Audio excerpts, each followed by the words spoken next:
This fellow right here, he's ours to talk about. He was a chef of extraordinary potential, but because he lacked any powerful connections, the head chef shipped him back to the countryside to grow fish and tend vegetables. The grief was so crushing that he was hurled body and soul straight into the world of martial arts. Here in this new world, he opens a restaurant of his own, with no fear of anyone firing him ever again. He earns the legendary title, the Food Dragon. Why, you ask?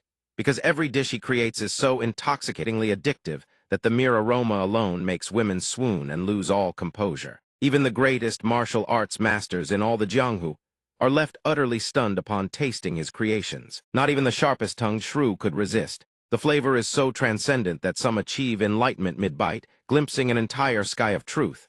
And well, even the straightest of men find themselves bending in unexpected ways. All right, the narrator humbly begs off from continuing this part. It's far too painful for the eyes. Enough dithering. Let us begin. The story is set, and the narrator has brought us all the way here. May you all enjoy the ride. The scene opens with rice soaring through the air above a roaring wok, shrimp tossed high in great arcs, flames erupting violently, a vivid, blazing spectacle of fire and fury. That blazing flame mirrors the burning passion this young apprentice chef harbors for the culinary arts. I am more obsessed with Chinese cuisine than anyone alive, he murmurs. And the thing that captivated me most of all, he drifts back to his childhood. Son, come eat. The dish that claimed his whole heart was none other than zhajangmyeon black bean noodles. The reason this apprentice chef could never resist the allure of zhajangmyeon was the way its flavors danced upon the tip of his tongue. The black bean paste is stir-fried over roaring flames, releasing a deep, intoxicating sweetness. Rich and savory, married with tender pork and onions, folded in and blended seamlessly, a perfect symphony of flavor. Watching him devour the bowl, his father smiles and asks, "Good. Of course, with your cooking, Dad, there's nothing to criticize. Yes, zhajangmyeon is the greatest dish in the world."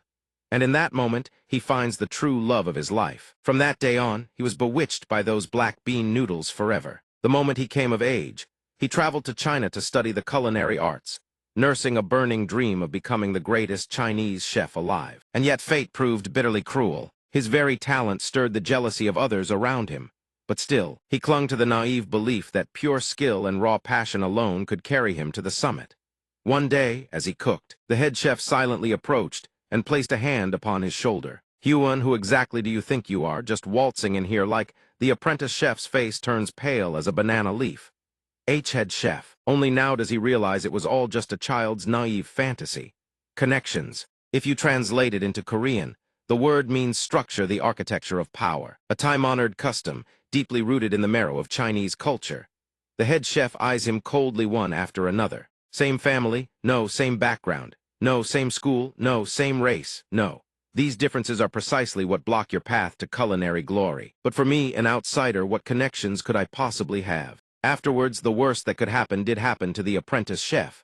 The result, no connections, no future. The weight of connections in this country was far heavier than he had ever imagined. For a man with no one to lean on, someone like the apprentice chef was destined to be bullied. "Please, head chef, just give me one chance." But his desperate plea earns nothing but a cold slap of ice water to the face. The apprentice chef doesn't know anyone, then get lost, go home. And so the apprentice chef boards a ship bound for his homeland, muttering through gritted teeth, so nepotism exists in every era, every nation. Tears stream down his face unbidden. But this is too much. His hands grip the railing, trembling uncontrollably. "If I had one wish," the apprentice chef pours every ounce of his fury into the words. "Unless I die and come back to life, I swear I will never set foot in your wretched country again." But the moment those words leave his lips, a strange, inexplicable sensation washes over him. Inside the ship, the sailors are mid-conversation when they suddenly freeze, hearing something. What was that sound? For reasons beyond comprehension, the apprentice chef has fallen overboard. The icy seawater engulfs him, and just like that, on the voyage home, he meets the most absurd accident imaginable. Still conscious, the apprentice chef urges himself to swim to break free. "Stay calm, calm down, swim to the surface." But before he can do anything, he turns his head and freezes in sheer terror. Before him looms a whale of monstrous proportions. Staring at the colossal creature, the apprentice chef cannot fathom what he is seeing. A whale! The whole ordeal strikes him so suddenly and bizarrely that he simply cannot believe it. Are my eyes deceiving me? Is this real or illusion? Regardless, the apprentice chef forces himself to stay composed. Right, calm down, whales don't attack humans, it's probably just curious. Or is this a nightmare? But life is no dream. That seemingly harmless whale opens its cavernous maw wide and devours the apprentice chef whole. Swallowed into the beast's belly, he curses his wretched luck without end, damn it all. Yet perhaps this is no ordinary death. Perhaps the envoy of another world has taken his wish a little too literally. The whale carries the apprentice chef downward, deeper and deeper, into a void where not a single ray of light survives. To this day, he cannot explain what happened. And when he opens his eyes once more, he believes the apprentice chef's story has truly ended, swallowed by darkness. And yet this is not an ending at all. It is an entirely new beginning, flooded with light. Beneath a radiant moon casting its silver glow upon a crystal-clear lake, he slowly rises to his feet. His wish has been granted. He has become an ordinary young man living in Song Dynasty, China. Reborn into this unfamiliar existence, he stares at his own hands in quiet disbelief. No way, Liu Qingyun, that's my name now. Scene transition. Meanwhile, a scarred man is making his way somewhere when a sudden downpour catches him off guard. Seeing no end to the rain, he decides to take shelter. I need to find cover, but suddenly a shadow darts past him, catching his attention. The scarred man senses eyes watching him from every direction. 2, 3, are there no more than that? He tenses, resting his hand upon his sword hilt, ready for a surprise attack at any moment. If I get surrounded, I'm finished. In this moment of mortal peril, a small restaurant appears before the scarred man's eyes. It feels nothing short of a divine savior. This is a newly opened eatery, christened by its owner as Huya, a name evoking a place of rugged charm and warm hospitality. The perfect refuge for savoring a good meal. And would you believe it, the owner of this very restaurant is none other than the apprentice chef, with a passion for cuisine that burns brighter than any flame. At long last, now reborn in a completely new identity, living in a strange and ancient era, he can finally fulfill his lifelong wish. After transmigrating into the body of Liu Qingyun, he has lived a life wholly devoted to the culinary arts, just as he always dreamed. I poured everything I had into opening this restaurant, my precious creation. Day and night, he nurtures and tends to this eatery with every fiber of his being. Just then, as he wipes down the tables and chairs, Qingyun glances outside and spots the scarred man peering in through the doorway. My first customer, he cannot afford to leave a bad impression. He straightens up immediately, quick, give him the warmest welcome. But before he can even finish his greeting, the scarred man strides past him without a word and settles inside. Please come in. The scarred man is a man of few words. He picks a seat at once and orders without hesitation a plate of steamed soup dumplings and a jar of flour wine. Although Qingyun is somewhat wary of the man's icy demeanor, he still puts on his brightest smile. Right away, he reminds himself under no circumstances may a customer leave dissatisfied. After all, this is his very first guest, a moment worth cherishing. Please wait just a moment, honored guest. But after the meal, the scarred man places 3 ingots of silver upon the table. And he doesn't stop there, he lays a sword alongside them, giving Qingyun the fright of his life. This too, before such staggering generosity, Qingyun's mind reels. He is utterly stunned. Why on earth is he this generous? 3 silver ingots in weight, hold on a moment. When the scarred man rises to leave, Qingyun finally spins around and sees the sword lying flat across the table. Wah, the scarred man offers only a terse explanation, waving it off. He places his conical hat back on his head. Don't worry about it. It's just business as usual in a place like the Jianghu. Well then, consider it a blessing in disguise.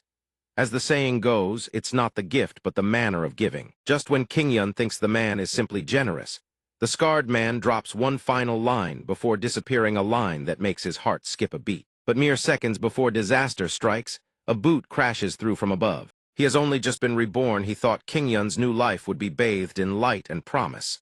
And yet, in the blink of an eye, everything shatters to pieces at the hands of a stranger. Watching his dream crumble before his very eyes, Qingyun's heart shatters along with it, tears surging up uncontrollably. The intruder from the ceiling is not alone in the very next heartbeat. A squad of yellow-scarved assassins bursts in all at once, turning his humble restaurant into a battlefield. You worthless rats dare set foot in this establishment? Get them storm the ceiling. The scarred man cannot sit idle and watch these vermin run rampant.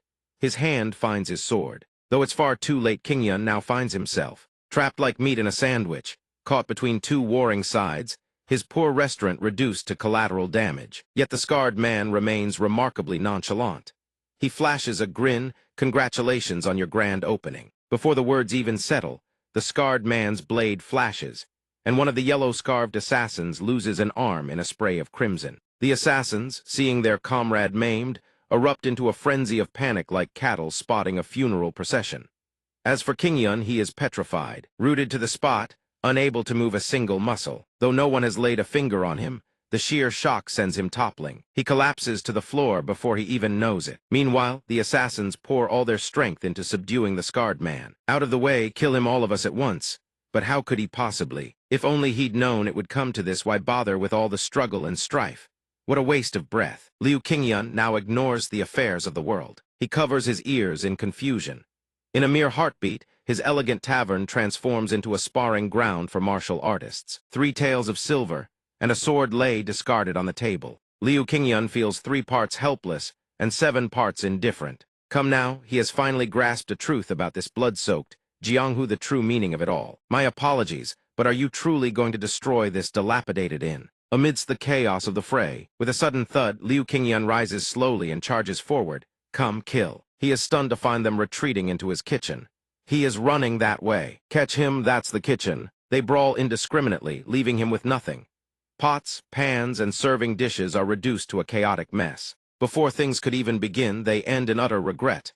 My tavern. Liu Qingyun recalls the beautiful moment when he embraced this new opportunity. His second life begins now. The precious tavern he poured his entire fortune into. Standing amidst the ruins of the battle, he cannot help but feel a heavy sorrow in his heart. Just as it began, the lives of these assassins reached their end at his hands. The man with the scar, Liu Qingyun, feels a fate worse than death. All his hard work has vanished into the river.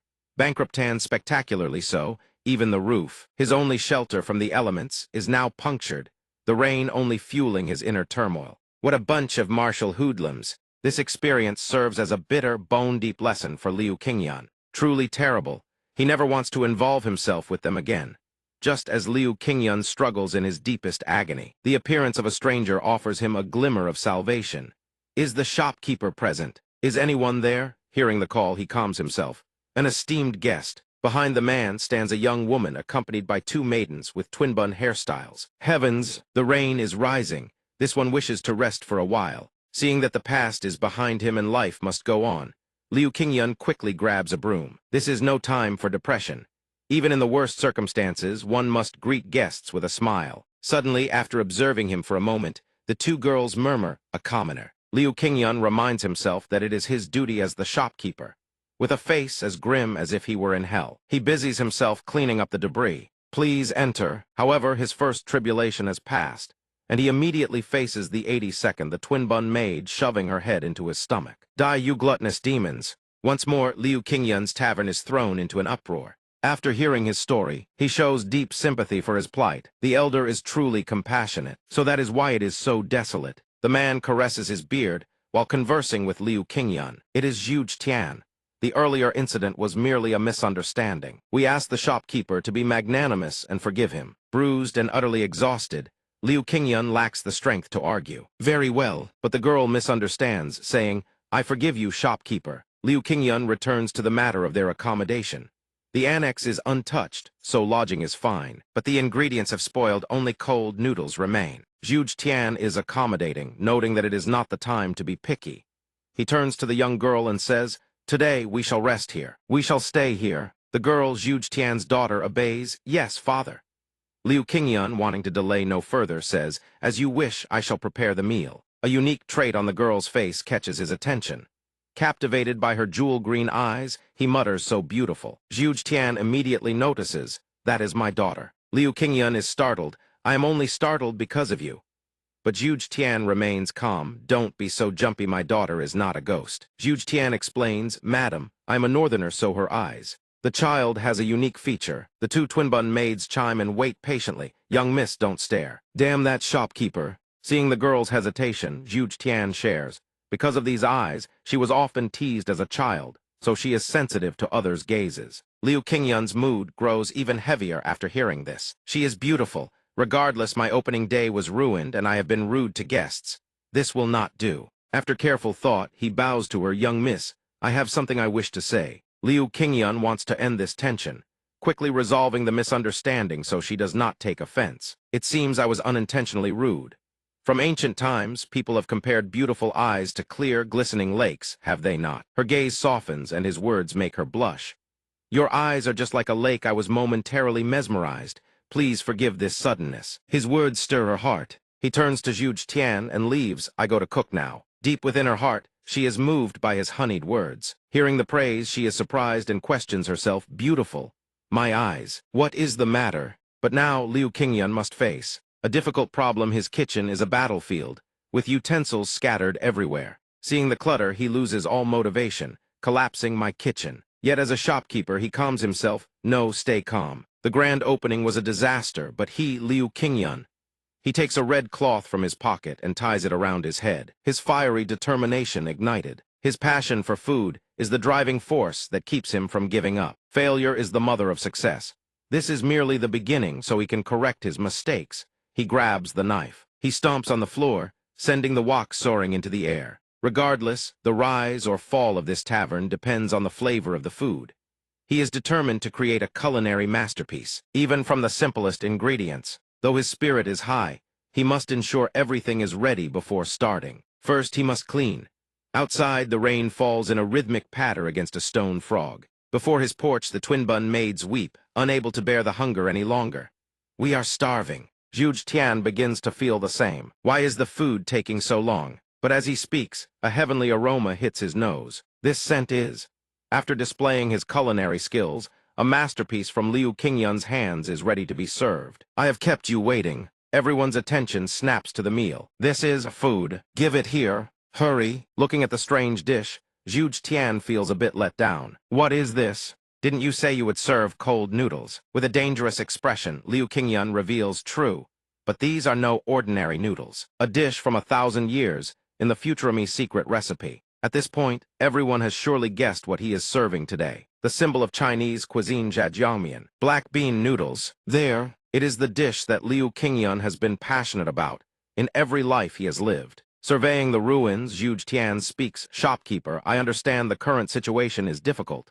He is hesitant. Seeing the food for the first time, looking at the black sauce coating every noodle, he remains wary. Since black bean noodles are not yet widespread, to Zhuge Tian, they look as if they are burnt. He invites them to taste it, knowing they are unfamiliar with the flavor profile. I would not serve you something unfit to eat. Try a bite. First, while Zhuge Tian hesitates, the twin-bun maid tastes it and praises, wow, it's delicious. Her eyes light up like stars. It's sweet and delicious. Elder, you try it too. The two maids cannot resist the intoxicating flavor, eating greedily. My body won't stop moving. Though he sees the girls eating with such relish, Zhuge Tian remains hesitant, staring intently at the bowl like he is preparing for war. Though the appearance may seem odd, the aroma is utterly irresistible. The two girls pay no mind to the old man's hesitation, picking up chopstickful after chopstickful without pause. No one could resist. They simply cannot stop. The flavor is truly dangerous, as if Liu Qingyan's face is taut with tension, awaiting their verdict. The girls, but what a relief it is, the flavor. The girl's mouth feels as though it has been drugged, utterly addictive. At this moment, he too thinks quietly to himself. His gut already knows the answer. How did he realize? And the secret that makes Liu Qingyan's jjajangmian so irresistible. The hearts of men are thus captivated by the existence of the divine elixir, known as MSG. Liu Qingyan is meticulous in every single step, bringing everyone a flavor that is truly complete. The fresh soybean paste is made from soybeans and wheat ground into a fine pulp, mixed with salt, then left to ferment. Along the way, he faces no shortage of hardships due to the scarcity of ingredients in this era. The sauce base, that familiar jjajangmian sauce we all know, is actually the paste traditionally calls for a special fermented sauce to be added. But where in this era could such a thing possibly exist? Liu Qingyan gradually finds himself at a dead end, missing a crucial ingredient. Isn't it true that with glutamic acid alone, that natural seasoning found in soybeans and wheat could never recreate the flavor of the spring sauce? Necessity is the mother of invention. Thus, he devises a plan to use kelp, the food with the highest concentration of glutamic acid, combined with shiitake mushrooms, a fungus rich in guanylic acid, yet another natural flavor enhancer. With this stroke of creative genius, he has engineered a perfect explosion of flavor. These two premium natural sources of umami are sun-dried, ground into powder, then fermented, a true feast of genuine umami. Now with the jjajangmian served and ready on the table, Even Zhu Tian cannot resist. His chopsticks rise, and he scoops up the first bite. He lifts the noodles to his mouth with a guarded expression. Liu Qingyun is supremely confident in the divine sauce he has crafted. If one were to describe it in the language of the martial world, my spring sauce is. Zhu Tian takes his first chopstickful of noodles. Truly, the flavors now cascading across his palate are so utterly astonishing that Zhu Tian cannot help but. Stunned with his peerless craft, the young man has created a sauce of supreme mastery, unmatched by anything under heaven. It has reached the divine demonic realm, worthy of being called the divine demonic sauce. It is not only the twin-tailed red-haired maids, now everyone is completely mesmerized by the Zhajiangmyeon, devouring it ravenously. He cannot stop eating, shoveling noodles into his mouth until his cheeks are stuffed to bursting. They eat until every last morsel is scraped clean, not a single drop remaining. Not a trace of sauce left. Seeing this, Liu Qingyun is overjoyed, an unconscious smile spreading across his face. Reaching the realm of slurping noodles without even needing hands, such is the most natural of reactions. Even now, Zhu Tian can still feel the flavors detonating upon the tip of his tongue, the intricate dance between sweet and savory. He is utterly and completely conquered by this magnificent bowl of noodles. The noodles are saturated with the essence of pork. Could this truly be? Every nerve in his body erupts with sensation, a feeling of transcendence as if soaring through the 9 heavens, into a pitch-black pinglai of pure bliss. The sky above is now cloaked in the veil of night, and inside his restaurant, the twin-tailed red-haired maid steal glances at Zhu Tian between slurps of noodles. Even King cannot help but notice him. Zhu Tian, now after devouring every last bite, having finished the Zhajiangmyeon to his heart's content, he sits perfectly still, a surge of pure exhilaration filling his heart after savoring this one-of-a-kind delicacy. He ate with such ferocity that his robes are now completely disheveled. Only now, with his hat knocked askew, does Zhu Tian regain his composure. My image, he cannot allow a single dish to destroy his dignified bearing. Zhu Tian swiftly straightens himself up. Watching their enthusiastic reception of his dish, Liu Qingyun breathes a sigh of relief. It is a success. However, when his gaze shifts to King, her bowl of noodles remains untouched, and this confuses him greatly. Why isn't she eating? Why is the young miss not eating? Is there something unsatisfactory about the dish? She lowers her head shyly. No, it's just. Seeing his daughter's troubled demeanor, Zhu Tian knows what he must do. Understanding King's concern, he reaches toward her bowl and reassures her, this dish is delicious. Your father is right here. Go ahead and eat to your heart's content. Encouraged by Zhu Tian's words, she lowers her defenses and prepares to try the noodles. Yes, father. Watching the touching father-daughter moment, a random thought suddenly pops into Liu Qingyun's head. When will someone invent wet wipes? To eat the noodles, King must remove her face veil. The moment she removes it, Liu Qingyun is taken slightly aback. Behind the face veil is a pair of thick lips. From King's end, it is a moment of deep embarrassment. Her lips. Liu Qingyun appears somewhat disappointed when she possesses a pair of exquisitely beautiful eyes, yet is cursed with a pair of thick lips. Noticing him staring at her so intently, Zhu Tian startles him out of his daze. It seems this young sir has been struck by my daughter's appearance. No, it is not you who should be alarmed because of me. Not wanting to be mocked, he quickly explains to Liu Qingyun, the child has suffered from a strange illness since birth, which is why she looks like this. Ah, so that is why. Zhu Tian then reveals the reason for their long journey. Recently, her condition has worsened greatly. That is why we have been traveling far and wide in search of renowned physicians, hoping this time we might find a divine physician. Hearing this, Liu Qingyun feels a pang of sympathy. He cannot help but pity a girl as fair as jade and gold. How pitiful a girl in the full bloom of youth, yet afflicted so cruelly. But moments later, while eating her noodles, King suddenly collapses to the ground, unconscious. The 2 maids are thrown into panic. Young miss, what's wrong? The maids' hearts burn with terror as they rush to lift her up. King, wake up. Seeing her collapse mid-bowl, Zhu Tian lays all blame on Liu Qingyun and roars, you brat. What did you feed my daughter? The twin-tailed red-haired maids now erupt into a frenzy. You dare poison people? Are you an assassin? What did you feed our young miss? Eyes like those of hungry tigers now converge upon him. He must be an assassin sent by some rival sect. It seems Liu Qingyun is about to have serious trouble with them. What? I only served the young lady Zhajiangmyeon. After a spell of unconsciousness, King begins to cough and shows signs of stirring.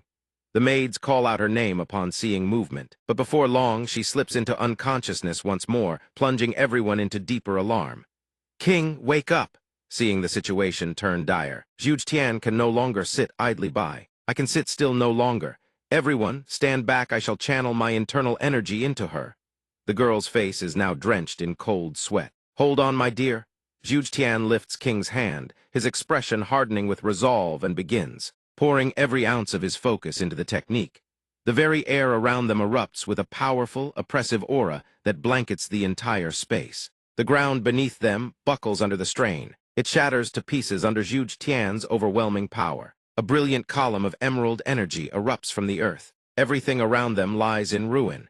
Even the ceiling begins to crack and crumble. Zhuge Tian keeps King's hand raised high and begins channeling his internal energy into her body. However, what catches Liu Qingyun's attention now is something else entirely. He begins to take note of King's symptoms: a swollen face, labored breathing, profuse sweating, and angry red rashes. She has suffered from a strange illness since childhood. Piecing all the clues together, a suspicion begins to form in his mind. Could these symptoms be? King now appears to have sustained severe internal damage, so severe that she begins coughing up blood. And yet, despite, Zhuge Tian has poured every last drop of his internal energy into her. Yet the situation shows no improvement. If her qi continues to reverse like this, King will.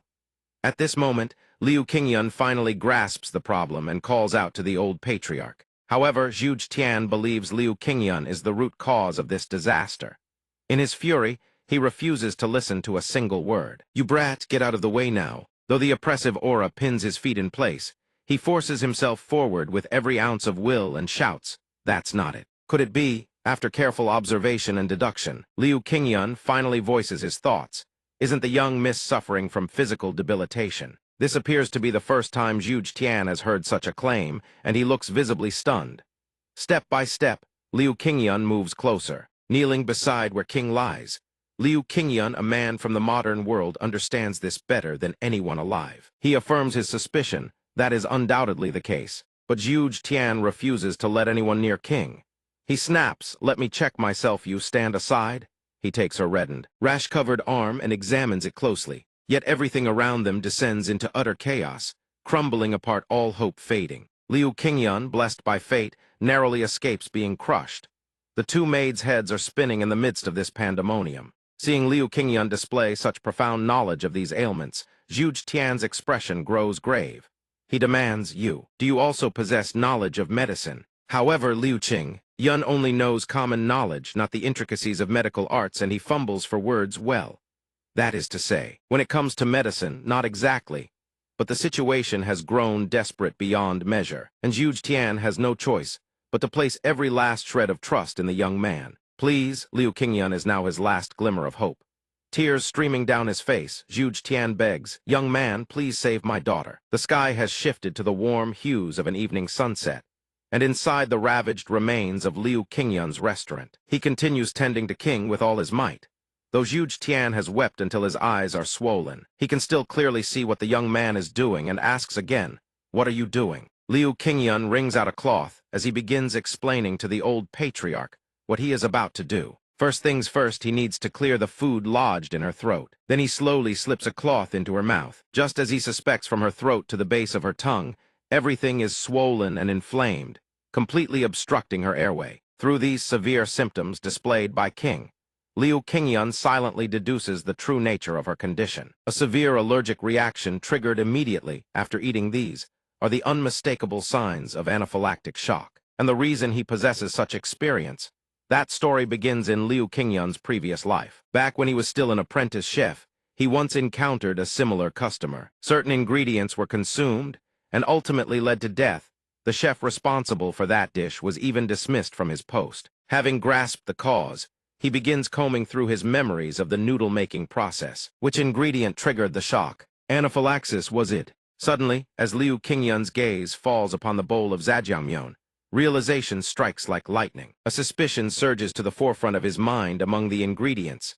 The dried nuts sprinkled atop the zhajangmyeon are very likely the culprit. At this moment, Liu Qingyun cannot stop blaming himself for such a grievous oversight.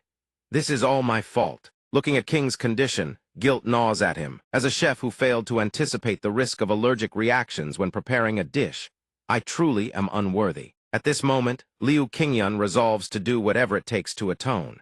He turns to the old master. Do you wish to save your daughter? Zhuge Tian answers instantly a foolish question.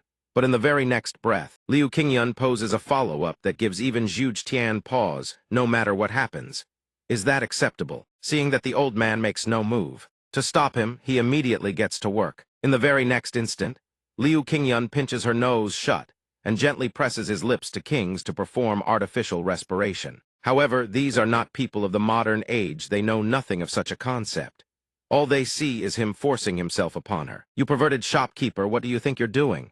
Even Zhuge Tian stands frozen for a full 5 seconds, utterly baffled by this bizarre method of treatment. After Liu Qingyun completes the procedure, the 2 young maids rush over to check on their mistress, and one of them sinks her teeth into his arm. Both twin-tailed, red-haired maidservants, still misunderstanding Liu Qingyun's intentions, attack him relentlessly. Kill that lecherous shopkeeper, but he does not stop. Liu Qingyun continues placing his hand squarely upon her chest to perform cardiac resuscitation, and this enrages the 2 maids even further. There is still time. Beads of sweat roll down his face, but Liu Qingyun remains utterly resolute. He must save her. I will save her no matter what. Yet because of the gulf between eras, Zhuge Tian cannot possibly comprehend what Liu Qingyun is doing. His patience snaps. He begins to move. Of course, Liu Qingyun harbors no ill intent whatsoever. But seeing Zhuge Tian's reaction, terror grips him. The old patriarch speaks in a voice dripping with murderous intent. You dare. Liu Qingyun's face is drenched in cold sweat. Not good. The beast within Zhuge Tian has truly awakened. The sheer, bone-chilling pressure of his power is more than Liu Qingyun can endure. You dare defile my daughter. At this moment, having completely misunderstood Liu Qingyun, Zhuge Tian decides he will not let this matter rest. It seems we have nothing left to say to one another. Liu Qingyun is completely immobilized under the old man's grip. His strength alone is enough to crush the life out of me. Truly a supreme master of the martial world. But even under such misunderstanding, Liu Qingyun refuses to give up on saving her. Yet I cannot stop. Stop this at once. Seeing Liu Qingyun still persists, Zhuge Tian's fury only deepens. This man must cease immediately. Meanwhile, the 2 maids have retreated to a corner, mourning in silence for his legendary Zhajiangmyeon. I'm dead for sure. Farewell, my beloved Zhajiangmyeon. Seeing Liu Qingyun remains utterly unyielding, Zhuge Tian can no longer contain himself and bellows in rage. If you do not stop, I shall send you to meet your ancestors myself. Though he hears every word crystal clear, Liu Qingyun still refuses to let go. Just as Zhuge Tian is about to deliver the killing blow, Liu Qingyun manages to speak, and his words stop the old man cold. Would you truly let your own daughter die? Seeing that everything Liu Qingyun has done was solely to save his daughter, Zhuge Tian's demeanor shifts. What? Is this man telling the truth? He truly wishes to save King. Exhausted sweat drips from Liu Qingyun's brow, his unwavering determination. To save, King leaves the old patriarch genuinely stunned. He would even risk his own life to do it. And indeed, Liu Qingyun succeeds. Through sheer will and effort, King is saved. She slowly opens her eyes. Zhuge Tian sees her awaken and rushes to her side, gently lifting her into his arms. You're awake, my child. However, at this very moment, the one in the worst condition is Liu Qingyun himself, utterly spent after enduring far too many calamities on opening day. Liu Qingyun can hold out no longer. He collapses to the ground. Zhuge Tian, not wanting his daughter to overexert herself, urges her gently, rest now. Child. Only after she was safely rescued did Liu Qingyun finally allow himself to surrender to exhaustion. Thank heavens, young miss, please don't strain yourself. King, that lecherous shopkeeper has been dealt with by your father. Through the gaping hole in the rooftop, Liu Qingyun gazes upward at the distant moon hanging high in the sky, and a single thought drifts through his mind. At least, no one died an unjust death on opening day. Done for? Only now does he realize this new life is no walk in the park. Running a business truly is exhausting. Now darkness has descended and blanketed the land.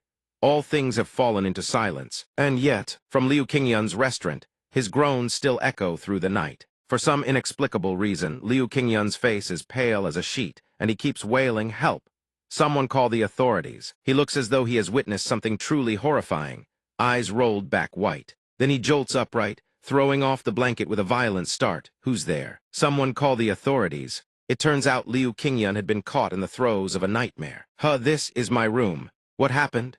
He glances to the side, and there sits Zhuge Tian, right beside him, radiating an aura that is anything but normal. For reasons beyond comprehension, A powerful green energy pulses from the old man's entire body, sending Liu Qingyun shrinking back in terror, utterly convinced that Zhuge Tian is about to send him to the afterlife. Only then does he slowly piece together what happened. Why is he still angry? Could it be because of the artificial respiration and the chest compressions? Liu Qingyun is utterly bewildered by Zhuge Tian's attitude, but still he saved the man's daughter, and he's still like this. Cold sweat begins to bead on Liu Qingyun's forehead once more. Or perhaps, isn't this about face? Liu Qingyun suddenly recalls a painful truth deeply rooted in Chinese culture, the matter of face. A hypothesis takes shape in his mind. Even though I'm his daughter's savior, he still expects me to bow and grovel first.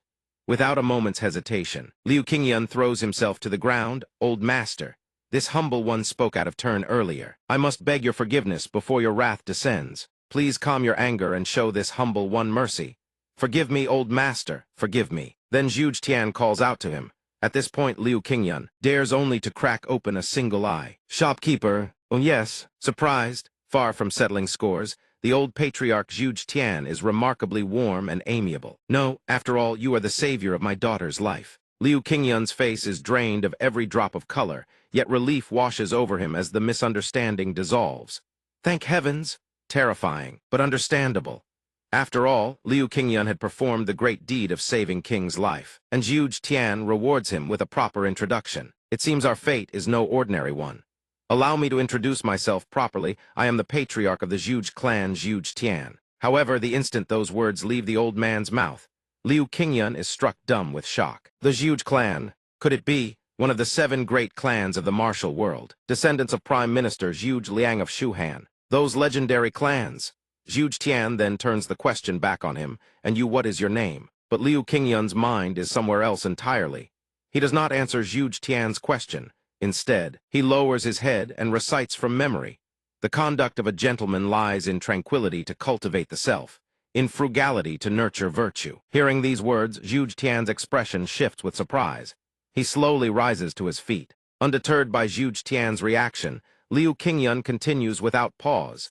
A man of true virtue must hold himself to integrity, temper his body through stillness, and nourish his character through simplicity. Seeing that Liu Qingyun recites flawlessly, not a single word out of place, Zhuge Tian can hardly believe his own ears. You know the Jizishu. Liu Qingyun confirms without hesitation, of course. Without missing a beat, Liu Qingyun lays bare his sincere admiration. Marquis Zhuge Wu is the person I admire most in all the world. The reason Liu Qingyun can recite all of this so effortlessly is simple. He is a man of deep passions, devoted not only to the culinary arts, but also to the great heroes of Chinese history. Not only Zhuge Liang, he has committed to memory the tales of countless other legendary heroes as well. In his previous life, he never missed a single story from the romance of the 3 kingdoms. Liu Qingyun's home was packed wall to wall with every manner of collectible novels, films, and games and figurines beyond counting. Yet even that was not enough.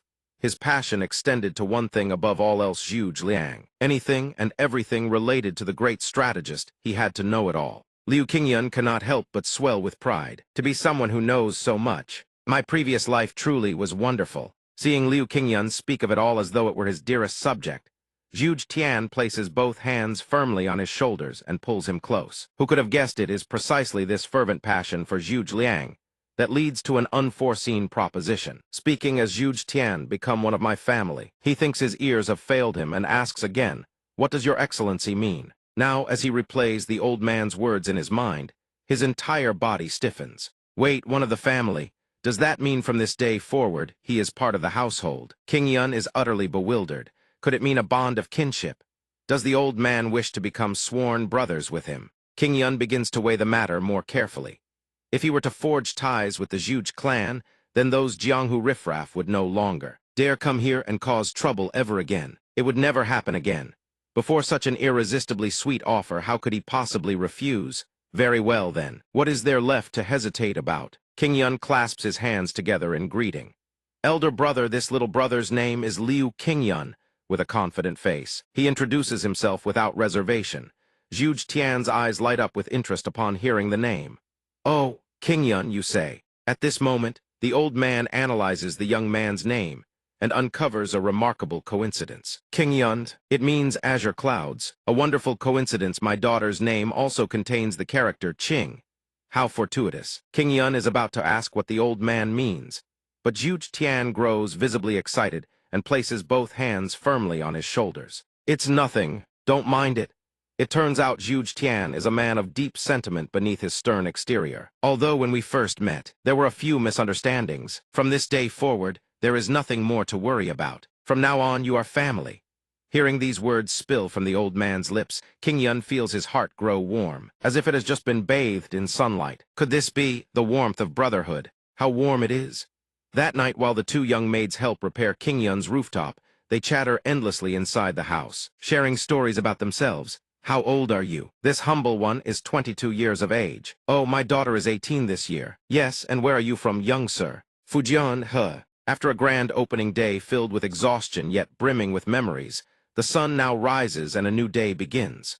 Upon waking, the first thing King Yun does is walk around the restaurant to inspect the repairs. Yet he is utterly astonished to find everything spotlessly arranged, gleaming clean, as if nothing had ever happened. Everything repaired in a single night. Not a single trace of blood remains. Suddenly, he hears sounds coming from the kitchen. There's nothing left to eat, and not a single decent ingredient in sight. King Yun lifts the curtain and peers inside. Someone is cooking. To his great surprise, two maids with red double-bun hairstyles are making breakfast. One chops ingredients into fine pieces for the pot. The other stirs them round and round. However, the finished product has turned an ominous shade of purple, looking extremely suspicious. King Yun steals a glance, and he cannot help but gape in disbelief at their culinary talent. Is this food meant for martial artists? Stepping into the utter chaos of their tiny kitchen, he feels his appetite shrivel to nothing. Unbearable. Unable to witness this culinary catastrophe a moment longer, King Yun quietly turns to slip away, pretending he saw nothing at all. But his presence has already caught one maid's eye. Shop owner, get over here and lend us a hand. Both red double-bun maids are deeply worried about King. So they rose before dawn and came down to cook with their own hands. Our young miss hasn't eaten a single thing since yesterday. That shop owner may be a pervert, but his cooking is second to none. Hearing this, King Yun finally understands, so that's what this is about. They want food prepared for the sick. Yet King Yun cannot deny that he bears a measure of fault in this matter. The young miss fell ill largely because of me. If I broke it, I fix it. He gently lifts both maids aside, takes over the station, and sets about preparing a nutritious, delicious breakfast for King. King Yun takes the kitchen tools from the red double-bun maid's hands and begins to cook in earnest. Return my sword, and of course, to forge a dish at the absolute pinnacle. He cannot go without the red headband tied tight across his forehead. With whatever meager ingredients remain in the kitchen, he resolves to transform them into a one-of-a-kind masterpiece. Please wait a moment, sir. I shall present the finest convalescent meal in all the world. With his spirit of wholehearted dedication, King Yun begins to radiate brilliance alongside those humble ingredients. Both maids, before King Yun's cooking prowess sharp and refined as distilled water, can only tip their hats in awe. Magnificent. Indeed, he is a reliable pervert after all. Yet who can comprehend this injustice? He can only silently proclaim his innocence in his heart. I am not. Everyone's. At last, the dish is carried to King's bedside. Was this personally prepared by young Master Liu? Before her rests a steaming bowl of congee, rich in aroma and brimming with nutrition, flanked by delicate side dishes, every detail a testament to King Yun's meticulous care for the food-loving young miss. Even with her hands restrained to prevent her from devouring everything in sight, King's head still squirms like a slippery loach, begging just one bite, please.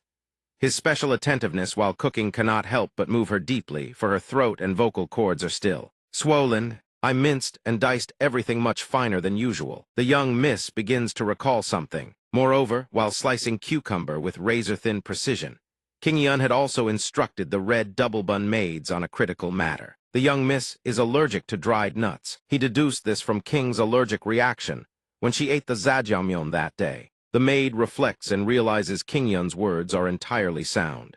Now that I think about it, every time she eats dried nuts, that happens. The other maid overhears talk of food and begins drooling with envy. But dried nuts are so delicious. However, when the red double-bun maid recalls further, he had issued even more instructions. Not only that absolutely no dried nuts of any kind are to be touched, strictly forbidden, while his blade sweeps in strokes as beautiful as a painting, dicing cucumber into perfect pieces, King Yun does not forget to deliver one final, crucial command. From now on, the young Mrs. Food must be rigorously inspected. The two red double-bun maids also assisted him during the cooking, one feeding firewood into the stove, the other knowing nothing to do except wail. It's too hot, but King Yun is so meticulous that he instructs the maids on far more than food alone. Anything in direct contact with her body must be handled with utmost care. Cutting boards, bowls, and dishes must all be kept separate from the rest.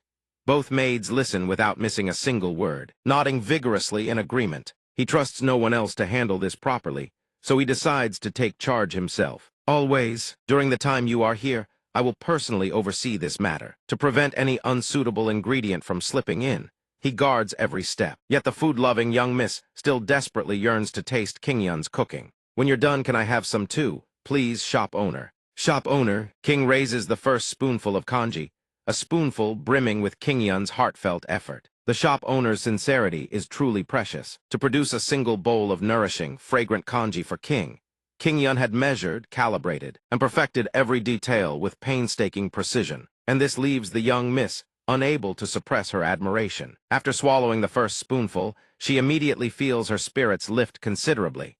Even her complexion has visibly improved. A flavor beyond compare, and a care without limit. King Yun's devotion makes King's heart bloom like spring flowers. This is young Master Liu's heart. King is deeply grateful for the special affection he has shown her. A few days later, they must bid King Yun farewell. Thanks to you, King's illness has improved greatly. We must set off before it is too late. Before departing, Zhuge Tian grips King Yun's hand tightly. King Yun responds with full courtesy. Understood. Over these past days, the young man has cared for their every need without complaint. And now the old patriarch feels a deep well of gratitude swelling in his chest. Thank you for healing my daughter's illness. King Yun responds humbly, You are too kind, sir. And to repay King Yun for everything he has done, King also has a parting gift for him. King has something she wishes to give you. She shyly produces a command token and holds it out before her. It's a command token, a keepsake. King Yun holds the precious object in his hands, utterly astonished. A token. Legend has it that whoever possesses it may call upon any favor they desire. A master Kia Golden passed through the entire Jianghu. King Yun never imagined he would be honored with holding something so invaluable. Though they have sworn brotherhood, this treasure King Yun feels he has done nothing grand enough to warrant such a gift, and so he intends to return it. Big brother, I have nothing of worth to reciprocate with. However, the brothers refuse to take it back, insisting that the gift belongs to King Yun. Keep it. We no longer draw such lines between us. He takes it and freezes in place for a full 5 seconds. Is this really that big of a deal? I'm not entirely sure myself, but it's probably quite important. But you two, the little one, feeling they have lingered far too long, urges them on. Let's go already, this thing is killing me. And naturally their bond does not end here. They will meet again. Rest assured, the banquet is our responsibility.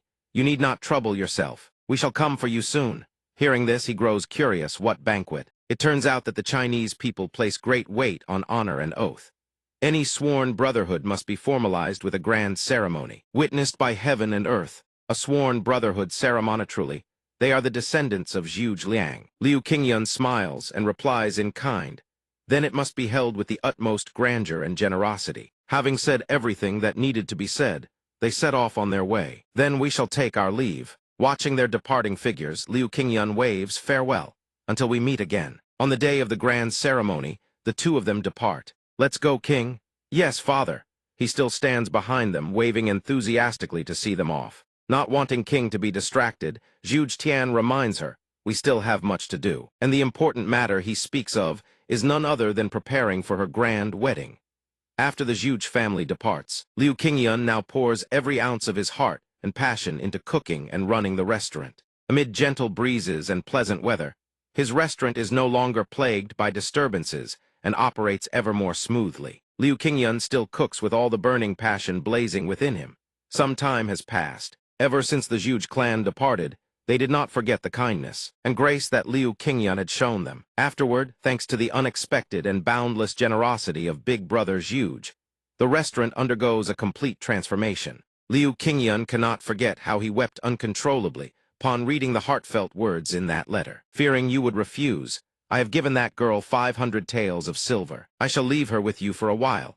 Feel free to put her to work on any menial task. And so that girl returns to the restaurant. However, the girl entrusted to him is none other than the gluttonous little imp from before. If you make jjajangmyeon for me, I'll let you off. Why does it have to be this one? And naturally, with the generous sum of 500 taels at his disposal, Liu Qingyun can expand his business even further. Now the restaurant receives a complete renovation. Huya Restaurant, version 20. Beyond the intoxicating aroma of jjajangmyeon, he crafts many new dishes, no less extraordinary. Stir-fried meat with bamboo shoots. Please enjoy your meal. Yet something feels off.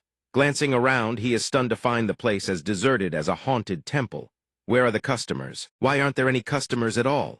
Meanwhile, the girl starts washing eggs. Where's the rice? Bring it out. Seeing that they have been open for quite some time, yet still not a single customer has arrived, Liu Qingyun's heart burns like fire. At this rate, I'll go bankrupt. The money Big Brother gave me is almost used up. What on earth is the problem? While he is utterly desperate, the girl remains carefree. There is nothing wrong with the food itself yet. The 82nd calamity descends upon his head once more. Suddenly a hand shoves the door open from outside, and a voice bellows, "Is this Huya Restaurant or not?" Hearing someone call, Liu Qingyun assumes it is a customer and spins around with delight. A customer. "Yes, please come in." At that moment, a storm of footsteps pours into Liu Qingyun's restaurant from outside. However, contrary to his expectations, they are not customers at all but soldiers with unfriendly demeanors. Constables? What? And a whole troop of courtesans too. Group civil servants on a dining tour, more like. Seeing so many people pour in, Liu Qingyun thinks he has struck gold and beams as he welcomes them. "Please come in. Line up, everyone. Please sit wherever you like." At this moment, a long-faced man appears from seemingly nowhere and demands, "Are you the owner Liu Qingyun?" Liu Qingyun confirms and replies, "Yes, sir. Since you're a large party, please feel free to order first.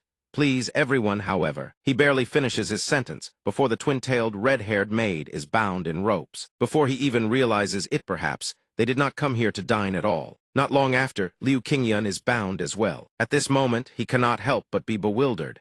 He has done nothing wrong. Why is he being treated like this? Liu Qingyun is subsequently brought to the Jianghu County Magistrate's office in Sichuan Province, where someone has been waiting for him since the afternoon. That person is none other than Dalin, the young magistrate. He gnaws on a massive chicken leg in his hand. "It's this one." Dalin is the county magistrate who will preside over Liu Qingyun's case. The long-faced man pours water for the boy while confirming, "Yes, it's this one right here." To be more precise, Magistrate Dalin of Jianghu County. He wears an incredibly sinister expression and whispers into the boy's ear, "I've selected him most carefully." Meanwhile, Liu Qingyun still does not understand what on earth is happening and desperately tries to defend himself. "What? There seems to be a misunderstanding. I haven't committed any crime." However, Liu Qingyun barely gets a few words out before a guard slams a rod down and forces him to the ground. Silence. Then the scheming, long-faced man whispers into Dalin's ear, fabricating charges to frame him. The restaurant owner looks prosperous, but he has no powerful connections whatsoever. "Just cook up some charges. However we handle it, we can squeeze a fortune out of him." The moment the boy hears the word money, his eyes light up. He slams down his bowl of noodles and orders, "Then pass the sentence and carry out the punishment at once." The cunning, long-faced man then produces a scroll and begins reading the verdict. "Criminal Liu Qingyun, you have done nothing wrong. Can you hear me clearly? Operating a business without reporting to the authorities evasion is a grave offense. Furthermore, failing to register with the Liquor Guild and the Culinary Guild, that is an offense piled upon an offense." Hearing these guilds, Liu Qingyun is utterly baffled. The Liquor Guild, the Culinary Guild, what in the world are those? Now, calamity officially rains down upon Liu Qingyun. Throw this man in prison immediately and confiscate all his assets. Seeing that he has conducted honest business and lived with integrity, yet is still treated this way, Liu Qingyun is utterly unwilling to accept it. "Wait, this is outrageous." However, they do not let him utter another word. They immediately beat him, kicking him savagely in the back. Truly, these scoundrels abuse their power to bully the innocent. The soldier kicks him to the ground and orders silence. But at that moment, Liu Qingyun's protective command token slips out and clatters to the floor. Dalin, who is holding a steamed bun about to take a bite, spots the object fall and freezes mid-chew. "No noise. Escort him away at once." Seeing the token, such a precious token falling from Liu Qingyun's person, the boy is utterly panicked.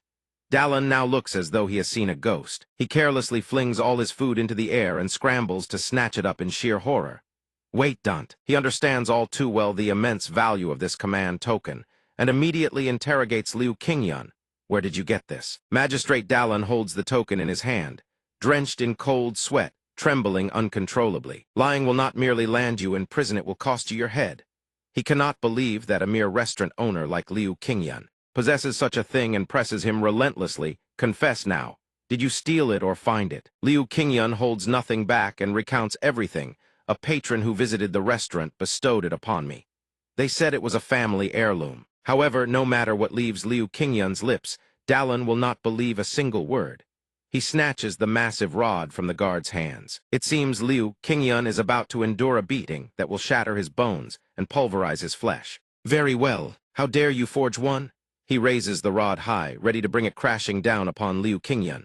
That wicked, long-faced scoundrel, having dragged Liu Qingyun to this sorry state, still stands there grinning with delight. He truly deserves to descend into the 18 levels of hell. A model corrupt official.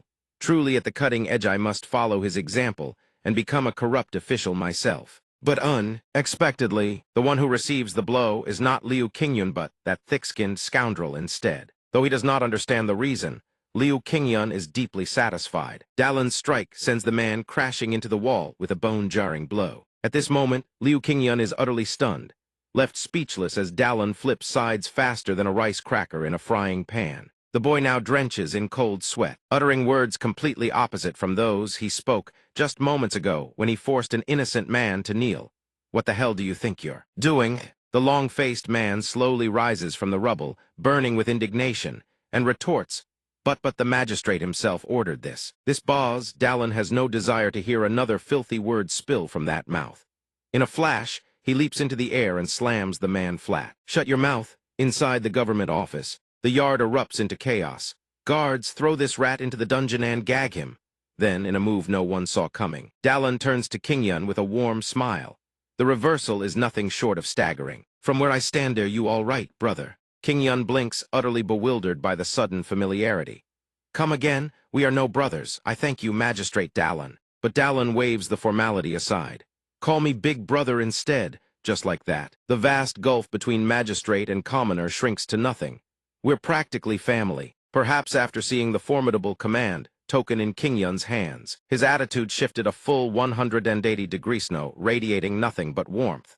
We're the same. You and I soon. Both Qingyun and the little girl are escorted inside. County Magistrate bowed Dallin's residence. Good grief, I nearly caused a catastrophe just now. Who could have guessed that brother would turn out to be someone from the Jianghu clan? The red-bunned maid with her voracious appetite gapes, wide-eyed at the spread before her a table laden with every delicacy imaginable. After learning of Qingyun's terrifyingly prestigious background and his ties to nobility, Dallin spares no expense, treating them to a veritable five-star banquet.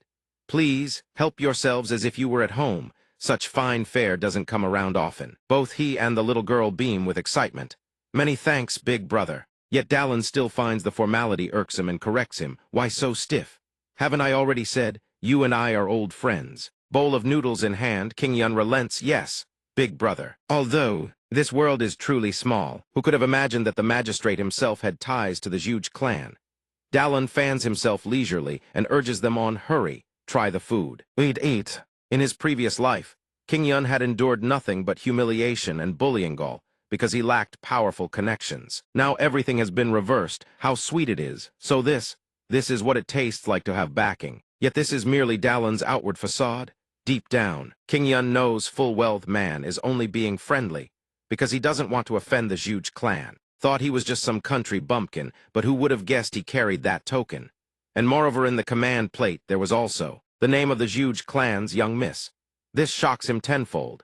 It means this bumpkin is no mere acquaintance, is a close friend of the Jianghu clan. In other words, he is the young miss's betrothed. Dallin nearly chokes on his own breath. Timely discovery of this man's identity, otherwise Dallin would have been done for long ago. Dare to lay hands on the Jianghu clan's son-in-law. His head nearly parted ways with his neck. Watching Qingyun and the girl devour their food ravenously, Dallin wonders has the brother cooled his anger by now.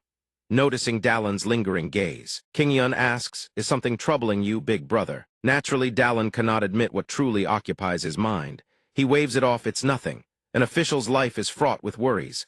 Qingyun, in turn, grows curious. Then why won't you eat a single bite? There's so much fine food here, yet you haven't touched your chopsticks. Dallin explains, you understand. Cuisine. Ah, that's right, you mentioned you own a restaurant, didn't you? These Sichuan dishes are decent enough, I'll grant you that. But compared to the cuisine of my homeland, they fall far short. A wave of bittersweet nostalgia wells up within Dallin. Every now and then, I remember the flavors of home. And then blue seas, white-capped waves, and seafood as far as the eye can see. The bounty of the ocean from his homeland floods his mind's eye. My hometown is Guangdong. Not only that it's renowned for its abundance of fresh, exquisite seafood. He recalls the days when his life was bound to the sea. Strangely enough, every time he gazed upon the ocean, he felt compelled to swear an oath. Young Bao Dallin, 21 years of age. I will pass the imperial examination and become a great official. His burning ambitions blaze before his eyes once more. Back then, Dallin had resolved to protect the common folk, with a heart as tender as a mother's and as vast as the sea. Like the boundless ocean itself, he would use that heart to shelter all living souls.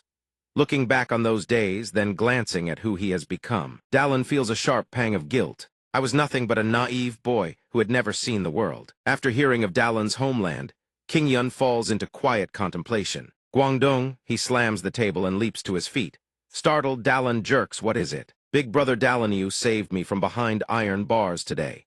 In return, King Yun wishes to repay your kindness with his craft. To honor your generosity, this little brother humbly offers to prepare a small dish. In the spacious kitchen, King Yun dries his hands, poised and ready. He gives the order, fire. At once, the red-bund maid springs into action. Fire, fire, the girl focuses on kindling the flames. 1, 2, 3. Meanwhile, King Yun is far from idle. His mind races, let's begin. First prep the ingredients. His knife flashes as he begins slicing beef. Watching his fluid, practiced movements, 2 long-haired maids exchange stunned whispers. Who is that man? The other replies, ah, I hear he's a friend of the magistrate. Sir, spotting the red-bund girl standing nearby, another maid approaches and asks, why is a man like him working in the kitchen? The girl hastily wipes the sweat from her brow and answers, that's Liu Qingyun. He's famous throughout Jinwu and all of Sichuan as a lunatic. Mind Yao, but his cooking, that's genuine. Hearing herself slandered without cause, King Yun bristles internally. Don't spread baseless rumors. After a laborious process, he wipes his drenched brow and murmurs, the auxiliary ingredients. This should be sufficient. He thinks to himself, just now I noticed something about the big brother's condition. Could it be homesickness? A dish that evokes the taste of home would surely lift his spirits.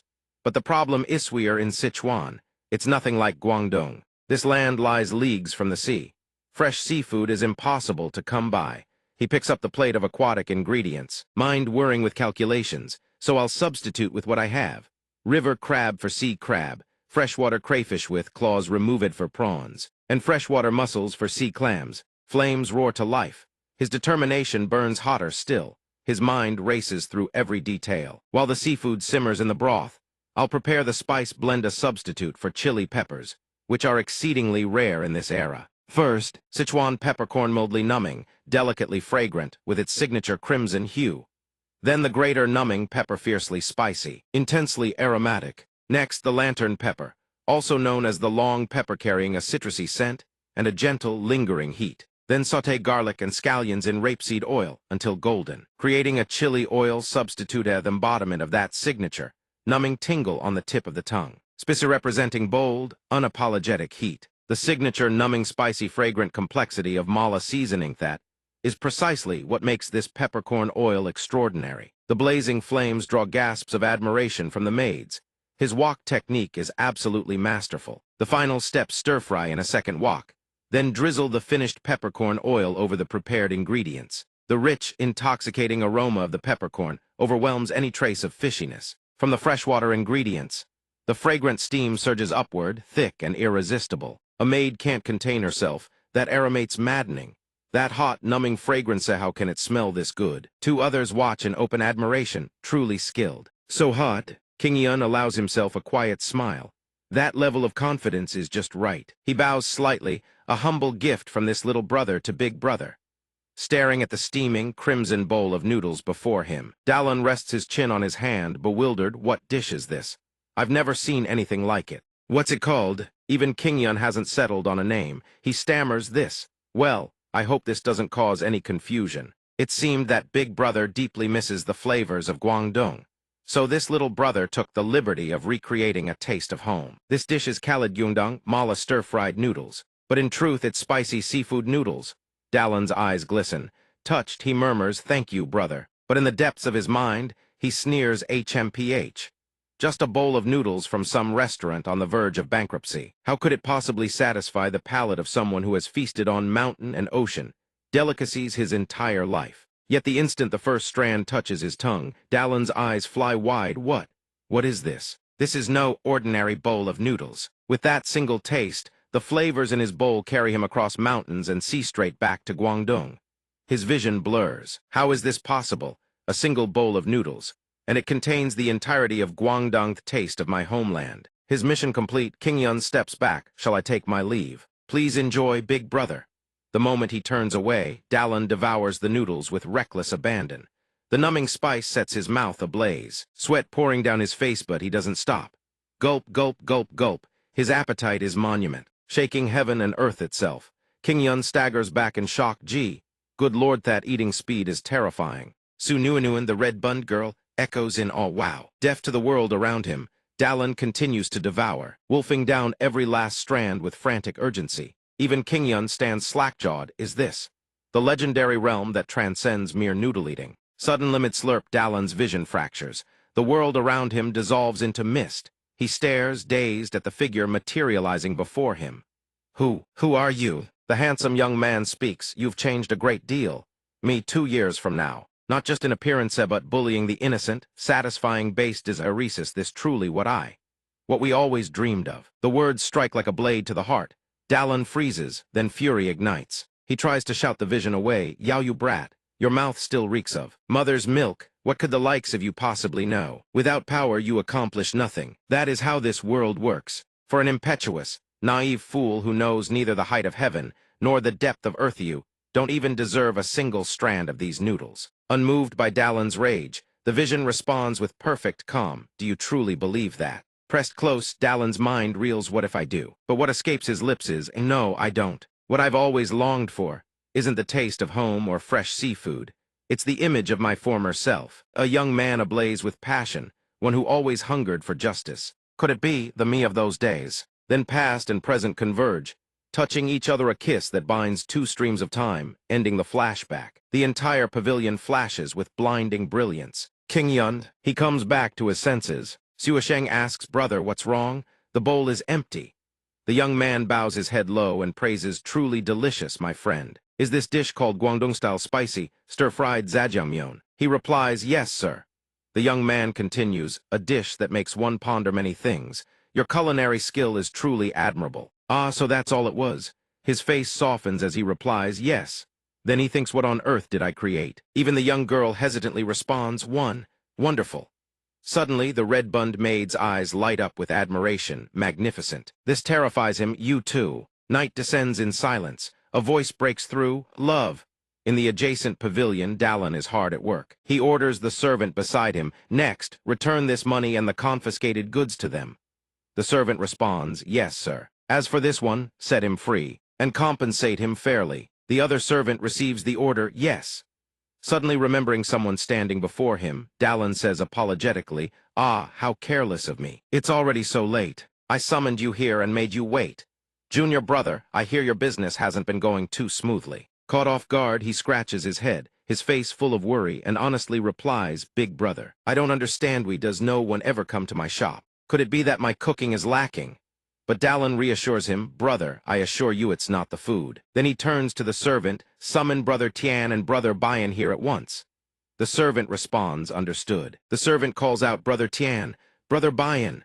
Meanwhile, Dallin confides that he wishes he could help personally. But work is overwhelming. I must fix things, correcting all the mistakes from before. Therefore, I shall introduce you to a few friends. No sooner had the words left his lips than they appeared. They greet him warmly. Meeting new connections is always a delight. An honor to meet you, young master. King Yun stares at them, utterly stunned. They introduce themselves one by one. Sharpface introduces himself.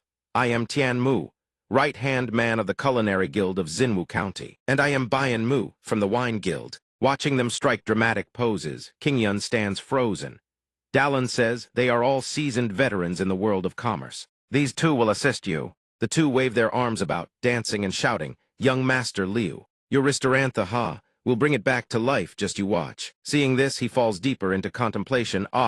More strange ones have appeared. But the red-bund maid gazes in admiration. Magnificent. Are you going to keep scaring me like this? The two simply make themselves at home. Dallin even teases him, brother, before you head back, could I trouble you for one more bowl of that spicy stir-fried zajangmyeon? Hearing this, King Yun screams internally, so that was your true motive all along.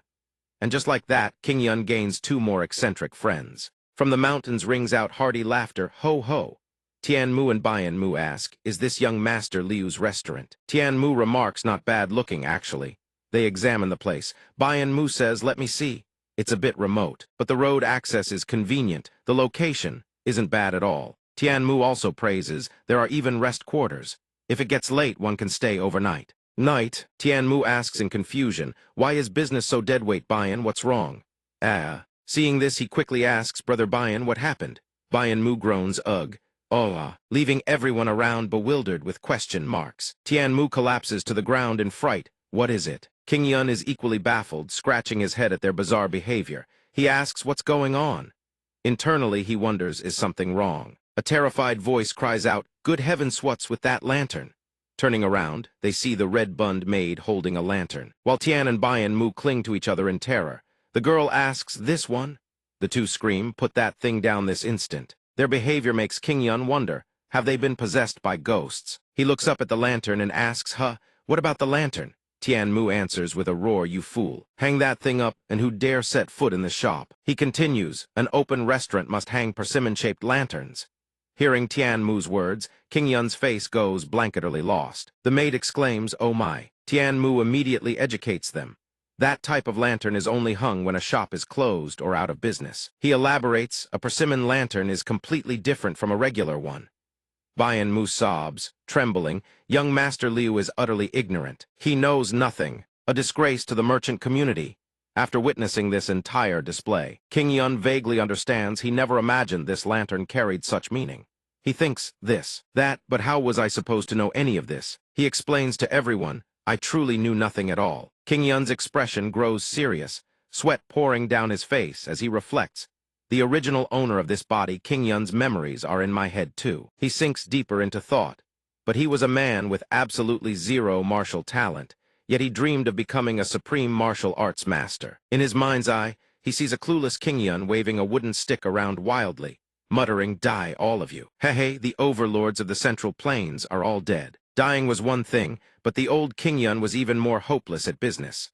Not just commerce talent, knowledge and wisdom were all equally lacking. The fool only ever knew how to think in one direction. Fine, killing everyone is boring. Let's move on. And so King Yun continues his contemplation. Next life, I'll pick a body that's smarter and more capable. Everyone else gets hidden stats, special attributes, but me. Beside him, Bian Mu and the others are still going on about the earlier issue. We haven't even started, and we've already hit a dead end. As they walk, they say to each other, let's go inside. As the group enters through the gate, far away near the base of a tree, a figure cloaked from head to toe watches them. The curly-haired, cloaked figure bites his finger and mutters, this time I absolutely must. Inside the restaurant, Tian Mu and Bian Mu fly to King Yun's side with stacks of documents. Now then, young Master Liu, hurry and fill out these forms. Their sudden rush startles the red-bund maid, who gawks and accidentally bites into the scrolls. The two stand on either side, holding ledgers open for King Yun. Sign, Tian Mu says. There are also tax declaration forms for the government. Bian Mu continues, paying taxes is the duty of every citizen of the Central Plains. Sob, sob, sob. Bian Mu goes on, to sell alcohol and food in your establishment. Don't forget to register with the Wine Guild and the Culinary Guild. Hearing all this, King Yun thinks seriously. Once I complete all of this, I can finally operate as a legitimate business. Tian Mu pauses, wait, I feel like something's still missing. Bian Mu responds, now that I think about it, this restaurant? Whoosh. King Yun is still sitting stiffly with a pile of paperwork. Bian Mu helplessly looks at the maid gnawing on the documents, besides that foolish little mutt over there. He turns to look at King Yun, expression contemplative, and young Master Liu is both the owner and the head chef, and then theirs. Bian Mu and Tian Mu glance around. Poking into every nook and cranny, they wonder who else is there. Could it be over here? Or perhaps here? What about here? The two run all over but find no one, panting from exhaustion. Seems like there's nobody at all. There definitely isn't. Both exchange sly glances and mutter, so there's no other choice, is there? What should we do? King Yun approaches with the completed forms. I've finished filling everything out.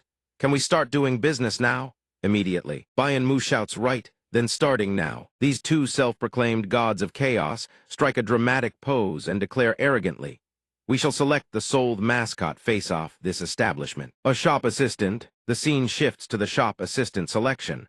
A row of applicants sits lined up for the interview. Tianmu eagerly says, come now all the candy. Dates, where are you? Witnessing this spectacle, King Yun is utterly astonished. He thinks, what, an audition out of nowhere like this? Bayan Mu chuckles away, while the girl maintains a stern expression at him a hum. Tianmu announces, candidate number 1, please enter. A one-eyed young man responds, yes, sir. King Yun thinks, if I want business to go smoothly, having an extra hand to wait tables wouldn't be bad. Tianmu leisurely begins. Now then, one-eyed young man, straighten your face. He mutters, what's this about? Piquing King Yun's curiosity. The one-eyed youth's expression transforms instantly as he unleashes his rapid-fire patter. Saliva spraying everywhere, 1 plate of stir-fried chives with meat, and 2 baskets of steamed buns. Chef's skill needs no praise. The dishes will be served immediately. Please wait a moment, honored guest. Then he launches into another volley. The bill goes on credit. Go live in a temple. This leaves King Yun and the others utterly horrified. King Yun thinks, what the hell is this? Wait, is this rap? Does hip-hop have roots in ancient China? The young man keeps going, nearly biting his own tongue. If you want chicken, just holler for me. Tianmu facepalms in exasperation. Oh heavens above, speak properly. He waves dismissively, I'm sorry, but I simply cannot accept this. Tianmu's blunt elimination makes the guy spew from his mouth. The 2 remaining applicants beam with glee, while Bayan Mu and the girl gesture him out the door. King Yun says helplessly, hey, wouldn't it be fine to just pick anyone? Tianmu asks, King Yun continues, why do you insist on making a waiter perform a rap show? Doesn't he just need the talent to serve? The words barely leave his mouth before Bayan Mu screams in his face, his hair flying back. Stop talking nonsense. Shut up and listen. Young Master Liu. Accompanied by the girl's piercing shriek, King Yun nearly jumps out of his skin. Then Bayan Mu softens and explains, the voice of a waiter is the voice of a restaurant. Therefore, a waiter's eloquence and customer service ability reflect the class of the establishment. The red-bund maid nods along exactly. Bayan Mu switches back to shouting, do you understand yet, young Master Liu? Understood. King Yun thinks, I don't understand a thing, but I'm terrified. Tianmu's voice cuts through the commotion. Very well then, let us continue. The audition is far from over. A melodious sound fills the air, the singing voice of a long-haired youth. The artist's magnificent singing moves Bayan Mu to the point of tears, and snot streaming down his face. Then comes the singing of the banana-head youth, whose voice sends both Bayan Mu and the girl into rapturous delight. After finishing his performance, he gives all 3 a beautiful hair flip and presents his scorecard with a solemn expression. Bayan Mu 7, Tianmu 9. The girl's verdict, this is a bowl of zhajangmyeon. Witnessing these scenes, King Yun is absolutely horrified, screaming internally, ugh, why do I have to watch a rap audition in this era? This is sheer absurdity. The banana-headed youth has tears streaming down both eyes, while the red-bund maid slurps down noodles like a maniac. And the young man, hair covered his eyes completely, broom in hand, performing as though he were shredding a guitar solo. The 3 candidates brawled chaotically, while the little girl demanded yet another bowl of noodles. Tianmu flips the table. Seeing this utter chaos, King Yun's face darkens like the bottom of a cast-iron pot. Enough, this won't do. He leaps to his feet and slams the table, bellowing, everyone stop at once. He declares that his restaurant is no place for frolicking and dancing. Then continues his restaurant is simply a place where hungry diners can savor good food. King Yun's expression turns solemn as he speaks, resting briefly after days of exhaustion. Therefore, I have no need for any waiters. Hearing King Yun say this, Tianmu waves his hand. Fine then, everyone head home. Bayan Mu and the girl feel dejected since things had been going well. The 3 of them crowd together. King Yun's restaurant doesn't need a waiter after all. How strange. Odd indeed. Bayan Mu actually agrees, which is highly unusual. The little maid then blurts out, King Yun is such a pervert, leaving King Yun stunned. He thinks that's none of your business. He sighs and says, either way, the decision stands, no waiters needed. Suddenly a bizarre figure flies in through the door, exclaiming, wait, it's not over yet. Tianmu and Bianmu seem to recognize this person. Tianmu says, "You again?" Bianmu sneers with contempt. "You followed us all the way here. You cling on like a leech." The figure drops to her knees at once, pleading earnestly, "Please, I beg you noble lords, give this humble girl a chance to participate in the selection." Tianmu looks down at her. "Huh. Didn't we already tell you that you don't qualify? You can't even speak properly, and your background is—" Bianmu beside him also sneers, "HMPH. The girl stammers, but She speaks with fierce determination. This humble girl is willing to endure any hardship. "Just give me one chance, and I will give it my absolute all." Tianmu raises an eyebrow. "Even if you try, it's pointless. Besides, this rundown restaurant could someone as big, dark, and reeking as you possibly serve as a waiter." The girl pleads pitifully, "Please, just give me a chance." Tianmu presses on furthermore. "Young Master Liu already said he doesn't need any waiters." No sooner has he finished speaking than King Yun interjects. "Wait." King Yun, with a serious expression, tosses a golden hat, advancing the girl to the final round. "You're hired." Hearing this, Tianmu freezes. "Huh. But just now the young master said he didn't." King Yun waves his hands frantically. "Hired. You're hired already." This ridiculous display leaves the other three speechless, while the girl is utterly baffled as to why she was accepted. She is overwhelmed with gratitude toward King Yun, her eyes brimming with tears. "Thank you for accepting me, sir. Thank you." "My master." Those words make him want to die of embarrassment. King Yun's face flushes crimson. "My master. That might be a bit too much." About that? I don't actually mind." Seeing this scene, the remaining three can only silently judge. What a pervert. Upon hearing King Yun's words, the girl hastily adds, "Then I shall call you Master King Yun." She asks shyly, "Is that all right?" "Let's go with that." And so, after that thoroughly fair selection process, I hired a young woman named Jialian as a waiter. The scene is peaceful when a booming voice suddenly rings out. "Hey, Jialian." Jialian asks in confusion, "Is this an advance on my wages?" And they're dragon coins, no less. King Yun asks back, "What's wrong? Is that not allowed?" Before he can react, he sees her, face planting straight onto the ground, thanking him profusely. "No, no. Thank you, master." King Yun says in surprise, You really don't have to do that." He had simply noticed she looked destitute and decided to advance her 1 month's wages. Who could have imagined Jialian would be this overjoyed? She remains prostrate. "I swear to dedicate my very life to you." Tianmu muses, though it's still a bit excessive. However, Brother Tian and Brother Bian were sent by Dalan Ji, and they've agreed to stay, to help out until the restaurant is running smoothly. Tianmu considers the situation.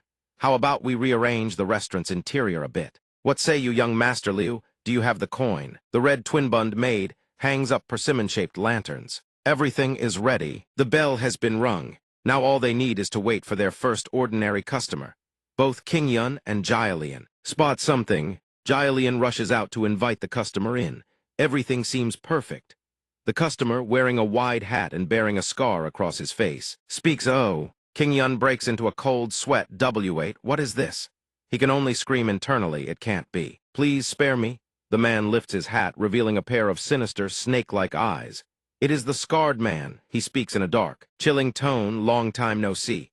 This restaurant of yours is quite presentable now." His very demeanor makes King Yun scream inside his head, "Get the hell out right now." Inside King Yun's restaurant, a voice dripping with mockery rings out, "Long time no see." The scarred man steps further. "In this restaurant of yours is quite presentable indeed." Everyone inside is stunned, King Yun most of all. He is so shocked he cannot form words. Only Jialian cheerfully extends an invitation. "Come in." Suddenly, behind the scarred man, a whole host of similarly scarred men materializes. On the other side, the yellow-scarfed assassins also pour in, equally numerous. King Yun's vision swims. What is this? Is there something wrong with my eyes? Am I hallucinating? In the next instant, both groups sit down at opposing tables, each side laying concealed weapons across every surface. Jialian, quick on her feet, moves to invite everyone to order. But before she can finish, she is gagged. King Yun hastily drags her inside. "They're not customers. Keep quiet." Jialian still doesn't understand what's happening, but Tianmu and Bianmu are already terrified. Both sides speak in unison, each placing 3 taels of silver and a sword hilt upon the table. The yellow-scarfed assassins throw down the gauntlet first. The day of reckoning has arrived. The scarred man is no less imposing. "I, too, have debts that demand repayment." Hearing this, King Yun slumps in defeat. That means from now on, they'll be waging war inside this restaurant. It's the unwritten law of the martial world. Jialian finally grasps the situation. Everyone drops flat to the floor to avoid the coming battle. Tianmu speaks up urgently. Hey, young Master Liu, judging from that conversation.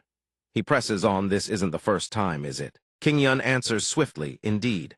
On opening day, they already came and caused a ruckus once before. Meanwhile, the two groups bicker furiously ahead. The scarred man jabs a finger at them. You blood demon scum.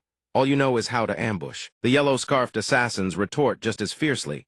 That's called tactical flanking, you green forest dimwit. King Yun laments mournfully. Once could be chalked up to bad luck. But why in the heavens are they back for a second time? Tianmu, hearing this, can only groan helplessly. So this restaurant has become their regular haunt. The red twin bund made nearby whines, I'm hungry.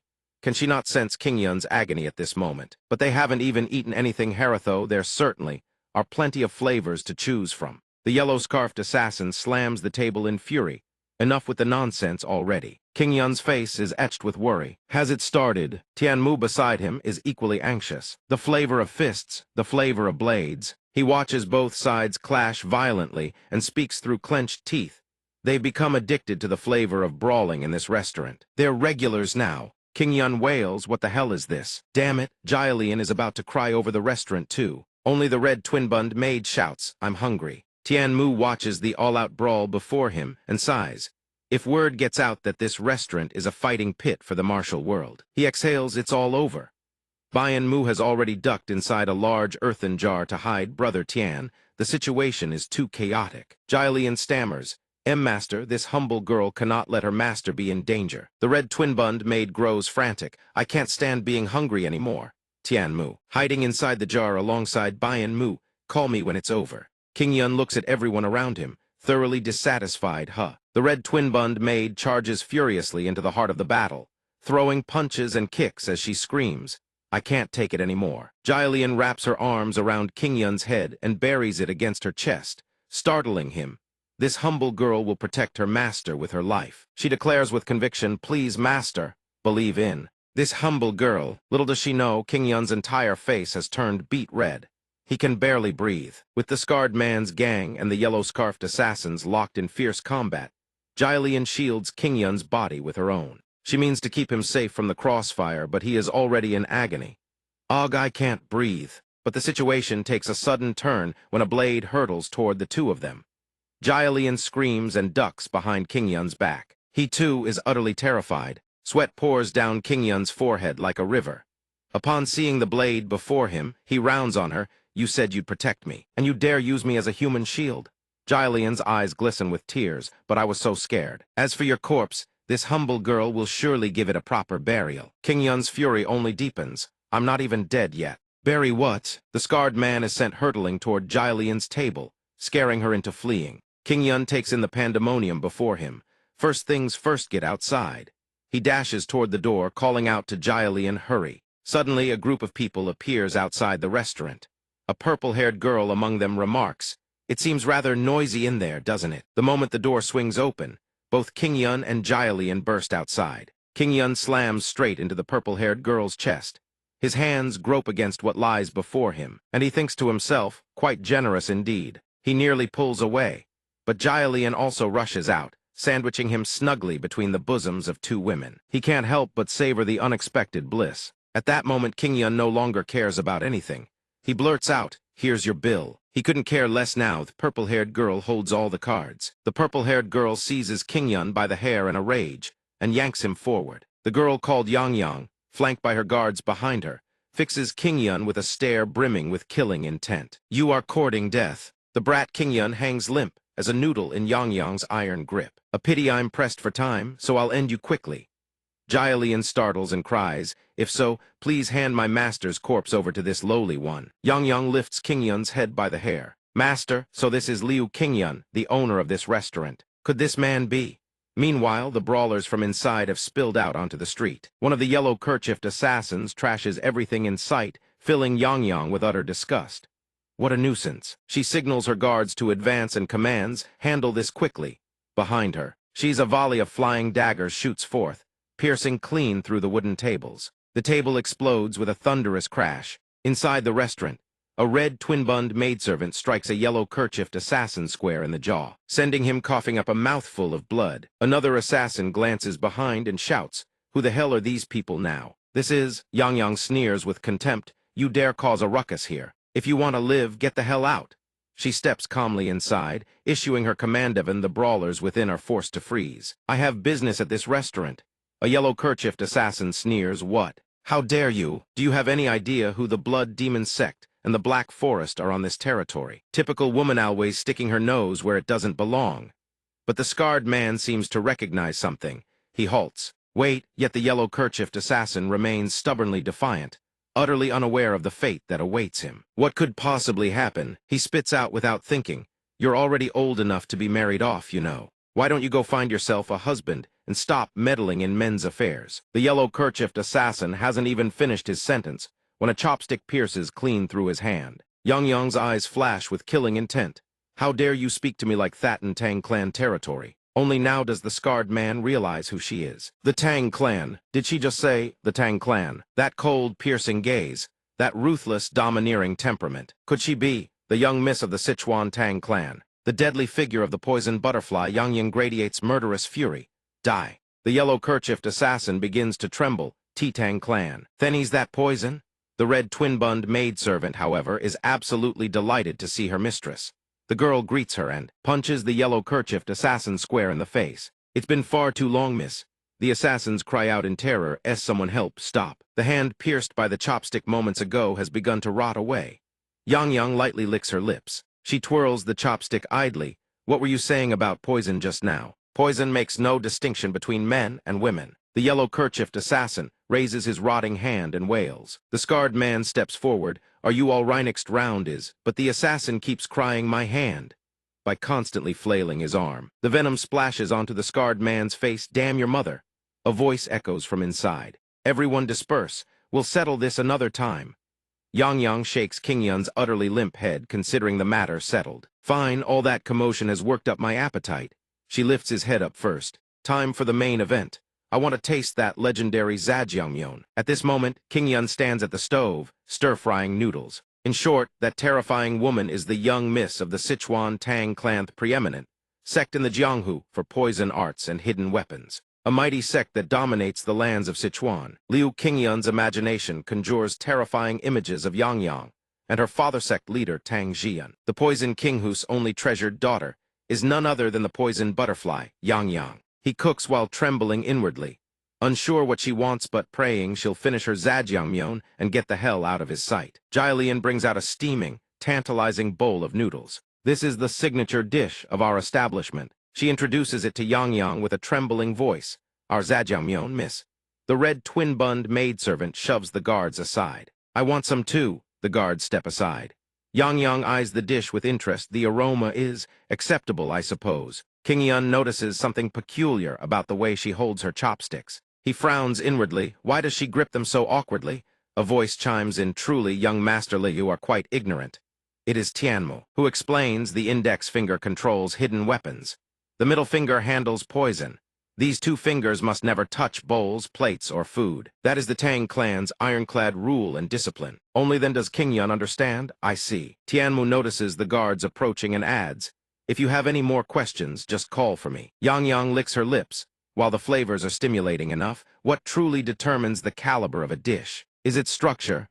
Without structure, it's no different from animal feed. King Yun gazes eagerly at the woman before him, thinking, you certainly know your food. That makes me all the more confident. The noodles common in this era are dried noodles dough rolled thin, cut into strands, oiled, and left to dry in the sun. Among modern noodle varieties, perhaps only Japan's Okinawan soba shares a similar structure to this type. Without the elasticity of fresh noodles, these dried strands are brittle and snap easily. Not everyone's preference. But as Yang slurps a mouthful of noodles, King Yun declares with absolute confidence, my zajangmyeon is different. My noodles are handmade. The modern method of hand-pulled noodles won't appear for another 500 years. The Song family's Guide to Nourishing Life, published in 1504, by a Song descendant during the Ming Dynasty, is the first text to document the technique and concept of handmade noodles. To them, the bowl he has crafted is nothing short of an out-of-place artifact and anachronism that should not exist in this era. King Yun's skilled hands churn out perfectly elastic noodle smooth, supple, with the unmistakable springiness of handmade craft. Yang slurps strand after strand into her mouth. What is this? The elasticity is, though the noodles refuse to be chewed. This is something the people of this era have never tasted. Yang Yang pays no heed to her guards calling miss. Behind Hirsch focuses solely on devouring every last strand. Magnificent structure, Yang Yang's expression of pure satisfaction tells one everything about how delicious it truly is. The noodles, how can they complement my signature dark bean paste so perfectly? The noodles are so exquisite that Yang Yang rises to her feet just to savor them seasoning. These noodles absolutely incredible. The flavors washing over her. Yang Yang's expression of utter bliss says it all. Absolutely divine, an unforgettable experience. Yang Yang goes completely limp before the flavor of the zjajangmyeon. Her entire body slumps over the table, sending her guards into a panic. They rush over crying, Miss, are you all right? This bizarre spectacle leaves King Yun watching from the kitchen, bewildered and slightly alarmed. Why did she just collapse like that? Could it be an allergic reaction? Unable to hold back any longer, he summons every ounce of courage and rushes over, asking with both caution and concern, Miss, is something wrong? But all that answers him is her heavy, labored breathing, gasping as though she's lost all strength. Ha! He murmurs a silent prayer, no way. This can't be happening. Suddenly she bolts upright and seizes him by the collar, her eyes blazing with authority. Father asked about that young man's quite good, isn't he? Her cryptic words leave him stammering, miss. Recalling King's words, Yang Yang murmurs in reminiscence. His cooking truly is the finest under heaven, sister. Even she can no longer deny it at this level of deliciousness. It's no wonder King has fallen so deeply for him. But just as Yang Yang sinks deeper into that reverie, King Yun suddenly leans in and gently places his hand on her neck. Miss, wait, are you truly all right? The unexpected gesture catches her completely off guard. What do you think you're doing? He murmurs to himself. Her heartbeat is normal, but why is her body temperature so high? That's strange. The instant those words leave his mouth, a scroll smacks him square in the face. He tumbles to the ground from the devastating blow. Jialian, ever loyal, rushes to his side in alarm. Master. Meanwhile, Yang Yang, her face flushed crimson with both fury and embarrassment, points at him and screams, How dare you play such indecent tricks? If it weren't for King, I would have. She hurls the scroll at his head as she speaks. He lies thoroughly thrashed, while the red twin-bunned maidservant has also been trussed up and gagged like a silkworm cocoon. At that precise moment, Tianmu and Bianmu poke their heads out from inside a jar, peer down together, and exclaim in unison, Oh, that's the seal of the huge clan patriarch. She suddenly remembers, that's right, it's a letter from Uncle Juge. Read it quickly. Hearing this, a realization dawns in King Yun's mind. Uncle. So the two families have a connection. That's how she knew about the zjajangmyeon. Meanwhile, Jialian frets anxiously over him. Seeing King Yun's head lolling to one side, Master, Tianmu and Bianmu carefully open the letter and begin to read. Liu Kingyun, here this 80th grand birthday celebration of Elder Tang Bailing is fast approaching. The poison king of the Tang clan. Yang Yang stands beside the scene, arms crossed. She smirks and sneers, an old crone who still insists on throwing herself grand birthday parties. Hearing this, King Yun's mind conjures a cascade of vivid images about the Tang clan. The poison butterfly, the poison king, and then there's the poison king as well. Truly a clan that no one dares cross. Elders Juge and Elder Bian continue. As the patriarch of our clan, this old man ought to attend in person. But due to pressing matters, this seat wants Liu Kingyun to attend in my stead. Hearing he must attend this grand birthday celebration on behalf of the Juge clan patriarch, Juge Tian himself, Liu Kingyun nearly leaps out of his skin. What? I have to go. At that moment, she plants her hands on her hips and stands before him, her face radiating absolute authority. You heard me. So stop dawdling.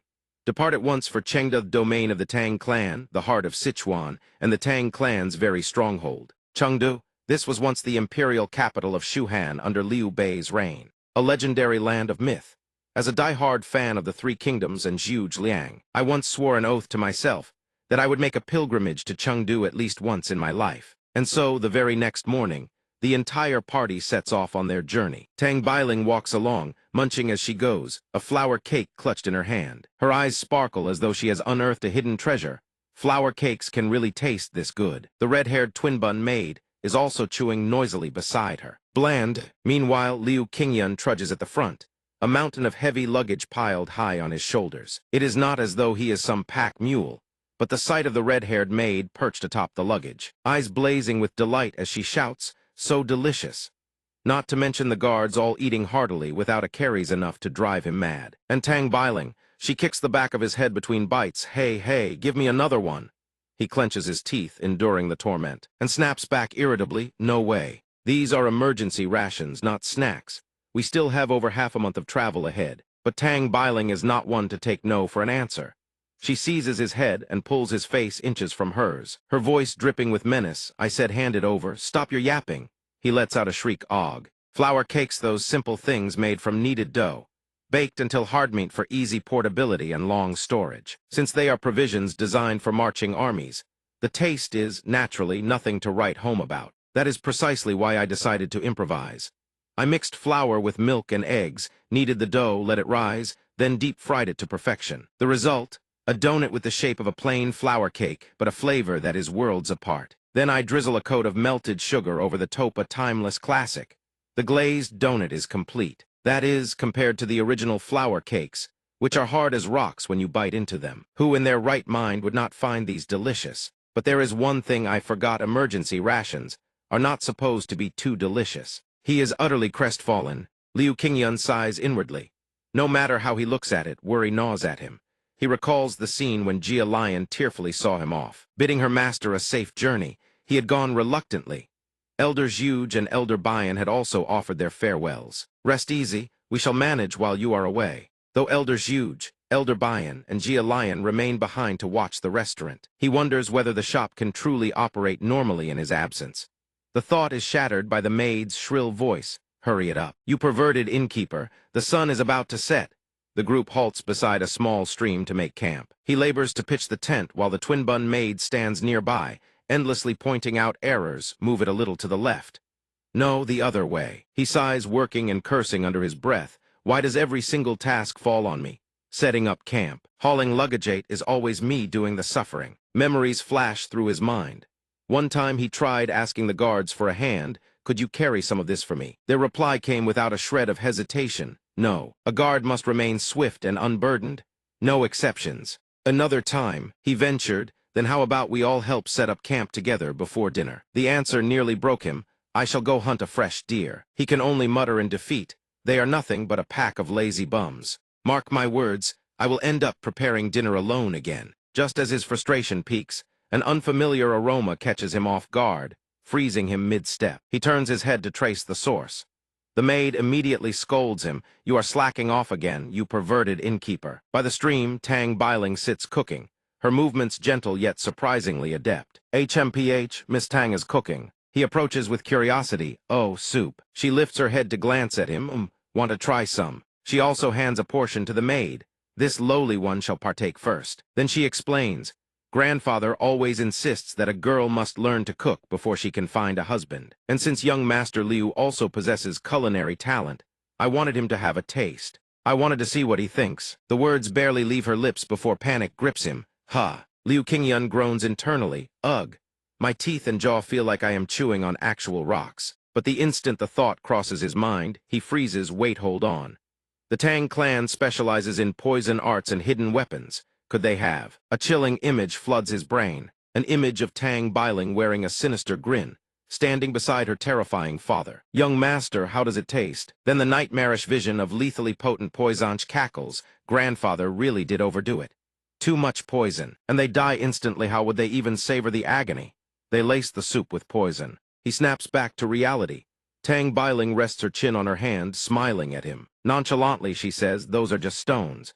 Why are you making such a face? Have you never heard of stone soup? You pick the stones out first, then eat. The maid beside her chimes in matter-of-factly. Just chew them carefully. It is perfectly fine. He replays her words in his head, unable to believe his own ears. Stone soup, a soup made by cooking with actual stones, the ones with algae clinging to them like seaweed, and various sea vegetables. I have only ever read about it in ancient cookbooks.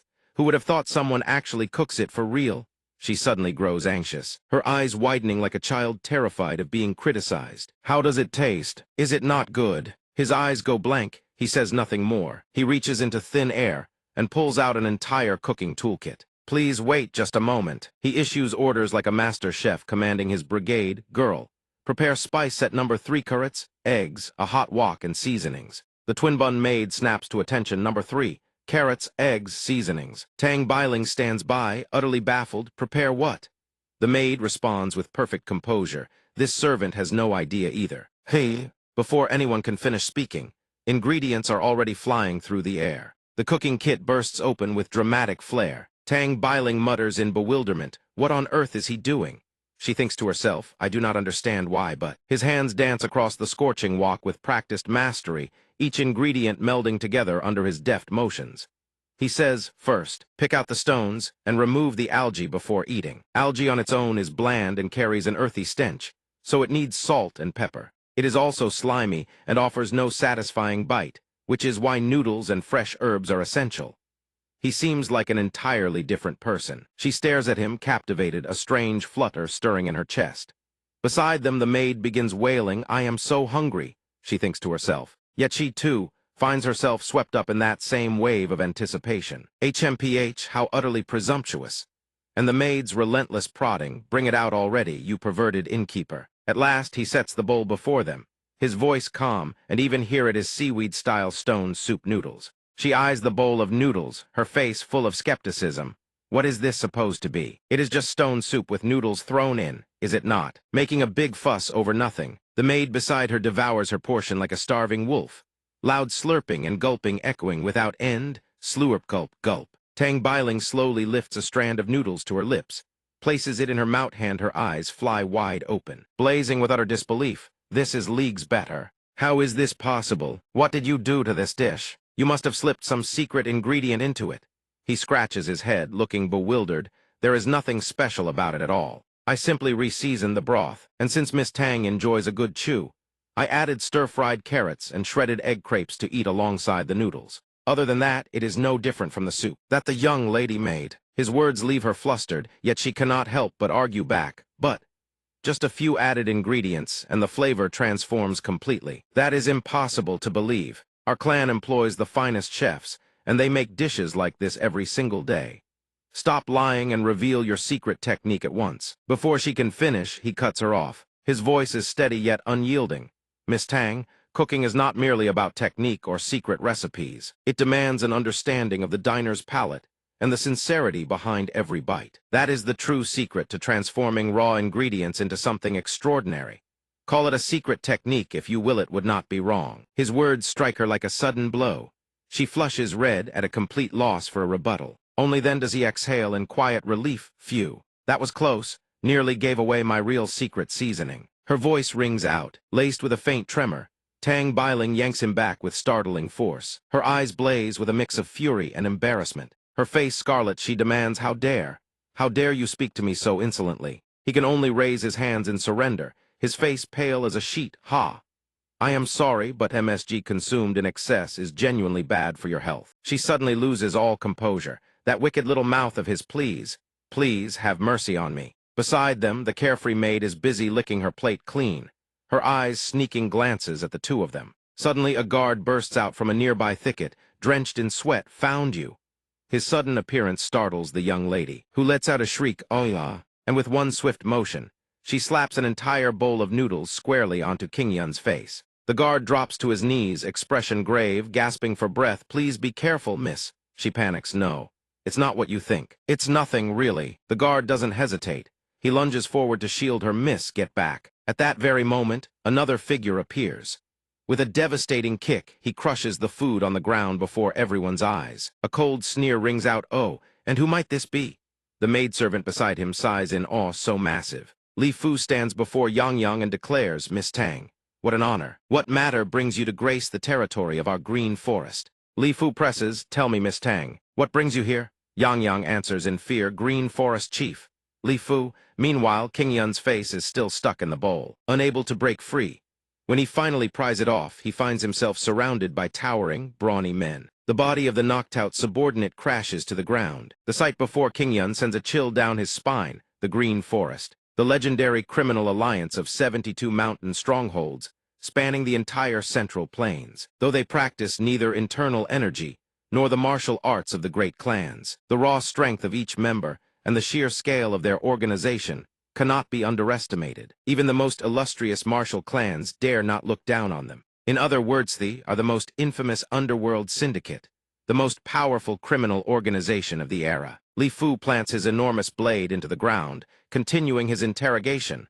Why won't you answer? He thinks to himself, the poisoned butterfly of the Tang clan. This woman? Suddenly, Li Fu's face flushes red as he thinks, why did she come here? I'm dying of curiosity. A few days prior at the Green Forest stronghold, Li Fu sighs Miss Tang.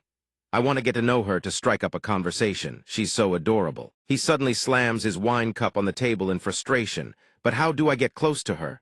While gnawing on a chicken leg, Li Fu grumbles, how come none of you ever talk about romance? A lackey replies, Big Bro speaks the truth. We spend every waking hour surrounded by these stinking brutes. Indeed, Li Fu and his lackey sit in a corner drowning in wine, while the others train. The more they talk, the more bitter he feels, and the deeper he drinks. Women are truly incomprehensible. The lackey continues, oh, there's a new recruit who just joined recently. Then another man steps forward, there's one right here. He's well versed in the ways of women. Kui Ding scratches his head sheepishly. An honor to meet you, Big Bro. I'm Kui Ding. Li Fu's eyes light up, a handsome devil, no less. The name, Kui Ding explains. If you want to get close to women, you first have to strike up a conversation with them. Li Fu eagerly asks, strike up a conversation. What's that? Kui Ding answers, just start with simple questions. The moment he finishes, the other men standing around watching are filled with admiration. Wow, this new recruit is one sharp cookie. Kui Ding glances around and continues, there's one more thing very important. Back in the present, Li Fu recalls Kui Ding's lessons conversation. Greeting and a smile, he speaks Miss Tang. Li Fu suddenly flashes a terrifying grin. I ask it what brings you here. King Yun, seeing this, hides behind Yang Yang in terror and whispers, I think he's angry.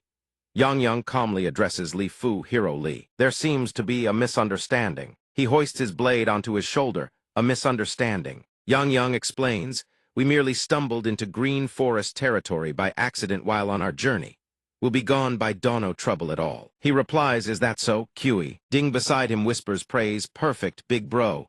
Very natural, very natural. But both King Yun and Yang Yang are drenched in cold sweat. She continues, the Green Forest and our Tang clan have always maintained cordial relations. I sincerely hope this incident won't affect the long-standing ties between us. Li Fu responds flatly, but after a long pause, no one says another word. Silence drags on. Then all three Li Fu and his two lackeys suddenly whirl around. He immediately hisses at his lackeys. I don't know what to say next. The lackey panics, it's over. Kui Ding intervenes, no, naste calm, Big Bro. At this moment, Li Fu's entire gang is huddled in a tight conference, leaving Yang Yang's party utterly bewildered. A guard mutters, there's no telling what they're thinking. Yang Yang chimes in, it's like observing pack animals, utterly incomprehensible. Kui Ding continues his counsel, the next step. It's time to display the allure of a mature man. Li Fu is puzzled, the allure of a mature man. How do I show that? Kui Ding replies, women adore men who are diligent, always focused on their craft. Li Fu nods, all right, I'll do it right away. He turns and speaks with gravity. I understand now, Miss Tang. Since that's the case, I shall make an exception and grant you passage. Just one head will suffice. He's trying to embody the fearsome bandit chief. Li Fu gives it his all, but his image only grows more savage, terrifying them even further. Kui Ding stands frozen, stunned by Li Fu's performance.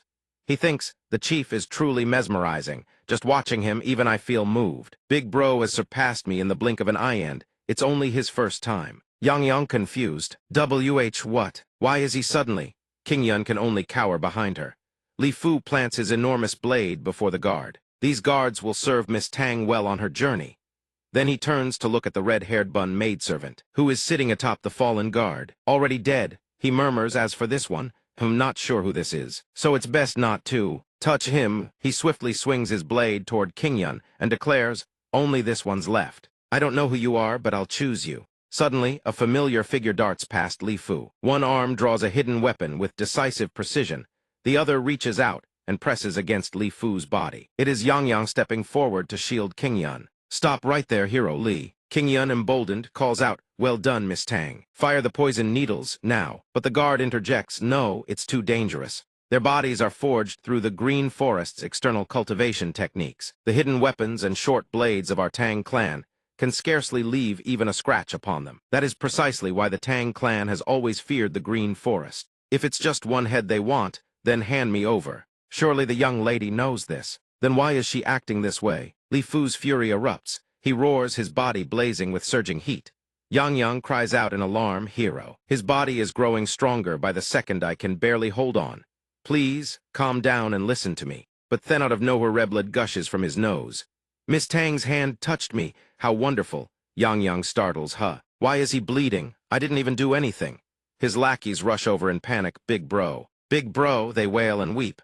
I knew you could do it. You touched a girl's hand. We're so proud of you, big bro. Even the red-haired bun maidservant chimes in to praise him. He's incredible. Li Fu, still bleeding from the nose, says it's all thanks to you guys. Then they all embrace, sobbing uncontrollably. Yang and everyone else stare in disbelief.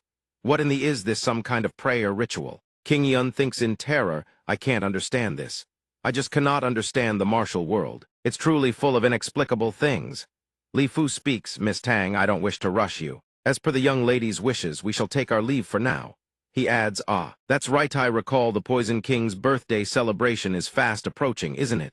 She replies, yes, but why do you ask? Li Fu sheathes his blade and flashes a strange grin, then we shall meet again there. I very much look forward to it. Yang's group shudders. Is he still angry? Under the moonlight, the lackeys take turns heaping praise on Li Fu. Perfect, absolutely perfect. Big bro has finally secured a second meeting. Yes, she's wonderful, big bro. He replies, quiet. I'm thinking of names for our future son. Dawn breaks. They resume their journey. The little girl points ahead. Look, we have reached the road. Yang, let's move then. Yang eats as she walks. She says about 10 more days to go. The long road makes the little maidservant drowsy. The girl yawns, bow. You perverted shopkeeper, wake me up in 3 days. Another day passes. King Yun is utterly exhausted, carrying both Yang and all the luggage on his back. She cheerfully sighs, so comfortable. The red-haired bun maidservant grumbles as she trudges along, I'm starving. They finally arrived. The girl shouts, there it is, we've finally made it. The moment they reach the city gates of Kuncheng, Yang commands, I'm exhausted, so open the gate at once. The girl also collapses in fatigue. King Yun stares in awe, so this is the Tang clan of Sichuan. Yang tells him, come inside quickly. I'll give you a tour, but first let's pay our respects. King Yun greets them blankly, Inside the main hall stands an enormous serpent statue. A man with a thick, imposing mustache speaks, so you've arrived, representative of the huge clan. That Liu King Yun fellow, he asks with a fierce, intimidating expression. The room is choked with thick smoke, sending King Yun into a violent coughing fit. Yes, King Yun wonders why there's poisonous fog filling the room. The man continues, the patriarch of the huge clan, Zhuge Tian, has already told me all about you. He wouldn't stop raving about how you saved his daughter. Hey, so this is the patriarch of the Sichuan Tang clan, the Poison King, Tang Jian. Liu Qingyun is caught off guard, thinking Zhuge. Big brother even told you about me. As I was saying, Jian. He continues, you must have had a hard time escorting my daughter here. I wonder if Yang caused any trouble. Though he asks casually, in his heart he is thinking, if you say something foolish, I will kill you. Liu Qingyun senses the threat and replies with a trembling voice, no, of course not. Tang Jian chuckles warmly. Thank goodness. He recalls the memories of the past days. Indeed, nothing happenedly targeted violence. Tang Jian speaks up, come now. You all must be exhausted from the long journey. Rest up quickly. I have prepared rooms for all of you.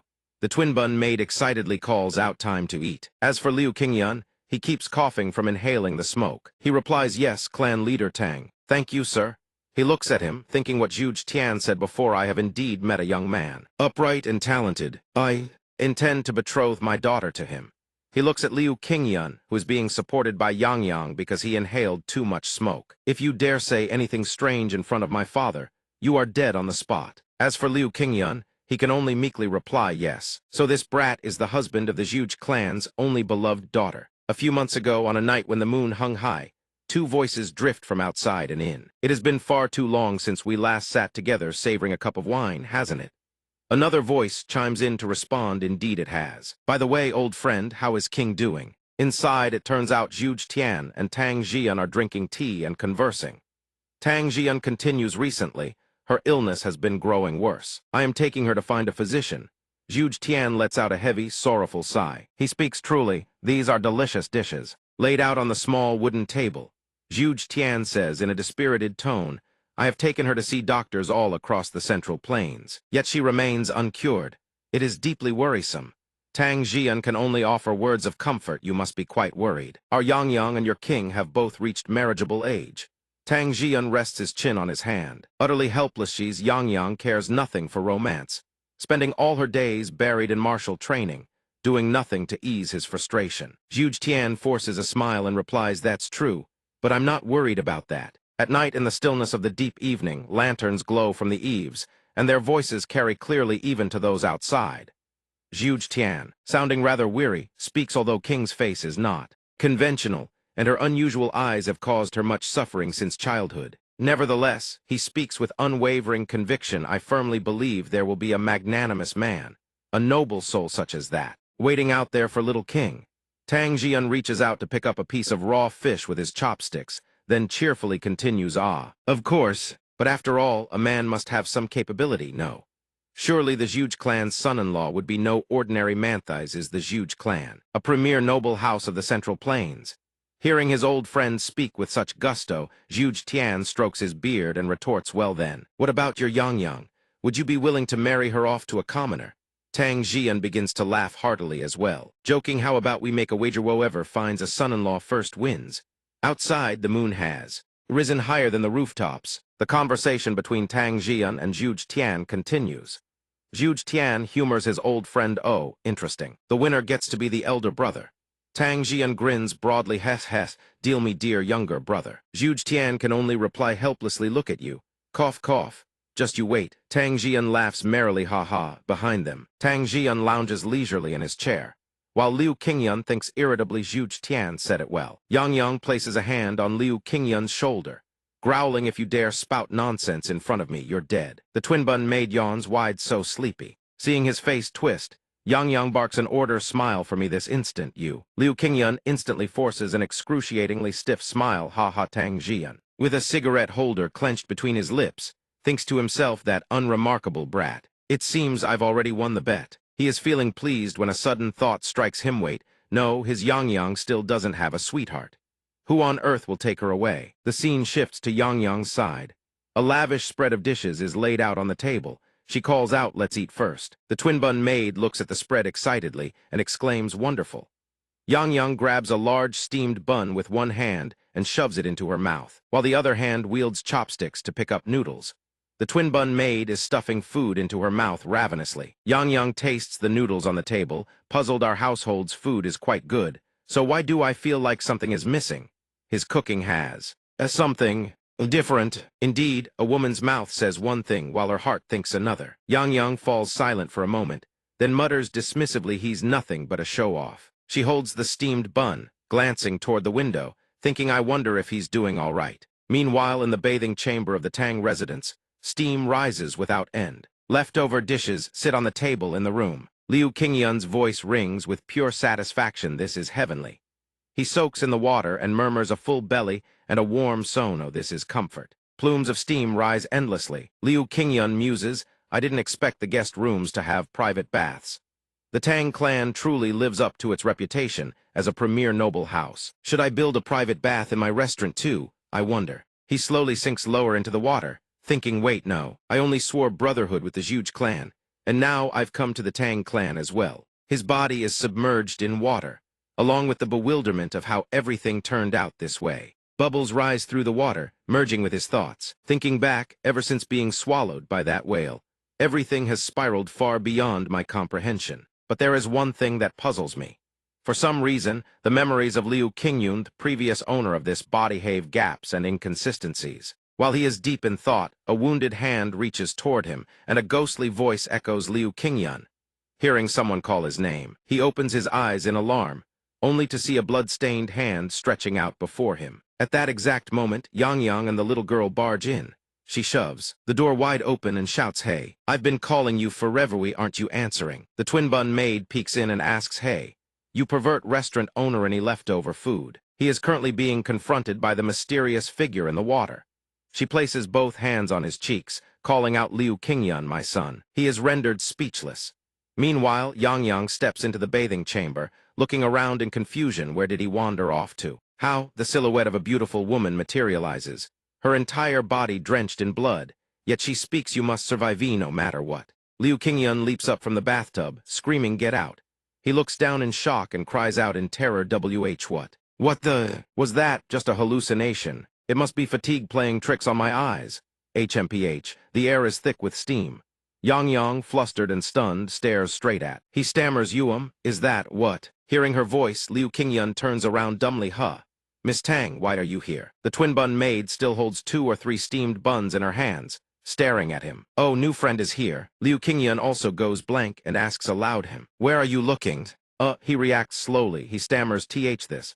Why is Yang covers her eyes, but it's useless. She screams in panic. While the little girl, utterly innocent, offers a steamed bun toward the newcomer and asks want a bite. She screams and starts throwing right hooks at him. Liu Qingyun now has to fend off the twin bun maid, while screaming in terror, miss. Wait. Moments later, an eruption of violence unfolds. Outside the room, a massive explosion rings out, dust and debris filling the air. In the distance, majestic mountains stand draped in white clouds. Birds spread their wings and take flight. A scream echoes through the air. No. I mean, didn't I lock the door? Lock the door? Liu Qingyun, covered in bruises, desperately apologizes. I'm sorry you had to see that.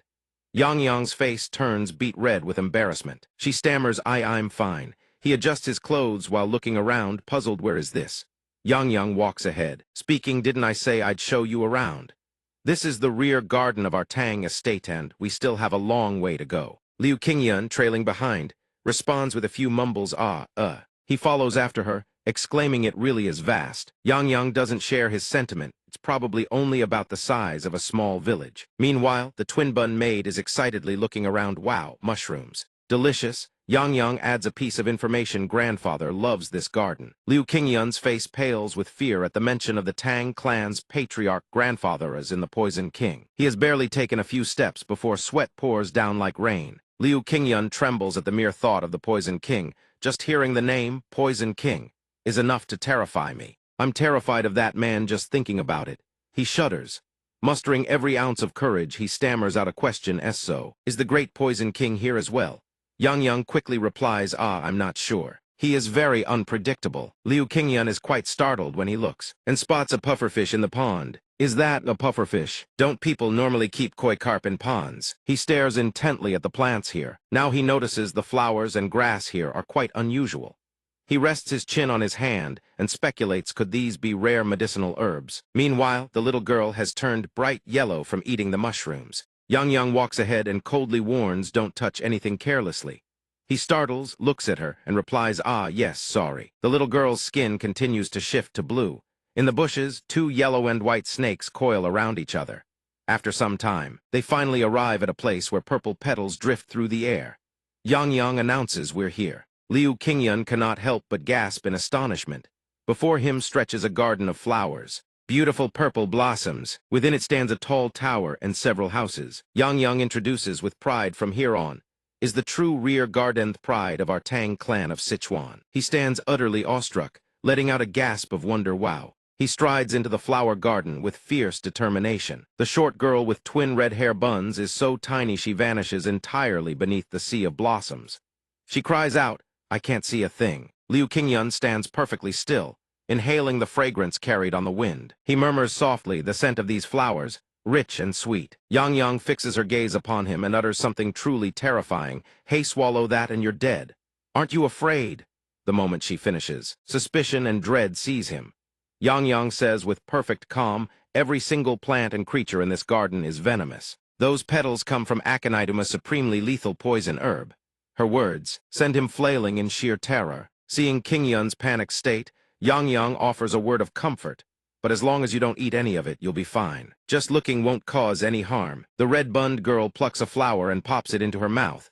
Chewing as she speaks, McHugh it thoroughly, and it's perfectly fine. By now, her entire body has turned a deep shade of purple. If it is indeed aconitum, then it must be the hegemon blossom of Joseon, plant used to brew lethal poisons, with toxicity beyond measure. Qingyun is utterly horrified.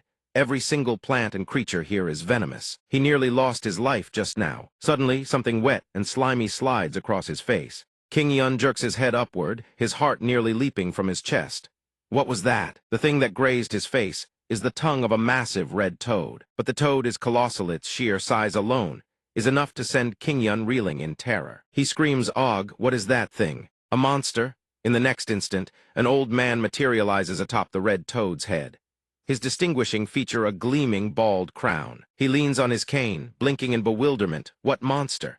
Yang spots him and cries out with joy, "Grandfather." King Yun is cowering behind her, utterly stupefied. The old man hears her call and asks with a note of confusion, Yang. He is none other than the supreme ancestor of the Sichuan Tang clan Poison King, Tang Bailing. Bailing stands atop the toad's head and demands with displeasure, "What's this? It's been ages since you last visited your grandfather. Where have you been? What have you been doing? You've left this old man bored to death." She replies politely, "I was running errands for father." King Yun thinks in terror, that man is the Poison King. He doesn't look all that fearsome, though.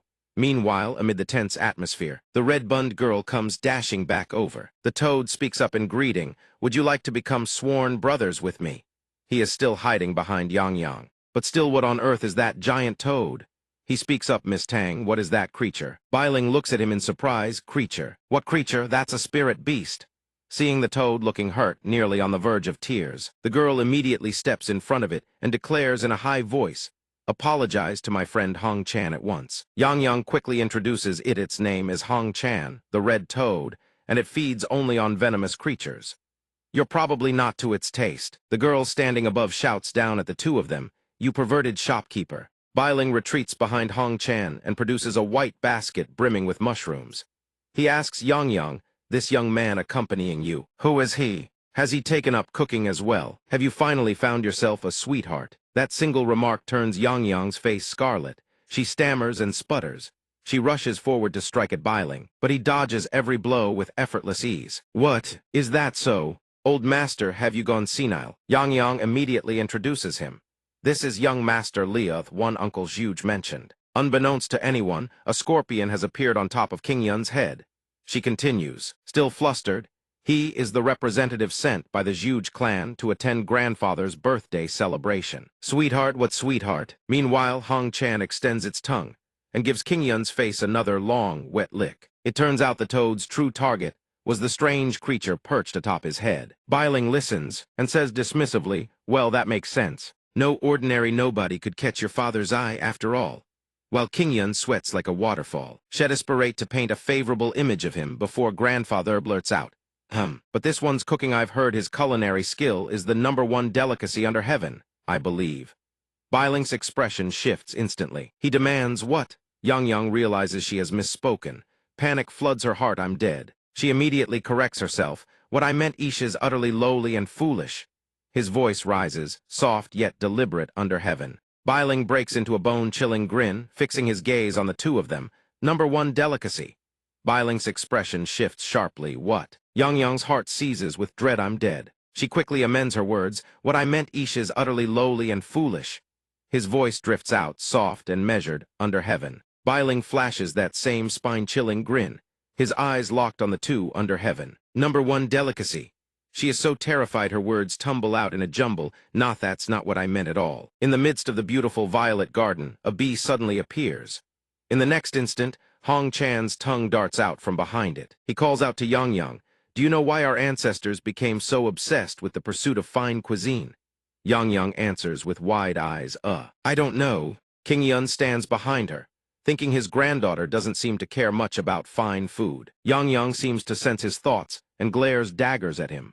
He picks up a mushroom and continues, "Because we are constantly in contact with poisons, our sense of smell becomes extraordinarily keen. And because our sense of smell is so keen, we become all the more demanding when it comes to selecting ingredients and perfecting the flavors of our dishes." Bailing recalls the chefs of years past and continues, "That is precisely why I have traveled across the entire Central Plains, meeting countless self-proclaimed culinary masters, food gods, food kings, but every one of those grand titles was nothing but empty boasting. Not once have I tasted a dish worthy of the name, #1 delicacy under heaven." He surveys the plants draped across his body, his tone dripping with contempt, and yet a brat who has lived a mere 20 years dares to proclaim his cooking is the finest under heaven. "Why?" King Yun thinks with reluctant acknowledgement. "As much as I hate to admit it, the old man has a point. The ingredients and cooking techniques of this era are limited, after all." But then, he suddenly asks Bailing, "Old master, are you by chance hungry?" Bailing does not answer directly. He counters, Why do you ask?" Do you wish to show off your culinary skills? King Yun answers with absolute certainty, yes. He possesses unwavering confidence in his craft armed, with the experience and techniques of 1,000 years in the future. He ties a cloth band tight around his forehead and declares, then allow me to prepare a feast worthy of you. Yang watches this scene unfold, her face flushing red. Oh. Biling gazes at him and speaks with a mysterious air. It seems you have some backbone after all. In that case, shall we make a wager of it? Yang cries out in shock. King Yun asks in confusion, a wager. He swiftly lays out the terms. Of this wager, if you can create a dish that satisfies me, I shall grant you one request. King Yun meets his gaze with unwavering confidence. Deal. He already knows what he will demand after I win. I'll have the old man upgrade my restaurant. Even Yang stares at him in astonishment. Hey, you can't just say things like that. Suddenly, something dawns on him, but a proper wager needs both rewards and punishments, right? At the same time, Biling speaks. By the way, Hong Chan seems a bit thin, doesn't he? King Yun hears Biling's words, rests his chin on his hand, and ponders, I've never cooked for a toad before. Besides, the old master said it only eats venomous creatures.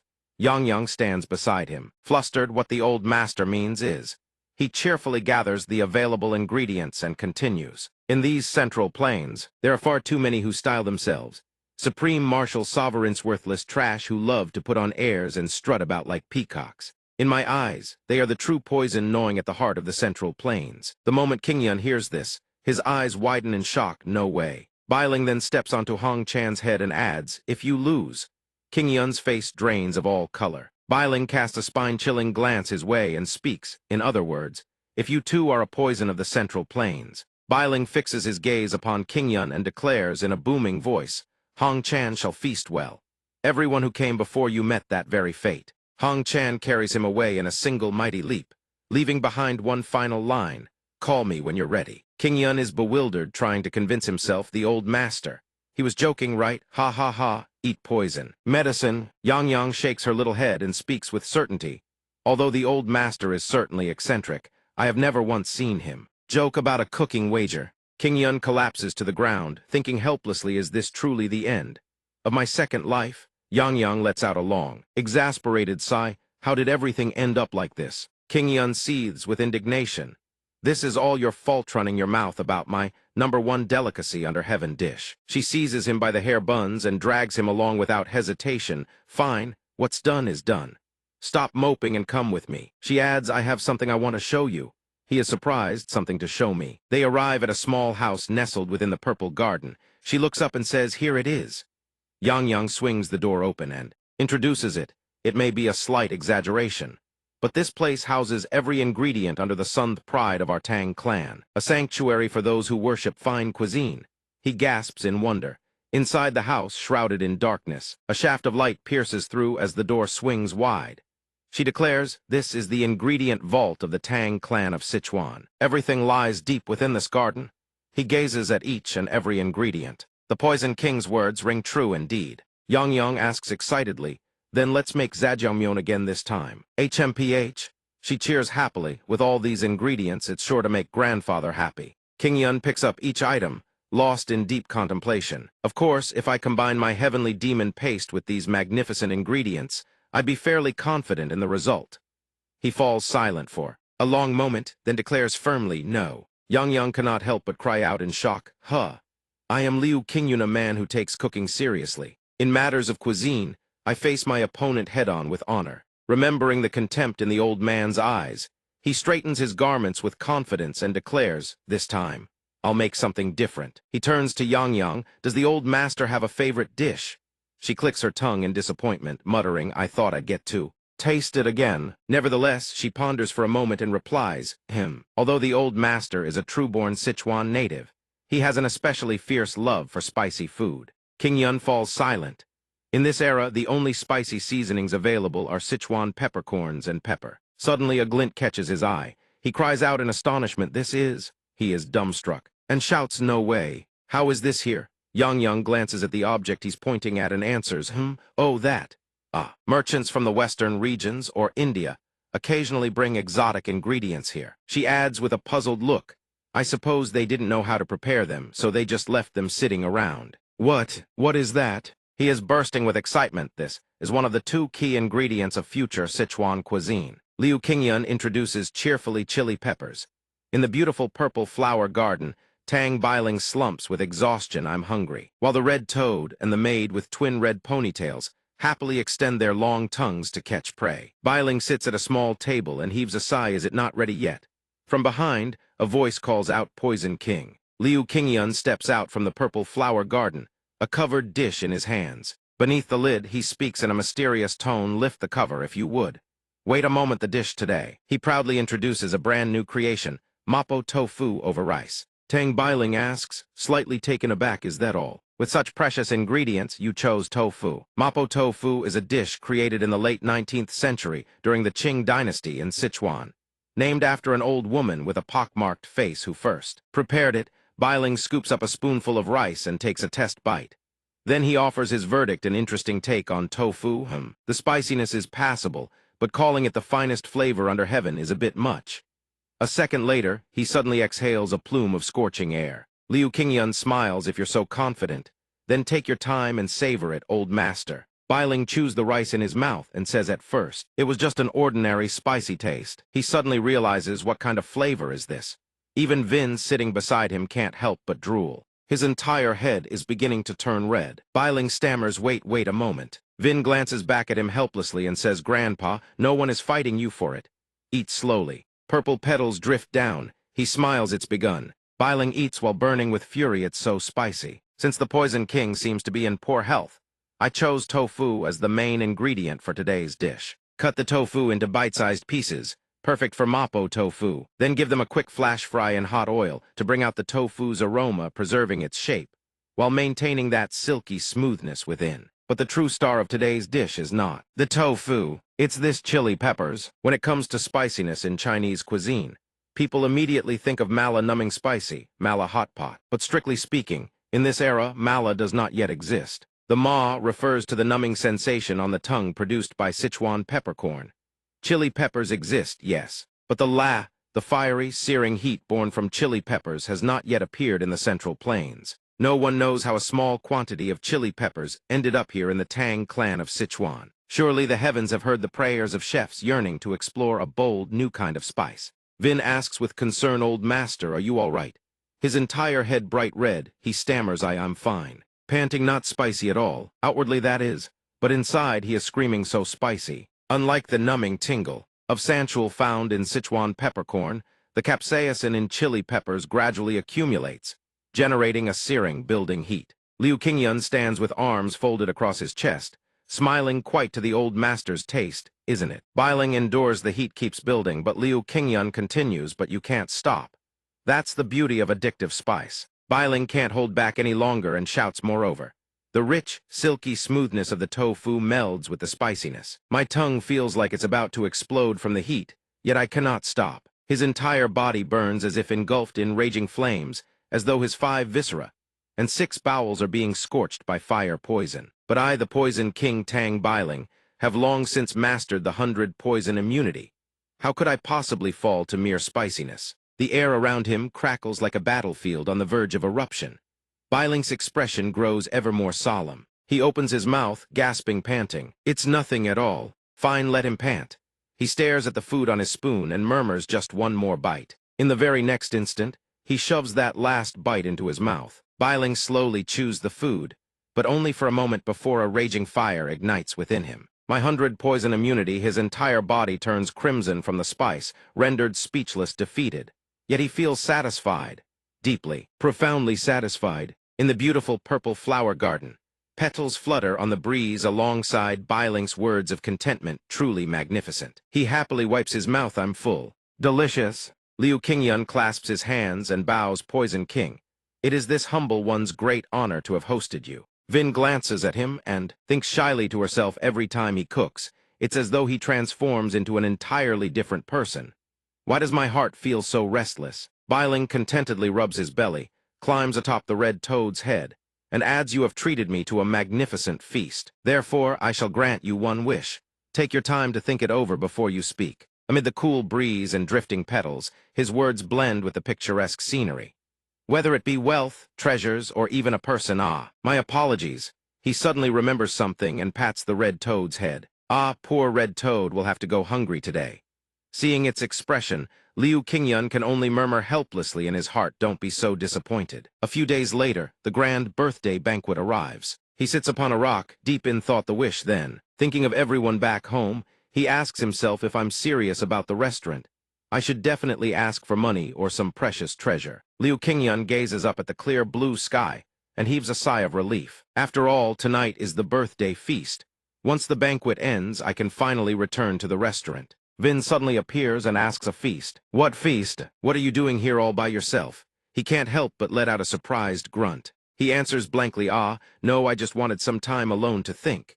Vin plants her hands on her hips, I'm so bored. Hearing this, Liu Qingyun thinks helplessly, did you even hear what I said?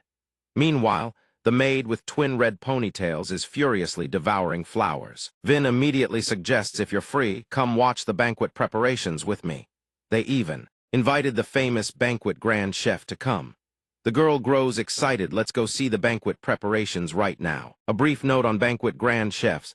They are specialized chefs who serve exclusively at grand feasts and celebrations. Liu Qingyun asks with interest, a chef so renowned that the Tang clan had to specially invite him.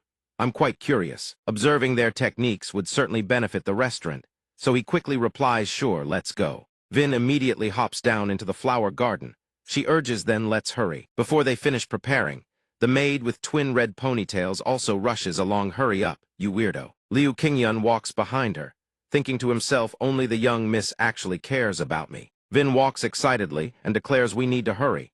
She adds cheerfully, the best food is the kind you sneak a taste of. While walking, Liu Qingyun sighs helplessly, I knew it. At the main kitchen of the Tang clan estate, a man carrying a vegetable barrel hurries past the three of them, calling, coming through, coming through. Liu Qingyun immediately says, excuse me.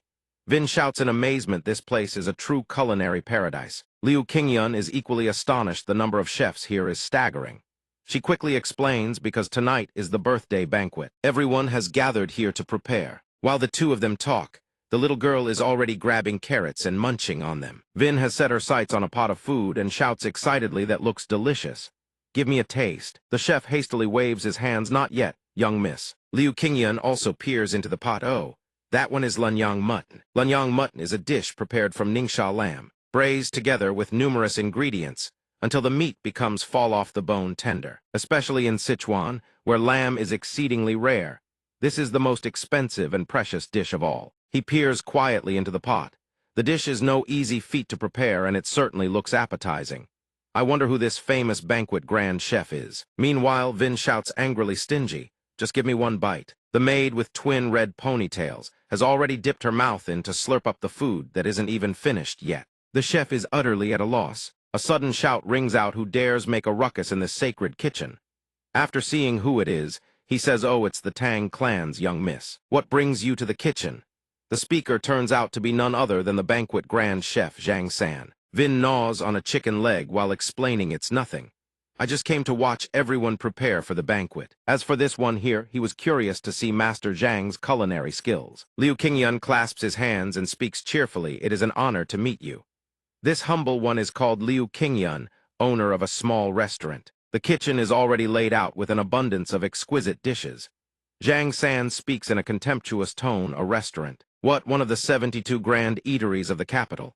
Liu Qingyun scratches his head, looking slightly awkward actually. No, it's just a small restaurant in Xinyu. Zhang San strokes his chin, his attitude dripping with condescension as a banquet grand chef. I must travel far and wide, and yet I still have to converse with a country bumpkin like you. Liu Qingyun blinks, a beat. Zhang San introduces himself with arrogance, do you even know? I am Zhang San, successor of the great Shu culinary patriarch, Master Jian, responsible for the imperial cuisine of His Majesty the Emperor. Vin glares daggers at him.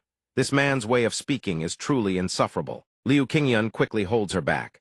Calm yourself, young miss. This reminds him of something just like in his previous life, for some reason. Talented chefs always seem to have personality problems.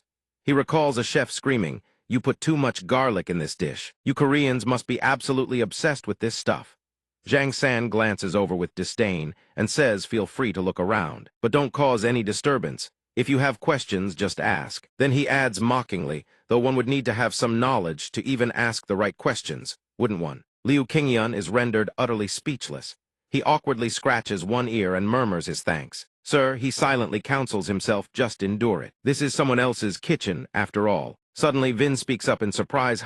What is this dish? The little girl also says in wonder, I've never seen this dish before. The moment Liu Qingyun sees the dish, he recognizes it instantly. He quickly explains to both of them, this is the wash-hand crab, a dish prepared from live crab. But I've never seen anyone use the crab shell as decoration quite like this. It is a crab salad made by extracting fresh crab meat, mincing it finely, then tossing it with the seasonings for the hand-wash crab. This dish is prepared with remarkable speed before one can even wash their hands. It is already plated and served, hence the name. He holds the dish up, examining it with a critical eye. A truly fine dish must first please the eye before it pleases the palate. Looking at this hand-wash crab salad, one can tell you are a... The talented young chef Tang Yang stands nearby, drooling at the sight. Zhang San's expression remains unchanged. He sneers, oh, this country bumpkin actually has some knowledge, must have overheard it somewhere. Before he can finish, Qingyun adds another line, however, this dish cannot be served at the banquet. Zhang San's face twists with shock and fury. What did you say? He holds the dish up for inspection. Sure enough, the shell and mouthparts of the crab have already turned black. Tang Yang stares at that very spot.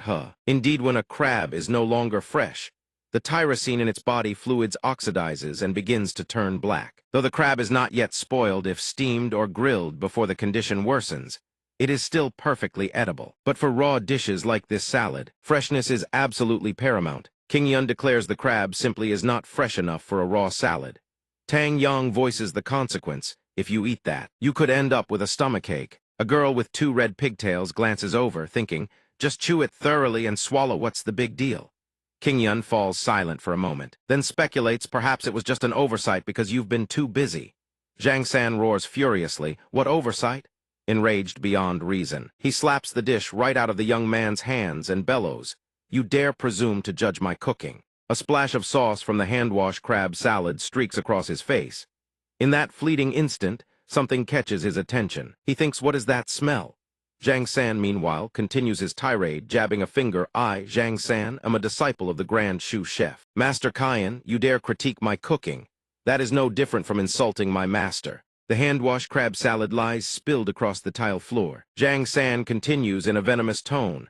Since this country bumpkin doesn't know his place, I cannot let this affront slide. While Zhang San seethes with rage, Qingyun covers his mouth in astonishment, thinking in disbelief this was no oversight. He deliberately used excessive vinegar and Sichuan peppercorn to mask the fishy stench. He hesitates for a beat, then looks squarely at the man. Sir, you knew the crab was no longer fresh, yet you deliberately concealed it. Zhang San, struck at his very core, stammers, what? You're talking nonsense. A sharp shout cuts through the air, stop right there. Tang Jian strides into the room. He demands, what is going on here? Zhang San, seeing it as Jian, immediately tattles. The hall master arrives at just the right moment. He hurries over to Jian's side, pointing straight at Qingyun. This country bumpkin started trouble out of nowhere. He slandered my cooking and disrupted the banquet preparations. What's more, he insulted both me and my master. I can no longer hold my tongue. Jian falls silent for a beat, then turns to Qingyun. Is this true, young Master Liu? If what Chef Zhang says is the truth, then I cannot let this matter go unpunished. Qingyun lowers his head slightly, saying nothing. Then he speaks. In this world there are countless chefs. Some are green and unskilled. Others are arrogant and refuse to learn. There are all manner of chefs, just as there are all manner of dishes. But the worst of them all are... Qingyun points coldly at Zhang San and raises his voice. Chefs who are dishonest about their own food. Jian perks up, intrigued by the young man's words. Oh. He lets out a sound, then thinks, well, Wealth-Eye's kid has some nerve. Jian speaks, since the two of you hold such differing views, there is only one solution. By the rules of the Tang sect, all disputes are settled through martial combat. But today is the grand birthday celebration, and both of you are chefs. Therefore, I believe a cooking contest would be the fairest way to decide the victor. What say you? Zhang San protests with a roar. You want me, disciple of the Grand Shu Chef? Master Cayenne compete in a cooking match with this country bumpkin. Jian quickly replies with a smile. You needn't worry about your dignity. The country bumpkin you speak of is none other than a representative of the Zhuge clan. Qingyun immediately produces his identity token and holds it before Zhang San's eyes. The gleam of the token blinds him. What? Jian keeps his smile as he continues.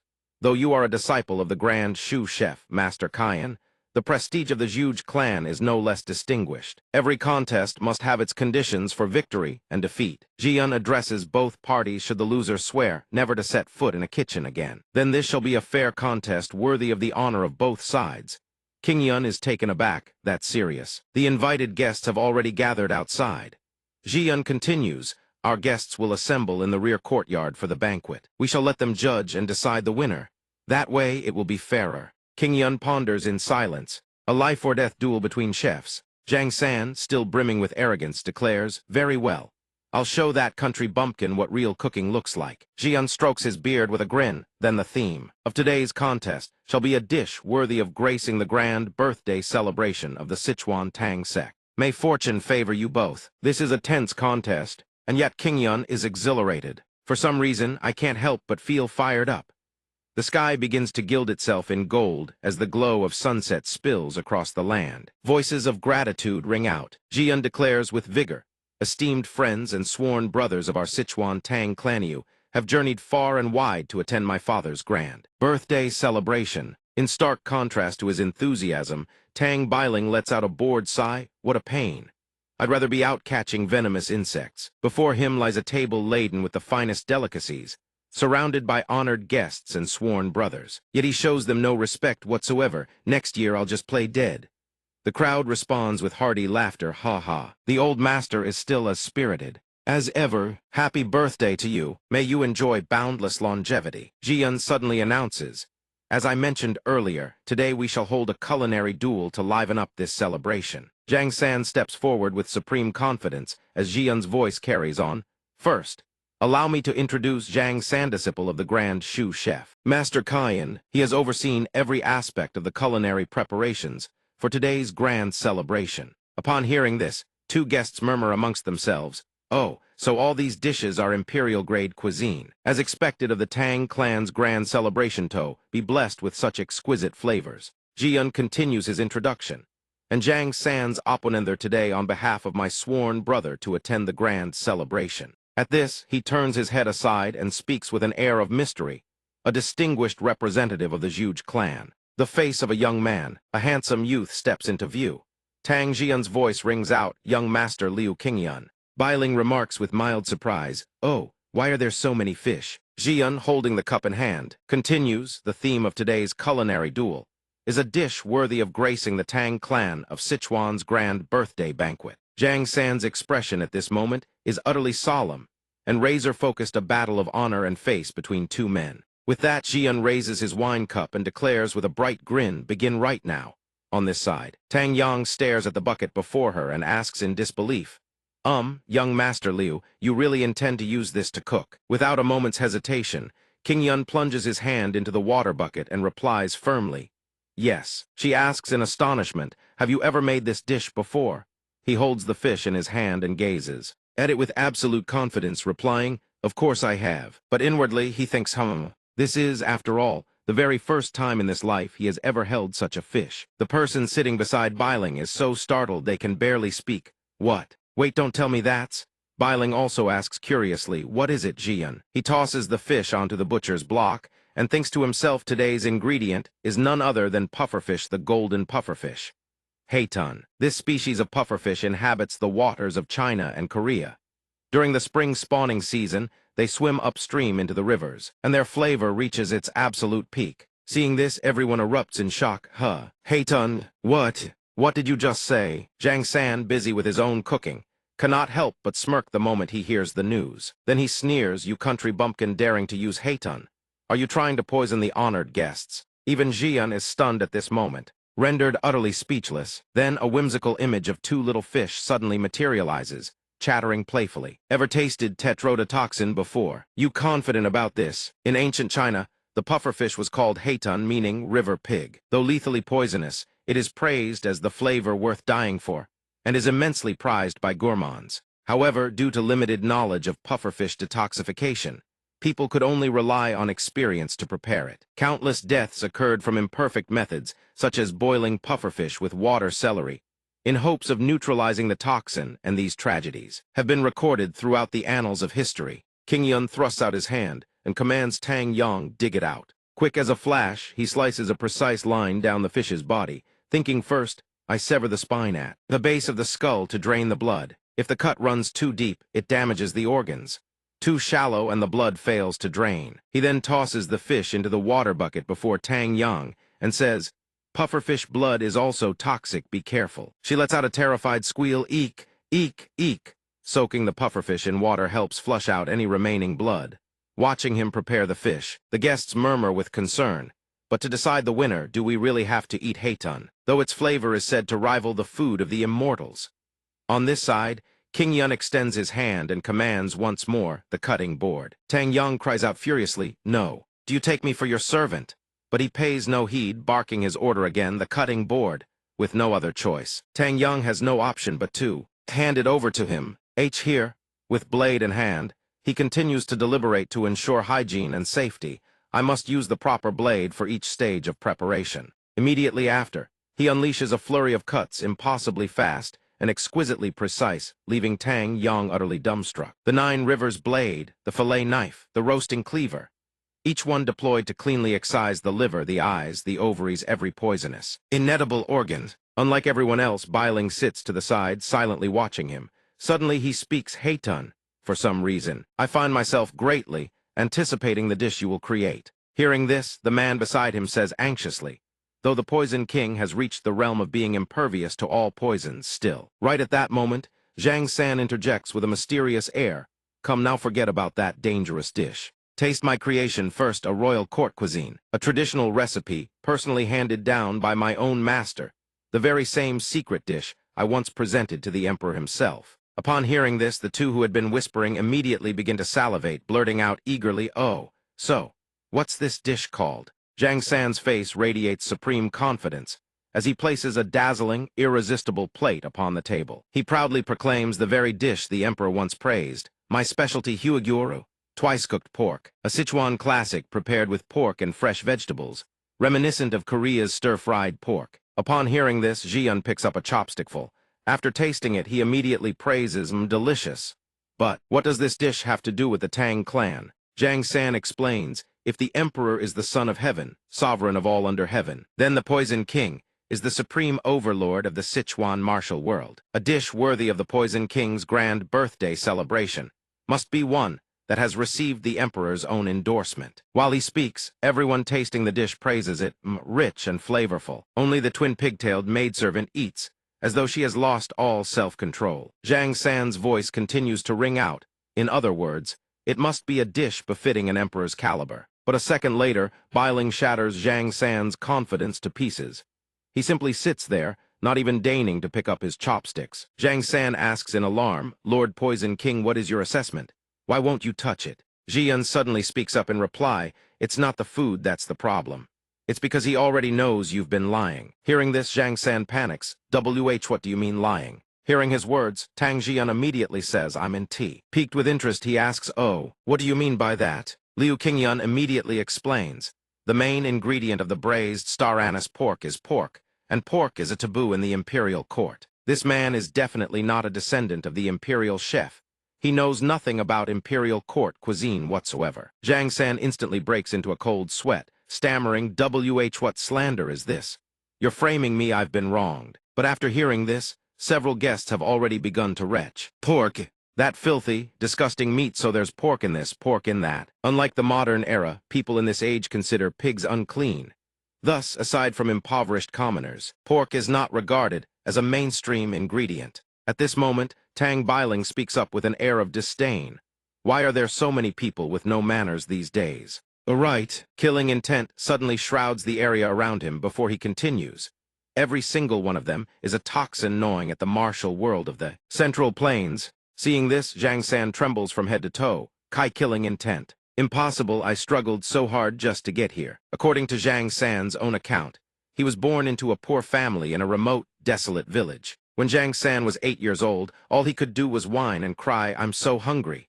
He had no means to study, nor the physique to train in martial arts. Zhang San's mother cooked braised star anise pork for him. The two of them shared a cheerful moment. Our family only has pork, you know. Eat up, son, best mom in the world. Back then, the braised star anise pork was made from cheap, humble cuts, yet it became the dish that brought him the greatest happiness. Young Jiang San happily chatted with his mother, "Mom, your cooking is delicious, just like the imperial chef's dishes." Huh? Wait, could it be that Mom is the imperial chef? She laughed and replied, "Who knows? Mom, teach me how to cook this dish." "Sure thing, it's very easy to make." Huh? Wait, so I'm actually the imperial chef's successor? That's right, that's my boy. The only thing he could learn was neither scholarship nor martial arts, it was cooking. But he had no connections, no background whatsoever. When Jiang San turned 14, he was beaten and driven away, cursed at a country bumpkin like you dares to come here. When Jiang San turned 15, he was driven away once more. Do you even know where this is? Get lost. He couldn't even land a job as a kitchen assistant at a small eatery. But there was something that saved him when Jiang San was 16. He sobbed as he spoke, but this humble one. Then when Jiang San was 17, he no longer cried. Instead, he said with newfound resolve, "This humble one once studied cooking under the imperial chef, Your Excellency." The imperial chef, a lie born from desperation, yet it became the truth for him. After hearing those words, Hu Ban's attitude shifted instantly. His tone changed to one of reverence. "Ah, the imperial chef. This humble one has been terribly rude. Though this path began with a lie, he never once grew lazy or dishonest. Rumors continued to swirl. I hear you are the head chef of the largest restaurant in Kaifeng. I hear you have ties to Su Dongpo. I hear the emperor himself praised your cooking as the finest under heaven. One day, I will truly become the imperial chef's successor." When Jiang San was 18, he cooked while mocking the fools around him. "I want to become a true imperial chef." Back to the present, he thinks in terror, "But I never expected to die today at the hands of the Poison King." At this moment, Bailing still radiates terrifying killing intent, repeating the same venomous words. Every single one of them is a toxin gnawing at the martial world of the Central Plains. Bailing raises his hand and shouts, "I can't hold back anymore." Jiang San shields himself in terror, whimpering "Eek," but to his utter shock, Bailing merely points behind him and exclaims excitedly, "Let me taste that dish." "Bring it here now." Jiang San, 19 years old, this is something he could never have anticipated. He can only gape in bewilderment, wah wah wah. Seizing the opportunity, King immediately responds, "Yes, sir. My apologies for the wait. Today's dish is pufferfish sashimi." Praise erupts instantly. "Oh, magnificent. Incredible, but wait, eating raw pufferfish. Unbelievable." Tang Jian's voice suddenly rings out. A flower sculpted from pufferfish sashimi sits atop a deep purple plate. He stares at it with rapt fascination and continues, "And it's the supremely venomous pufferfish at that, could this be?" King responds immediately, "Yes, that's correct, Tang clan leader. The next dish is..." While he speaks, Yang carries another plate over and adds one more serving. Suddenly, gorgeous flowers of dazzling, vivid colors bloom upon the plate in Yang's hands. At the same time, King's voice sounds, the hegemon flower, the symbol of the Tang clan. The flower fish fin pattern recreated as a dish. The image of the purple bouquet materializes once more as King speaks. The Tang clan's flower fish fin, a dish crafted from the hegemon flowers of the rear garden, a single pristine slice of fish, so translucent one could almost see my reflection in it. He continues, the symbol of the Tang clan. Please, honored guests, enjoy. Looking at the alluring fish before them, everyone's mouths water, yet all wear expressions of doubt. They say pufferfish poison has no antidote, and eating it raw, no less is it truly safe. Bailing speaks without hesitation. "Let me test it first to see whether there's poison." He then pops the fish straight into his mouth. Seeing this, two guests immediately shrink back.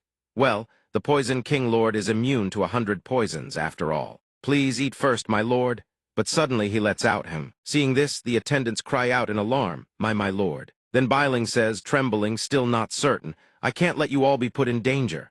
Saying this, he picks up an entire chopstick load. Shoveling mouthful after mouthful of fish in, he murmurs contentedly, "Just one more bite." A guest can't hold back any longer and shouts, "I can't take it anymore." Instantly, countless chopsticks scramble and clash, fighting over every morsel of the dish. Indeed, isn't it said that its flavor is worth gambling one's very life for? "I want to try a piece too." Seeing this spectacle, King says, "If there isn't enough, I'll have more brought out. Take your time and savor it." He then thinks to himself for them, "This pufferfish dish is more than just food, it is the novelty of a recipe never before seen. The thrill of courting death with a deadly fish, a story worth sipping a few pots of wine over.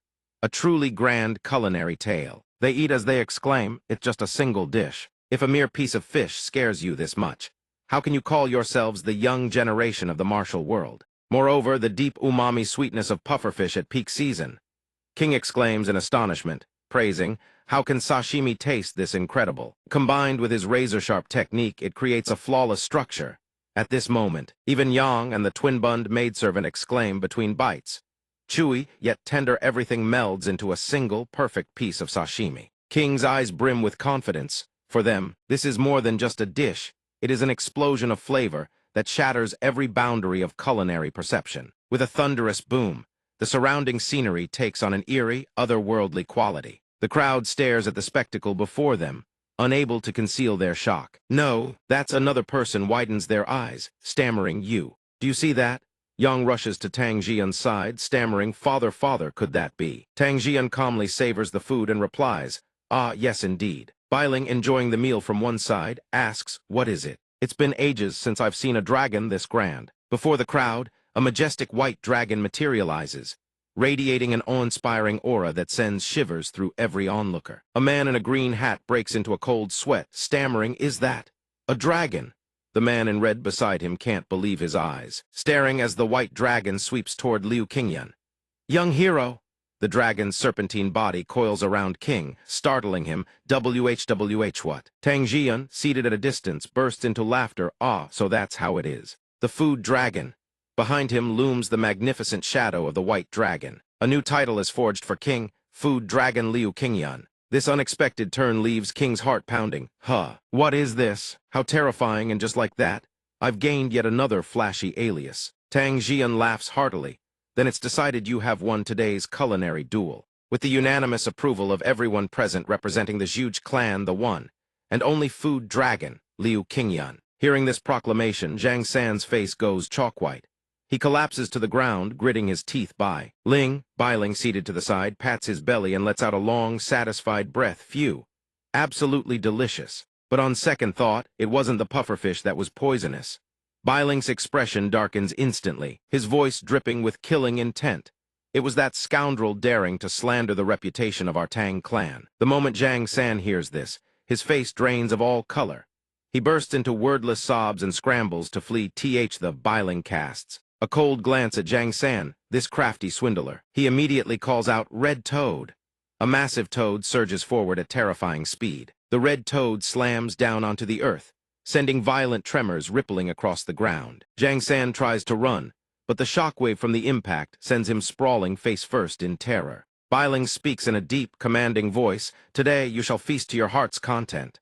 The red toad immediately flicks its long, glistening tongue toward Zhang San, sending him into a blind panic. King immediately rushes forward to intervene. Wait. The red toad startles and freezes mid-motion. Standing behind, Yang watches in alarm. What is that idiot doing? It's too dangerous. King drops to his knees before the red toad. Stammering, poison King Lord, you promised to grant me one wish. Do you remember? Biling smiles gently and replies, of course. How could I forget? Then, Liu Qingyan hears these words, carefully studies Biling and speaks. Then my wish is this, please show him mercy. He burns with determination. He must not die. In the silent darkness, his voice rings out in a grave tone. You put on a magnificent show, Lord Zhang. You may leave now. Zhang San stares at him, utterly speechless. A long moment passes before he finally speaks. Before I go, I wish to ask you one thing. Hearing this, Liu Qingyan is taken aback. Yes. Zhang San asks, his expression grave. How did someone like you end up in the huge clan? Granted, your cooking is super, but your appearance and personality are nothing remarkable. Hearing these words, his face darkens. Sweat beads across his forehead, and he is rendered speechless. Zhang San continues to put it nicely. You're nothing more than a lowly country bumpkin. I've had to climb all the way to this position through sheer hardship. Don't tell me you bribed your way in. Huh? Liu Qingyan rubs his chin, eyes darting, and replies, ah well, if you want to call it a bribe, then the only thing I can remember offering is a single dish. Hearing this, Zhang San cannot help but be astonished. What? You're saying one dish was all it took to forge ties with the huge clan? How is that even possible? Liu Qingyan forces an awkward smile. Huh. Is that so? I know nothing of fame or power, but I believe that a single dish can bring joy to everyone. Isn't that enough? The moment Zhang San hears these words, he freezes completely. Memories of his childhood come flooding back. Mother, I've made up my mind. A young Zhang San declared with unshakable confidence. Hands planted on his hips, I will become a famous chef, wealthy and successful. You'll see, mother. His mother laughed softly and said, Zhang San, success is wonderful, but a true chef can achieve something far greater than that. Really, mother? What could be greater? She smiled warmly and replied, a delicious dish can bring happiness to both the one who cooks and the one who savors it. That is the true joy. His mother's words caused young Zhang San's eyes to light up, brimming with wonder and admiration. Wow, chefs are the greatest. The memory fades and Zhang San finally understands everything. He lowers his head, voice choked with emotion. Yes, that's exactly right. He startles and quickly calls out, Hey Lord Zhang. Zhang San laughs through his tears, so that's what it was. Mother was always smiling so happily. Liu Qingyun is drenched in sweat from head to toe. Utterly bewildered, he stammers, why are you crying all of a sudden? Zhang San wipes his eyes and says, Little hero Liu, I have one request. He meets Liu Qingyun's gaze with a solemn expression. I know that having lost the culinary duel, I must abandon the path of cooking. But I beg of you allow me to cook one final time before I depart. I implore you wholeheartedly. Please grant me this wish. Hearing these words, Liu Qingyun falls into deep contemplation. Actually, that is exactly what I was about to say. Before he can finish, Zhang San immediately clasps his hands and drops to his knees. Thank you, little hero Liu. Na thank the food dragon. From this day forward, I will cook dishes that bring joy to everyone and to myself. With those words, he turns and walks away. Watching his retreating figure, Liu Qingyun murmurs, I believe you will. Liu Qingyun lowers his head and smiles. The dish you just made, there's no one in all of Sichuan who doesn't know how to cook it. From now on, Huiguo Ru will become the most beloved home-cooked dish, the very soul of Sichuan cuisine. He walks over to a boulder, sits down, and gazes at the distant sky with a long, relieved exhale. Phew, I'm exhausted. Finally, some rest. Liu Qingyun glances around the surroundings and says, now that I'm used to it, this rear garden is actually quite comfortable. Beautiful scenery. No one to bother me. He turns his head toward the red twin-bunned maid sitting beside him, carefully handling each insect one by one. He muses, the insects are already taken care of by this little fool. Come to think of it, I don't even know her name. After a moment, he asks softly, Hey, do you have a name? Silence is his only answer. Liu Qingyun glances over, slightly surprised. He turns to look and sees the girl staring at him with blazing, luminous eyes. Seeing her expression, Liu Qingyun can't help but be taken aback. Wah, what is it? The girl leaps to her feet and declares with delight, My name is Jian. Jian. The girl steps forward, patting his arm with a smile. In all the Zhuge clan, master, you're the first person to ever ask my name. At first, I thought you were just some pervert.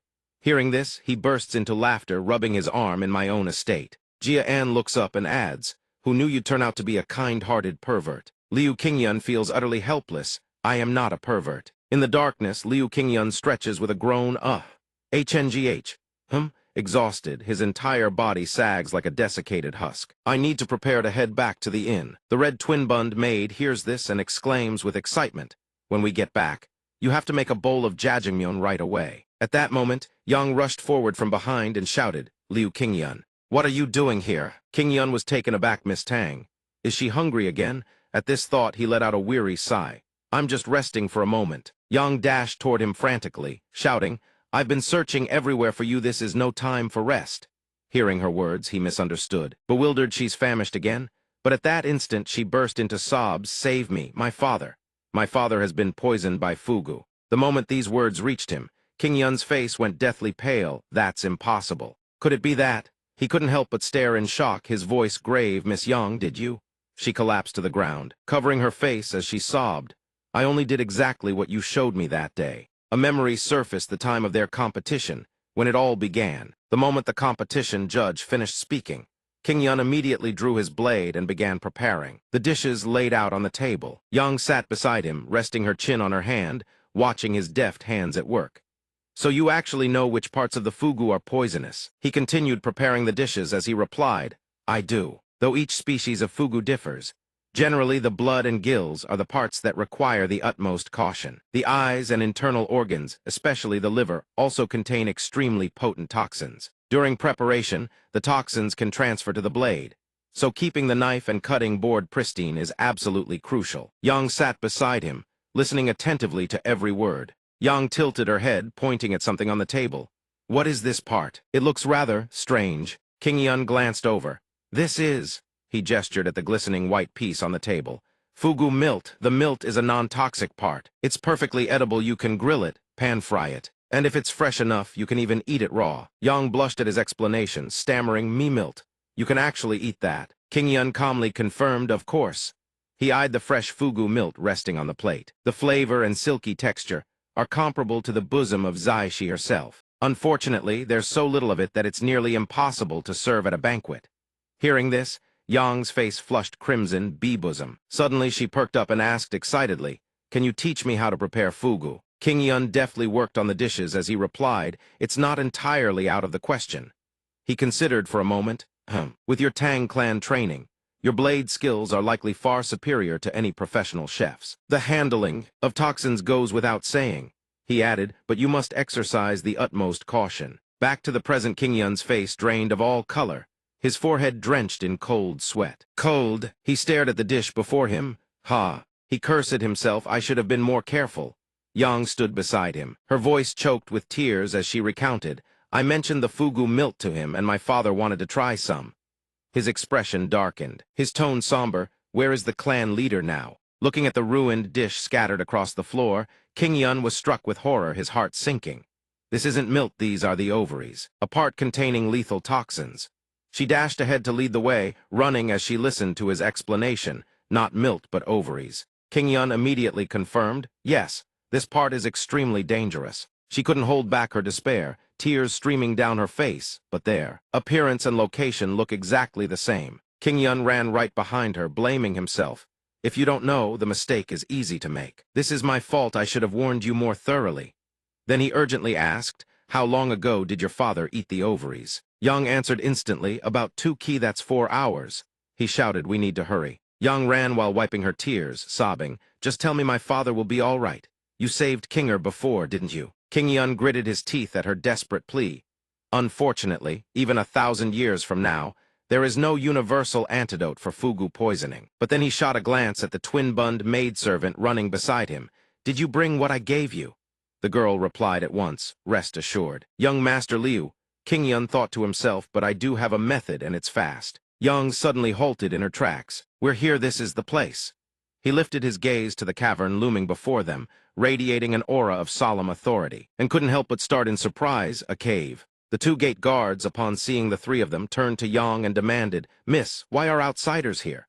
She paid them no heed, rushing inside. Then glancing back at King Yun behind her, "My father is inside, get in here, quickly." At that instant, a guard tightened his grip on his weapon, his expression darkening. "This is the Tang clan's forbidden ground." Seeing King Yun about to step forward, both guards immediately crossed their weapons in an X, blocking the path. "Forgive us, but we cannot allow outsiders to enter." The sudden confrontation jolted him.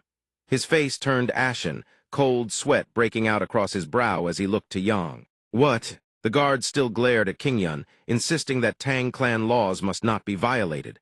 Yang stepped forward. She placed her hands on their shoulders. "There's no time for this." One guard whipped around in shock. She struck with full force. King Yun flinched behind her. Yang's blow sent the guard crashing to the ground. Her expression hardened, her voice choked yet razor cold. "Your clan's precious rules mean nothing. If the clan head dies, so does the law." Having dealt with the guard, Yang rushed deeper, inside, without a second glance. "Move before it's too late."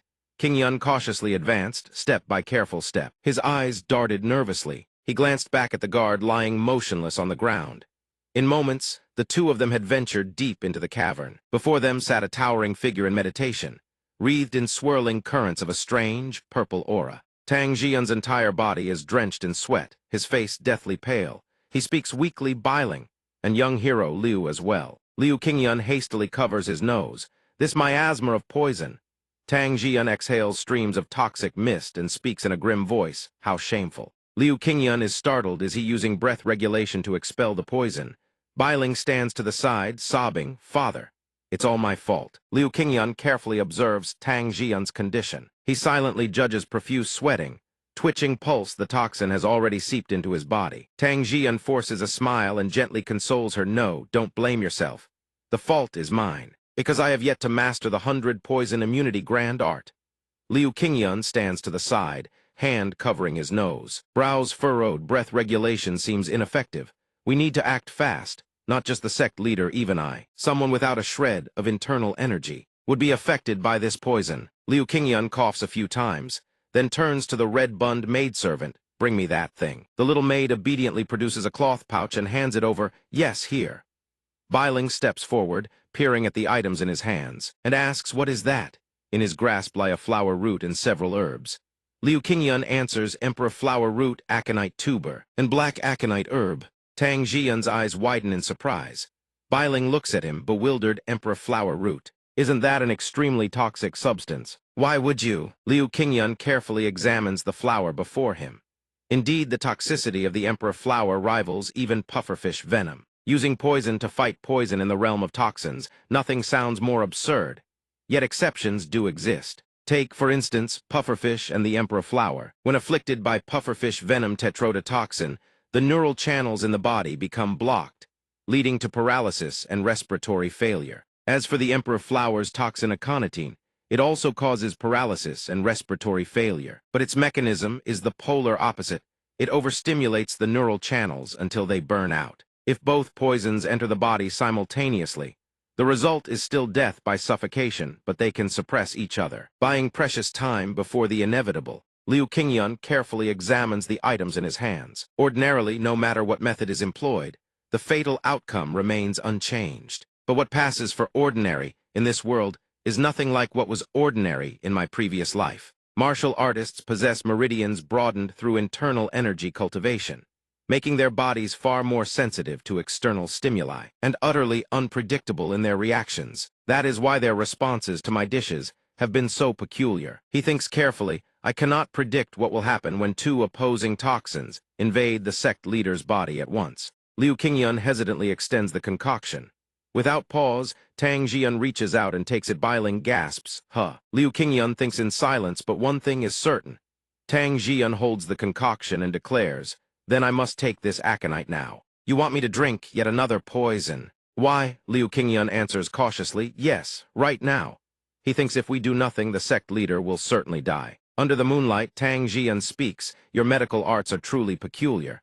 I shall ask no further questions. But Bailing, the moment she hears her father's call, she rushes over. Father, Tang Jian's expression darkens. You too. His aura flickers with an eerie intensity as he speaks in a low voice. Do you trust this young man? Liu Qingyan is so overwhelmed by the oppressive force that he collapses to the ground, gasping for breath. This unwittingly draws concern. Are you all right?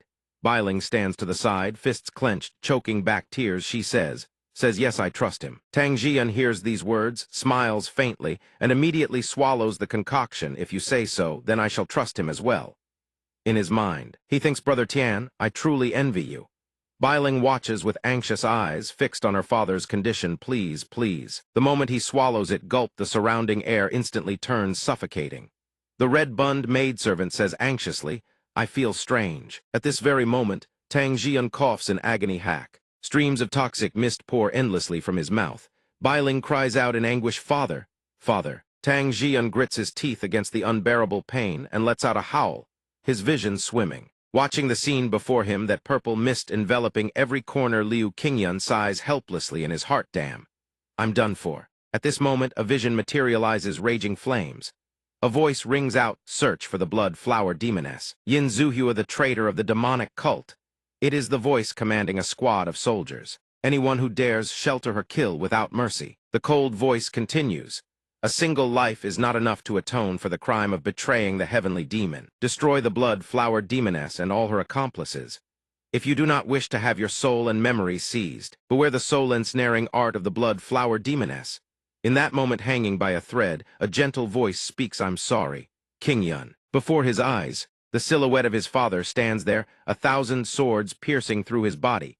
Yet he forces himself to look upon his son. The father speaks gently, I had thought we could escape forever. In the end, this day has come.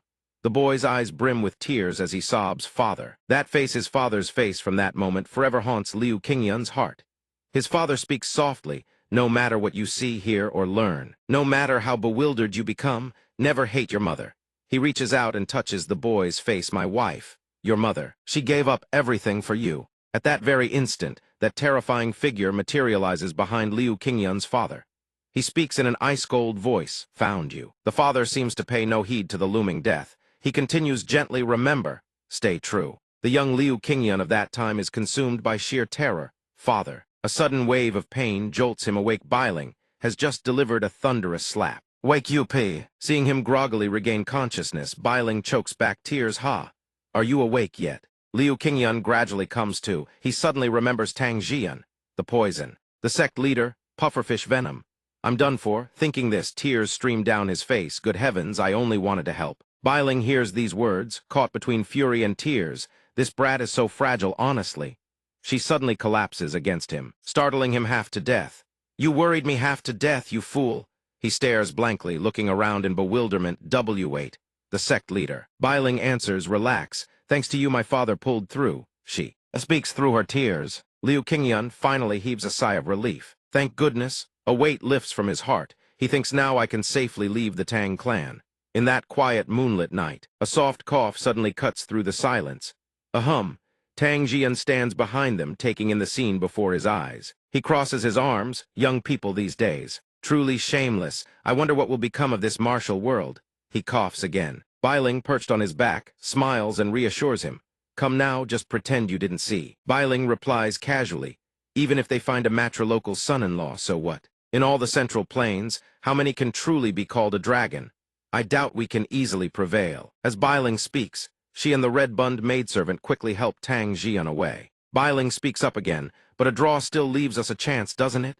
Hearing this, Tang Jian's eyes immediately light up with excitement. "Oh, is that so?" He gazes at his precious daughter, still clinging to Liu Qingyun and sobbing, while the young man looks utterly bewildered. Tang Jian seems to harbor thoughts of his own. He murmurs, The next day, peaceful mountain scenery stretches before them, as though yesterday's events never existed. Liu Qingyun enters the kitchen, looks around. The utensils have all been packed away. He wearily wipes the sweat from his brow. The travel provisions are ready.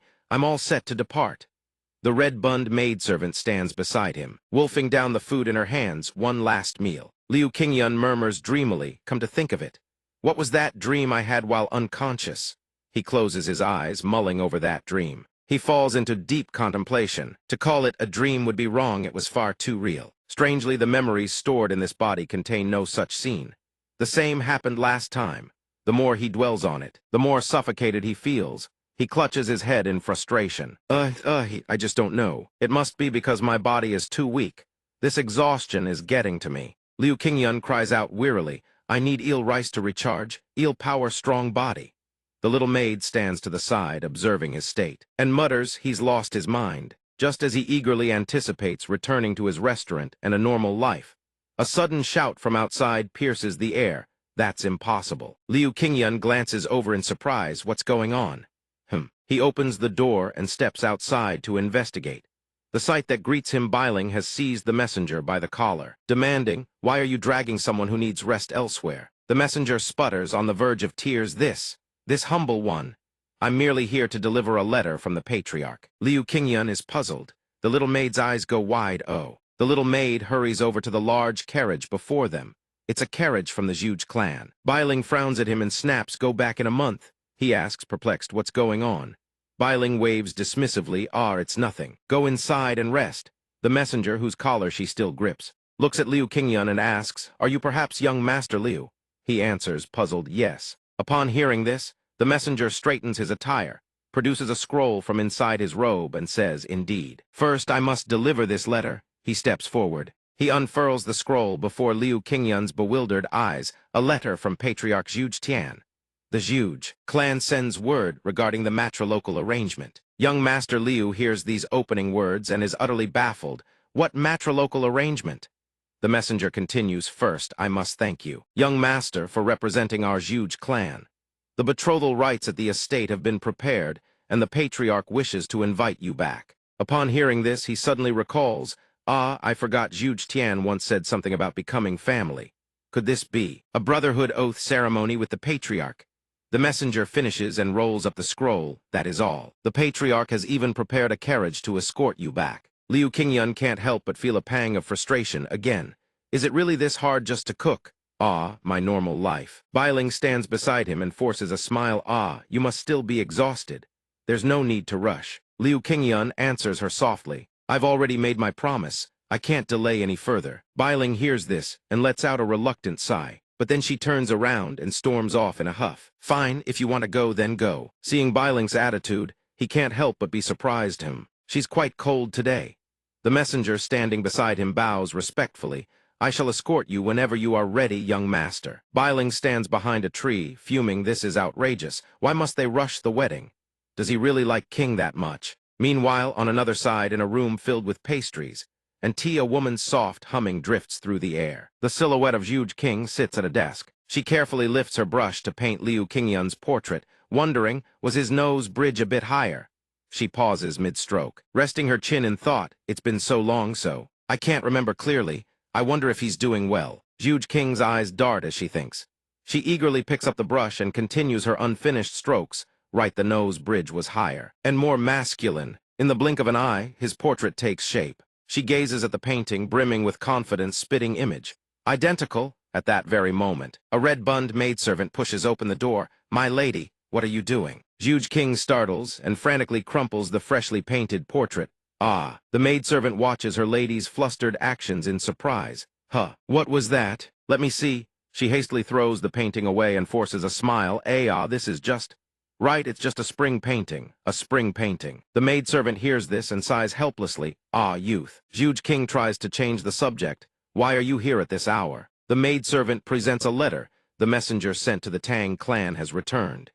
Here is the information about that oddball you asked for. My lady. The moment she heard those words, King's eyes lit up with excitement. We're really receiving the letter. Quick, let me see it.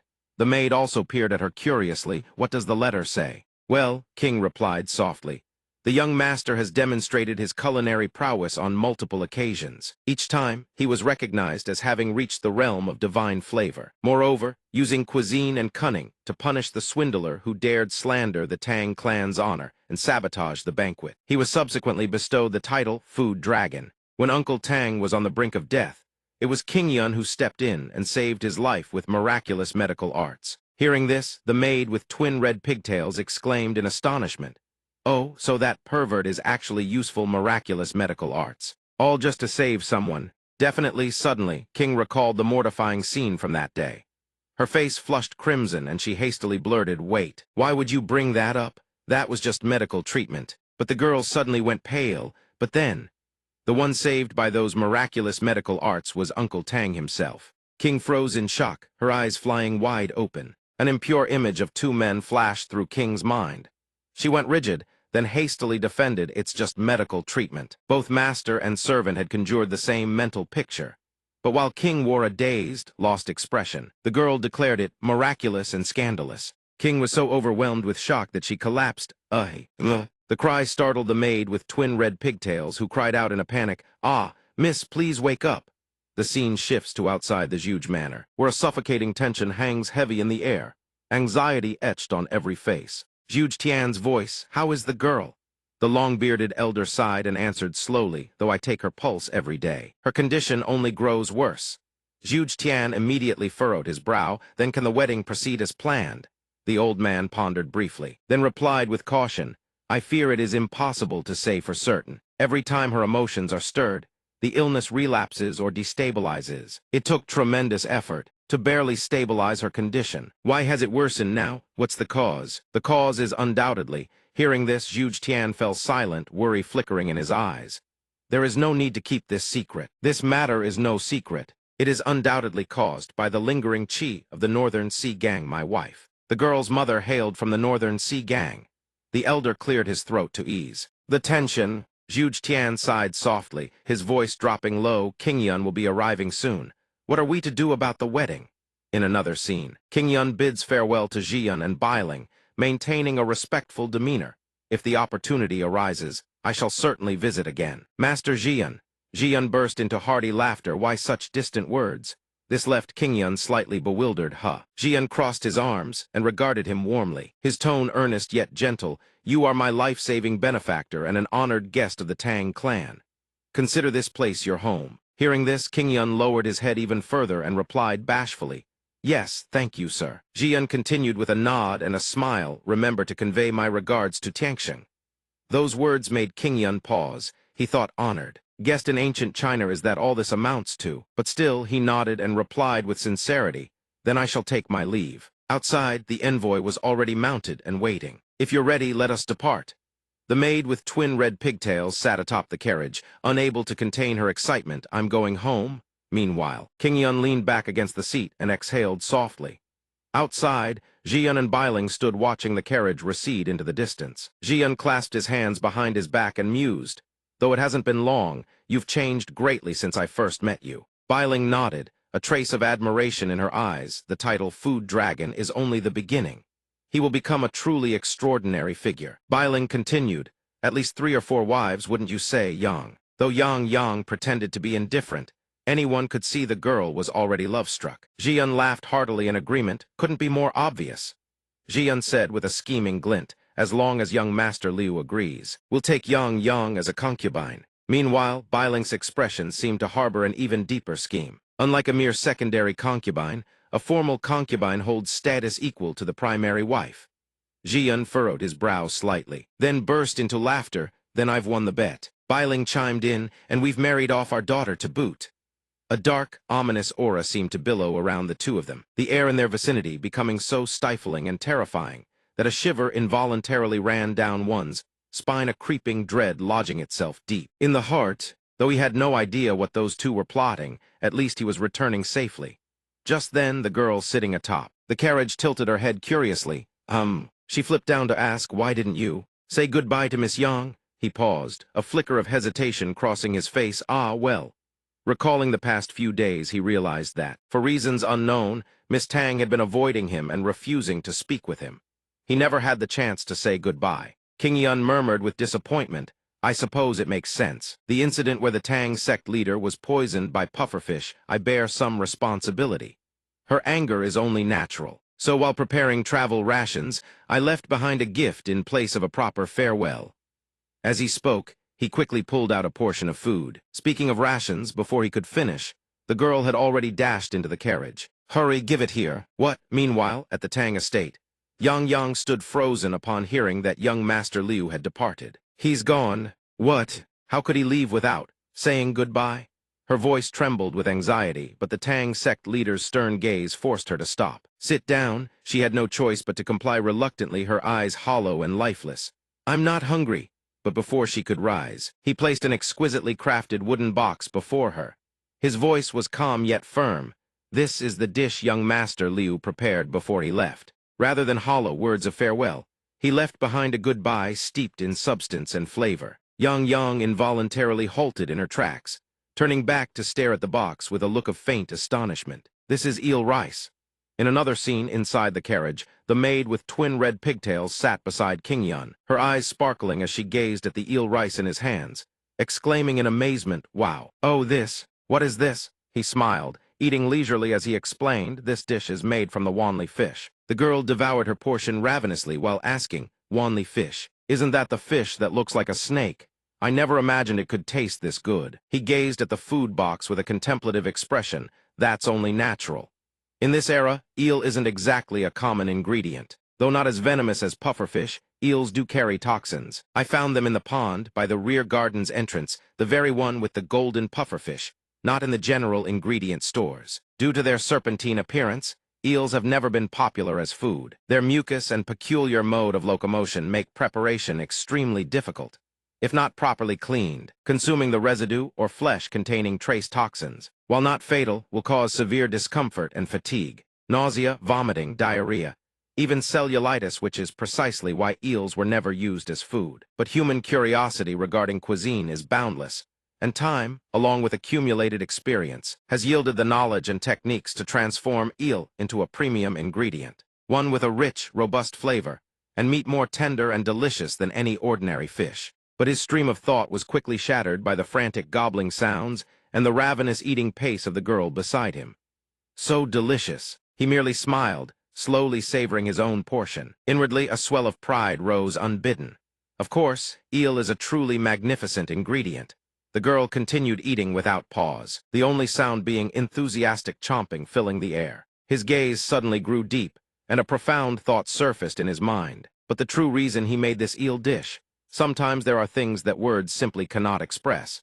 Jian's voice rang out, shattering the wonderful stillness. Delicious, truly worthy of the food dragon. I have never tasted fish this exquisite in all my life. HMPH, his eyes drifted toward Yang, and he let out a soft cough. She was still, silently staring at the food box before her, her expression contemplative and distant. What is this? Rations? A farewell. Jian turned and called out Yang. She remained frozen in place. Yes, father. He sighed softly, his voice growing deeper and more contemplative. Though it hasn't been long, I've observed that young Master Liu, even with a simple dish, always pours his heart and soul into it like a storyteller or a painter. They say the Wanli fish spends its entire life in the river, but when spawning season arrives, they swim out to the sea. It is as though they made a pact from the very beginning that they would always return to where they once lived. Like the Wanli fish, young Master Liu also wishes to say he will come back. His feelings have been embedded within this dish. So Yang, you should at least try a bite. But before his words had even ended, Yang had already buried her face into the food box. She devoured the food like a woman possessed, cheeks bulging on both sides. This is so frustrating. This is just too. Suddenly, droplets fell upon the table. Too delicious, Yang wept as she ate. Back inside the carriage, his gaze grew pensive, lost in thought. Sometimes there are things that words simply cannot convey. He suddenly chuckled softly, blurting out something with neither head nor tail. Eel is actually very good for men, you know.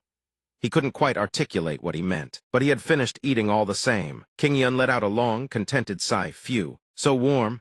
Outside the carriage, the envoy finally spoke. If you're tired, just let me know. If the matrilocal son-in-law gives the order, I'll have the horses stop and rest. He looked up and replied shyly, yes, thank you.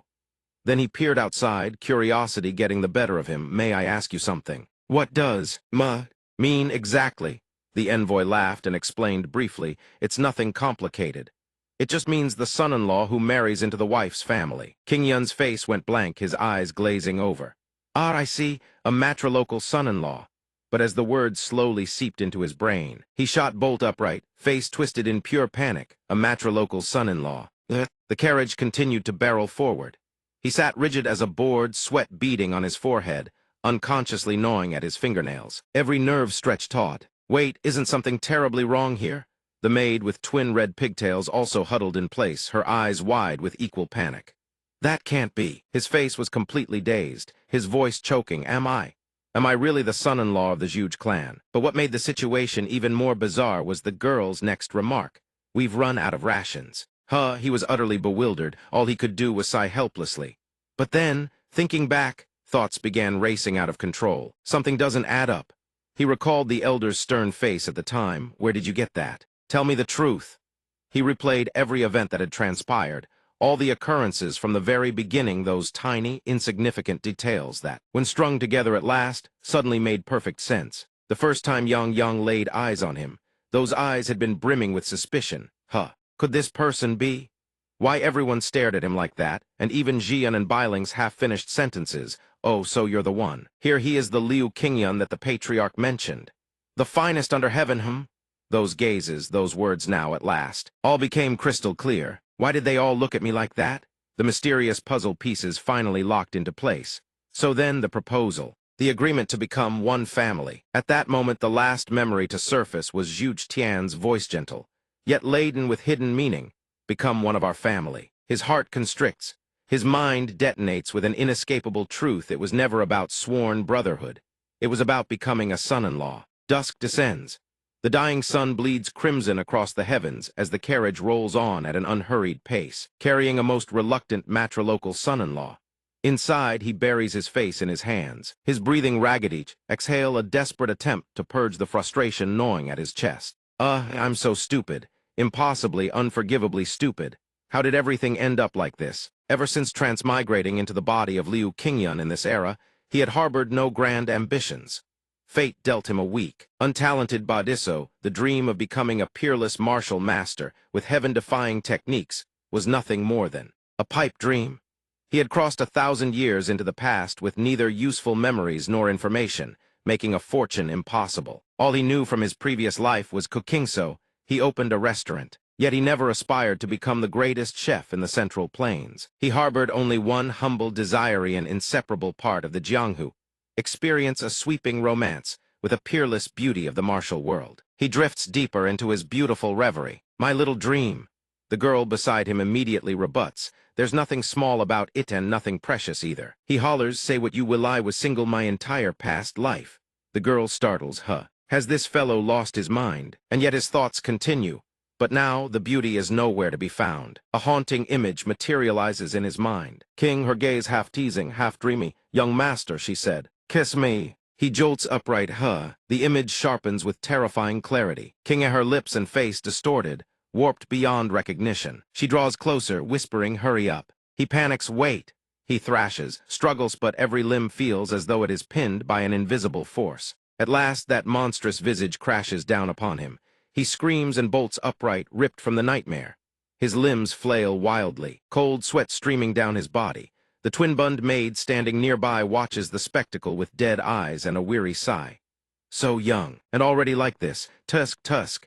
He leaps to his feet, a fierce gleam of resolve igniting in his eyes. No, I cannot give up like this. This second life of mine I must escape. He lunges toward the carriage door, but before he can so much as touch it, a servant's voice rings out from beyond. Sir, we have arrived. King Yun freezes, his mind reels. Before his eyes sprawls the bustling grandeur of Fulong Mountain Zhuge clan's headquarters. The Zhuge clan, a man exclaims. A radiant face peers forward. Oh, Ahais, that must be him. Another man clasps his hands before his chest and bows. You have finally arrived, sir. Up on a balcony, a beautiful young woman leans over the railing. Her eyes sparkle with excitement as she cries out, oh, is that young Master Liu? The woman standing beside her smiles knowingly and corrects her. You should call him young masterer matrilocal son-in-law. The moment those words leave her lips, the crowd below erupts into a deafening roar that echoes across all of Fulong Mountain. The matrilocal son-in-law has arrived. The Sichuan food dragon young Master Liu is here. Fulong Mountain, engulfed in this roaring jubilation, leaves him standing stiff as a board, his face drained of all color. It's over. I didn't even have time to think, and I'm already here. While he stands frozen in a daze, a steward approaches and bows reverently. Sir, please follow us. We shall escort you to the guest hall. The words drain the last remnants of color from his face. He swallows hard, scrambling for any question to stall for time. Why, yes. Oh, by the way, the Zhuge clan. Is it always this lively here? The steward chuckles warmly, his voice brimming with enthusiasm. Ha ha ha. Far from it, everyone in the clan has been eagerly preparing for this day. Servants, handmaids, young martial disciples. Even the elders have thrown themselves into the preparations. Who could have ever imagined that young Lady King would one day ride the wedding carriage? This is truly a joyous occasion, beyond anyone's expectations. Moreover, sir, you saved the young lady's very life, and the marriage was promised because of it. Everyone in the clan owes you a deep debt of gratitude. The crowd surges once more, voices thundering in unison. We humbly welcome you inside, young master. It is an honor to receive the matrilocal son-in-law. Meanwhile, off to the side, two maids with twin red hair buns greet each other with cheerful familiarity. One of them asks after the situation, so how's that restaurant fellow doing? The one addressed sighs heavily. Don't even mention him. I should focus on my own cultivation. She then tugs him aside by the sleeve, her voice dropping to a serious, conspiratorial whisper, come here. The girl perks up eagerly. Huh, what is it? She leans in, eyes bright. Is there food? The maid shakes her head. The patriarch wishes to see you. He stands there, utterly bewildered. Surrounded by the swirling commotion, his thoughts are a tangled mess. I want to tell them it was all a misunderstanding, but if I say that, I'll become the villain and irredeemable one. There's no turning back. The feeling grips him like a cow being led to the slaughterhouse. Ah, the beauties of the Central Plains, how cruel fate is. He heaves a bitter sigh, his mind still wandering through visions of beautiful women, when suddenly the steward's composed voice yanks him back to reality. Oh, my daughter is here already. King glides forward, her silhouette graceful, her beauty radiant as the morning sun. Young Master Liu. Two simple words, but they steal the breath from his lungs. The martial world is truly wretched. My little dream. He muses bitterly as he raises his eyes to look at the instant his gaze meets hers. King Yun's eyes ignite like the first ray of dawn, piercing through the endless night. Wait me dream. Before him, King appears as though a goddess has stepped from the canvas of a masterpiece, a celestial maiden, descending into the mortal realm. Has it become reality? His face flushes scarlet. He stumbles forward, stammering, "Why, young lady?" His thoughts pivot 180 degrees. The martial world is the most wonderful thing in existence. King lowers her gaze, twin roses blooming on her cheeks, her lips trembling. "My husband, no, young master." Without warning, a pair of powerful hands seizes his arm and yanks him aside. Zhuge Tian's booming, exhilarated voice thunders, "My son-in-law has arrived at last." King Yun startles, "Oh, old master." The patriarch claps him on the shoulder with a force that rattles his bones, laughing heartily. Come, rest in the guest hall first." He dares not refuse. "Yes, sir." The steward at his side beams and chimes in, "The young master has arrived. All that remains is to hold the wedding ceremony, young lady." She blushes crimson. Indeed, but at that very moment an inexplicable chill sweeps through the air, raising goosebumps along the steward's arms. Strange. Why do I suddenly feel so cold? Is it cold already at this hour? King falters as well, her gaze drifting away as though she cannot bear to meet anyone's eyes. "Yes, how peculiar," heeding her words. The steward can only offer a parting reminder. "Please take care of your health until the wedding day, young lady." Night falls. Inside the guest hall, King Yun sits at a small table, the flickering candlelight casting dancing shadows across his contemplative face. Dietary restrictions and allergic reactions could, those really cause such a transformation in her appearance. Even if that were the case, the change is far too dramatic. He recalls King's face from before and compares it to now. Unlike my own era, this world holds many inexplicable mysteries. Perhaps cultivating internal energy expands one's meridians, amplifying the effects of medicine, poison, and food alike. In this world, cuisine may wield a power far greater than I ever imagined. Suddenly, the twin-bund maid bursts in, shouting, "What are you doing, you pervert?" He blinks in confusion. What's wrong?" She marches up and shoves a slip of paper into his hand.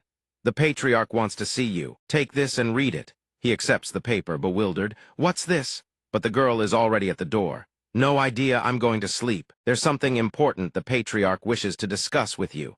Go find him below the map he drew for you." "Here's the map, by the way." Zhuge Tian Qingyun reads the lines of ink in bewilderment.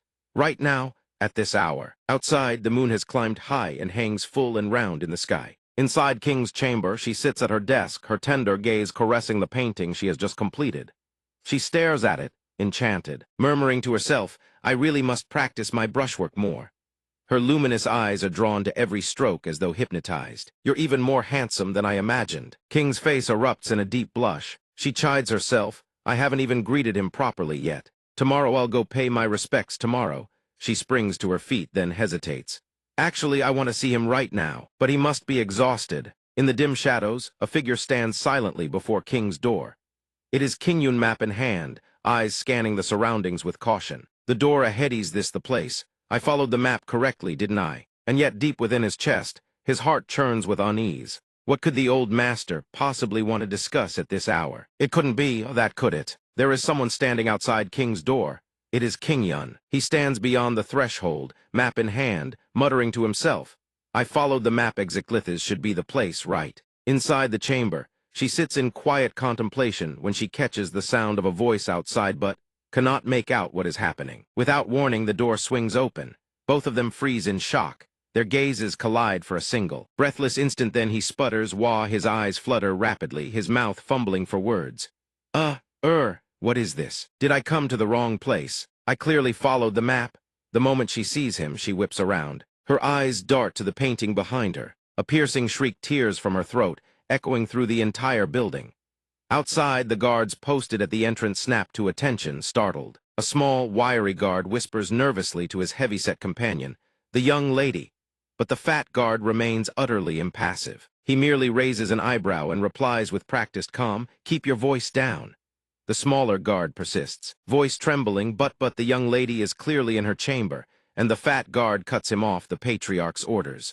"No matter what happens, we do not interfere." Struggling to regain her composure, she stammers, "Liu, young Master Liu." King crumples the painting in her hands, her fingers trembling violently. At this hour, why are you?" He is no less flustered, still clutching the map, his eyes darting in bewilderment. I don't understand what's happening either." His gaze drifts and lands on the object clutched in her hands. Despite the awkwardness strangling his voice, curiosity wins out. "By the way, young lady, what is that you're holding?" "It looks like a painting." His words strike like a blade against her psyche. King's face drains to the color of ash. Her eyes go wide with panic as she stares at him. He saw it. Her voice quavers, barely a whisper, tears already gathering at the corners of her eyes. It's nothing, just a hobby. I paint from time to time, that's all. Though she wills her words to sound casual, every fiber of her expression betrays the opposite. A thread of worry tugs at Kingyun. He steps closer, concern clouding his features. Young lady, are you unwell? You don't look well at all. She retreats hastily. No, it's nothing. But he is not convinced. His hand rises with practiced ease to press against her forehead, checking her temperature. Could her illness have relapsed? Even without obvious symptoms, one must remain vigilant with her constitution. If you develop a fever or experience any difficulty breathing, inform me at once. His actions and his words spread through her like a gentle warmth blooming in her chest. Just as always, his hands are so warm, and his heart so kind. His voice remains steady, reassuring. Good, it seems you're fine. In the quiet chambers of her mind, a thought takes root. Perhaps that is exactly why he can cook dishes so extraordinary. A faint smile tugs at her lips. Besides coming to find me at an hour like this, how bold. I know it's dangerous, but... The crumpled painting slips from her fingers and flutters to the ground. A sudden impulse seizes Heracles. Irresistible, she closes the distance between them, her eyes shimmering with a blend of determination and turmoil. Young master. Her sudden advance startles him. He stumbles back a step, sputtering, why, young lady, we haven't even married yet. Yet the fragrance wafting from her is intoxicating, neither perfume nor flower, but something otherworldly. For one reckless heartbeat, he loses himself in it. She tilts her face upward, eyes drifting shut, sweet as honey, yet carrying a strange, crystalline chill, beautiful and frozen all at once. Something prickles at the edge of his senses. This isn't right. He instinctively retreats a step. So cold. From thin air, translucent patches of ice begin to crystallize. They spread across the room in creeping, branching fractals, engulfing both him and her. He forces himself to remain calm, his voice tight with urgency. Young lady, I don't know what's happening, but this is extremely dangerous. Yet she stands motionless, as though frozen from within. Her gaze is hollow, her entire body frozen in a frigid mist. He steps closer. He places a hand on her shoulder, and instantly senses a bone-chilling cold emanating from her. What is this? He cries out. Young miss, she seems to have lost consciousness. The ice continues to spread. Ice. Young miss, wake up. The frost thickens, turning into jagged, monstrous shapes, as if determined to swallow them both whole. No, in panic, he turns to look at the ice encasing them both from the outside. His scream fades. Through the door gap, a guard outside rushes over. Young miss. A chubby guard also lunges forward, restraining his comrade. Hey. The family head ordered no interference. Zhuge Tian suddenly appears from behind. His voice is low but heavy with authority. Enough. The two guards outside startle in surprise. One exclaims, family head. He steps forward and coldly commands you to leave. I shall take care of Kingyun. Zhuge Tian says, I had anticipated this, yet I did not expect it to be this severe. How will I handle these two children? If only she were here, they would have a pillar of support. He raises his hand, and his palm radiates a warm light. Pouring his internal energy into the frost, a massive force ripples outward, shattering the ice into fragments. Revealing, the scene inside Liu Qingyun is kneeling on the ground, his arms tightly wrapped around Qing-A, trying to shield her with his own body. The sight makes the family head pause. Light floods the room, and Liu Qingyun gradually awakens. He opens his eyes, bewildered. Zhuge Tian steps closer, lifting Qing-A with one hand and supporting Liu Qingyun as he collapses from exhaustion with the other. Liu Qingyun recognizes the man supporting him, his eyes widening in shock. Oh, old master. The old man looks at him, his voice laced with relief. Liu Qingyun, thankfully you are unharmed. Remembering Qing-A in the old man's arms, he asks frantically, is the young miss all right? Zhuge Tian looks down at the fainted Qing-A, a flicker of concern on his face, but his voice remains calm. The girl needs time to wake. Do not worry, although it has never been this severe. This is not. It is not the first time Qing-A has suffered like this. His words leave Liu Qingyun utterly astonished. What do you mean, master? This isn't the first time? Is all of this because of the young miss? Zhuge Tian closes his eyes, exhaling as if releasing a heavy burden. He speaks slowly. It seems we must postpone the wedding. Liu Qingyun answers, though he is confused. Very well. A moment later, his eyes widen in disbelief as he exclaims, What? What did you say? The Northern Sea Ice Palace. Zhuge Tian turns his back to him, his gaze distant, as if submerged in old memories. His voice is somber. I apologize for not informing you beforehand. Liu Qingyun replies, "Oh, it is fine, master. I understand you were in a difficult position." Liu Qingyun recalls the words just spoken, his heart still in turmoil as the pieces of the puzzle begin to connect. The young Mrs. Mother comes from the Northern Sea Ice Palace, so my wife is from the north. That explains why Qing-A has blue eyes. I always assumed she was of Western descent. The Northern Sea Ice Palace, a powerful demonic sect of the Central Plains, has always plotted to topple the martial arts world. Liu Qingyun is stunned by the explanation. So all descendants of the Northern Palace share these symptoms. Zhu Tian shakes his head, looking troubled. I do not know either. We have not been in contact with the Ice Palace for a long time, and there is no longer any threat from them.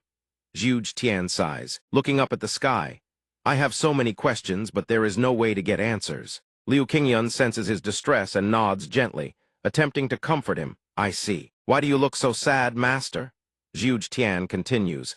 The symptoms only began to appear after you healed her. It happens whenever her emotions fluctuate violently, or when she uses her internal energy, the condition worsens. Hearing this, his face flushes red as he stammers in defense. So it was because I accidentally entered the young Mrs. room. Perhaps the map was wrong. Zhu Tian smirks, as if he had predicted this reaction. Ah, I drew it that way intentionally.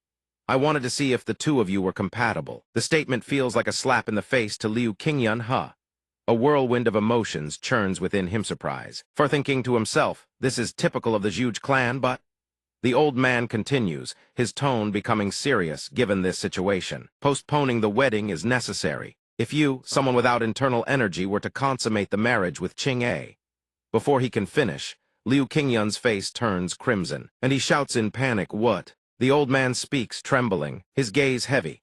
The consequences are too terrifying to imagine, and the mere thought chills Liu Qingyun to the bone. What exactly are you imagining, master? Liu Qingyun sighs, trying to steer the conversation back to the main point. So, is there any way to resolve this? How did it come to this? Zhu Tian stands still, face filled with calculation. I have some ideas, but first we must do one thing. The vague comment leaves him puzzled. The old man looks at him with a sense of duty, but his words are more unexpected than anticipated. We must console the guests who were disappointed by the cancellation of the wedding. Liu Qingyun agrees. I understand. The old man nods gently and speaks softly. You are exhausted. Go and rest. He clasps his hands and bows. Understood, old master. I will come to pay my respects tomorrow morning. As Liu Qingyun turns to leave, the old man mutters, I really have troubled you. I apologize. Hearing this, he turns back, curious. The old man shakes his head and smiles. Oh, nothing. You may go. Liu Qingyun turns and replies, understood, I am off. Zhu Tian stands there. He closes his eyes and thinks with a smile, thank you, Liu Qingyun. I am both grateful and slightly regretful, as you are the first person to provide my daughter with a pillar of support. The next morning, Liu Qingyun drags himself to the door. Oh heavens, this body, why is it so weak? He panics, remembering last night the cold radiating from head to toe. Phew, thankfully I'm still alive. Liu Qingyun mutters to himself while opening the door. I miss the hot bath at the Tang sect, or maybe just warming up by the fire. Ah, so warm. But immediately after, he notices something amiss, his eyes widening in horror. In front of him is a pile of burning rubble. The flames surge, causing him to jump back in fright. It's hot. Fire. In the midst of the panic, he sees a servant leisurely carrying decorations, looking completely unbothered. He is stunned. The servant tosses the items into the flames, sighing if only it were a real fire that would be better. Before he can react, another person chimes in with a frustrated voice. Without any explanation, the wedding was just cancelled. A male servant nearby adds, what is going on? Liu Qingyun pales, thinking it's only natural. Everyone was looking forward to it. Their disappointment is understandable. A servant standing nearby speaks up with dissatisfaction. The young Mrs. condition is cured. So it wasn't her fault. A maid sighs. A servant girl with 2 red buns in her hair strokes her chin, her gaze assessing. Yes, young miss, there is no problem at all. The atmosphere, already tense, becomes chaotic as the servants start gossiping about Liu Qingyun. Usually, these things are the man's fault. The girl next to her nods in agreement. Liu Qingyun stands behind them, disgruntled. Hey, they are speaking so loudly. A male servant nearby interrupts, his face not particularly pleasant, adding, he also has problems with women. The maid with red hair buns fakes a gesture of plugging her nose. Grimacing, he even smells. This makes Liu Qingyun even more indignant. Are they talking about me? Damn it! Suddenly the male servant realizes something, his face turning pale. So the groom is impotent. Liu Qingyun panics. What do you mean? The girl agrees, highly likely. He yells, ugh. That is not true. Seeing him, the servant pretends nothing is wrong. HMPH, young master Liu. So you are here. The girl pretends to hold her nose. He smells. The maid adds, I have never smelled anything like it. Liu Qingyun thinks helplessly. Come to think of it, I've been single in both lives. I haven't done anything yet. He shouts in panic, it's not like that. The maid questions him suspiciously. Is it not? The male servant doesn't believe him then. The girl says something irrelevant, he must be hungry. Liu Qingyun thinks to himself, of course I haven't tried it, so I can't be sure. Everyone shares the same thought. Our young miss is truly pitiful. Zhuge Tian suddenly appears, cutting through the atmosphere. Everyone, I truly apologize. I hope for your understanding. One of them complains, are you? Canceling again. Another fat man speaks. How could that be, Excellency? Zhuge Tian calmly explains, it is not a cancellation. Due to some minor issues, it must be postponed. I will send letters to inform you of the new date later. He smiles to show my sincerity. I will treat all honored guests and family members to fine delicacies. To make up for the wait, everyone seems appeased. If you say so, then we have nothing more to say. After all, the banquet is for eating and drinking. Suddenly, someone in the crowd shouts, HMPH, the Zhuge clan is always like this. Liu Qingyun is surprised. Who is that daring to speak to the old master like that? The girl next to him explains, that is Sima Jai of the Sima clan. Liu Qingyun asks, his voice revealing surprise, what Sima Jai? Sima Jai shakes his head and continues, only good at using sweet words to deceive everyone.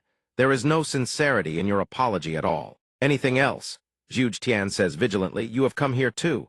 He mocks him, long time no see, Zhuge old master, first son of the Sima clan. Sima Jai? The maid with red buns clenches her fists, trembling with indignation. That man used to bully the young miss when they were young. Liu Qingyun asks, really?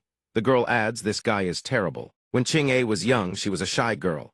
She ran up to the children playing ball with a naive question, can we play together? But Sima Jai sneers. He holds up the ball, play together, you say? She answers fearfully, He steps closer. Glaring at her, how many times have I said never? Making her even more afraid, Sima Jai pinches Qing-A's cheek hard.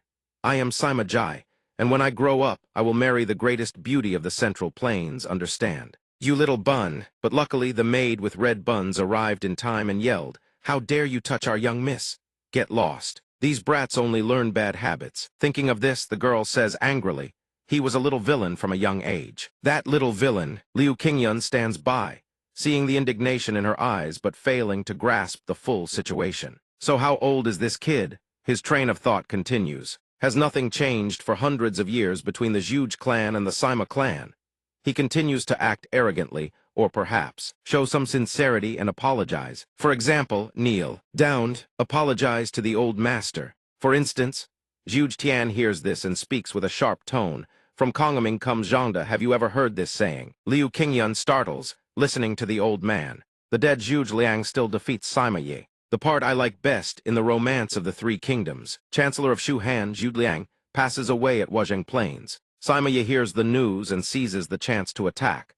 But Zhuge Liang had foreseen everything and prepared his strategies before passing away. He used a wooden statue of himself to defeat Sima Yi, forcing him to flee.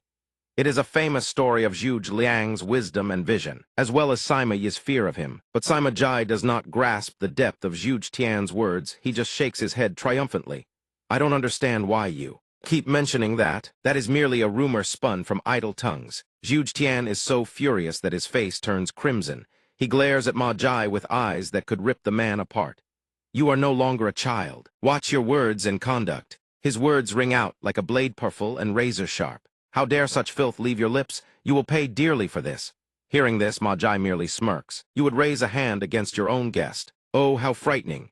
Ma Jai does not stop at mockery, doubles down on his threats. I shall reduce your clan's honor to dust, no better than common bandits. Zhuge Tian's eyes narrow to slits, his voice hard as forged steel. You lowly scoundrel, if you have the spine, face me in single combat. This does not frighten him in the slightest. The Zhuge clan, murder someone's trying to kill. However, seeing the patriarch on the verge of losing control, Liu Qingyun rushes forward and blocks his path, his face etched with worry. Father-in-law, wait. Everyone is watching. If the two clans clash, my small dream will turn to ash. His words fall like cool water on a blazing fire, tempering the old man's rage. Zhuge Tian's eyes still burn with fury, but clarity returns. Ah, I let my emotions carry me. Yet Ma Jai shows not a shred of fear. He continues to taunt, what now? Is the Zhuge clan only good for empty boasts? Hearing this, Zhuge Tian can no longer contain himself and lunges toward the Sima clan's man. And as for that wretch, I will. King Yun stands beside him, panic-stricken, and grabs at his arm. WW8, please calm yourself. He stammers in fear, oh, my dear father-in-law. Though you bear the appearance of the martial marquis, you lack his magnanimity. Ma Jai bellows once more. Who knows if this so-called food dragon even lives up to the rumors? Liu Qingyun turns around, bewildered. Why am I being dragged into this? Ma Jai sneers. The Zhuge clan hasn't a single decent dish to its name. The Zhuge clan only knows how to make buns. For such a clan to boast a food dragon, how laughable. These words make Liu Qingyun ponder. Is he referring to the legend that Zhuge Liang invented the steamed bun to drive away evil spirits at a raging river, where human heads were demanded as sacrifice before passage? Zhuge Liang shaped dough into the form of heads, stuffed them with minced meat, and cast them into the waters. Ma Jai's mockery deepens. If this food dragon is truly so skilled, then why did he marry into a family of bun makers? No, Miss Qing. Hearing this, Zhuge Tian roars in fury. You wretch! Instead of a banquet, I shall hold a funeral for you. But suddenly, Liu Qingyun places a firm hand on the patriarch's shoulder from behind. His voice rings out, cold and steady. If I use that humble bun to leave young Master Ma utterly astonished, will you graciously offer me an apology? Ma Jai bursts into laughter. Throwing down the gauntlet, buns are a cheap meal that 8 out of 10 people in the Central Plains eat for breakfast. If you can astonish me with that bun, then I will apologize to you. But if I am not astonished, his smile turns vicious. Then you will crawl beneath my legs like a dog and beg for my forgiveness. Hearing the terms of this wager, Zhuge Tian is too disgusted for words. But Liu Qingyun merely sighs and answers with quiet resolve, very well. Zhuge Tian turns, unable to hide the shock in his eyes. Liu Qingyun steps forward and says calmly, I shall prepare them at once. Zhuge Tian chases after him, trying to stop him. Wait, Qingyun, watching the scene unfold, Ma Jai thinks to himself, the Zhuge clan's son-in-law. How perfect! You shall be the first sacrifice to avenge my ancestors' humiliation. At this thought, he bursts into wild laughter, throwing his hands skyward. Oh ho, ha ha ha. The onlookers can only exchange bewildered glances. That man is truly strange. I want nothing to do with him. The scene shifts to another location, where Zhuge Tian speaks with Liu Qingyun, a tinge of regret in his voice, cough, cough. I let my anger get the better of me. He says you did not need to do this. Qingyun replies gently, it is fine, father-in-law. There are lines that must not be crossed. I will make sure he never dares to speak such filth again. I can endure much, but not this. Everything? Zhuge Tian looks at him, satisfaction clear on his face. You have truly become one of the family. It warms my heart to see you worry so for King and the clan. But Liu Qingyun harbors different thoughts. He ties a silk band around his forehead, his eyes burning with quiet fire. I cannot forgive anyone who dares look down upon the steamed bun. Beneath the canopy of a cherry blossom tree, petals drift through the tranquil air like silent snow. The silhouette of a man paces back and forth, his steps heavy with worry. Zhuge Tian lets out a long sigh, quiet sorrow weighing upon his heart. The cancelled wedding ceremony has brought shame upon the clan. He closes his eyes, feigning a few coughs while cursing under his breath hand, silently adding the wretched Sima clan to his grudge. Behind him, Ma Jai sits with a sinister grin, fingers steepled, lips curled in smug satisfaction. I'm famished. Is there still nothing to eat? When will those special buns be served? Do you intend to starve us to death before feeding us? Hearing this, Zhuge Tian whips his head around, fury blazing in his eyes, and silently swears, I will kill that wretch. At that moment, a tray of buns suddenly appears. Steam rises in thick, curling tendrils, carrying an intoxicating aroma. The scent surges over them like a wave. Every face in the room goes slack with bewilderment. All heads turn in unison. Liu Qingyun offers a gentle smile. My apologies for the wait. He carries 2 trays of buns in both hands, aided by a maid with red twin buns. Each steamer basket is placed upon the table with care. Everyone at the table lets out a chorus of surprised murmurs. Someone speaks up, not plates, but whole steamer baskets. The maid with red twin buns begins distributing the buns, saying 1 for each. Ma Jai pries open his steamer basket, a contemptuous sneer twisting his lips. What is this supposed to be? Zhu Tian's expression also carries a hint of anxiety. Sweat beads across his brow as he stammers, "What? What is going on?" Liu Qingyun responds, his tone tinged with puzzlement, "Huh." Ma Jai presses his face against the steamer basket with a perverse grin, jeering, "No matter how closely you look, it is still just an ordinary bun." The other diners lift their buns for a closer inspection and chime in, "Indeed. No matter how you look at it, it is just an ordinary bun." Another voice rings out from the crowd, "What is so special about it? I must say, I am terribly disappointed." Yet another declares, "Could the food dragon be nothing but a rumor?" Zhu Tian turns to look at Liu Qingyun, calling out in disbelief, "Qingyun." Liu Qingyun merely smiles and says in a measured tone, "Do not worry, father-in-law." Hearing this, Zhu Tian freezes for a moment. He says nothing more, simply staring at the young man. Zhu Tian slowly recalls what Liu Qingyun once said, "The martial marquis is the person I admire most." He also remembers a woman who once spoke fondly of the extraordinary Zhu Liang. Known image of a pink-haired woman surfaces in his mind, her voice echoing everything related to him. "I wish to know it all." Liu Qingyun speaks, "After today, no one will dare look down upon you." He crosses his arms, a look of triumph on his face, "Nor upon the bun created by the martial marquis." The maid with red twin buns also pipes up proudly, "Don't you dare eat it like that, you pervert." Liu Qingyun opens the steamer basket and begins, "Now, allow me to demonstrate the proper way to enjoy this dish." First, the name of this dish is, but Ma Jai pays no heed. He picks up the bun and shoves it straight into his mouth. With his mouth full, he still manages to blather, "Do you really need instructions to eat a bun? Just eat the thing, then crawl between my legs and be done with it." Seeing him pop it directly into his mouth, Liu Qingyun's face drains of color. "W8." The little maid also exclaims he ate it. "It looks so delicious." Seeing Ma Jai eat, the surrounding guests also pick up their buns and pop them into their mouths. One man mutters, "Indeed. What person in China does not know how to eat a bun?" The man beside him chimes in, "Do you really need instructions to eat something like this?" Liu Qingyun's face turns pale. He raises his hands, trying to stop everyone. "Nah, please be careful." A sharp splat rings out. Ma Jai's face contorts grotesquely as liquid gushes from his mouth like a waterfall. He howls, "It's scalding." The scalding soup filling erupts from his mouth in a steaming geyser, sending droplets spraying into the air. Droplets splatter onto Zhu Tian's hand, making him yelp, "What in the world? Qingyun, why does a bun have boiling liquid inside?" Liu Qingyun stammers a reply. "That the proper way to eat it.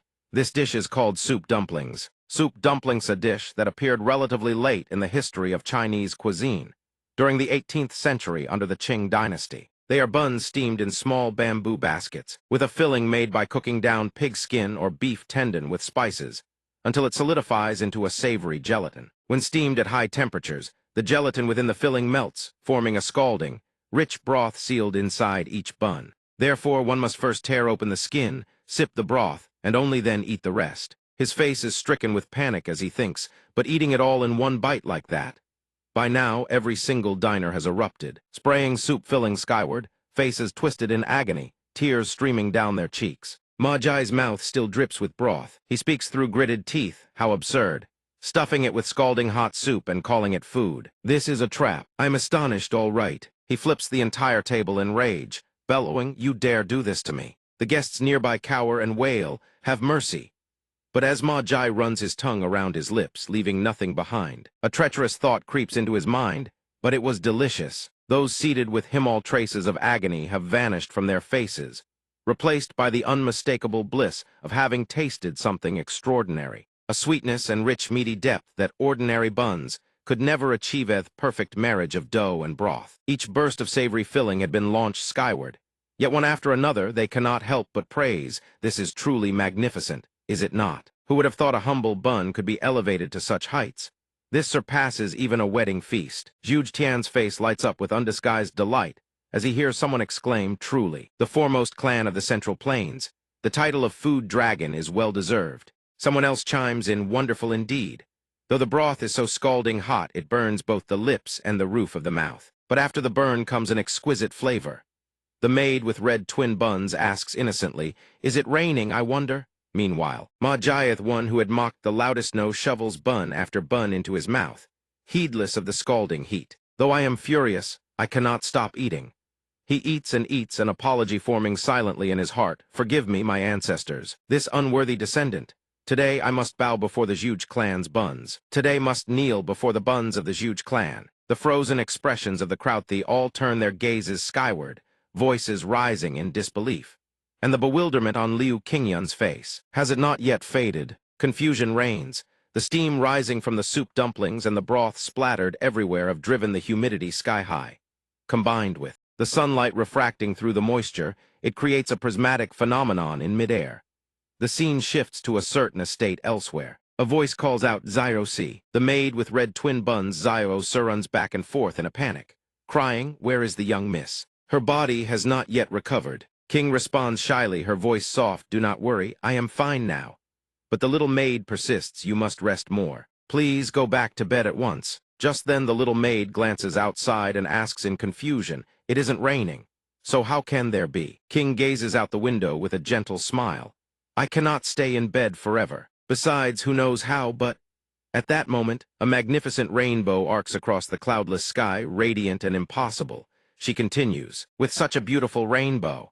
Beside her, the little maid stands frozen, thinking, is this an illusion? Beneath the cherry blossom tree, together with a rainbow born from the food upon the dining tables. At that very moment, a voice rings out, so delicious. Before Liu Qingyun's bewildered expression and Zhu Tian's exasperated face, a man across the table praises aloud, "Nay, you must call him the food dragon." Then another leans forward, "Young Master Liu, may I ask you a question?" He can only manage a reply, of course. The two men beam with utter satisfaction. "What is the name of this dish?" Someone chimes in, "Such exquisite cuisine, calling them mere dumplings is truly a waste." He scratches his head, thinking as long as they taste good, that's all that matters. He replies, "Ah, those are called soup dumplings." The green-hatted man eagerly pipes up, "Oh, soup dumplings?" He flinches and corrects dragon, "Not dumply." The green-robed man continues praising, "One bite," and the piping hot broth bursts forth like a dragon's breath. It gushes out, "That's why they're called soup dumplings." The gray-robed man beside him strokes his chin in agreement, remarking, "Indeed, the offspring of the food dragon himself. These must be soup dumplings." Before his bewildered expression, they huddle together, gossiping excitedly. The food dragon personally incubated them for 10 months to perfect this disguise. That what this means. The gray-robed man chimes in once more, "Magnificent." Everyone around nods in fervent agreement. Incredible as petrified. In their hushed whispers, these remain a rare delicacy, a dish 10 months in the making. Qingyun can only think to himself 1,000 years from now. In both Korea and China, many people still confuse soup dumplings with potstickers. Zhu Tian speaks up, then, "Dear guests, please see yourselves out safely." The men all look utterly satisfied, strolling away smacking their lips in praise. "Delicious, I must spread the word about this dish. The offspring of the food dragon, you say?" Only then does he realize that the misunderstanding began right here. He turns toward Zhu Tian and Qingyun. At this moment, Sima Jai kneels at their feet. Zhu Tian hides his mouth behind his fan, staring the man down before asking, "What did you say?" Sima Jai stammers, "Ah." He clenches his teeth in frustration, his expression full of indignity, yet he forces out an apology. Hearing this, Liu Qingyun says, "That apology should suffice." But Zhu Tian cuts in, "Hold on." His expression is utterly smug as he presses. This old man can barely hear the voice of a living heir of the Sima clan, it's so frightfully faint. Amid Sima Jai's humiliation, Zhu Tian continues, "How could such a voice possibly reach the ears of the Zhuge clan's ancestors?" Qingyun, standing beside him, can only think, "Children." His face stiffens as he thinks, well, the two clans still bear grudges against each other. Zhu Tian continues to prod, taunting, "What did you say?" Sima Jai's face twists with rage, utterly unable to utter a word. A cascade of hair billows in the wind, adorned with a stunning jade hairpin of vivid green. King calls out, "Father, young Master Liu." She asks what's going on. Everyone turns to look at her. Zhu Tian asks, "King, are you well?" She looks past him, "Young Master Sima." How come he had his head bowed, but at the sound of her voice, something clicks in his mind. He thinks that voice it's the dumpling girl. Zhu Tian beams. "Young Master Liu has helped our clan reclaim its honor, truly a magnificent son-in-law." Liu Qingyun scratches his head, utterly embarrassed. Sima Jai raises his head, thinking, "You've got to be kidding me. Indeed, no matter how much you humiliate me, the one who must marry that dumpling girl is still you." The moment he lays eyes on her, his expression freezes solid. She gently speaks, "It's been a while, Jaiji." "No." King brushes her hair aside, revealing her beautiful face for him to see clearly, and continues, "Young Master Sima." He stammers, the dumpling girl. His expression is priceless, a melange of regret and helplessness. Sima Jai slowly recalls how he once declared, I, Sima Jai, shall marry the #1 beauty of the Central Plains. To think the dumpling girl was the very woman of his dreams all along. Her expression turns bashful as she murmurs, about young Master Liu. Were you startled last night? King Yun stammers back, it's fine, that sort of thing is perfectly normal. Hearing their exchange, Sima Jai stands there bewildered. Last night she, on her own, picturing yesterday's events, she says shyly, I got a little too excited. Hearing this, Sima Jai's mind immediately wanders into the gutter. Excited? What exactly happened? Zhuge Tian chips in. Fortunately, this old man intervened in time. Sima Jai's face goes blank. Shell-shocked, he intervened too. Liu Qingyun replies, fortunately, the master was keeping watch. Sima Jai thinks keeping watch was acceptable. As if that weren't enough, a red pigtailed maid adds, the commotion was so loud I could hear it from far away. Sima Jai flinches that loud. His face drains of all color. He despairs, I've lost the rivalry between our two clans. Lost in love, he collapses helplessly and lost his pride as a man besides. King cries out in alarm, young Master Sima. The young maid observes, that Sima fellow fainted. He's out cold. Zhuge Tian cheers, bravo. He adds with a grin, should we applaud? No, King Yun, hurry, use your divine physician's medical skills. Under the moonlight, he panics wildly. Night has fallen. A man's voice echoes through the darkness. I truly don't know what to say to you anymore. Two figures stand upon a bridge. One of them continues, once again, I must impose upon you with a difficult matter. The other replies, it's no trouble at all. Whatever concerns Miss King, I will certainly help. Zhuge Tian's expression turns solemn as he gazes downward, saying, hearing you say that puts my mind at ease. Would you be willing to travel to Dongjing to investigate King's illness? King Yun replies, Dongjing's in the capital of Kaifeng. His thoughts race with excitement, the place famous for. A vision of the Kaifeng capital materializes, the capital of the great Song Dynasty. This place is renowned for its 72 grand restaurants, celebrated as the grandest capital in all the realm, where the finest chefs and most discerning gourmands of the Song Dynasty converge. Zhuge Tian gently confirms, indeed. Seek out the government office in Kaifeng and ask for another member of the Zhuge family. Hearing this, Liu Qingyun asks, another Zhuge. Who might that be? Zhuge Tian gazes into the distant sky, replying, he is King's unclemy younger brother. Since childhood, he has been exceptionally brilliant. He currently serves as an official in Dongjing. Liu Qingyun responds, ah. Zhuge Tian continues, he is also highly skilled in medicine. In the past, he was the one who took King's pulse. If there is anything wrong with King, he would know best. Indeed, although I should have gone personally. He recalls this afternoon's events, the red pigtailed maid, the ancient texts, the Sima Jai incident. A pity the fellow is still alive. The Zhuge Tian sighs. But because the young master of the Zhenan Sima clan fainted right here at the Zhuge estate, I must go to the Sima clan to clear up this misunderstanding. Meanwhile, two red pigtailed maids bustle about, packing his luggage for the journey ahead. Zhuge Tian says, I've prepared a boat. Have a Huan load the luggage aboard. Travel through Ezhu, follow the currents of the Yangtze, and you will reach Kaifeng. He closes his eyes and speaks softly. I would have liked to keep you here a few more days to host you properly as a son-in-law. He glances toward King, who is carefully counting. Is this too much food? He continues, King's condition grows worse by the day, so I hope you can depart as soon as possible. A young maid cries while clutching a box of supplies. He's leaving again. As he speaks, Zhuge Tian's hands reach toward Liu Qingyun, reluctant to entrust such a heavy burden. Upon you, but I have no one else to turn to. Therefore, he grips Liu Qingyun's shoulders firmly, his gaze filled with utmost gravity. Can I trust you with my daughter? If you refuse, I won't blame you. Staring at those hands, Liu Qingyun feels a chill run down his spine. If I refuse, will he kill me? He stammers, why yes, I agree. Zhuge Tian releases him. Liu Qingyun stumbles backward. Zhuge Tian says, oh, thank you. Liu Qingyun replies immediately, then I'll go prepare. Zhuge Tian's face breaks into a warm smile. You've worked hard. Rest for today. Liu Qingyun rubs his aching shoulders, muttering, where am I going this time? Zhuge Tian falls silent and lets out a long sigh. After Liu Qingyun has gone, he gazes at the still surface of the lake. Indeed, the sensation I felt was no illusion. Although it is not, the internal energy of a martial cultivator. There is a strange current of qi within him. Zhuge Tian speaks, come out. Instantly, a mysterious masked figure materializes from the shadows. Yes, Patriarch. Zhuge Tian asks, what have you uncovered about King Yun? The figure replies, his past is extremely murky. He pauses, then adds, however, there is one notable detail. Over a decade ago, young Master Liu's village was attacked and burned to the ground by the heavenly demon cult. Zhuge Tian gazes into the distance. That was the era when dark cults ran rampant. Such things were not uncommon. The figure continues, indeed, but it appears that attacks specifically targeted young Master Liu's family. And though his father perished, his mother vanished without a trace. The figure lowers his head. Although I know the patriarch holds young Master Liu in high regard if he has ties to the demon cult, Your Excellency should maintain his distance. Zhuge Tian cuts him off. You have no authority to decide such matters. The figure flinches, realizing his misstep, and immediately apologizes. This subordinate spoke out of turn. Zhuge Tian says gently, it's fine. Zhuge Tian closes his eyes and tells him, I know you worry for my sake. But at this moment, no one can replace Qingyun by her side. He lifts his gaze to the heavens, picturing Liu Qingyun and King together. He speaks with quiet conviction.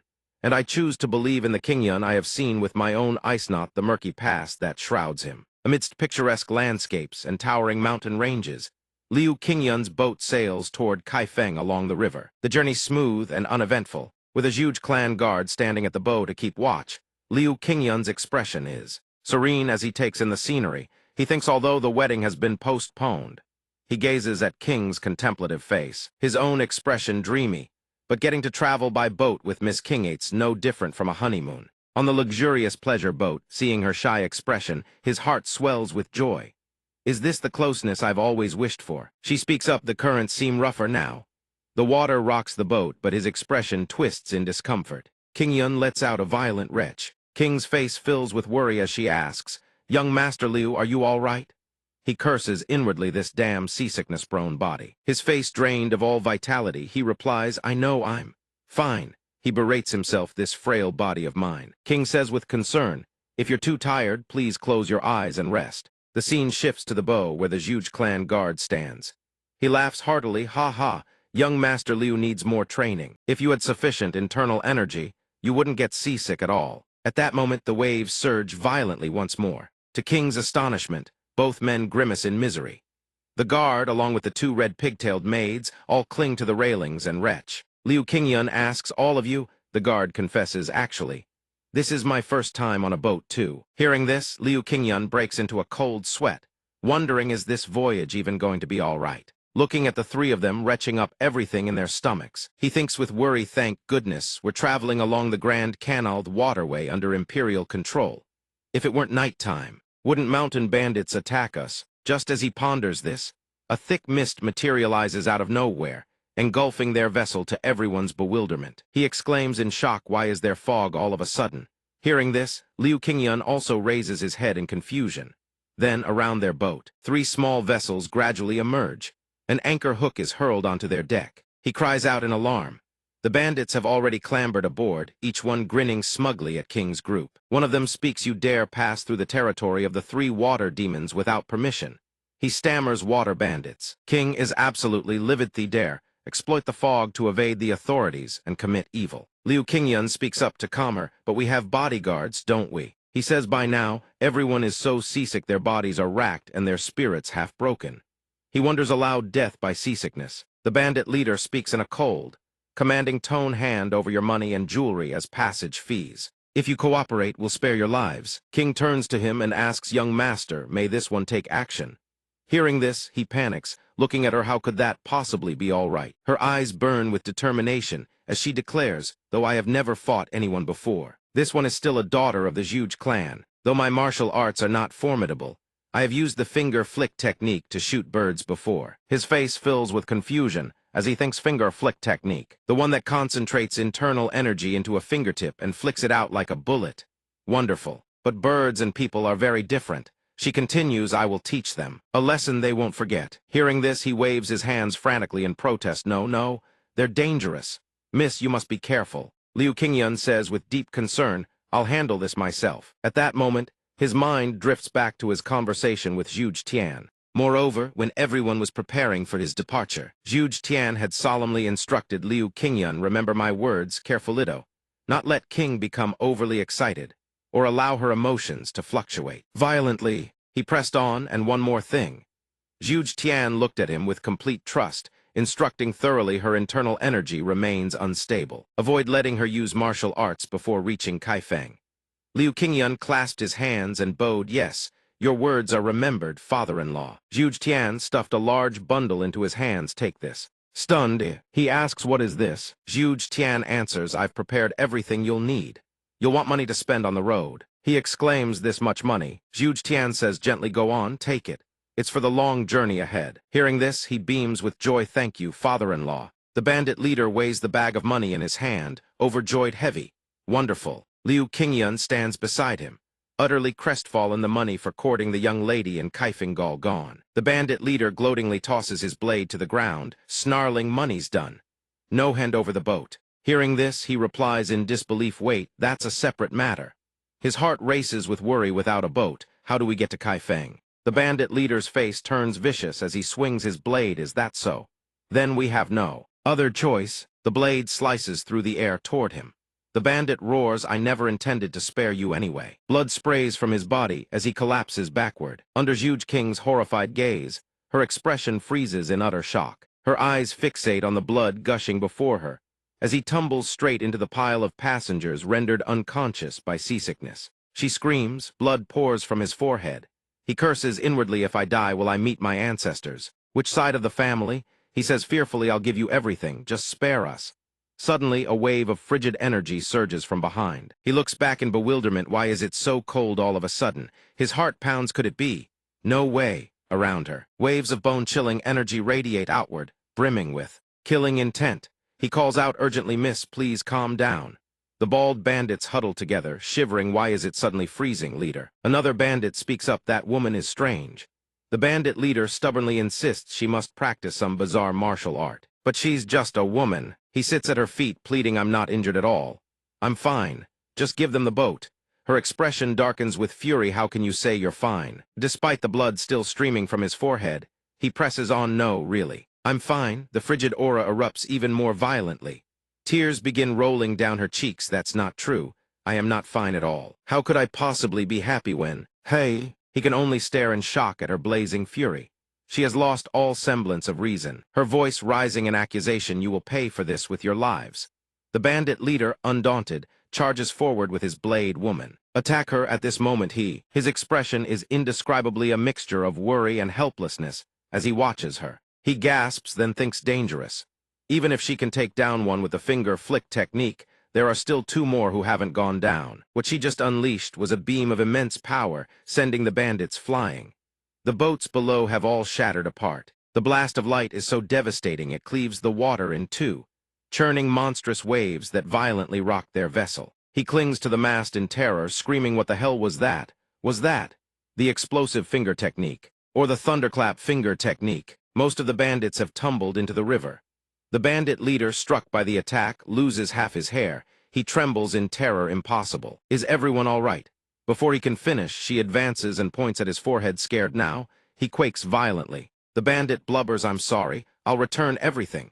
Zhuge King glares at him, no need. Liu Qingyun grits his teeth, worried that if this continues, it will be like last time.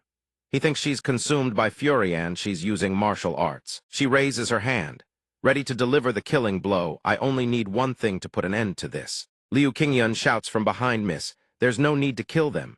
She responds coldly, to his surprise, let me handle this myself. Her eyes gradually lose their humanity, filling instead with hatred. To protect young Master Liu, these dangerous people must die. Witnessing that aura, he can only stammer, thinking terrifying. She's become a completely different person. He recalls his promise to Zhuge Tian. Steeling himself against the fear in his heart, he speaks firmly, stop it. She whirls around to face him. Furious young master, let me handle this. I'll deal with it myself. Before she can finish, he cuts her off, no. His expression is deadly serious as he locks eyes with her. If I do nothing, how can I protect my woman? Hearing this, the deathly aura surrounding Zhuge King vanishes instantly, replaced by a shy, crimson blush. She asks adorably, your woman? Yes, the three seasick passengers overhear this. A shameless display of PDA. Their faces twist in utter disgust. What? My woman? The three speak in unison. The moment the words leave their mouths, all three simultaneously retch, leaving him utterly mortified. Everything is finally settled. Voices of complaint ring out from inside the boat. Why is nobody around when you actually need them? What's that supposed to mean? Before long, everyone grows accustomed to the seasickness, and faces brighten. The little maidservant with twin red hair buns looks utterly devious, licking her whip with a disturbing grin. The water bandit attack turns into a stroke of luck. The girl swings her whip at the bandit. Row the boat, you pirate. The bandit leader screams in agony, I'm already rowing. I've got an extra hand now. That's hard enough. Liu Qingyan's expression freezes. He thinks thanks to this we'll arrive in Kaifeng even sooner. Zhuge King says with concern, hey, don't torment him like that. His heart lightens with relief. Thank goodness Miss King has calmed down. She's not going berserk like last time. He strokes his chin, mulling it over, but there's something that's been nagging at me. Is it really like that? Looking at her hair, he realizes without knowing when. Certain strands have changed, yet she remains blissfully unaware, laughing and chatting away. Look, young Master Liu. She gazes around, beaming the fog has cleared. He continues his brooding, thoughts the young lady's hair has turned silver in places. Liu Qingyan stands excitedly at the bow. We're almost at Kaifeng, everyone. Prepare to disembark. The scene of Kaifeng unfolds before Thema bustling dock of magnificent beauty. Though they have arrived, his heart remains heavy with worry no matter how I look at it. This is connected to the North Sea ice vein condition. He sighs deeply, truly worrying. But at least we've arrived safely.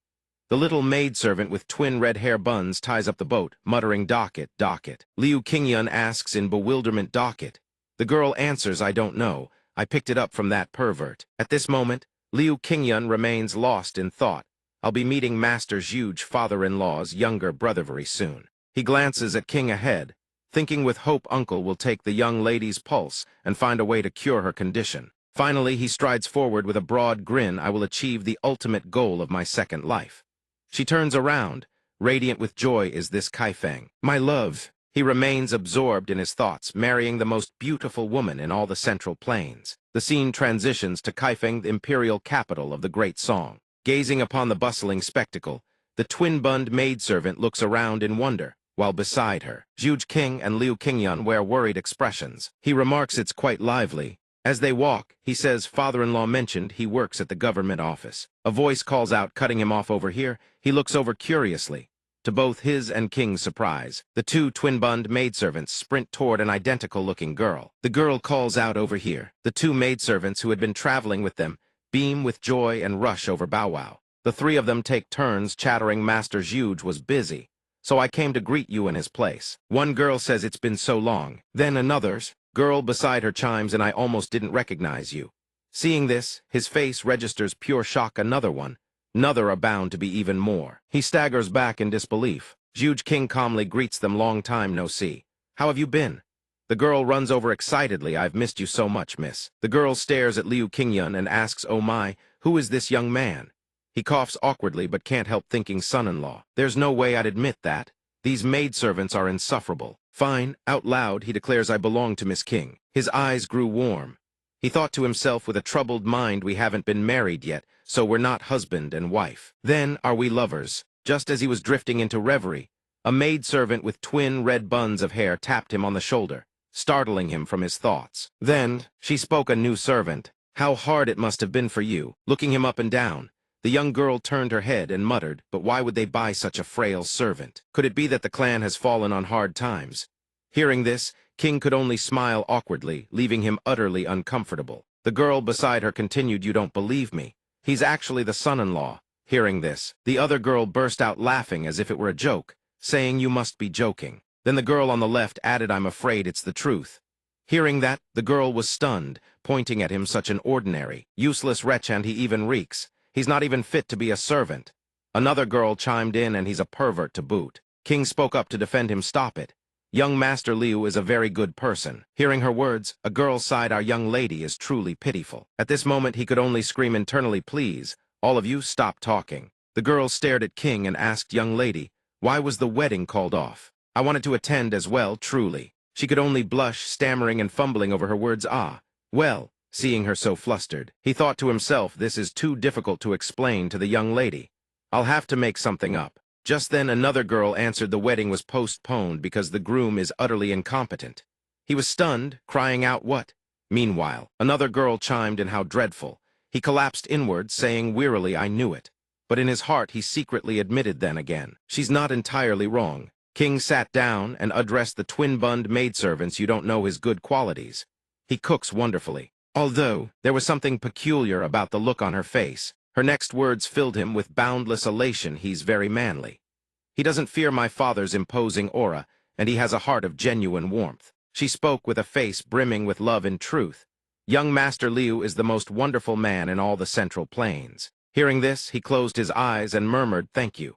Thank you." Miss in his heart he thought men are so easily swayed by a woman's words. Before the bewildered faces of everyone present including King Ahe declared, "We've already wasted too much time." The mother and daughter behind them could only cover their eyes. For reasons unknown, his face was flushed with excitement as he said, "Let's set off at once." She blushed crimson with embarrassment and could only nod. Watching his departing figure, King praised, "You were truly wonderful, making those girls witness such utter shock." One of the girls remarked, "Her condition is more serious than I thought." The other two girls spoke in turns, "Snap out of it." "What?" At another clan's residence inside, the two of them sat with perfect composure while the twin-bund maidservant stood watching them. The girl looked at them and said, "A guest has come to see him and is currently speaking with him. Please wait a moment." He calmly closed his eyes. "It's fine. Let him attend to his business." He thought to himself, he's an official in the capital, it's only natural that he'd be busy. Just then, a voice from within the room roared, "This is absolutely outrageous." Peering through the window lattice, he continued to listen. "All of this is because of you, Zai. Hearing this, he thought, Zai. That name, I feel like I've heard it somewhere before. Just then, inside the room, the two figures continued their exchange. One spoke, "Enough, stop this. I'm utterly disappointed." The other replied, "Hey, just sit down and eat already." The voice inside continued to boom, "My mood is foul. How can I possibly eat?" He sat outside, mumbling, Zai. Seeing this, King beside him asked with curiosity, what could those two possibly be arguing so fiercely about? As if something suddenly clicked, his expression turned dazed. He couldn't help but blurt out the name Zai. In his heart he thought, "I remember now." An image of a supremely dignified elder flashed through his mind. Zai Sushi, the famed poet and statesman of the Song Dynasty. And also before his thoughts could fully form, the person inside flung the door open and stormed out, fuming. "You promised to treat me to a fine feast, and yet you resort to such tricks." Despite the man behind him trying to hold him back. "No, wait. Where? How would I dare deceive you?" Imagining the array of exquisite Chinese dishes laid out upon the table, he continued his internal monologue, a legendary gastronomer of Chinese history. He created numerous iconic Chinese dishes. The man in the golden robes continued storming out, bellowing, "Even if you dangle rare delicacies before me, I will never change my decision." At this moment, King outside was visibly surprised, gasping, "That person is..." He covered his mouth to hide his astonished expression, his mind still racing, and he is also a man who has been etched into the annals of history. The elder's face now came into full view, features twisted in towering fury. He bellowed, "I will absolutely never make peace with those Goral dogs." He recalled he was the foremost voice of the anti-appeasement faction. The Song Dynasty, 10th century, images of war and chaos, scenes of utter devastation and desolation. Unlike the preceding dynasties of the Central Plains, the Song Dynasty did not display overwhelming military might against its neighbors. The political situation grew increasingly unstable. After the Song Dynasty suffered defeat in its war against the Tangut-led Western Xia and the Khitan-led Liao, the Goral seized a great victory over Liao and became a crucial ally for the Song in containing them. The Goral exploited this international situation to extract financial gains from both Liao and Song, inflicting severe damage upon the Song economy. The Song Dynasty was deeply displeased with the Goral's attitude, yet it was an unavoidable choice to prevent war with Liao. The faction branded the Goral as barbarians and constantly denounced the policy of appeasement toward them. The faction's position met fierce opposition from the court, which feared it would offend the Goral. Just then, from within the residence, a voice brimming with righteous fury erupted, "I will absolutely never make peace with those Goral dogs. A mere petty nation dares to act so brazenly. I can endure this no longer." As he watched them argue, he thought with concern Sushi was famous for opposing appeasement, not for being anti-Goral per se. His mouth unconsciously let out a series of groaning sounds. King beside him noticed and spoke up with concern, "Young Master Liu." Zai expression was one of towering fury. As he continued, "You Goral dogs have forgotten your place as lowly subjects. You exploit both Song and Liao for your own gain. You are nothing but bandits and beasts." Seeing this, Zhuge Qi could only reply gently, "Times have changed. Things are no longer as they were before. King, standing behind, saw, and softly called out, "Uncle." Hearing her voice, he turned around and asked King, "What are you doing here?" Only now could his face be seen clearly. It was Zhuge Qi, the younger brother of Zhuge Tian. He continued, "Ah, my dear niece, it's been so long. But right now your uncle is Liu." King Yun greeted him, "Greetings, uncle." Hearing this, Zhuge Qi turned to him, beaming, "Oh, you must be Zai Zhan," stormed off in a fury. "I'm leaving." This left Zhuge Qi thoroughly flustered, and he called out, "Wait." He grabbed Liu Qingyun's shoulder and said, "Forgive me, but I need a favor from you." Liu Qingyun startled, and immediately replied, "Of course you had, is it?" Then Zhuge Qi turned back and called out to Zai Zhan, "I want to introduce someone to you." Zai Zhan raised his hand dismissively. "Your tricks are far too transparent." Enough to block his departure, Zhuge Qi immediately introduced, "This is the food dragon." Hearing this, Zai Zhan froze in his tracks. Then Zhuge Qi continued, "Surely you've heard of his reputation." Zai Zhan paused, pondering the food dragon. "What kind of dragon is that? I've never heard of such a thing." Zhuge Qi threw an arm around his shoulder, laughing. "You've never heard of him? You, a man of legendary appetite. And you haven't?" Struck where it hurt, Zai Zhan yelped, "What?" Then Zhuge Qi continued, "Then allow me to tell you about the food dragon." Zhuge Qi draped his arm over Liu Qingyun's shoulder. "Young Master Liu is the one and only love of Zhuge Tian's daughter, and also the proprietor of the grandest restaurant in all of Sichuan. Before earning the title of Food Dragon, he was already renowned throughout Sichuan for his peerless culinary skills and miraculous medical arts." Hearing this, Liu Qingyun was stunned. Beside the flustered, stammering king, Zhuge Qi continued, "Before earning the title of Food Dragon, he was already renowned throughout Sichuan for his peerless culinary skills and miraculous medical arts." Zhuge Qi, as if painting a vivid picture, continued in the culinary duel at the Tang clan. The aroma of his dish attracted a ferocious beast. The beast took a single bite and prostrated itself at young Master Liu's feet, weeping profusely.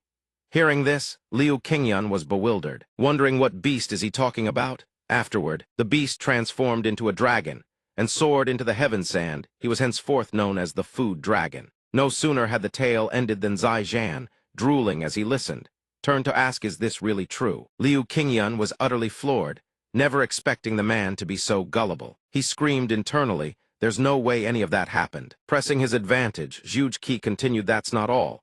He even brought Tang Jian, the sect leader of the Tang clan, back from the dead with his cooking." He narrated with animated gestures. He continued, though the sect leader had been dead for 3 days, he was resurrected just to savor the food dragon's cooking. The food dragon's dishes. By now, Zai Zhan had been completely swept up in Zhuge Qi's tales. Drooling and stroking his beard, he asked, "And what about the soup dumplings he made at the Zhuge clan?" Zhuge Qi replied instantly, "One bite, and a 7-colored rainbow appeared in the sky. Zhuge Liang himself descended from the heavens and devoured 2 entire plates of dumplings." Zai Zhan gasped, "Oh, truly." Zhuge Qi continued, "Zhuge Wu was so moved that he shed tears. His tears swelled the Yangtze River beyond its banks, and that year the harvest was bountiful." Hearing such an outlandish tale, King asked hesitantly, "Is that really true, young master?" Liu Qingyun could only manage, "Well, it's somewhat similar." Then Zhuge Qi pointed at Liu Qingyun and declared loudly, "The food dragon wishes to demonstrate his culinary prowess for you." Liu Qingyun yelped, "What?" Zai Zhan had been completely swayed, but he only pretended to reluctantly agree, refusing the food dragon. That would be quite difficult. Liu Qingyun screamed internally, "Just refuse him. Your expectations of me are far too high." Zai Zhan turned around and spoke calmly, "Very well. I shall accept your invitation. I'll be heading back for today." Zhuge Qi was overjoyed. "Oh." The scene grew lively, with voices overlapping. "Wonderful. Come again tomorrow, then." Zai Zhan heard this and replied, "Regardless, I will not change my decision." Zhuge Qi nodded. "Heh, you really are stubborn." After seeing him off, Zhuge Qi exhaled with relief. "Phew, the hard part is done. Now only the easy part remains." Before the bewildered gazes of Liu Qingyun and King, he continued, "All you need to do is win him over with your cooking." Liu Qingyun was thunderstruck, cursing inwardly, "Do that." As if, upon the tranquil surface of the pond, the two of them sat together in conversation. Zhuge Qi said, "I received your letter and am well aware of King's condition. You both have a matter you wish to entrust to me, yet even upon arriving, you've been worrying about me. I truly feel undeserving." Liu Qingyun replied, "It's nothing at all. If you don't mind." He glances over at the old man and asks, "May I ask, Uncluhi, do you wish to persuade Master Sushi?" The old man replies gently, "How could it be a bother? I'll be relying on you for many things yet." He sighs, then continues. I worry for this old friend of mine. His fiery temper and stubborn streak have seen him demoted and exiled to his hometown time and again. He has only just returned to Kaifeng. If he utters such words at court, he'll be demoted once more. And not merely because. For that very reason, he rises to his feet. Have you ever experienced war? He answers, never. Gazing at the twilight ahead, Zhuge Qi speaks with melancholy a long time. Over 20 years now, the Zhuge clan and the North Sea Ice Palace waged a great war. In that war, I was utterly useless. Unlike my elder brother, I knew only books possessing neither martial talent nor martial skill. As he recounts, the memories of that era resurface. I hid and scurried for days on end. All I remember is the stench of blood and the screams. That was when I realized miraculous strategies, and the legendary exploits of heroes exist only in storybooks. After that, I resolved to become an official to build a nation of peace. But I failed to persuade one person. Relations with Goryeo are vital to restraining the Liao. Listen. So, clutching the cloth strip in his hand, he gazes into the distance and speaks. I want Sushi to understand that no matter how steep the price, preventing war is entirely worth it. He ties the cloth strip around his forehead. Then he rises to his feet. His eyes burn with unwavering resolve. Uncle. Hearing the call, the old man turns his head. Why are you? Zhuge Qi exclaims in astonishment, out of nowhere. Liu Qingyun maintains his stance and speaks. Leave him to me. Confusion, He radiates an aura of blazing determination and declares, Uncle, your heart and your will into this dish they go, and then I shall present it to Master Sushi. He turns and walks away. In that case, lend me your kitchen for a day. The scene gradually shifts to the amber light of dusk. Zhuge Qi's voice continues to ring out. The food dragon, is it? Under the scrutinizing gazes of the maids with twin red buns, Zhuge Qi clasps his hands before his chest, his expression brimming with admiration, and says, what an admirable young man. The scene transitions to the following day. The maid with twin red buns is sweeping. In the courtyard, a voice rings out from within the manor. My apologies for the wait. His face radiates confidence as he presents the dish. Shall we talk over our meal? Zai Chan reaches for the lid, drooling, secretly laughing to himself.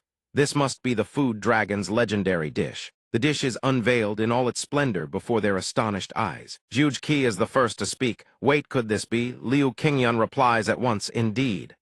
With a gentle expression, he says, it is pork, sir. The old man's face shows surprise. How can it be such disappointing dish? Seeing this, Zai Chan interjects, hold on, my friend. My dear sir. He stares at the dish, thinking, this is clearly humble pork, yet it is so translucent. Just looking at it, one can tell it is tender and succulent. Moreover, there is a mysterious fragrance that pork should never possess. As he ponders, a drop of drool escapes unconsciously. The drool lands squarely on the meat. Zai Chan stammers, I've actually drooled. Forgive my discourtesy. Then suddenly he freezes, no, wait a moment. He wonders how tender can this meat possibly be. A single drop of saliva, and the surface of the meat seems to dance. Zai Chan cannot contain himself as drool escapes his lips. Realizing it has fallen onto the meat, he hurriedly wipes his mouth, cough. I've truly drooled. Forgive me. But immediately after, his expression shifts to alarm, no.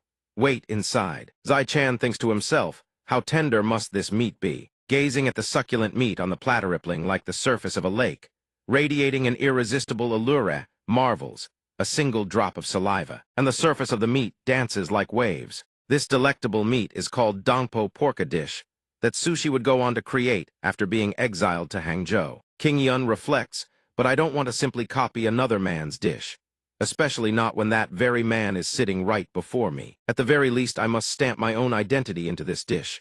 I am the food dragon, after all. In an instant, his entire being surges with internal energy. He commands, prepare the ingredients: pork belly, a cleaver, and a jug of white liquor. The three maids with twin red buns obey without hesitation, rushing to fetch what he needs right away. Chef Qingyun slaps the meat down upon the cutting board, his mind already racing with calculations. The heart of Dongpo pork is pork. I will use an entire slab of pork belly. First singe away the hairs. Next, he pours the liquor over the blade. 1,000 years from now, I'd use a blowtorch to remove the hairs. He deftly grinds the knife against a small whetstone. But for now, we make do with. Instantly, the liquor-soaked blade erupts in a flash of light. Sparks burst behind Qingyun as flames roar to life along the knife's edge. High-proof liquor ignites easily potent spirits. Two of the maids with twin red buns gape in awe. Yet another closes her eyes. Arms crossed, she scoffs, looks easy enough. Just do it like that. He grips the blazing knife with intense focus, readying to slice the meat. He reminds himself careful not to pierce the skin. He swings, the knife-high's movements are majestic. Now comes the most crucial step, in Liu-style dongpo pork. Before the flames on the blade die out, King Yun raises the knife with one hand and steadies the meat on the board with the other. His thoughts continue. I'll cut the meat into uniform cubes, trim the excess, and use the blade's residual heat to sear the cut surfaces of the dongpo pork. Ordinary dongpo pork would be deep-fried. Watching scraps of meat scatter in every direction, the maids with twin red buns pounce like puppies, scrambling and yelping meat scraps. Woof woof. Undeterred, King Yun continues his work, then binds the meat with twine, shaping the cut. But my method is different. Instead of frying, I use a heated blade to sear the cut surfaces. This way, the meat won't deform during cooking and the texture will be even more tender. Thick smoke billows upward as he devotes his full concentration to the preparation. The steps that follow are the same. As conventional dongpo pork, King Yun stirs with focused precision, braising and steaming the meat over a long, slow heat. During this process, the pork transforms, becoming as soft as gelatin. The maids with twin red buns have by now collapsed onto the floor, fast asleep. From a humble ingredient, something they have never seen before is born. Gazing at the full moon beyond the window, King Yun muses, I hope that through this long, lingering process beneath the moon shining high above, alongside the words, I pour forth me heart and feelings will find their way into this dish. Returning to the plate of fragrant meat, Zai Chan scoops up a morsel and praises, the meat is so tender it can be scooped with a spoon. I have never tasted meat this soft. Zhuge Qi appears somewhat taken aback. He raises his hand and says, but this is merely pork, isn't it? Zai Chan, is it not? Young Master Liu used such common ingredients. Zai Chan furrows his brow, staring at the meat, and speaks with a hint of indignation. How can you say such a thing? Isn't the distinction between noble and base something that men themselves have created? King Yun chimes in with agreement. Indeed, people are often blinded by prejudice, seeing only what they wish to see. Hearing this, Zhuge Qi sheepishly strokes his chin. Ah, I see. In his heart, he thinks, this dish is far more than the story you wish to tell. Zai Chan pops the meat into his mouth with a look of pure bliss. I shall try a morsel as well. Zhuge Qi understands. This dish is Liu King Yun's heart made manifest. The meat enters his mouth, and Zai Chan savors it with solemn reverence. His face overflows with satisfaction. I don't even need to chew, it dissolves instantly in my mouth. Not dissolves is not the word. He feels as though he is sinking into water. A single morsel of meat, and all 5 of my senses are spellbound. He luxuriates in the sensation, then suddenly exclaims, Ah, I nearly forgot I've savored this magnificent dish without even learning its name. King Yun smiles and answers with composure, this dish is called dongbao pork. Its true name is dongpo pork, named after sushi. The character Bo Chinese letter, wave, and Po Chinese letter, slope differ by only a single stroke. Though they share the same pronunciation in Chinese, the characters and their meanings are entirely different. King Yun thinks, I stand before a legend of Chinese cuisine, and through the name of this dish, I have expressed my reverence in my own way. Zai Chan gazes at the succulent meat, drool pooling at the corners of his mouth, eyes burning with desire. Eastern. Might I ask the meaning behind this name, young man? He answers, waves rolling toward the east. Zai Chan suddenly spits out the meat he had just swallowed. After hearing King Yun's words, you do not disdain pork as a humble ingredient. Moreover, you make no distinction between noble and base in cuisine. The revelation leaves him sputtering and coughing. I hope that your magnanimous heart will be like great waves, surging eastward across the boundless ocean, vast and unyielding. Zai Chan feels himself plunging into those depths, riding a great fish up to the surface, erupting in laughter. Wahahaha. Drool still clings to his lips, his face radiant with satisfaction. So this is the wave of flavor. The title of food dragon is well deserved indeed. He sits cross-legged atop the back of a great fish, riding across the sea, murmuring, I wonder where this wave will carry me. Then he exclaims with glee, raise your hands. Enough, back to reality. Zhuge Qi is utterly bewildered. He looks at Zai Chan and asks urgently, is he all right? King Yun hesitates. Ah, well. Watching Zai Chan lost in the plate of meat, King Yun murmurs, he should be fine. Zai Chan is still imagining himself riding a great fish across the boundless sea, when he suddenly jolts awake. Weight waves rolling toward the east. Staring ahead, he mutters, the east. The east is. Gazing into the distance, he exclaims, Gorieo. He strokes his beard. Reminiscing, a tiny kingdom that dared wage war against the Liao for decade stubborn beyond measure, refusing to know its place. Regret it now. Do they? Juge Qi suddenly interjects. Sounds rather like someone I know. Zai Chan spins around in surprise.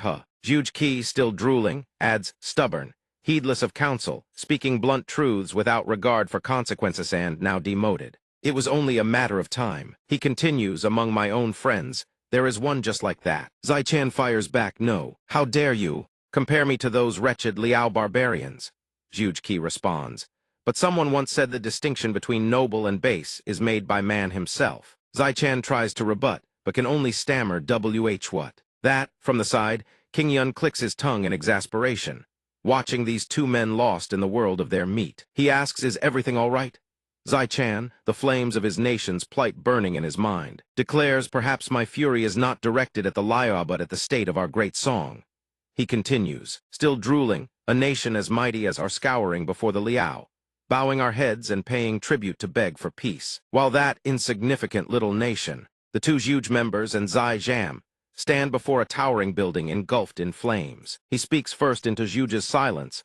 They dared to stand against a mighty empire and claimed victory. Thinking on this, Zai Jam declares outright, I will never compromise with those wretched curs. The plate of meat lies empty. He sets down his spoon and speaks in a somber tone. I feel ashamed. The truly despicable one is not he who lowers his head to stare at an empty plate. Zai Jam tells himself. It is I who was blinded by arrogance and prejudice. A voice rings out in admiration. Delicious. Zai Jam rubs his freshly sated belly and praises once more.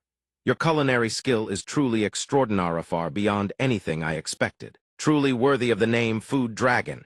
He wipes his mouth and continues, and the story you wish to tell. I understand now. This dish is more persuasive than any speech. More persuasive still. Hearing this, the surrounding guests bristle with displeasure. What? A figure stands before them. Liu Qingyun clasps his fists in salute. You flatter me, sir. The old man gives a slight hum of acknowledgement. Hearing Liu Qingyun's reply, Zai Jam strokes his beard and rises to his feet. Farewell. I shall take my leave first. I need time to think. Suddenly, Liu Qingyun draws something from within his robe and calls after him. Ah, before you leave I have something I wish to give you. Hearing this, Zai Jam turns back. What is it? Zai Jam opens what Liu Qingyun hands him and freezes. This is the recipe for that dongpo pork from just now? Liu Qingyun replies calmly. Yes. This is but a humble token of my sinceritito. Thank you for praising my dish and understanding my heart. Gazing at this dazzlingly precious gift, Zai Jam murmurs the food dragon's recipe, no different from a martial arts manual. He looks up. Can I truly accept such a precious gift? Can I truly accept such a precious gift? Liu Qingyun replies with composure, it is nothing. Inwardly, he feels a twinge of guilt after all. Dongpo pork was originally Master Sushi's creation. With this recipe, he can prepare the authentic version. Zai Jam cheerfully clutches the treasure to his chest, pushes the door open, and departs not forgetting to say, thank you, Food Dragon. I will not forget this kindness. Liu Qingyun calls after him, take care. Only now does Zhuge Tian, standing behind him, speak up. It's been ages since I've seen him that happy. Then again, the food was magnificent. Liu Qingyun unties the cloth band around his forehead as he answers. It's certainly not just because of that. His words leave Zhuge Tian puzzled. What do you mean? Liu Qingyun explains, pork is an inexpensive and readily available ingredient. This answer only deepens Zhuge Tian's confusion. A soldier reaches out and sends Sushi flying. Sushi was a renowned poet and writer, yet his unyielding and stubborn temperament saw him dismissed by the imperial court and exiled to the provinces. Sushi cooked as he studied the recipe in his hands. He lived in exile in remote lands like Hainan and Huzhu, until the day he deed-spreading humble pork dishes among the impoverished folk. Wherever he went, a table laden with food, dishes savored in the warmth of familial harmony. He cooked for starving farmers, not exotic delicacies, and lived among them without distinction of rank or class. In later ages, he was remembered as the greatest poet of the dynasty, a patriot and statesman, and the creator of dongpo pork. In the darkness of night, a voice calls out, Uncle. It's King. The figure inside responds warmly, Oh, King, come in. King enters alongside Liu Qingyun and says shyly, I'm sorry to disturb you, Uncle. At this late hour, no less. Zhuge Tian replies with a kind smile, Why would you say such a thing? Liu Xiaoxi has helped me greatly. It is only right I repay the debt. On the desk lie many scrolls and ledgers. He says, it has been too long since I last took your pulse. Your uncle has been reviewing his medical texts. Zhuge Tian adds, sit down, your uncle will be done in a moment. Come, give me your hand. King, somewhat anxious, obeys and sits. Yes. Off to the side, Liu Qingyun cups his chin in thought. It's almost Harith dream of both my lifetimes. Zhuge Tian takes King's hand. Both their palms drip with sweat. Cold but, Zhuge Tian asks in a trembling voice, are you prepared? King answers, yes. Watching this scene, Liu Qingyun finds it baffling. He fails to understand. It's just taking a pulse, isn't it? Zhuge Tian says, worry still etched across his face. It's been so long since I last took your pulse. Seeing their sweat-drenched, bewildered expressions, Liu Qingyun wonders, why the need to be so tense? King is no less anxious, adding, it's been more than 10 years, hasn't it? Liu Qingyun thinks simply her body is just a bit cold. Uncle should prescribe some medicine, and that would be the end of it, no. Yet between the two of them, it feels as though a fierce battle rages. A flash of light erupts between them, shaking the entire room. Zhuge Tian's hair flies wild, veins bulge across his face, and his brow furrows deep. First, I shall examine the pulse at the wristo, diagnose the qi flow, and the inch, bar, and cubit positions within the body. You have changed compared to 10 years ago, so I must examine you more thoroughly. Seeing dust and debris swirl into the air, Liu Qingyun panics. A dangerous pulse. What kind of diagnosis is this? Healing disease might as well become murder at this rate. Watching the two of them take a pulse, as though clashing in a battle of spiritual power, Liu Qingyun can't help but wonder, is medical practice in the martial world always like this? As long as she survives, it counts as cured. Zhuge Tian strikes a lance of blue qi into King's chest. She closes her eyes and lets out a pained grunt. Watching the scene unfold, Liu Qingyun's confusion only deepens. Clearly, uncle doesn't practice martial arts, so how is he so adept at manipulating qi? Truly worthy of being a descendant of the Zhuge bloodline. Zhuge Tian speaks to reassure her. Bear with it a little longer, King. Racked with pain, King furrows her brow and endures. Zhuge Tian closes his eyes and announces, I shall be gone for a moment, then return. Suddenly, a stream of qi emanates from beside King, and a delicate butterfly materializes in the air. Zhuge Tian gazes at the small butterfly resting on his palm and smiles. You have changed so much, child. Just barely, and I might not have recognized you. You have truly grown up. Compared to the little caterpillar clinging to a branch and weeping, he continues, when you were small, you used to. Ha ha ha. You are still as shy as ever. Then he follows the little butterfly as it spreads its wings and takes flight. Come now, child, lead me on a stroll. Zhuge Tian halts in his steps, a sharp breath escaping him as he gazes at the stream of qi. Before his very eyes, he wonders. This torrent of fire qi reveals a garden of pure terror, filled with rows upon rows of horrifying carnivorous plants. Zhuge Tian exclaims, the thing that has been tormenting you all this time is this strange affliction, the carnivorous plant. It opens its gaping maw to devour the butterfly whole. But then looking again at the small carnivorous plant, it barely threatens the butterfly now. He smiles and continues, thanks to Liu Xiaoxi, it has weakened considerably. Countless skilled physicians were helpless before it. The butterfly gently alights upon the carnivorous plant's bloom, and yet Liu Xiaoxi appeared wielding wisdom, as though he came from another world and Tarlito save you. Suddenly, Zhuge Tian feels a bone-chilling cold seep into his bones. It wraps around one like a specter. This cold qi, is this what he spoke of? An ice monster materialized born of the North Sea Ice Palace bloodline. Gazing upon that terrifying creature, Zhuge Tian whispers, you must have carried this since birth. I never sensed it before. The carnivorous plant trembles before the imposing aura of the ice monster. Why now of all times? He suddenly jolts. Could it be?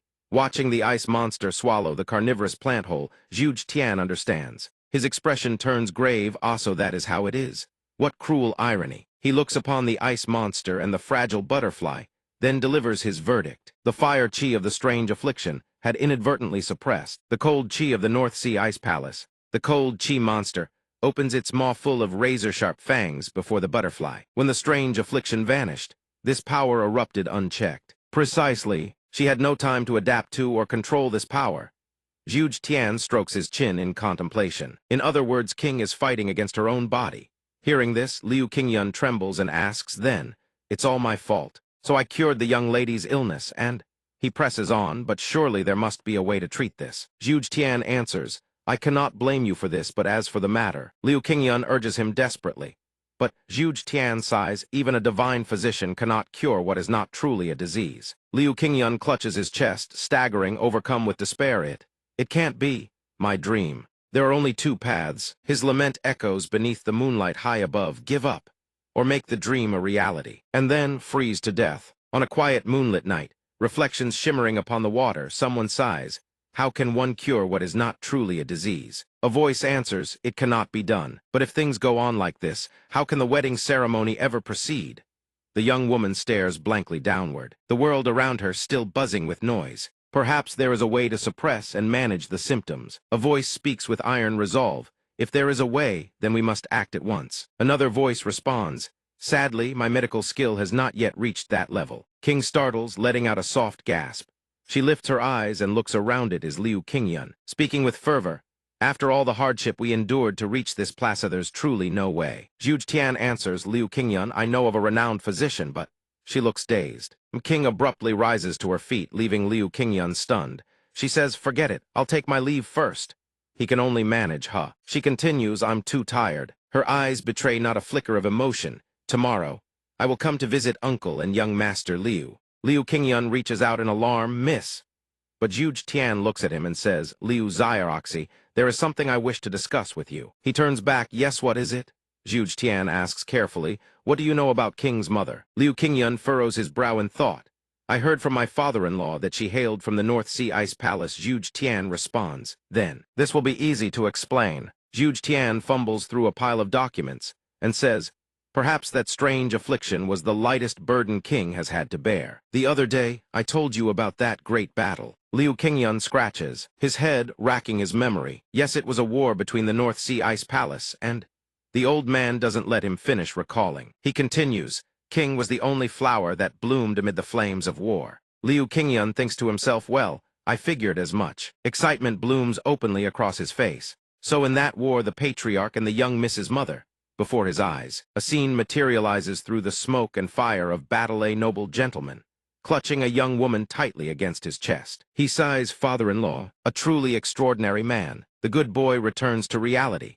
The old man tidies the scrolls and sets them back on the shelf. For King, the pain of her strange illness pales in comparison. His words leave King stunned. The true suffering the girl endures is the hatred of those who lost loved ones in the war against the North Sea gang. The old man says in measured tones, that is why he has always shielded King. I understand your frustration over the postponed wedding, but the one who suffers most right now is King herself. Her mother's bloodline has become a burden upon her. Each word awakens Qingyun. The old man continues, speaking of what drove the two apart. Late into the night, Qingyun sprints through the corridors in search of King. His voice rings out, thick with worry, young miss. He realizes it, damn it, he was right. The silhouette of a maidservant with twin red hair buns materializes before him, smirking with contempt, searing itself into his mind. The entire journey she called him a pervert, an idiot, a stinking fool. King Wu Yizin Hall, Sichuan. He looks around, where is she? Qingyun runs while cursing himself, only knew how to bask in being her savior, only thought of beauty and marriage. He stops abruptly. Breathless young miss. His thoughts keep spiraling, never once considering the young miss's own feelings. He reaches toward King's retreating figure, rushing after her in a flurry of apologies. Young miss, I have been truly selfish. She does not turn around. Do not come near me. The words freeze Qingyun in his tracks. His mind in total turmoil, he stammers, but he curses himself. Of course she's angry.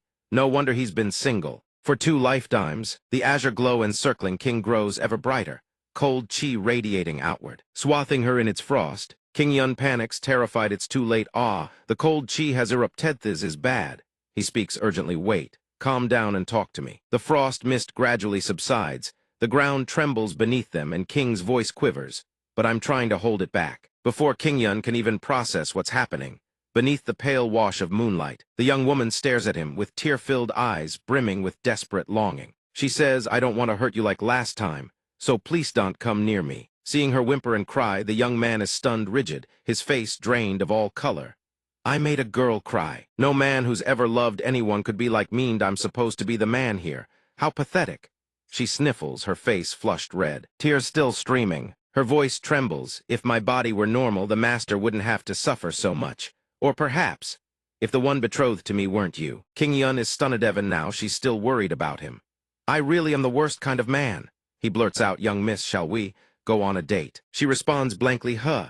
He fumbles to explain, oh no, that's not what I... Regaining his composure, he speaks, I would like to invite the young miss for a stroll through the Kaifeng night market. Would that be all right? Just the two of us? The words make her whip around. As if reading his intent, she lifts the hem of her robe to cover her mouth, but the blush spreading across her cheeks betrays a heady mix of bashfulness and barely contained excitement. King Yun raises his hand. The young miss can refuse, of course. Refusal is perfectly fine. His voice shrinks to a whisper. I understand, let's go back. But the young miss facing him now has eyes that glisten with expectation, her head nodding and shaking in rapid succession, leaving the young man more bewildered than ever. Wait, I don't understand. He struggles to decode her expression. Does the young miss mean yes or no? That evening at the Kaifeng night market, the scene is bustling beyond measure. Endless rows of brightly lit vendor stalls stretch into the distance, illuminating the entire imperial capital. The night markets of the Song Dynasty flourished alongside the boom in economy and commerce, teeming with people at all hours, and overflowing with every variety of delicacy imaginable. And Gamesen, they never close, open all through the night. Whether rain or snow, amidst the dense sea of people, King and King Yun stroll side by side. He looks around. This place is really lively. She lowers her head. Indeed, the night market is alive with energy, though the air between them carries a distinct note of awkwardness. King Yun presses his lips together, fretting, but what do I do next? He sweats profusely, screaming internally, tugging at his collar to cool his flushed neck. If I knew how to date, I wouldn't have been single for 2 lifetimes. Uxificating. He steals a glance sideways. King is still looking down, expressionless.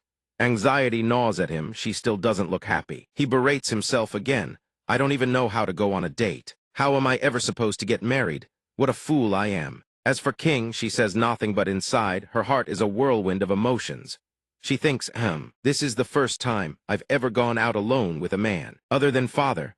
The thought alone sends color flooding to her cheeks. Just the two of us. A soft, contented smile graces her lips. King sinks into the warmth of happiness, thinking, if it weren't for young Master Liu, I could never have dared to dream of something like this. Strolling through the bustling crowd, meanwhile, the fool beside her clutches his stomach. I'm a bit hungry. King's slender hand drifts upward, reaching gently toward Liu Qingyun's large, sturdy palm carried forward by a current of intense, surging emotion. To share these moments of happiness, my young master. But at that very moment, Qingyun's attention drifts elsewhere and she shyly pulls her hand back. He walks up to a vendor stall, his eyes glued to the candied hawthorn booth. So Tanghulu already exists in this era. Candied hawthorn skewers trace their origins to the Song Dynasty, when hawthorn berries were dipped in melted sugar. King, she steps closer and asks, what is this? He replies, this is Tanghulu candied hawthorn, a type of candy. She drools, candy shaped like a gourd. Kaifeng really does have so many wondrous foods. Suddenly realizing her lapse in decorum, she flushes scarlet, hastily covering her mouth and turning away. King Yun suddenly realizes, it's mealtime too. He gazes at the row of vivid red skewers, stroking his chin. Wait here for a moment, young miss. He thinks to himself, though Tanghulu is usually made with hawthorn berries, the true key ingredient should be. She asks in surprise, young Master Liu. He responds excitedly, done in a flash. With that, he dashes to the fruit vendor. Give me a basket of your freshest, coldest stored fruits. Then sprints to the stall owner. Lend me your cooking tools for a moment. Hands chopping, hands cooking. The dish is completed in no time. He presents a skewer of spun sugar Tanghulu, beaming, special Liu Qingyun-style Tanghulu, made exclusively for the young miss, though merely a common street snack in the modern world. Before the young miss's eyes, it gleams with an otherworldly radiance. She murmurs, how wonderful. He grins with satisfaction. Please enjoy, young miss. He knows full well that rose Tanghulu would become every woman's favorite treat, 1,000 years in the future. She takes a bite and King is utterly stunned. She thinks, this taste, I never imagined it could be like this. The flavor erupts in her mouth, plunging her into a world of her own. She exclaims, the sweetness numbs my tongue. Yet it's so gentle, and the fresh coolness of the strawberries leaves me utterly bewildered. King's body trembles, strawberries flooding her mind. Her heart aflutter. Could this be the taste of young Master Liu? Incredible! The flavor of young Master Liu himself. The scene, bustling and alive. Suddenly King Yun's voice rings out. Young miss, everyone is staring. Be careful. King Yun scrambles after her in a panic, while King laughs joyfully and replies, but I'm having so much fun. hearing her response. All King Yun can manage is a helpless groan. Her gaze is then captured by something. King calls out excitedly, "King Yun, look.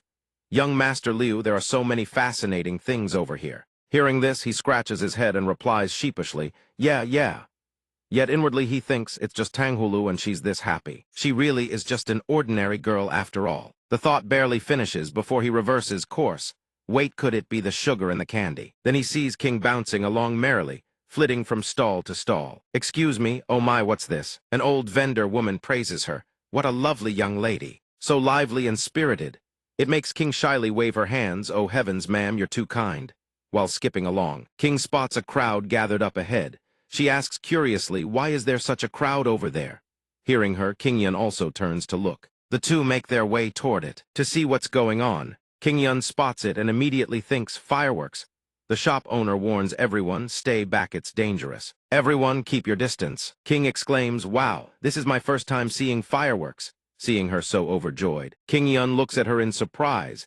This is the first time I've ever seen that expression on her face. Watching the shop owner light each fuse with a candle, King Yun reflects, come to think of it, she's still very much a child at heart who loves to play. She must have been hiding her true self all this time. King, on the other side, watches the fireworks launch skyward and shouts in amazement, "Fireworks." Watching King gaze up at the sparkling fireworks with such excitement, King Yun quietly reproaches himself. It's all because of her circumstances. Seeing her like this now, I realize how utterly heartless I've been. As the fireworks bloom across the night sky, King Yun feels a twinge of regret. I shouldn't have rushed the wedding. I want to take my time to truly get to know this person. Gazing at the starlight shimmering in King's eyes, his thoughts flow from her past to the emotions stirring within her at this very moment. Meanwhile, King's thoughts are entirely different. She nibbles on her sleeve, wailing internally, "I'm hungry. It's already dinner time." King Yun strokes his chin, pondering, come to think of it, all we've eaten so far is Tanghulu. Hearing this, all King can do is shyly hide behind her sleeve and steal a glance. At him, King Yun turns to suggest, "I spotted a restaurant earlier." When he turns back, he's taken aback by her expression. All he sees is King with her eyes wide and sparkling, nibbling on her sleeve as she stares at him. King Yun startles at the sight. "Young miss, are you that hungry?" He leads her to another place, no less bustling. Drawing a gasp from Kingitho, she grows slightly apprehensive. Indeed, this establishment is quite upscale and expensive. He explains, "This place is very famous in Kaifeng." King looks a bit embarrassed. "This is my first time visiting a place like this. Dining in restaurants such as these. Does the young master frequent establishments like this often?" King Yun thinks helplessly, "If I say it's my first time too, she'll probably look down on me." So he lies sheepishly, of course. "I come here all the time." His answer fills King with admiration. She cheers instantly, wonderful, as expected of the food dragon of Sichuan. Hearing this, all he can do is scratch his head and laugh it off. Ahaha.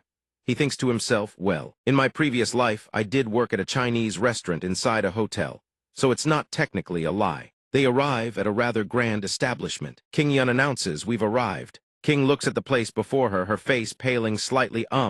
But this is..." King Yun notices and asks, "What's wrong, young miss? Is it too expensive?" The entrance of the tavern is adorned with rows of ornate lanterns. King Yun hurries to reassure her. "You don't need to worry, your father gave me plenty of money." King Yun continues chattering away. Or is the young miss nervous because it's your first time in a place like this? "I come here all the time, so just trust me." Beside him, King covers her mouth with her sleeve, her heart gripped by dread. A hooded lantern swings above the entrance as the doors burst open and a man comes strutting out, beaming from ear to ear. Wahaha! Magnificent! Seeing the scene, King Yun freezes in place. The man tugs at his robes and calls back inside, "I am most satisfied today. This truly is the finest establishment." King Yun still doesn't understand a thing. He continues praising, "Look at that. They're heaping praise so enthusiastically." And yet King beside him already has a face as black as the bottom of a pot. Only now does he finally see where they are. Two alluringly dressed women appear at the doorway, waving farewell. "Do come again, hero." Truly pathetic. Meanwhile, the other fellow strolls off in a daze of bliss. Only now does King Yun notice his own face has gone deathly pale. What kind of place is this? A man saunters past him, whistling a merry tune. Not yet eaten, yet already full. Not yet drunk, yet already intoxicated. He cranes his neck and gazes up at the hooded lantern, a dreadful suspicion forming. Could that hooded lantern be? This isn't an ordinary restaurant at all. A woman spots him and murmurs softly, "Oh, my dear customer, But then, several voluptuous women rush toward King Yun, clinging to him like vines. One of them reaches out and tugs at his sleeve. You brought a woman here. My, what a unique taste you have. Another reaches up to caress his chin. Then let's move to a more expensive room, shall we? Only now does panic seize him as the realization crashes down. This place is a brothel. King's expression turns ice cold. Young Master Liu, the words send a chill down King Yun's spine. Miss, it's not what you think. She cuts him off, each word dripping with venom. And what was it you said just now? King Yun breaks into a cold sweat. Huh. What? King's aura churns like a gathering storm. You said you come here often. But a place like thighs? Seeing the fury building on her face, King Yun's soul nearly leaves his body. He waves his hands frantically. Miss, please listen to me. But she drives the nail in, emphasizing every word often, daily, like meals, all the time. Hearing her accusations, he can only stammer in a panic. There seems to be some kind of misunderstanding. Wrong, wrong. Above, fireworks blaze across the sky. Below, thunder and lightning crash upon the earth. King's scream tears through the heavens. Young master, you pervert. Scene transitions to the huge clan residence. Oh, heavens above. King Yun, face black and blue, groans in agony. His entire body aches. At least the misunderstanding has been cleared up. He recalls the earlier ordeal, wincing. Well, it's over at least. But the compensation money for the brothel has left me penniless. Going broke is nothing new. But as he thinks of King's hair, a troubling suspicion creeps in. Why has Mrs. Hair turned even more silver? It must be connected to the power of the North Sea. Resting quietly, hopefully nothing is seriously wrong. He recalls the hooded lantern, universal symbol of a brothel, and mutters to himself. It's all because this Liu Qingyun's body is even more clueless than I thought. Everyone knows that? He scratches his head in frustration. How could the original owner not know anything at all, as if he'd lost his memory? Infuriating. Just as his anger peaks, two doors swing open. A girl with twin red buns in her hair appears. What are you doing, you pervert? He retorts him. What's wrong, hungry again? At those words, the girl's eyes light up instantly, drool practically pooling. How did you know that? Hurry up and make me a bowl of zhajangmyeon. Then she suddenly catches herself.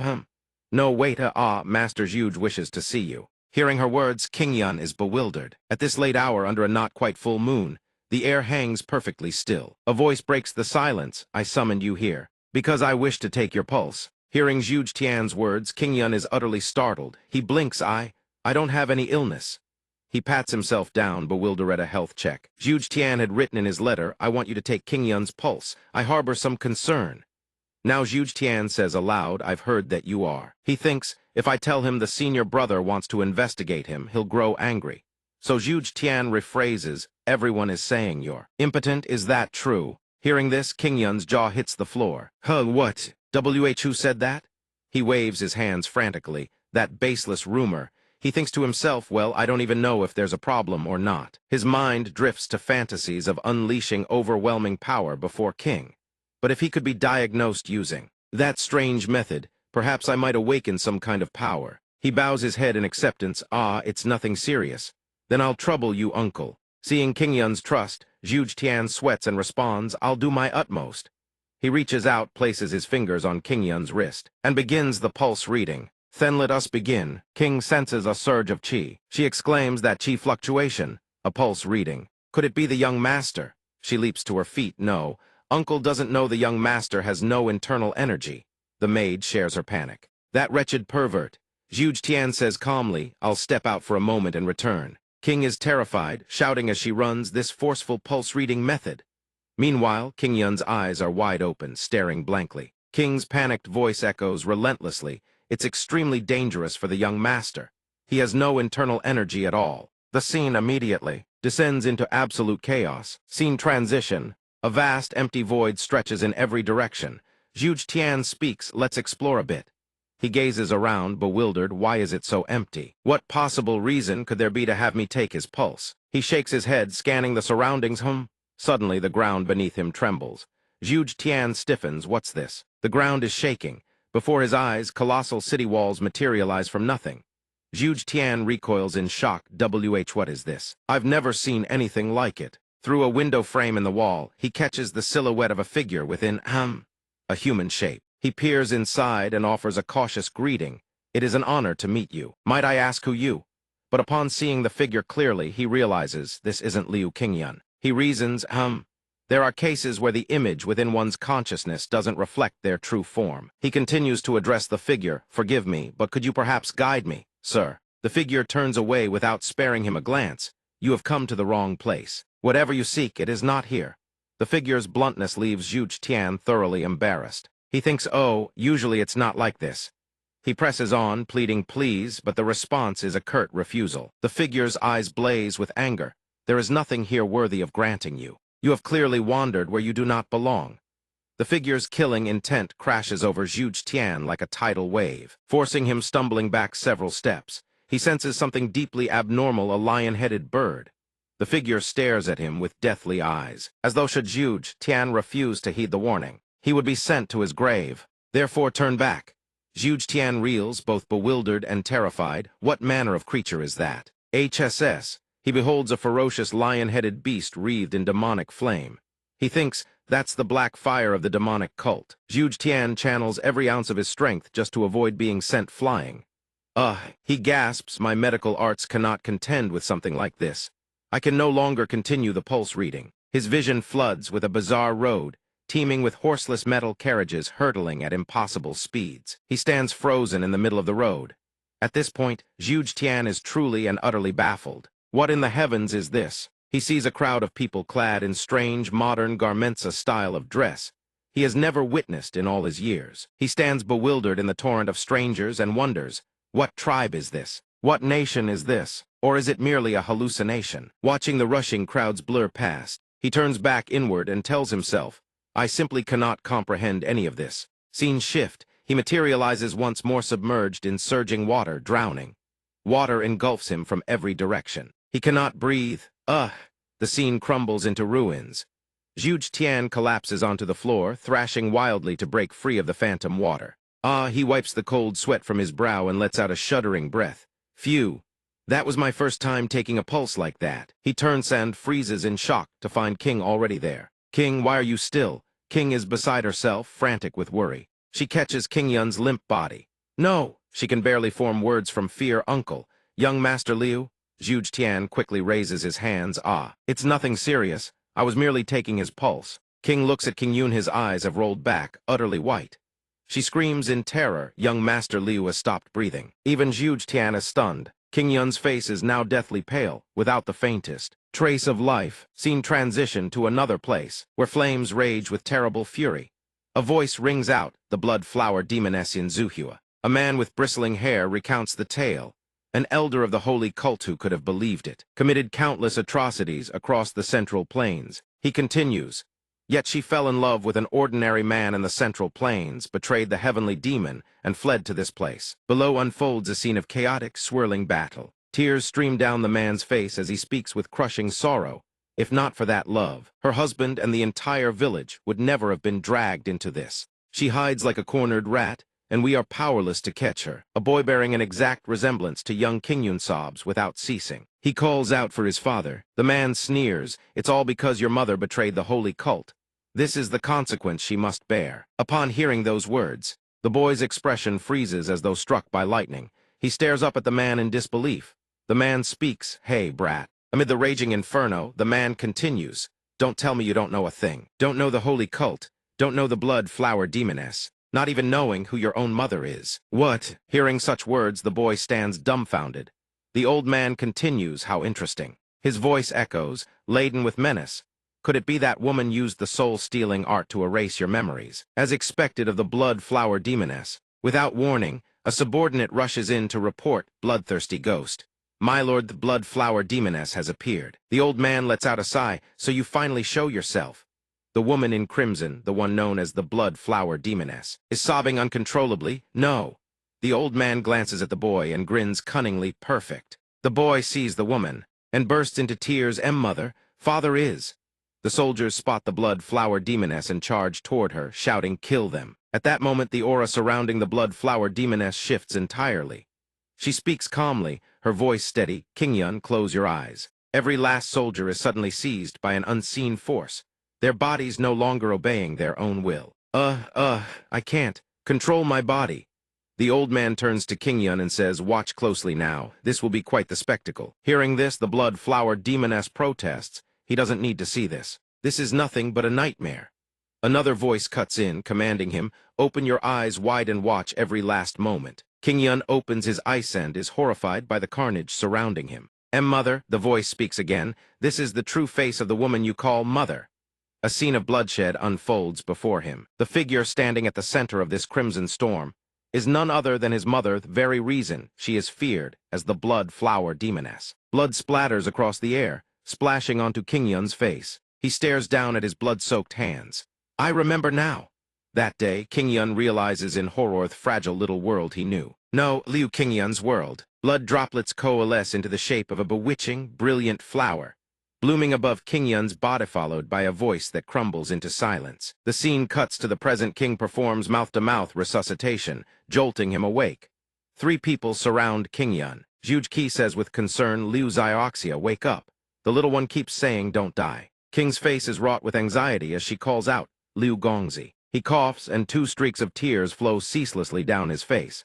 That expression, that look in his eyes, it startles King. Ah, she freezes. Oh, why is Gongzi crying? She panics, bursting into tears herself. Why, did I do something wrong? Was the food too salty? Nah, but the gluttonous little one eagerly reminds him, come on, you're alive now. Make me some Zhajiang Mayan.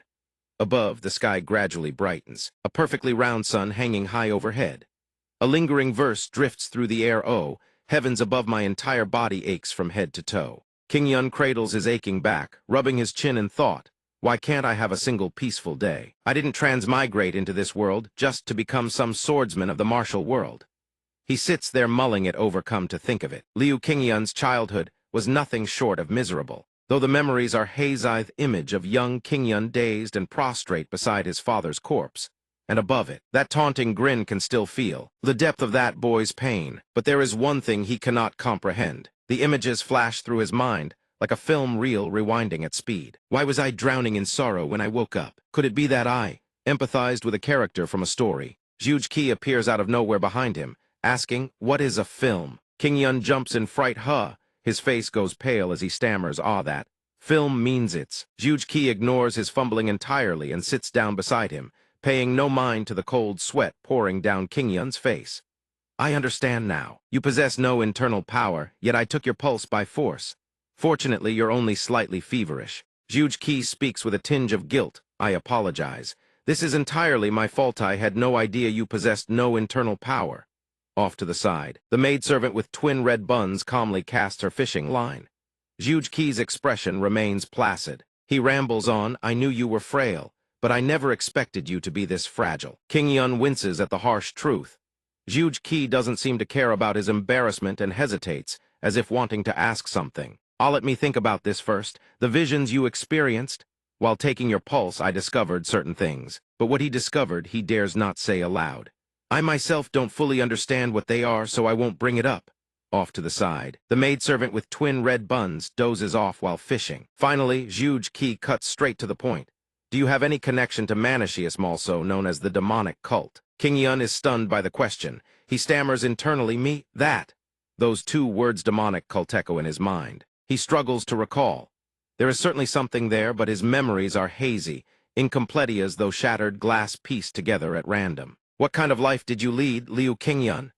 Images from his past life spiral through his mind, plunging deep into the current of memory, leaving him utterly bewildered. King Yun remains lost in thought, oblivious as Zhuge Qi continues. I don't wish to ask uncomfortable questions. The maidservant with twin red buns startles as the fish bites. Zhuge Qi speaks plainly.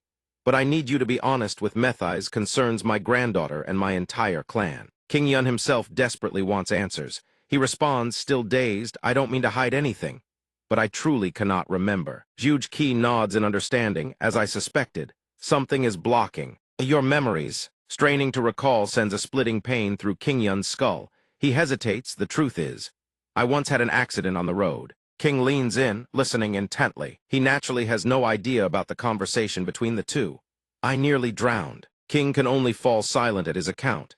He recounts painfully, after that accident, my memories became fragmented and dim. The maidservant with twin red buns suddenly lights up, exclaiming joyfully, I caught one. Zhuge Qi sympathizes, I see.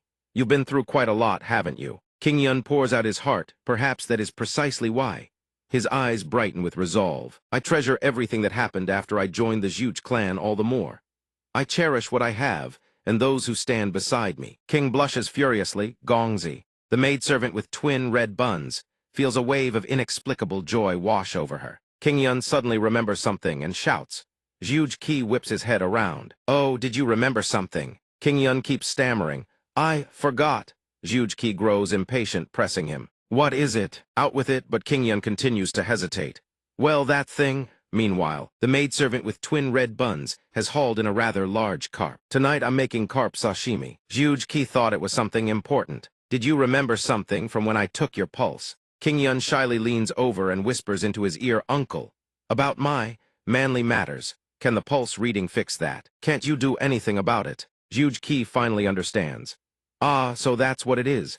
The reason I took your pulse was precisely that matter. Now it is Zhuge Qi's turn to stammer, leaving King Yun brimming with expectation. But the thing is, Zhuge Qi shakes his head solemnly, dead is the most fitting word to describe your condition. King Yun is so shocked he can barely choke out the words, dead. How? Zhuge Qi sighs helplessly. My medical skills simply cannot save you. Off to the side. The maidservant with twin red buns wrestles furiously with the carp. Two of them look ready to go to war with each other. What a magnificent carp! King Yun shouts at the top of his lungs. Is it truly that serious? His spirits plummet to rock bottom. This useless body of mine? Is there truly no hope left? Zhuge Qi opens a door for him. It's not that there's no way. King Yun's eyes light up with wild hope. He fixes his expectant gaze on Zhuge Qi. What do we do? Uncle, Zhuge Qi continues. You've surely heard of the Medicine King. King Yun is visibly surprised. The Medicine King is, before he can finish, Zhuge Qi cuts him off. Indeed, it is the Medicine King, one of the 8 great martial experts. The 8 great martial experts across the vast central plains. The martial world stretches even wider and more unpredictable. Among the countless experts, only those who have reached the absolute pinnacle of their respective domains earn the title of the 8 great martial experts. The hazy silhouettes of these legendary masters take shape in the air. Poison, medicine, sword, saber, fist, spear, theft. Medicineth soul healer among them. A series of grand characters materialize, each representing a distinctive discipline, accompanied by Zhuge Qi's explanation. A grandmaster of the healing arts capable of resurrecting the dead and slaying the living with naught but his needles. King Yun is stunned. Uncle, you know the Medicine King? Zhuge Qi does not deny it.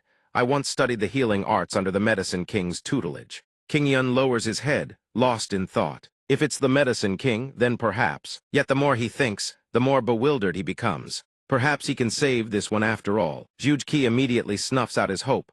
However, there is a complication. But King Yun's resolve is ironclad.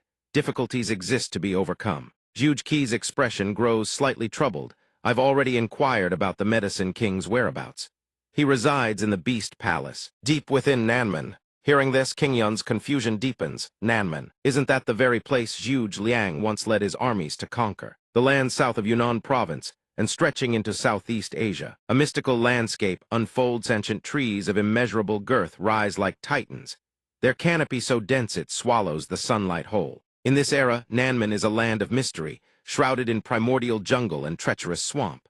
A wild territory where plagues run rampant. Venomous herbs and poisonous insects thrive alongside ferocious beasts and savage tribes. Nanman, he envisions the chaotic, untamed wilderness of Nanman and his entire body breaks out in a cold sweat. A bone-deep chill runs down his spine. Liu Qingyun grinds his teeth. The southern barbarian lands are more perilous than the central plains.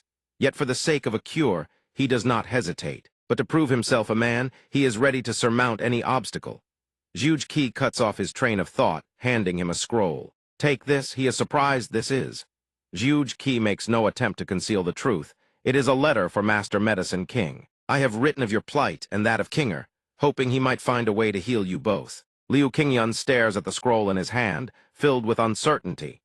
Does Zhuge Qi mistake his hesitation for disdain? Take it. Liu Qingyun falters, reluctant to accept it, yet his uncle had previously declared the young lady's condition incurable.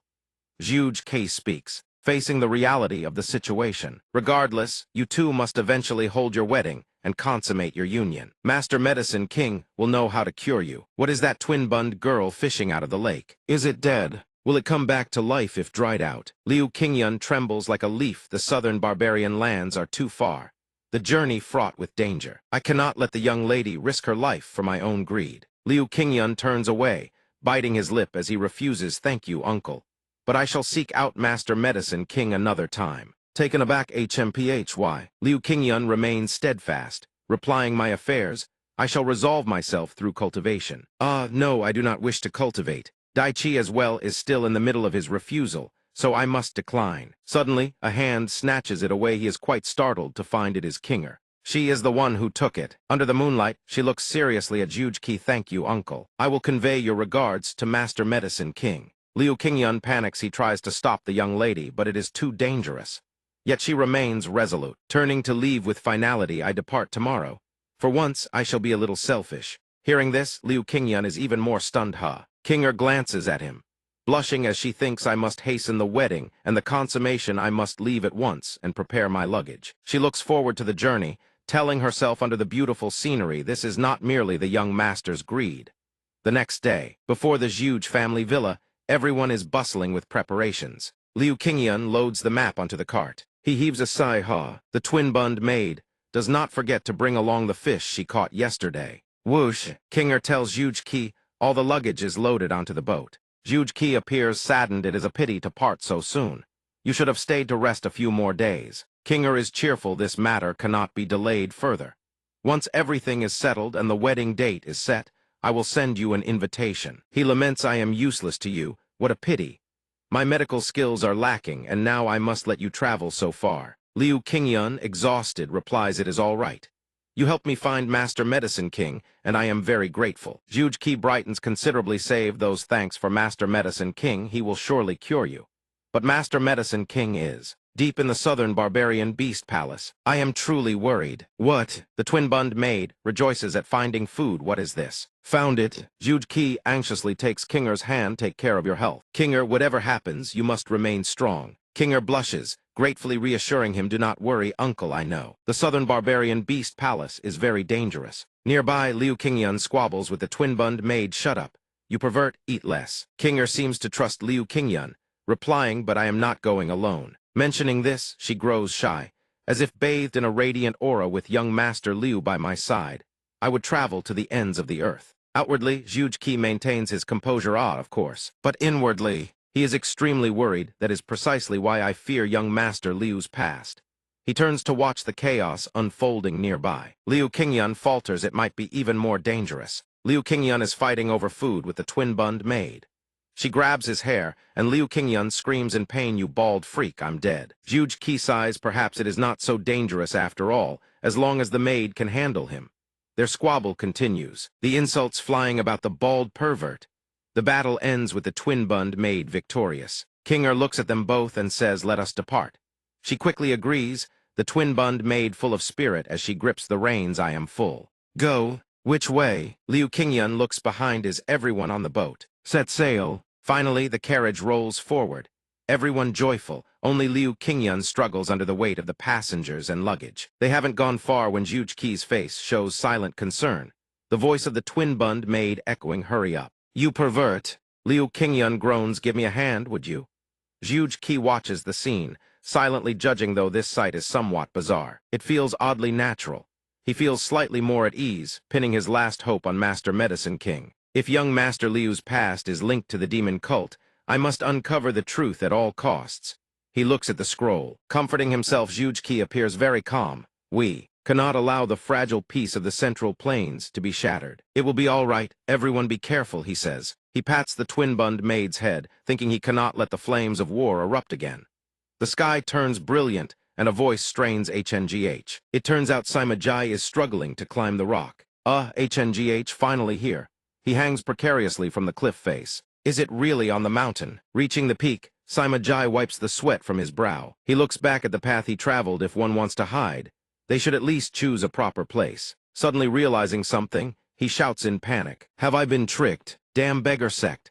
He mutters, "The 9 great sects or the beggar sect, they are all just beggars, those greedy. They are full of greed," grinning as they introduce themselves. "If the information is that important, you should at least give me a chicken bone." Sima Jai realizes, have I been swindled by those beggars? His head throbs. I should never have trusted those beggars. But suddenly a voice sounds from behind him. Is this the one the beggar sect mentioned? Sima Jai startles, turning to see two figures wrapped in white bandages, only their eyes visible. He jumps in fright. Who are you? The two figures hesitate. HMPH, I wonder if this is him. Sima Jai taps his chest, reassuring himself, I thought these beasts would at least introduce themselves. That is the martial arts world's etiquette. I am the eldest son of the Sima clan, the most handsome man in the Central Plains. But before he can finish, he is unexpectedly hoisted away by the two strangers. Too talkative and annoying. It is definitely him. The person is waiting, let us go. Sima Jai is completely bewildered, struck with terror. Yes, one can only hear Sima Jai's loud cries inside a magnificent, opulent palace. Where are you taking me, you country bumpkins? Finally, the two mysterious figures bring him to a place and push him down. Elder, I have brought him. He groans in pain. Sima Jai looks around. Bewildered, this is. I never expected a hideout like this in the mountains. A booming voice sounds, the eldest son of the Sima clan. You come seeking me yourself? If you have nothing to say, I will not spare you. Sima Jai trembles. This man is. I came here to find you, he says. He looks at the ferocious man before him. Elder Shizugui, the right hand of the Tianmo. The terrifying man commands speak. Sima Jai forces himself to speak. A youth over 20, surnamed Liu, wearing a red headband with a mysterious past. And most importantly, Elder Shizugui remains silent, so he continues. His cooking skills are extraordinary, inexplicable. If it were not for the soul-stealing technique. Elder Shizugui rubs his scarred face. Lost in thought, it is the Blood Blossom Witch and her son. Sima Jai, surprised he knows, says loudly it is him. The man turns his terrifying gaze towards Sima Jai. But you surely didn't bring me this information for free. No. Hearing his reply, the man flares with anger, causing Sima Jai to jump. He barks, tell the truth. Elder Shizugui's chilling gaze bores into him. What do you want? Money, or a position in the demon cult? But what Sima Jai desires surprises the man. Women. His lecherous expression emerges. I want the girl he is with, his woman. Sima Jai's answer makes the ferocious man cackle. Unexpectedly, a man from the Central Plains can be this alluring. The man's compliment makes Sima Jai grin sheepishly. Ha ha. Thank you. Elder Shizugui's expression softens. It happens to be mealtime. Eat with me. Sima Jai is surprised. Eat, the subordinate quickly replies. I shall prepare it at once. Within minutes, the subordinate places food on the table. Enjoy your meal. Upon opening it, a hideous sight appears before Sima Jai, making him wince and cover his face. Cough. This is. The smell is inedible. Elder Shizugui turns toward his subordinate in rage. Who cooked this? The subordinate, thinking he was about to be praised, eagerly raises his hand. It was me. This dish was made from. He scratches his head proudly. I stole it from a cat and a deer carcass I hunted last year. He suddenly freezes. Hearing only that much, the elder Shizugui slams his palm furiously against the table, making Ma Jai leap back in fright. He shoves the subordinate's face down onto the surface. A table full of filth. How many times have I told you? The subordinate howls in agony. His eyes gleam razor-sharp as he enunciates each word. The fundamental principle of cuisine is that one must use fresh, quality ingredients. Elder Shizugui swings his arm, sweeping every dish off the table and shattering them to pieces. Ma Jai scrambles backward to dodge the flying debris. HMPH. Having vented his fury, Elder Shizugui hurriedly wipes the filth from his arm. Disgusting, this wretched slop. Another subordinate rushes over, clutching the body of the one who was just beaten half to death, and says in a trembling voice, I'll cook something else. But Elder Shizugui replies, no need, it would be a waste of effort.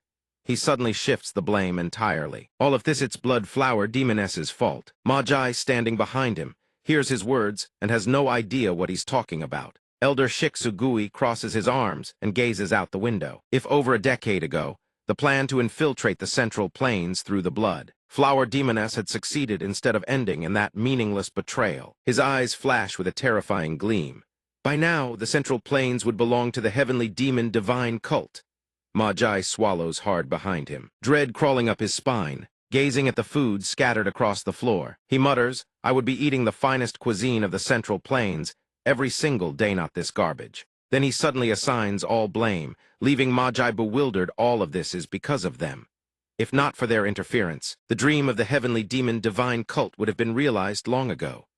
Ma Jai's eyes go wide, a mix of awe and horror. The true purpose behind the demonic cult's invasion of the Central Plains was simply to eat good food. On the other side of the forest, where King Yun's group is traveling, a wailing voice echoes through the mountains. I'm so hungry. They look at the carp. Only bones remain. That says it all. The maid with red pigtails has been the one moaning all this while. Oh, heavens above. So hungry I'm going to starve to death. The girl swings her whip toward King Yun. I'm starving. I don't even have the energy to discipline you anymore. He can only endure her tantrum helplessly. You already devoured an entire day's worth of rations. King tries to coax her.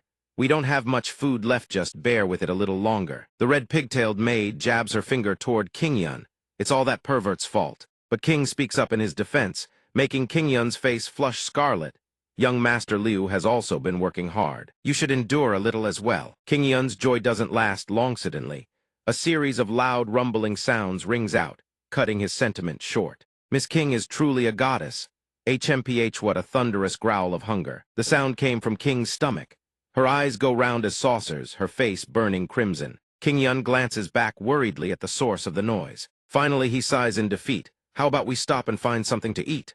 The red pigtailed maid cheers wildly, hurrah, setting up camp. But only King feels utterly mortified. In a flash, the red pigtailed maid has the tent pitched.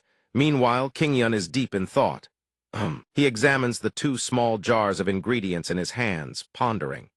Seasonings are running low, and ingredients are limited. If only I could find more ingredients around here. The red pigtailed maid thrusts something freshly picked in front of him. I just pulled this yuppie, is it edible? King Yun's face brightens. Oh, wild green onions. King Yun holds the bundle of onions, a diffy, cult thought crossing his face.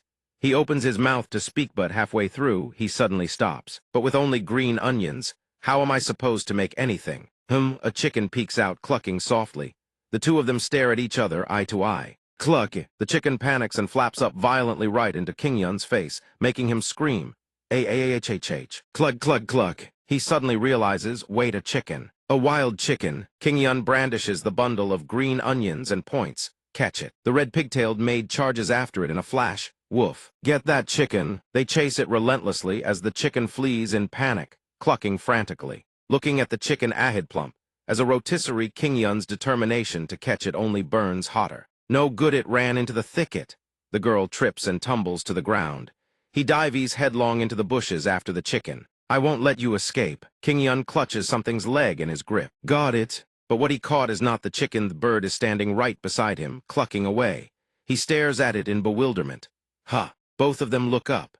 What King Yun has grabbed turns out to be the leg of a massive bear, towering over them like a living mountain. They are so stunned that only a choked ah escapes their lips. The bear rears up, opens its maw, and unleashes a thunderous roar, Giarara, sending them fleeing in terror.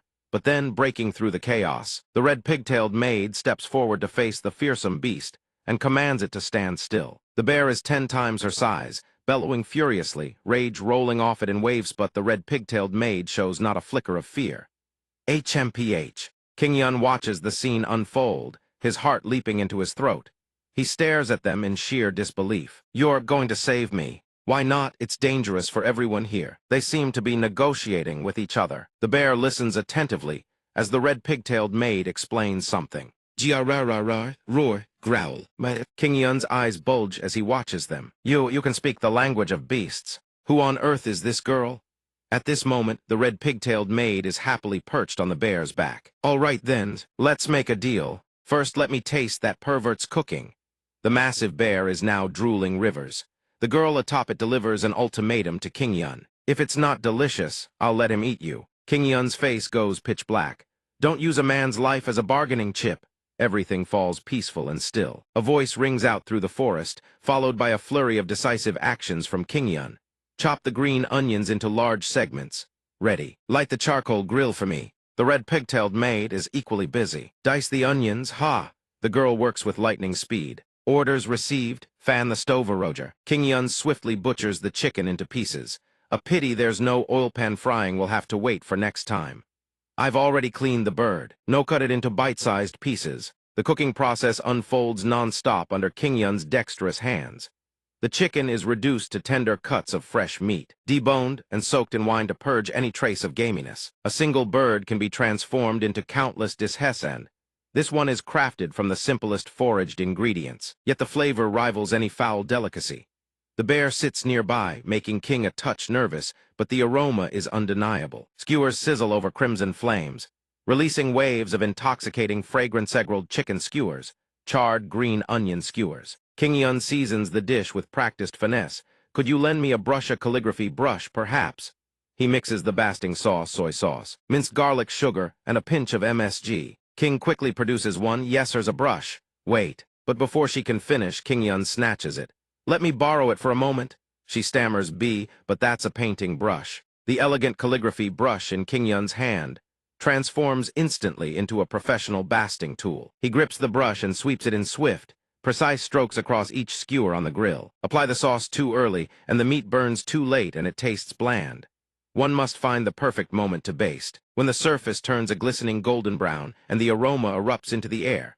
Everyone's mouth water-stimulating sight, scent, and taste in one devastating assault. The fragrant, sizzling skewers are finally presented by King Yun. After this, no one can resist the intoxicating aroma of grilled chicken on a stick. He beams with satisfaction.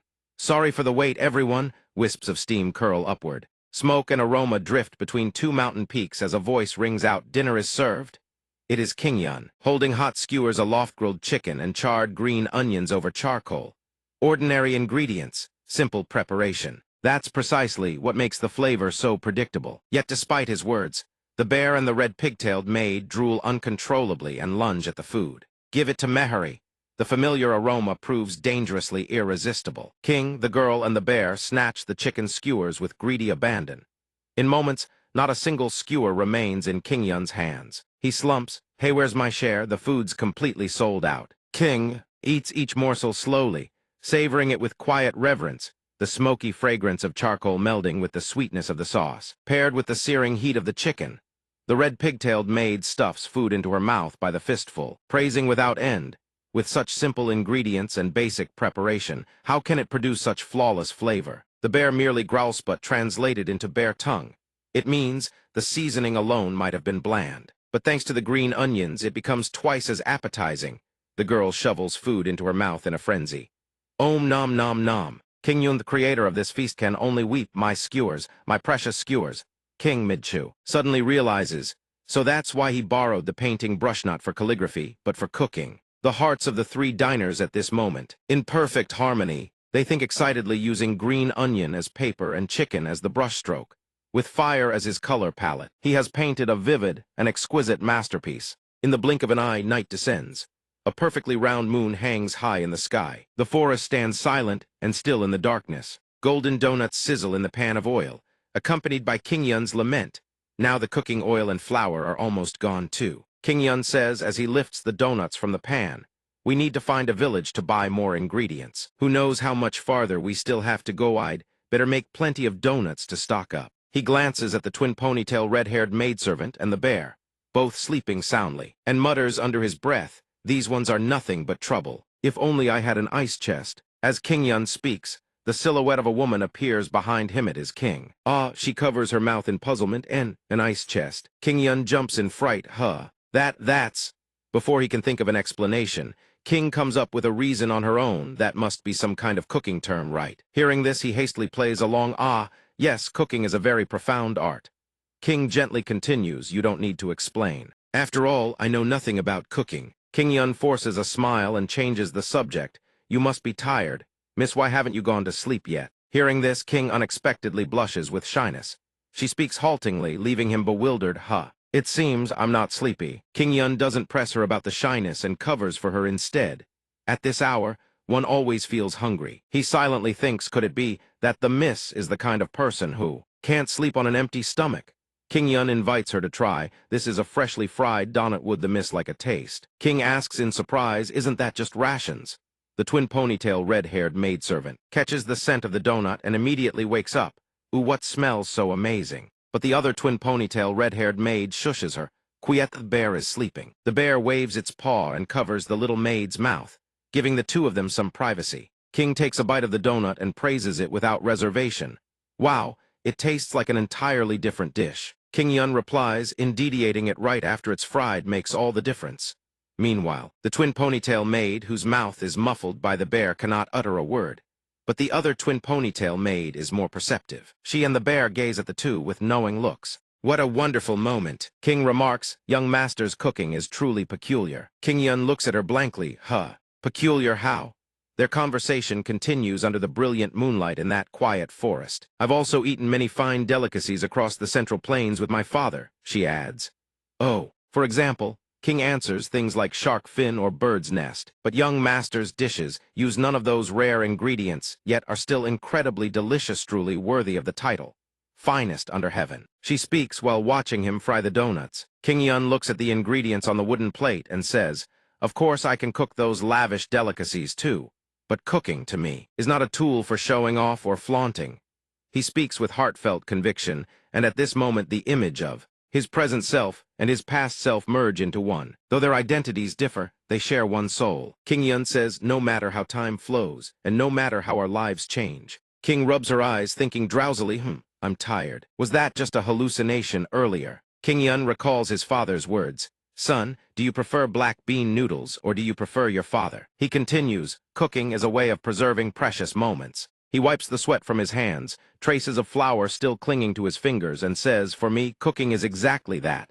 Behind him, King's face flushes crimson. She whispers, "So that's how it is." King thinks bashfully, I asked such a foolish question. He kneads the dough and replies, "That's why sometimes I think perhaps this is just a chef's silly notion, but I believe there is one thing more important than the food itself." He pauses. "The truly important thing is who you eat with, no matter what the dish may be." King's face burns red. She thinks to herself, feet together. King Yun tears the hot, freshly fried donut in half before her and says, "I made this from leftover ingredients. There's only enough for one. Let's share it, shall we?" He then offers her the other half. King stammers, "Two, together." She suddenly understands, so that's it. Because she gets to eat with young Master Liu, the food tastes this wonderful. Along with King's awakening, dozens of butterflies flutter through the breathtaking night forest. The moon shines brilliantly, illuminating the entire world below. The next morning, amid the verdant forest, King Yun's voice rings out, "Check if we've packed everything." Then we set off. Suddenly, he looks bewildered. Wait, but is it coming along too? The twin ponytail red-haired maid, cradled in the bear's arms, shouts angrily, You, how dare you leave my friend behind? You heartless pervert. If anyone gets left behind, it should be you." The little maid continues, "Besides, she's very useful, she's strong and can do heavy labor." King Yun thinks about it and concedes, "Fair point, pulling a horse cart is exhausting." He says, "You have a point." Then he agrees, "Fine, let's all go together." The twin ponytail red-haired maid shouts, "I don't need your permission." Meanwhile, another little maid is already climbing onto the cart roof, wondering, what's that smell? And King blushes at his words. What? Two, together. The horse cart sets off. Let's go. The bear growls, roar. King Yun suddenly realizes, so that's how it is. The twin ponytail, red-haired maid is perfectly at ease. The little maid lets out a contented sigh. Finally, some peace and quiet. As it turns out, the one pulling the horse cart is King Yun, while the bear sits atop the cart roof, cracking a whip to urge him on. King Yun thinks helplessly, "Give me a break." Meanwhile, under the dazzling moonlight high above, Ma Jai recounts, "I don't remember it clearly anymore." He hangs his head, dejected.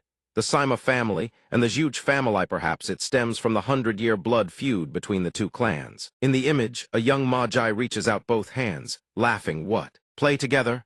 When he and King were young, they played together, but it was never a pleasant experience. When exactly? He would pinch her cheeks and tease her. How many times has she said this already? "HMPH, you should know your place, you little dumpling." She would be teased until tears welled up. Or maybe it was because I was young back then, and didn't understand anything as a child. He would tease King until she sobbed and ran away. A twin ponytail red-haired maid bellows, "Get lost." Another maid comforts, "Are you all right, miss?" She had never hated her, and she didn't know why, but his two lackeys opened their duck-like mouths to mock her. "Who are you calling a dumpling?" One of them continued to tease her. "Then from now on, I'm calling you dumpling." Jude, before she could finish. The kid gets smacked on the head by a shuttlecock. He whips around toward Ma Jai. "Hey, Sima Jai, look before you throw." He wonder-read, perhaps it was youthful recklessness. Ma Jai could no longer stand listening to those words. He charges forward and slams a fist into the kid's face. The other kid is caught completely off guard, only managing to choke out a strangled gasp. Continues from above. He grabs the kid by the collar and slams him to the ground, roaring, "Shut up, you bastard." The other one panics. "What?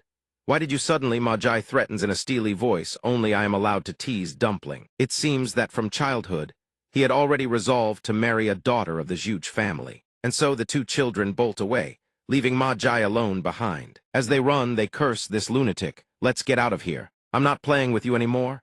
But Ma Jai shows no fear. He wipes his face and sneers coldly, HMPH. I never wanted to associate with the likes of you anyway.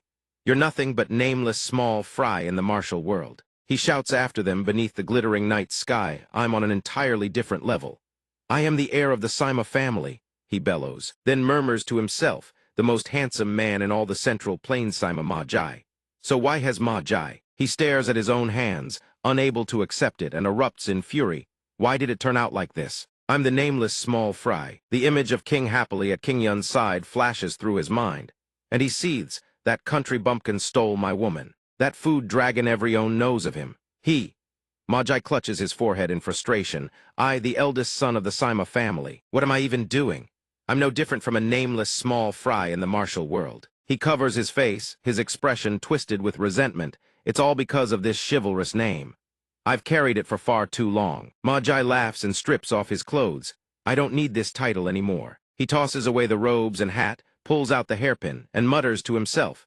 These clothes cast them off and be free. He runs a hand through his hair with newfound confidence. I am no longer a descendant of the Sima family. Am I Ma Jai of the demonic cult? Noth heavenly demon divine sect.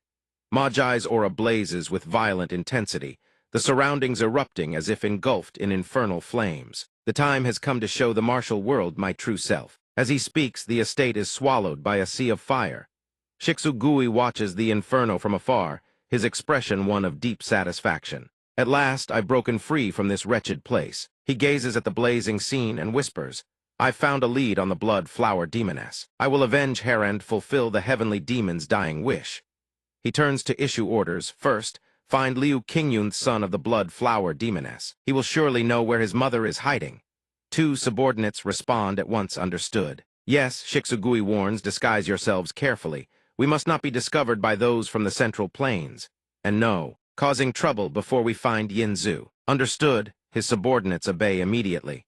Shixugui suddenly recalls something. Where did that Sima kid go? The 2 subordinates answer quickly. He said he went to change clothes. Something about wanting to reveal his true self, breaking free from the constraints of the chivalrous title. They all watch expectantly toward Ma Jai's direction. What's taking so long? Suddenly something catches Shixugui off guard. What kind of getup is that? He sees the new outfit and envisions a rebellious, unconventional image. Spot on. The Tianmo cult rebels against the laws and constraints of the Central Plains. Their own underlings gasp in shock. What? A seductive curve slowly reveals itself. Shizugui watches. Drenched in sweat, he demonstrates his resolve through actions rather than words. Sima Jai appears full of femininity, a carrot clenched between his teeth. This is the real me, the true self I have hidden for so long. Sima Jai dons a daring black bikini, showing off his figure amidst an aura radiating from his own body. He puts his hands on his hips and turns to ask Shizugui, "Oh ho he ha. What does that mean?" Shizugui is stunned. This is. He looks at Sima Jai, rubs his chin, and offers a wry smile. Not bad. Sometimes my instincts warn me for reasons unknown. It is thanks to those instincts that I have survived many battles. Sima Jai spins the fans attached to his body. He has prepared thoroughly and continues to introduce himself. Hi ho I her hi ha. It means I have prepared thoroughly. His thoughts keep racing, and at this very moment that instinct is screaming louder than ever. He glares intently at Shizugui, her. Then let us depart. He hurriedly turns away, thinking, this guy is dangerous especially. Suddenly he jumps, remembering something. Wait. No, you were the one who brought the information to me. Seeing Shizugui's reaction, Sima Jai is dumbfounded.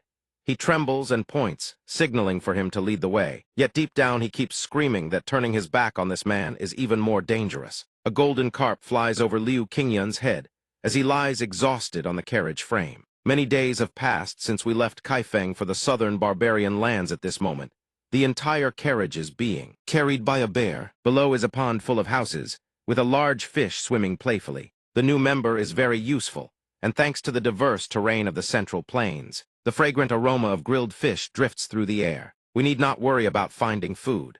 The bear, a red pigtail maid, Kinger, and Liu Qingyun are enjoying a delicious grilled fish feast. Perhaps it is because we have been together for so long, or just seeing everyone happy, eating and drinking.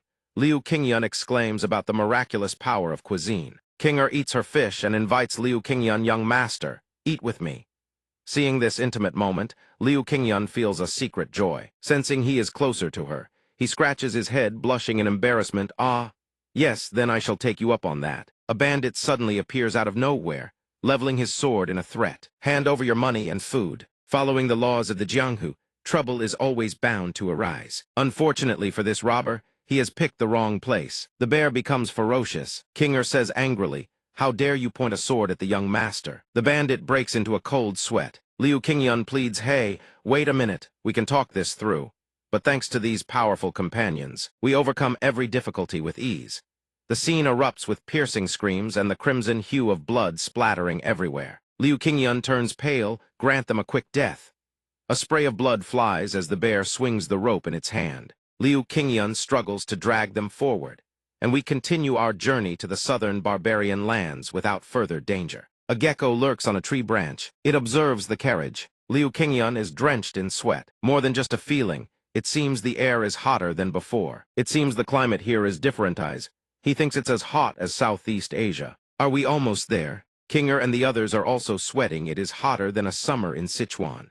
Even the bear cannot stand this weather, letting out a low whine. The red pigtail maid asks anxiously, "What is it? Are you sick?" Suddenly it turns back and growls fiercely, leaving the maid confused. "Huh. What's wrong? I don't understand." She taps the bear lightly. "Wake up." She doesn't know there are two suspicious figures following Thema Wolf and its master, glaring menacingly at Liu Qingyun's carriage. The bear keeps growling, leaving the maid perplexed. What is it? Did you meet?" To meet is to eventually part. She looks at everyone and announces the bear's words.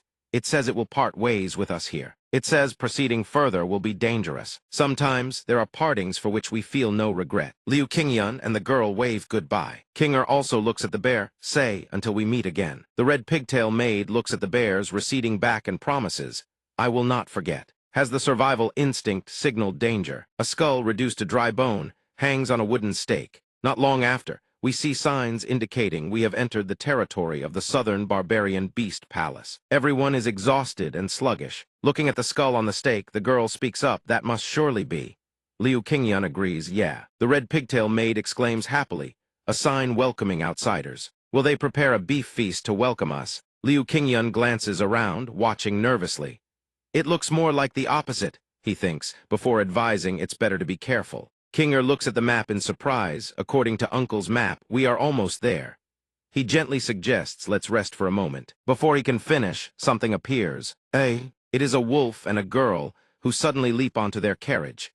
The impact causes everything to turn chaotic and disordered. Liu Qingyun tries to catch the flying wooden debris.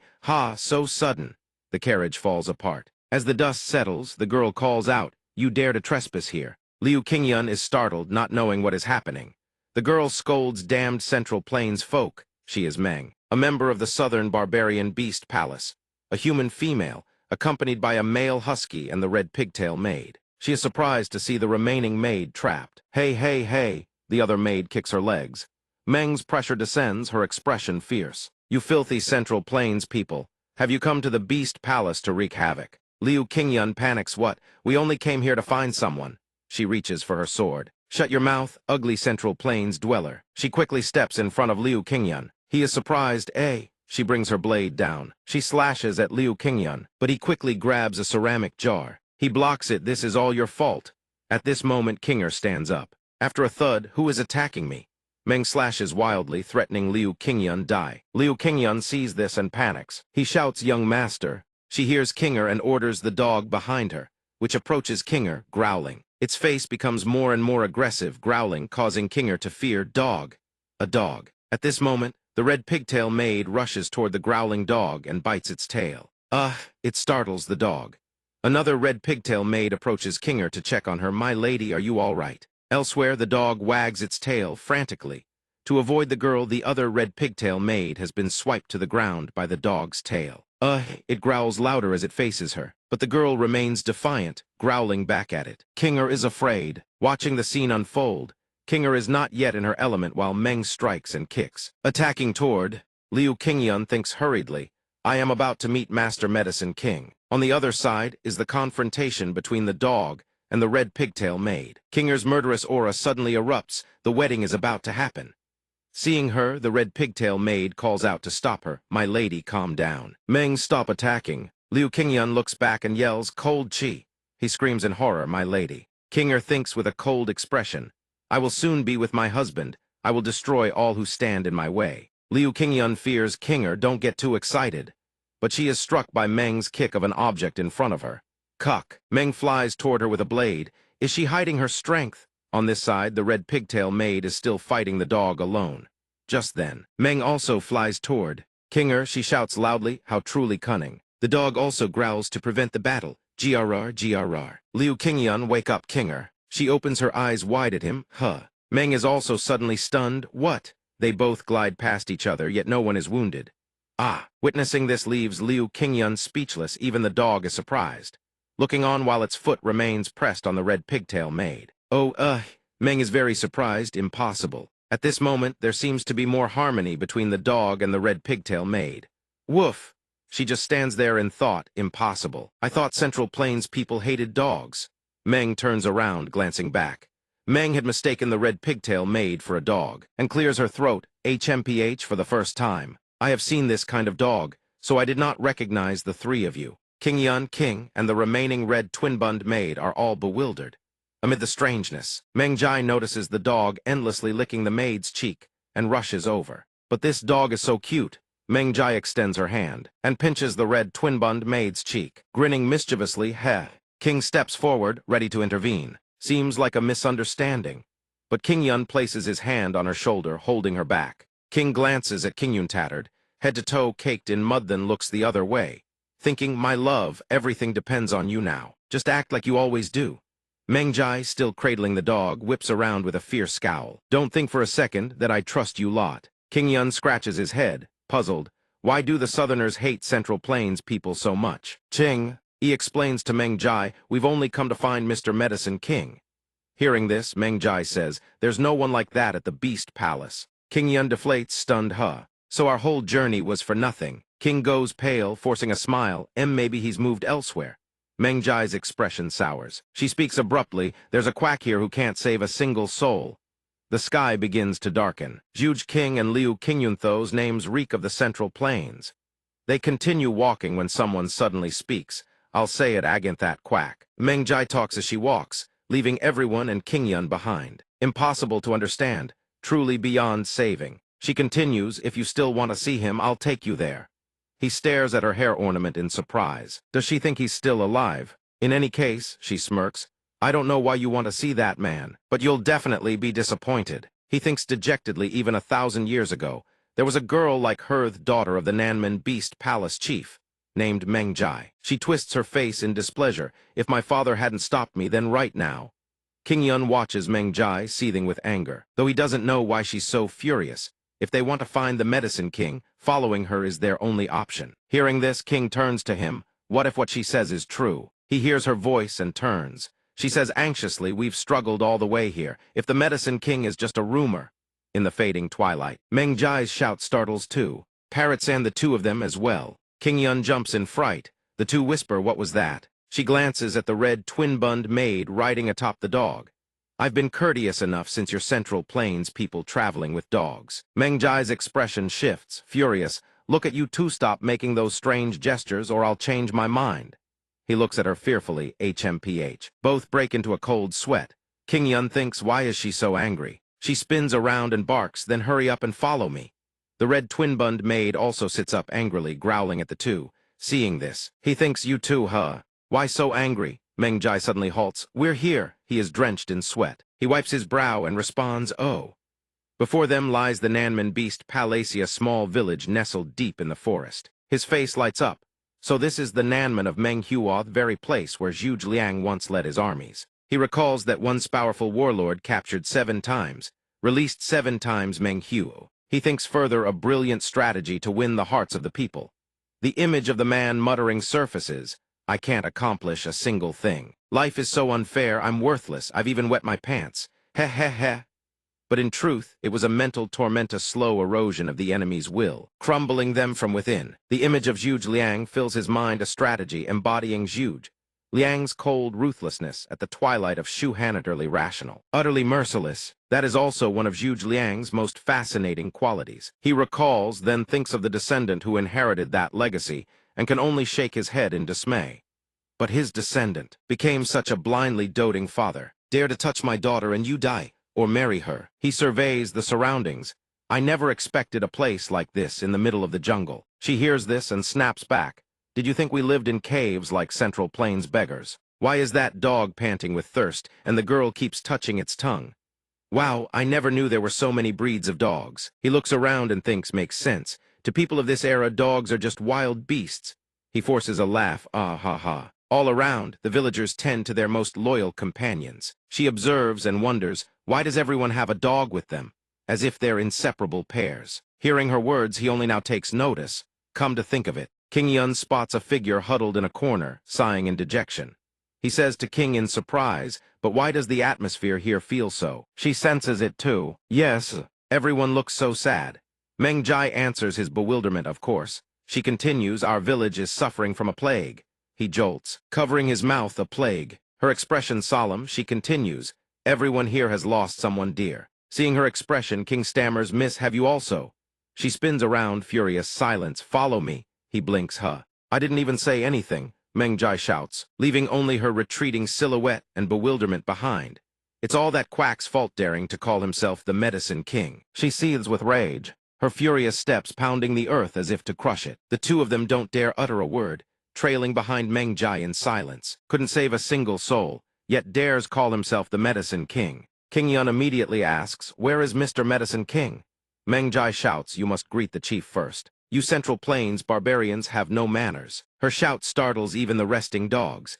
He can only swallow his words, not daring to protest. They stop before a house. She calls out, Father. The three of them step inside. Inside, Meng Jai reports, I spotted these Central Plains people wandering about, so I dragged them back. They say they've come to find that quack. A man dressed in tiger skin garments is burning incense, his lips moving in continuous murmured prayer. When her father doesn't respond, she calls louder, Father. Meng Jai. She looks at where her father has placed the incense, then cries out, 3 more died today. King Yun's alarm deepens at her words. What kind of disease is this? Cholera? Plague? Her father sheds tears before the spirit tablets. Dear guests from the Central Plains, I should have. I have yet to offer you a proper feast. His tears stream down as he remains fixated on the memorial tablets. But today is not the right time. Please allow me to welcome you on another day. He is the chief of the Nanman Beast Palace, Meng Jian. King Yun hears this and responds politely, we understand, it's fine, but Meng Jai, she brought us. Brought, he cuts in, what feast? For these Central Plains people. She points at King Yun. We should hang the heads of that quack and these outsiders to comfort the souls of the dead. He thinks, so that's what she was planning to do all along. Why? Meng Jian holds back his tears and says to her, Meng Jai, don't say such things. He places both hands on her shoulders. I cannot kill the savior of my daughter's life. But she grows furious. But father, the two witnesses are utterly speechless. He continues, could you take them to Mr. Medicine King? Meng Jai shoves past the two of them, clicking her tongue. Hurry up and follow me. King Yun chases after her, calling Miss Meng Jai. She turns around.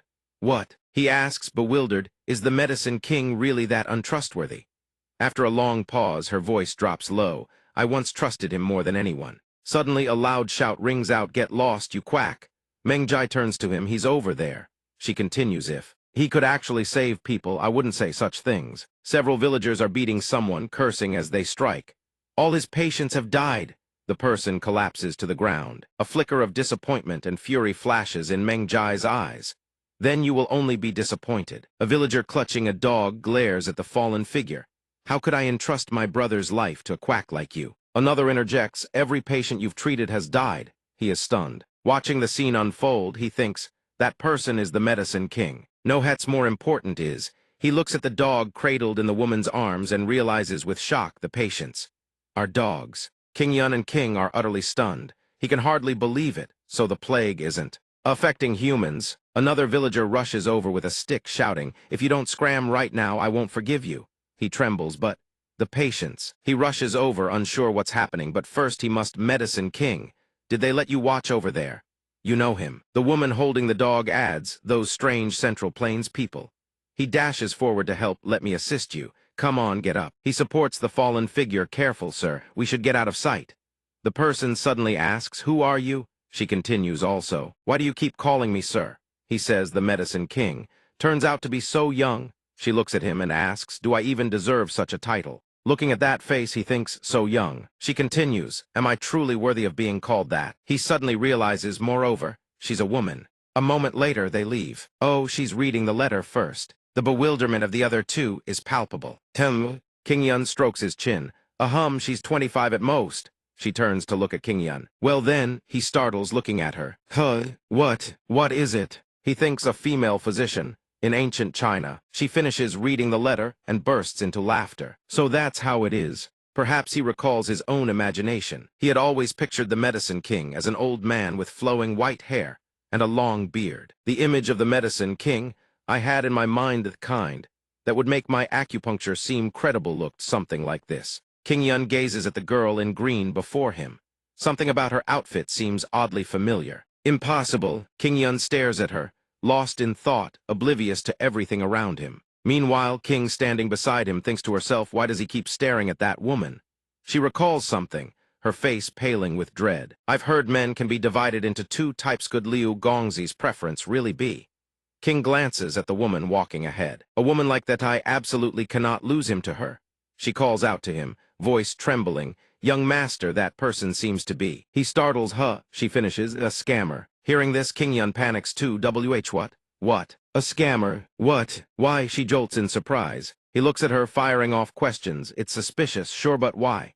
She hears him speaking so loudly and panics. Please keep it down. The woman remains absorbed in studying the map. King blushes with embarrassment.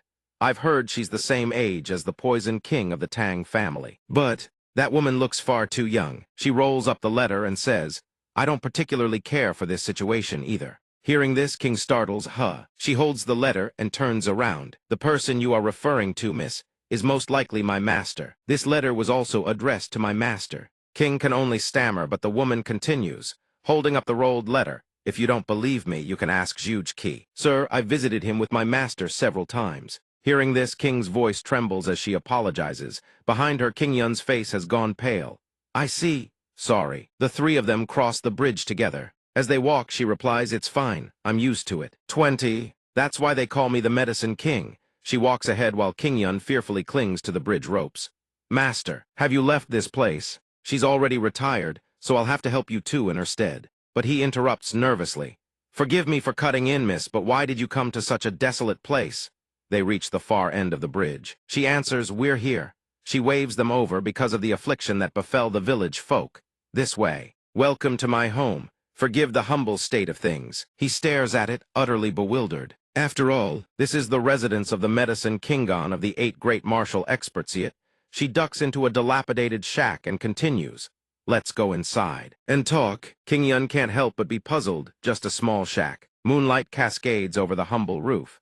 As you've seen for yourselves, the situation in the village. She pours water while explaining. I don't have the time to help you too. I need to find a way to cure the epidemic among the dogs first. King Yun looks at her. So this is a research lab for finding a cure.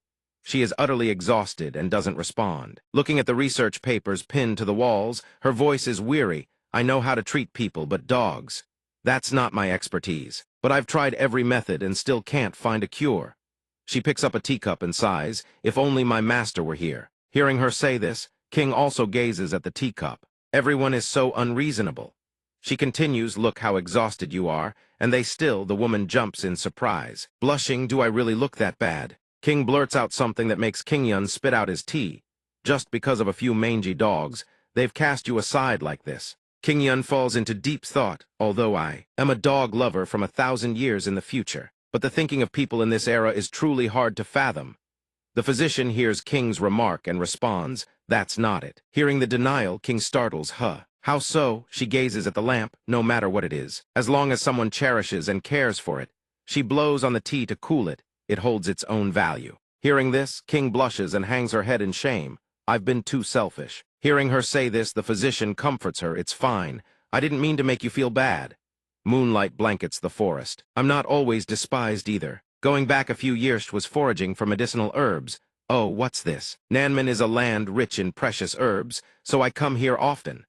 she suddenly encounters a couple who kneel before her. At her feet, they plead for help one day. I happen to encounter some villagers who came seeking aid. Please, miss, save our daughter. She responds to their plea and they lead her away.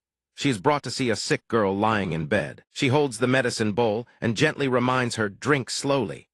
She used willow bark to brew medicine for Meng Jai and saved the girl's life. Hearing this, King Yun immediately realizes something. Willow bark contains salicylate raw ingredient for making aspirin. Then could bismuth also work? A remedy 1,000 years ahead of its time. Medicine King truly lives up to her name. After saving the girl, she is treated to a lavish feast. Meng Jian smiles warmly. Medicine King, please make yourself at home. The remedy her master taught her had proven effective, and she was warmly welcomed by the villagers. She recalls the house they offered her. They even allowed me to stay and research herbs. She recalls Meng Jian's words, please make yourself at home. She looks at the pile of all-meat dishes with distaste, but I'm not used to the food here. I want to eat something other than meat. She recalls a bowl of noodles and a plate of vibrant pastries that tantalized the senseso. She taught them some simple Central Plains dishes. Fortunately, they all loved them, and their culinary culture transformed in no time. Meng Jai eats while exclaiming, the Central Plains is truly the best. Superior medical skills, and the food is wonderful too. She feeds her dog, come eat some too, boy.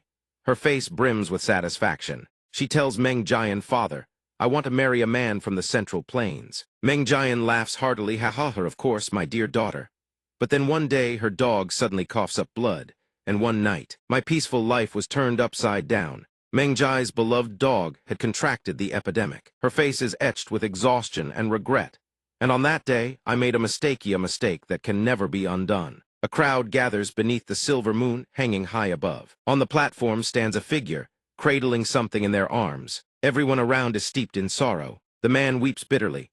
Beside him, several hounds howl mournful sound soul-piercing. The entire tribe sheds streaming tears. Among them, a maid with twin red ponytails also wails, her cry keening like a wolf's. Under the moonlight, a wolf on the rooftop raises its head and unleashes a long, mournful howl. Both beast and scene are steeped in an inescapable melancholy. Returning to King Yun's side, she gazes at the flickering candle and murmurs as expected. There's the howling. Together with the wailing cries, it makes both King Yun and King. Somewhat puzzled, what sound is that? You and your dog. The physician, her eyes heavy with sorrow, confirms, I never expected he wouldn't survive the night. Hearing her say this, King Yun and the others recall the dog they saw in the village that afternoon. Ah, the dog we saw in the village, that little dog. King finds the physician's expression utterly baffling. Why is she so sad? I just can't understand it. She unconsciously recalls the earlier scene. Let me explain. In Beast Palace, when a child is born, they choose a puppy born at the same time to be the child's companion. She recalls the image of a person and dog inseparable. They sleep together, eat together, and grow up together. Then, the scene of a dog dying and a boy grieving. She continues, but a dog's lifespan is far too brief compared to a human's. They believe that when the first dog passes away, a part of their childhood dies with it. The image of a person and their dog, joyful after a successful hunt. She continues, when they receive their second dog, they become adults working together, recognized as true members of Beast Palace. The boy grows old, leaning on a cane, petting the dog's head. When the second dog passes on, they become village elders, living out the rest of their days with the aid of their third dog. On a peaceful evening, the moon full and round, the physician continues the story. 3 lifetimes, 3 cycles of life and death. This is how the people of Nanmen live alongside their dogs. After hearing her explanation, King feels she truly understands why those people were so filled with sorrow. So that's what they had lost. She lowers her head. Indeed, they are family. The physician takes a sip of tea and continues. As I said, the epidemic began with Meng Jai's first dog. The scene flashes back to the past. When Meng Jai's dog falls ill, Meng Jai rushes frantically to the Medicine King's home. Medicine King. He seems to be sick. Seeing Meng Jai's panicked expression, the physician gently reassures her, don't worry, Miss Meng Jai. Let me take a look. Meng Jai urges her to hurry. She recounts, at first I didn't think the illness was serious. There was no reason to think so. The physician places one hand on the dog's head and holds the medicine bowl with the other. The symptoms were the same as what the dog had been, showing all along vomiting, diarrhea, and labored breathings. I brewed medicine from willow bark and administered it without a second thought. Hearing this, King Yun immediately exclaims, ah, no good. Seeing his reaction, the physician is puzzled. King Yun waves his hand. Oh, it's nothing. I was just thinking about something else.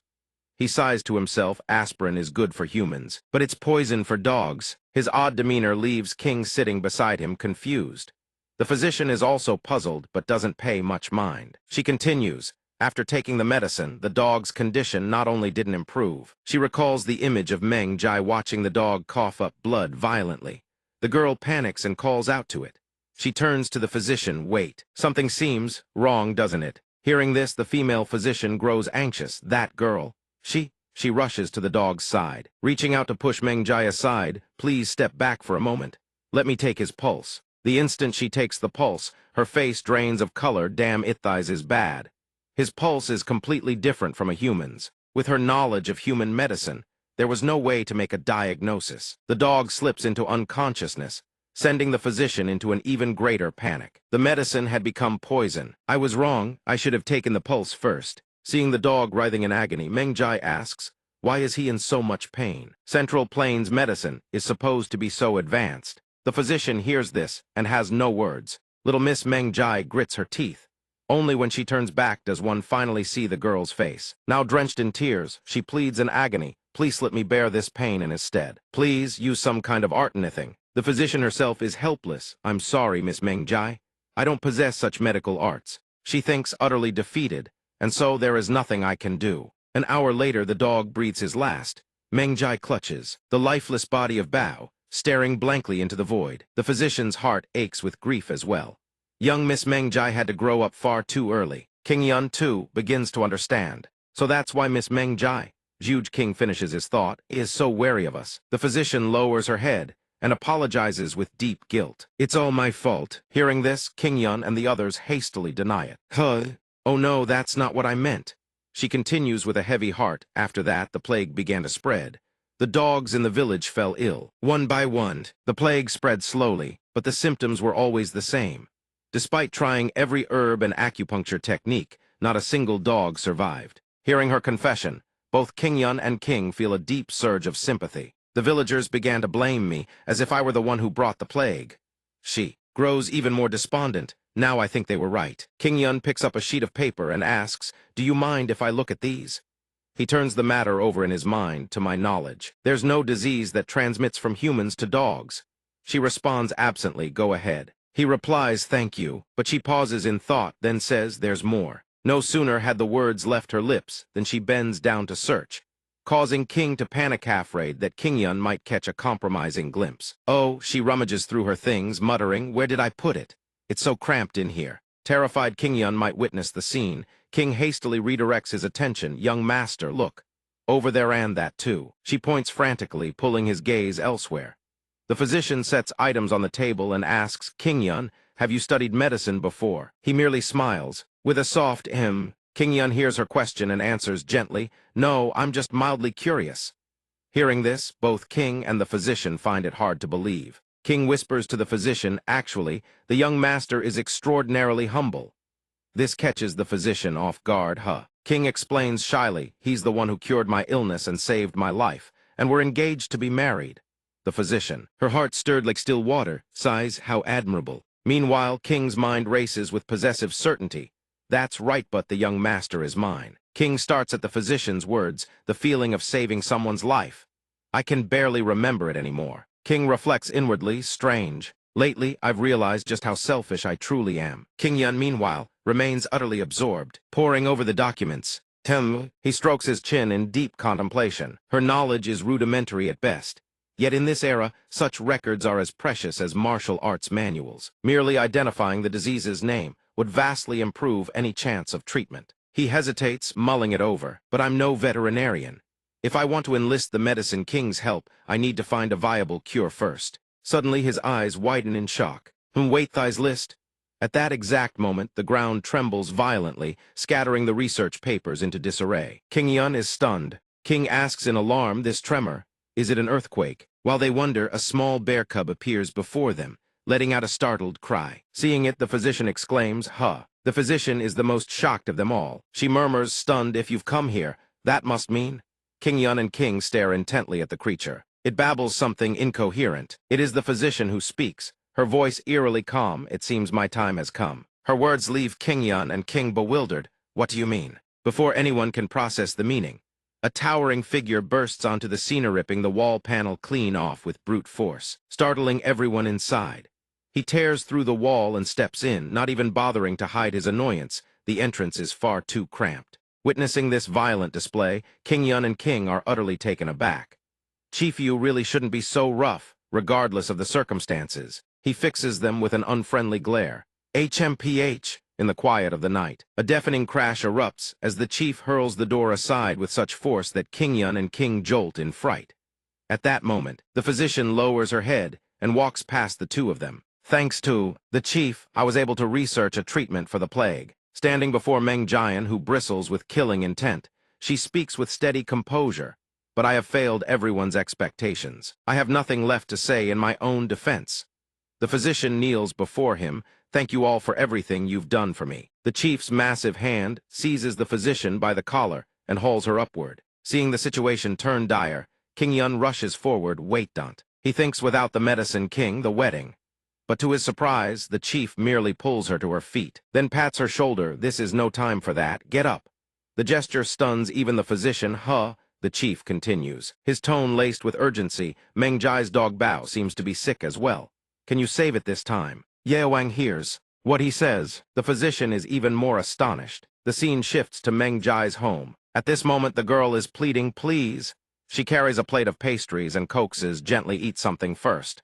Then you can continue. The white-bearded elder stands to the side, at a complete loss for words. Watching the scene unfold, he ventures, Miss, perhaps you should. But before he can finish, a blade is already pressed against his throat. The old man's blood runs cold. GHK? Meng Jai's icy glare pierces straight through him. She threatens, don't you dare utter such unlucky words ever again. The elder breaks into a cold sweat and stammers, Aya, forgive me, I misspoke. Meng Jai's expression darkens like a storm cloud. He remembers the Meng Jai of old, a girl who was once so full of joy. How did she become like this? The plague has not only stolen the lives of the dogs. King Yun and his group burst into the house, severing the elder's train of thought. Leading the charge is the physician. Worry is etched on every face. The physician asks softly, Bao, is he all right? But what answers her is Meng Jai's voice, cold as steel and laced with contempt. Why are you here? I have no need for a quack doctor. Those words strike the physician like a bolt of lightning. Meng Jai gently strokes Bao, murmuring, he's just a little tired. As long as he eats and drinks properly, he'll recover. Please, just one bite. Despite Meng Jai's cutting words, the physician still speaks gently, trying to persuade her, let me take a look at Bao. All right. At this moment, Bao trembles and takes halting steps toward the plate of food Meng Jai has prepared. Meng Jai, ignoring the physician's plea, murmurs back, why won't anyone listen to me? And if Bao really is sick then? Meng Jai's face hardens, and she speaks words that chill the physician to the bone. Either way, you don't know how to cure it. I refuse to make the same mistake twice. The physician's entire body goes numb, unable to form a rebuttal. She turns toward the others, lowers her head, and speaks in a voice heavy with apology. Chief, she's right, my medical skills are woefully inadequate. I cannot help. King Yun still tries to salvage the situation. No, perhaps if we, hearing his trailing words, the physician asks, huh? King Yun hands her the book and says, I have a way we can try. Seeing King Yun's resolve, King asks anxiously, young master, what are you planning to do? He pulls the cloth from his neck and answers with quiet determination, I'm not certain, but the physician finds the passage King Yun had been reading and gasps. This list is, he wraps the cloth around his head and says, there appears to be a misunderstanding regarding this plague. If my theory is correct, then on Meng Jai's end. At that very moment, Bao reacts to the food the girl has brought, filling her with overwhelming joy. That's it, slowly. He continues, you can clear up this misunderstanding. Hearing his words, she still stares at the book. Skeptical, this is nothing but a dog's feeding list. King Yun darts to the dog's side.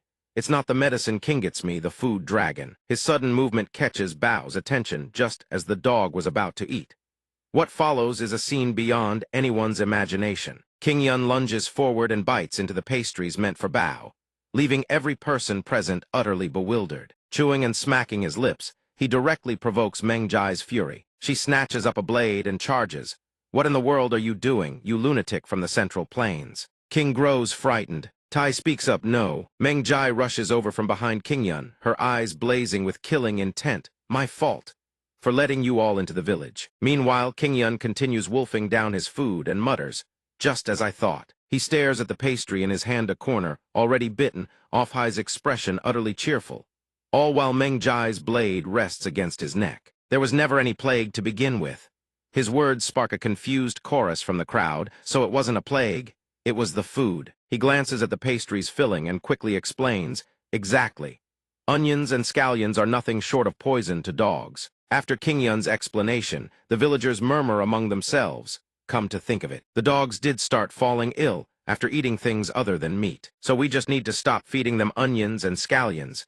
To think it was the food all along. Food? But something doesn't add up. A curly-haired woman plants her hands on her hips and demands, then why hasn't anyone here gotten sick? A wiry bearded man chimes in.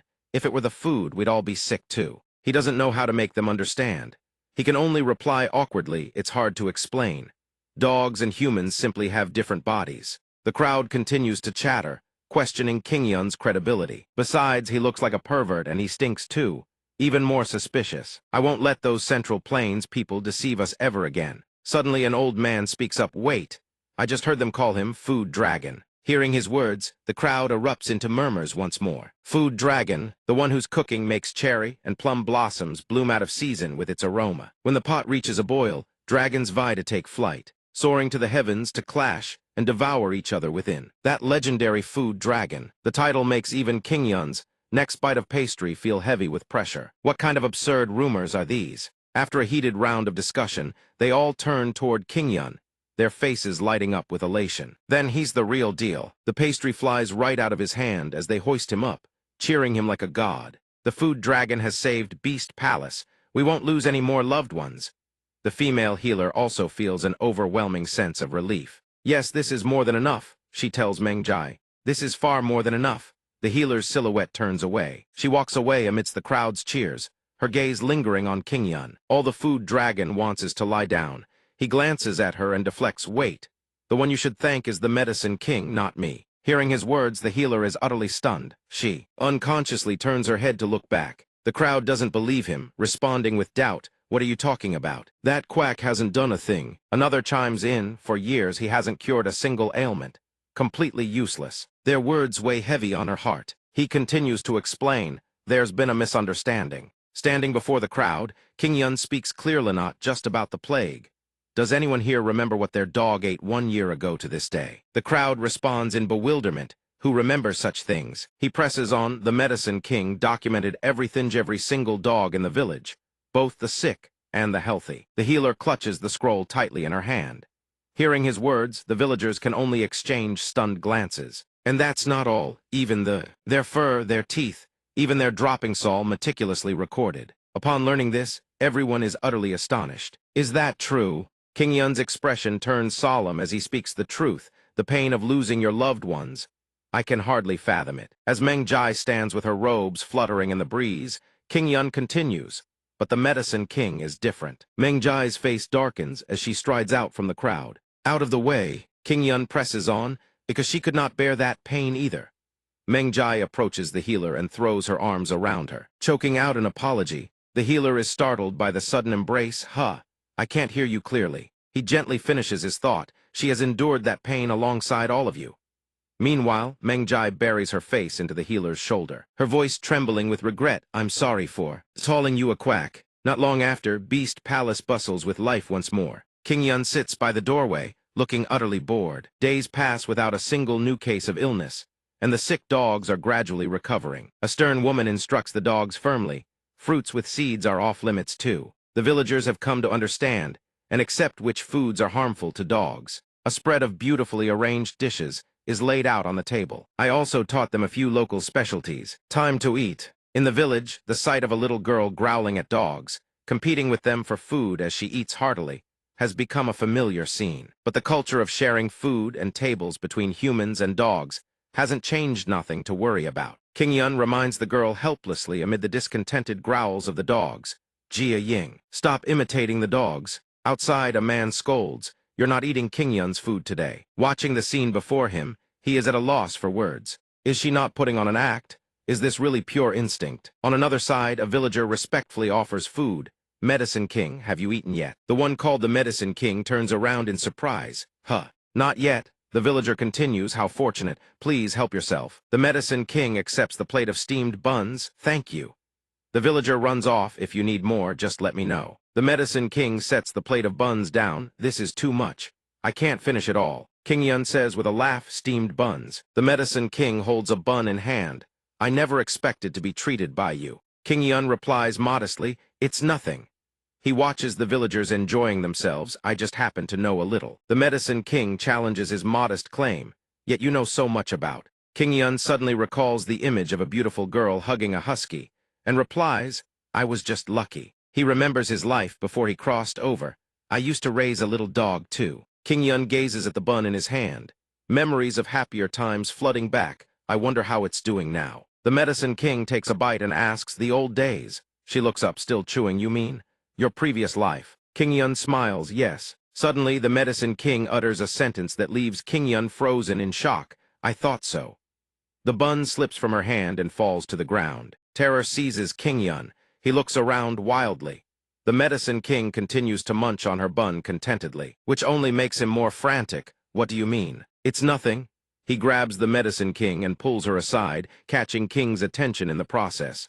Let's find somewhere quiet to talk. King watches them leave, suspicion flickering in her eyes. She snags their sleeves. Where are you two going in such a hurry? In a secluded spot where only wild gibbons cry, a voice tears through the silence. How do you know about that? The Medicine King picks up her brush and writes something down. It's obvious, isn't it? King Yun is baffled, is it? Seated at her workbench, the Medicine King picks up a medicinal herb and records its details in her notebook. You know precisely how food affects dogs, and you also know the dangers of willow bark. King Yun's voice trembles, but how can you be so certain? The Medicine King explains while testing her medicine. My master, the late Medicine King, just like young Master Liu also, carried memories and knowledge from another world. Her words leave King Yun utterly dumbfounded. The Medicine King continues to answer his unspoken questions. It's not just my master. There are many others across various fields, such as martial arts, scholarship, art, and merchants. She speaks while processing her herbs. All of them possess abilities far beyond ordinary mortals, just like young Master Liu, like the sword ghost Teng Xian, like the former merchant Huijing. They are often known by names that inspire equal parts awe and dread. An idea suddenly strikes her. Well then, from today onward, I'll have to add Food Dragon to that list as well. King Yun stands beside her, not at all pleased to hear this. Fear creeps across his face. Sweat pours down his brow. So it's not just me who came from the future. The Medicine King echoes, the future. She turns to face King Yun. It seems you know nothing at all. Let me ask you just one question. King Yun is confused, huh? The Medicine King poses a question to him. Is the world of your past similar to the one here in the present? Recalling the moment of his transmigration, King Yun thinks to himself, well, back then I was just as confused, so I didn't dwell on it. He strokes his chin, lost in thought. But a martial world. Internal power. It sounds utterly absurd. So what exactly is the Medicine King? Cuts off his train of thought in truth. I am only trying to piece together what my master once told me. I am still far too lacking to grasp it all, but my master once said. King Yun listens to the Medicine King's words, his face going blank. Time does not always flow in a single direction, nor is it always the same. If one can truly understand that, then one can see the potential within oneself. My master called it reincarnation. King Yun falls silent, offering no reply. King Yun's mind goes as blank as a student who has lost his foundation. I don't understand any of this. Space, time, and the multiverse. How impossibly difficult to comprehend. So you're saying that the person Liu King Yun is me and not someone else? The Medicine King adds yet another layer, leaving King Yun even more bewildered, of course. If it were someone else, that would be body possession. Surely young Master Liu doesn't believe in ghosts and spirits. The Medicine King waves her hand with a laugh. That would be truly absurd. King Yun secretly sighs. No, I think body possession would actually make more sense. Ink, paper, and books are spread across the table, alongside the Medicine King's voice. I have read Sir Zhuge Ke's letter, and there is something peculiar within it. The Medicine King lowers her mask. As far as I know, reincarnation does not affect one's memories. So the issue with your memories was not caused by reincarnation, but by some other factor. Saying so, she raises her hand as if calculating something. Then let me try this. The contents of the letter materialize before them, although I suspect he has ties to the demonic cult. My medical skills are limited. That is why I had to seek the assistance of Sir Zhuge Qi. The Medicine King ponders to herself. Perhaps the demonic cult did something to your memories. King Yun's heart leaps into his throat, another pulse reading. The Medicine King reaches into her robe for something. No. Basic medical arts alone will not be able to resolve this. King Yun breathes a sigh of relief. Bone reading, then. Thank the heavens that last pulse reading was a bit. The Medicine King cuts him off. This will be your first time experiencing this method. King Yun blinks in confusion. He assumes the Medicine King will employ some miraculous technique and finds the situation increasingly puzzling. The Medicine King appears like a fearsome figure, wielding two massive needles, acupuncture needles. King Yun trembles in horror. Needles that big and thick, and she dares without heeding a single protest. She takes up the needles and goes to work. Where to insert them? Since the problem lies with memory, naturally, King Yun resigns himself to his fate. I'm finished. The needles pierce into the Beihui and Tongshan acupoints. The Medicine King declares the head. King Yun lets out a cry of agony. It's too deep, way too deep. The Medicine King sees this and adjusts the two needles, making King Yun yelp. I'll make a slight adjustment to the pressure. Light spills across the Medicine King's face. Her eyes gleam. Stunned, King Yun's head erupts with brilliant radiance like a fireworks lantern, utterly spectacular. The villagers stare, stunned by the spectacle. What in the world is that? What is happening? Dazzling light radiates from where the two stand, casting a crimson glow across the surroundings. A sword blade closes in on a warrior on the verge of collapse. The man, his face made fierce by a scar slashing across his cheek, speaks. Though I have long since departed from Tianmo, my swordsmanship remains sharp as ever. To think you could only command a few cannon fodder soldiers, and you cannot even employ the soul-stealing art against me. It seems your internal power has deteriorated significantly. A former elder of the heavenly demon divine cult, the blood flower demoness Yan Zuhua, stands before the man. You are still reckless and prone to the same old mistakes. Shixugui, the soul-stealing art is far too gentle for the likes of you. I will make you. Zuhua's eyes gleam with savage cruelty. Feel every ounce of agony as your flesh is torn asunder, your bones shattered to dust. And as you draw your final breath, the man hears this and shows not a trace of fear. No matter what flowery words you dress it in, the true nature of the blood flower demoness will never change. Zuhua freezes upon hearing these words. Struck rigid as if turned to stone, the man continues his verbal assault. How laughable. All of this is the consequence of your own choices. Yan Zuhua, and yet you dare blame others. Zuhua has clearly been deeply wounded by his words, but the man presses on with his venomous tongue. Though I take great pleasure in this, today we must end things here. It seems we cannot settle this peacefully after all. Zuhua stares blankly, frozen in shock. Next time, make sure you prepare better. She clutches her wounded stomach and crumples to her knees. The man strides away. You must pay the price for betraying Tianmo. Zuhua suddenly remembers something and cries out, King Yun. She turns to the child sitting quietly in a corner. Are you all right, my son? Zuhua asks anxiously after his condition. Are you hurt anywhere, my son? King Yun's face is utterly blank, as though his soul has departed his body. A replay button appears, cutting across the scene on the screen. The projector flickers to life, and a voice speaks. How pitiful you are. Young hero Liu. King Yun scratches his ear. Indeed. The Medicine King asks again. Indeed. He strokes his chin awkwardly. Honestly, I don't remember it very well. It feels like someone else's story, as if I'm watching a play. No, theatrical drama would be more accurate. Zaju was a popular art form during the Song Dynasty. The Medicine King glances over as if in contemplation. His breathing and pulse are both stable. He is not lying or concealing anything. Thinking so, she moves closer to the projector. However, the son of a demonic cult elder, let me watch just a bit more. King Yun turns and asks, may I eat this popcorn? The Medicine King casually agrees. Help yourself. I have no idea what that is. King Yun explains it's a type of snack made from corn kernels. The Medicine King's eyes light up with realization. Ah, food from a destitute world. King Yun hurriedly denies it. No, that's not it at all.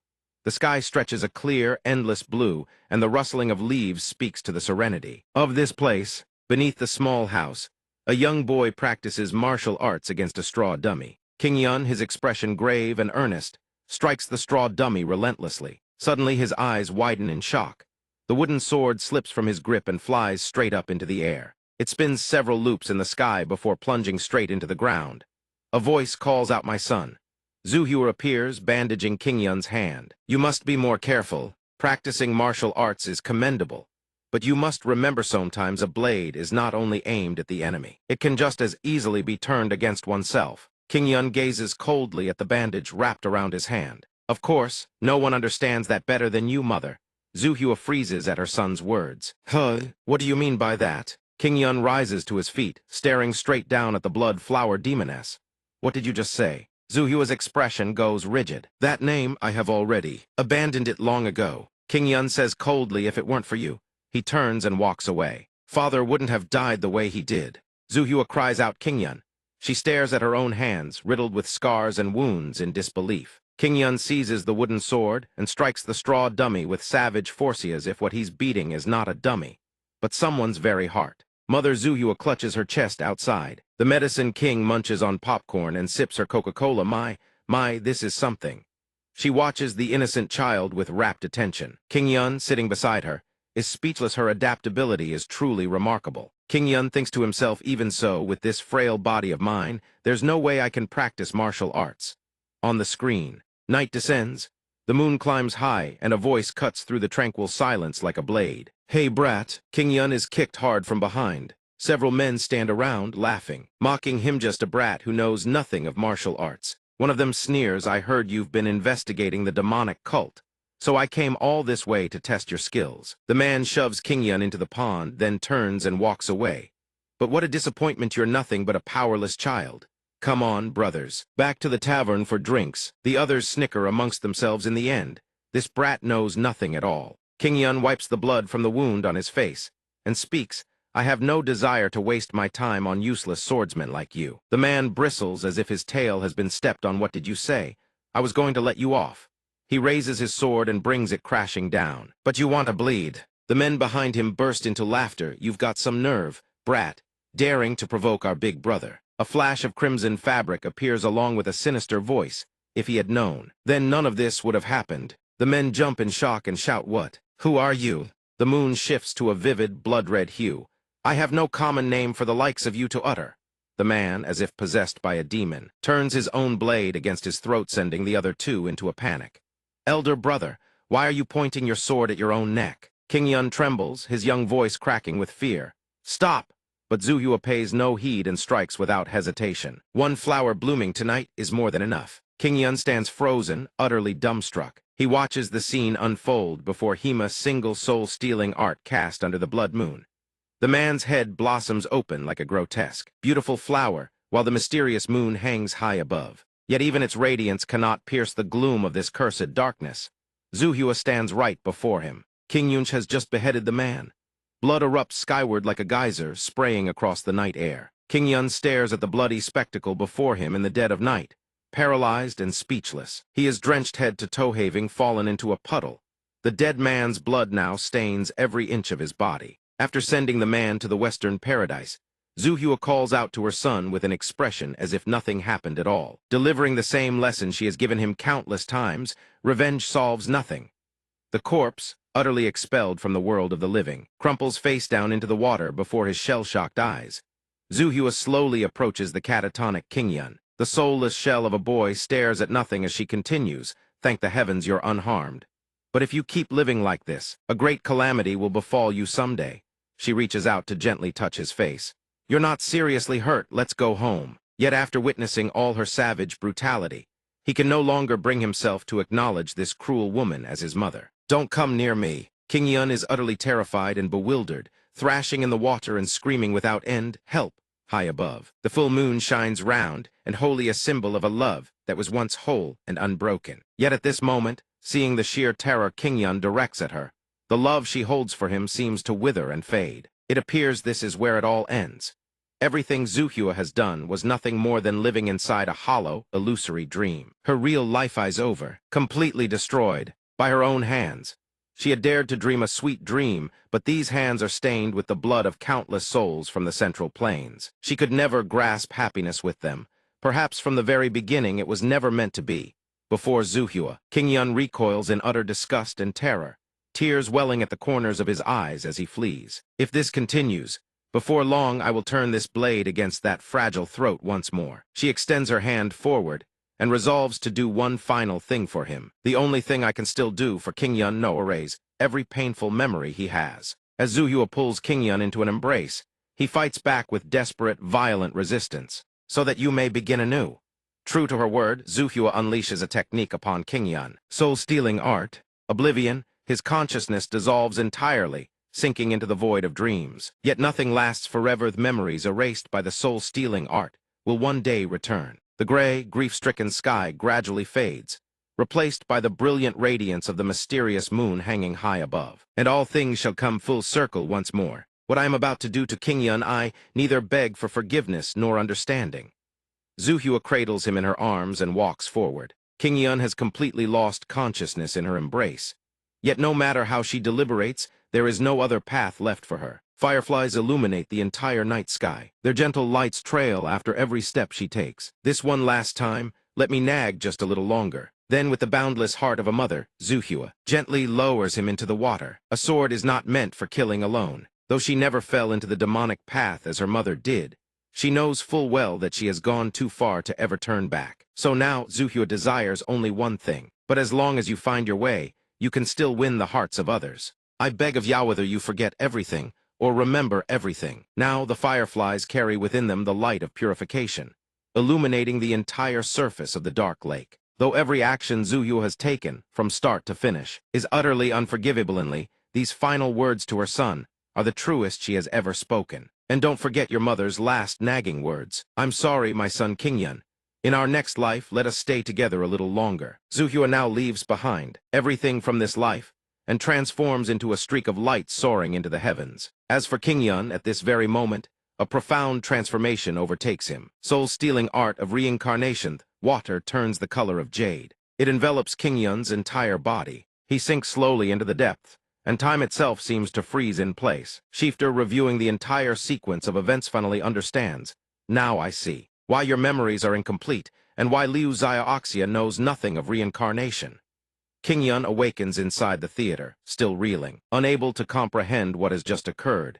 The Medicine King announces, "You appear to be in severe shock. I'll stop the session here." Yet Kingyun still has far too many unanswered questions haunting his mind. He begins frantically rummaging through his belongings. Impossible. The Medicine King, sensing Kingyun's deteriorating condition, suggests, "Liu Xiaoxia, let us end the session here. We can schedule another appointment." But he does not stop searching. Impossible is it? At last, Kingyun has found what he was looking for. Without hesitation, he shoves the tape into the projector and insists, "Just a little longer. I only need to confirm one more thing." The Medicine King pulls down her mask, her eyes widening in shock as she stares ahead. This is too much. The acupuncture session has dragged on far too long. My internal power is nearly depleted. Gazing at the unfolding images, the Medicine King suddenly realizes, are these Xiaoxia's memories from another world? The scene shifts to a hospital room. A patient monitor stands beside the bed, its screen glowing. It displays the erratic rise and fall of someone's heartbeat. A deep, grief-laden voice speaks, "I'm sorry. I tried everything I could. The fact that she has survived until now is already a miracle." The man standing beside the doctor asks with a voice heavy with anguish, "Then how much longer does she have?" Perhaps the woman's remaining time is not long at all, hence the doctor's advice to prepare himself emotionally. The person lying on that hospital bed, on the verge of death, is perhaps Kingyun's mother, and the child weeping inconsolably beside him. Kingyun's mother grips tightly onto his small hands, her own fingers entangled with tubes and wires. Mother, her face has withered into something gaunt and hollow, like a dried branch. It is clear that Kingyun's mother has endured a long, agonizing battle against her illness. "It's happening again, Mom. I'm sorry, my son." Because she knows she is about to leave this world, she seizes this fleeting moment to speak a few final words before it is too late. Her eyes overflow with regret at departing too soon, at having to leave him behind. Yet on her lips rests a gentle, relieved smile. This time, Mom wants to stay by your side a little longer as she looks back upon this moment. Only then does Kingyun realize something strange. Those were his mother's words from when she was still very young. His expression shifts to one of startled recognition, as if he has just grasped something profound. Wrong. And she was gravely ill at the time, so he never thought those words were strange. It must just be a coincidence, right? She lowers her head, then speaks slowly. "My master once said no matter how life changes, no matter what is altered or forgotten, fate will always find a way to connect us." Suddenly she collapses, right before his eyes. Seeing her fall, King Yun lunges forward and catches her in his arms. The medicine King unable to understand why she has collapsed panics for a moment. She presses her hand against King Yun's shoulder and explains, I seem to have overexerted myself. A short rest and I'll be fine. The flickering flame within them dims to stillness. The glow fades, and the atmosphere shifts without warning. Thank goodness, but then, why is there such a freezing wind all of a sudden? A few seconds later, King Yun turns aroundly to find huge King standing right behind him, visible as plain as day. The young miss wastes no time on pleasantries, confronting him with an expression of barely contained fury. How deeply do you fancy her? A burst of five-colored chi erupts from her body and she faints. But it doesn't end there. The Medicine King collapses next, falling straight into King Yun's arms. Terrified that King will misunderstand, he stammers out an explanation. Miss, this is all a misunderstanding. But she refuses to believe his words. She will only trust what her own eyes have witnessed. Young Master Liu is a nobleman of the martial world, acclaimed as a dragon among men. Even if he takes concubines or secondary wives, I would understand. Indeed, before this shared tribulation of matrimony, King is absolutely determined to have it out once and for all. But the first wedding night must belong to me. And of course, to avoid making a mountain out of a molehill, King Yun hastens to promise, of course. You have my word, miss. At that moment, the world outside transforms into a realm of bone-chilling cold. Snow cascades from the sky in relentless sheets, setting two dogs into an incessant frenzy of barking. The cat-eared girl is equally baffled by this drastic, inexplicable shift in the weather. Why did the weather suddenly? They now stand before her home, caught off guard. Indeed, this erratic and bizarre weather is utterly inexplicable. This is the Poison King's residence. The brash young man raises his hand and catches the thick white snowflakes drifting down. Hold on, what is this cold thing? He brings his hand to his lips and tastes it. Must be snow. My first time seeing snow. The snowfall grows heavier by the second, and the frigid air howls with increasing ferocity. What in the world is happening? Inside the Poison King's residence, the three of them now face one another in a tense standoff. King has come all this way to deliver a single, unmistakable warning. He is mine. But King Yun has no desire to see the two women become enemies over this. So he pleads, Miss, this is a misunderstanding. Please listen to me first. Her hair, her appearance at this moment, the beauty, the gentle, virtuous grace of King has all but vanished, replaced by a terrifying presence like that of a snow queen. I cannot forgive this. Before the ominous words spilling from her lips, King Yun can only stare in bewilderment. What is she talking about? Surprised, from beneath the ground, under the force of King's power, razor-sharp spires of ice erupt violently upward. The monster within her has truly awakened. Not content to stop there, King conjures even more jagged ice spikes, each one a release of her mounting, unbridled fury. Oh heavens, what she's doing right now is tantamount to a declaration to the Medicine King, stay away from King Yun. This man will become my husband. Her ice spikes, no different from flying darts, shoot straight toward them. This time is worse than all the others. Now that King Yun can no longer reason with her through words, all he can do is seek shelter from King's fury. He should have settled this ages ago, or shouldn't have lingered in this chaotic place any longer. King Yun suggests they flee outside first, but she stops him. Wait, young hero Liu. Only after both of them feel the situation calm do they dare lift their gazes. It seems she has regained her composure. That's right. What is it? But this seems to be only the beginning, and King has no intention of sparing them. He looks up ahead and realizes something. Wait, that's... King, her expression grim and sorrowful, prepares to unleash yet another technique upon them. If it's not mine, then no one else shall have it. But that stance is all too familiar. It makes King Yun recall that fateful moment from before. The finger-flicking art this time is laced with frost chi. A primal terror surges through his heart as he realizes she's about to unleash that killing blow. If she uses that move, fleeing would be pointless. I'm dead. Seeing the desperate situation, the Medicine King also devises a plan on the spot. Young hero, this is going to hurt a bit. Thinking she was referring to King's impending attack, he retorts, it's not just going to hurt, it'll shatter my bones and tear my flesh. There's no time for more words, so without another syllable, she drives the needles straight into his head. At their wits' end, the Medicine King is forced to resort to this method. If my master sees you reusing needles like this, he'll fly into a thunderous rage. King's eyes blaze white, rage blinding all reason. She has completely lost control of herself. He'll rage on about sanitation, about infections. The Medicine King holds nothing back now. She pours everything she has into saving both their lives, Simply no time left to worry about trivialities like that. Without hesitation, the Medicine King launches the needles straight into King's chest, striking the Jianghu acupoint and the Xiangtai acupoint. After throwing the last needle, she is too exhausted to remain standing and collapses. Seeing this, he calls out, "Hey, Medicine King, are you all right?" She lifts her head and explains to King Yun, "I've sealed her demonic and unconsciousness acupoints. An ordinary person would faint, but given the young lady's current state, it will only hold her for a moment.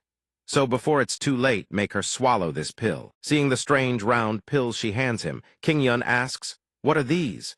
The situation is already dire. Needles from moments ago are about to lose their hold on King. The Medicine King has no time for lengthy explanations, so she urges him, "It's all a blur, I'll explain later." The acupoints are about to unblock. Then she shoves King Yun's body forward, sending him hurtling ahead.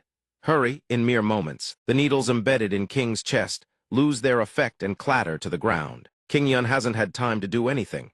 Everything now seems far too late. It appears the acupoints have unblocked. Before King Yun's terrified eyes, King shows no mercy. She charges straight at him. From the very beginning, she was alone. Perhaps her heart was too vast and the misunderstanding too deep, blinding King's reason and driving her to attack without restraint. With Plan A a failure, the Medicine King now considers Plan B. Run, that's the wisest course. Flee, she's too fast, too dangerous. Yet as a man of conviction, King Yun refuses to flee so easily. He stands his ground. "Stay right there, young lady. I don't understand what you're saying, but in this world, conflict is inevitable." He shows no fear before her terrifying, bone-chilling power. Instead, he tries to reason with her even as the words leave his mouth. King Yun shoves the pill straight into King's mouth, but arguments can't always be settled this way. In that moment, as King's attention wavers, King Yun forces her to swallow the pill. What? Sure enough, the fearsome Snow Queen vanishes, and the gentle King returns. "We were arguing." No longer consumed by rage, she has returned to normal and embraces King Yun tightly. After the earth-shattering quarrel, the little girl now wrings out a cloth to tend to King. The origin and composition of the miraculous pill are finally revealed: chamomile, Pinealia tuber, jujube seeds, and schizone petaherbs with calming and hypnotic properties. It can temporarily suppress frost chi, but as you know, the symptoms of the young lady's condition cannot be cured. This is her innate nature, and Powers simply hasn't learned to control it yet. Two opposing yin and yang energies coexist within a single body, erupting as she matures. It will take time to achieve balance. While King rests, the two of them discuss her condition. Worry fills King Yun's eyes as he gazes at King, but he cannot foresee which direction this power will take. The Medicine King sips her hot tea and continues. It may balance itself out, or it may lean to one side. Time will tell all. King Yun is dejected, blaming himself. "This is all my fault. Everything turned out like this because of me." She then reveals more. "You're saying the young lady's symptoms didn't appear until after you cured her strange illness." But it seems King has overheard their conversation. She sits up and answers, "That's not true." He whips his head around. From the lady's own lips, the truth carries far more weight. She begins to clarify. "Before meeting the young master, I've known about this power since childhood. But even without this power, everyone still mocked and shunned me." Memories of her painful past come flooding back unbidden. "If they knew I had this power as well. So I buried my emotions and turned a blind eye to reality." She makes to rise from the bed, and the girl quickly drapes a coat over her. "It's not your fault. I thought I was doing so well." Her gaze now carries a faint, wistful sadness. "I thought I could live like that forever." Then King suddenly thinks of him, but after meeting the young master. She recalls the moment of their first meeting. When King Yun praised her Aisho, everything changed. "I thought I could live like a normal person." The girl gently combs King's hair straight. Then King's voice turns more melancholic than ever. "But with this ugly, cold body, I don't deserve to be loved." But then, King Yun swiftly ties a red headband around the young lady's forehead. Look, and it's clear he's about to unleash his culinary genius once more. "Are you hungry?" Confused, she asks back, "Why do you suddenly ask that?" Today, King Yun decides to cook for King to lift her spirits. "It's been a while since I've cooked, and I want to make a dish for you." A man of his word, King Yun wastes no time and rolls up his sleeves to enter the kitchen.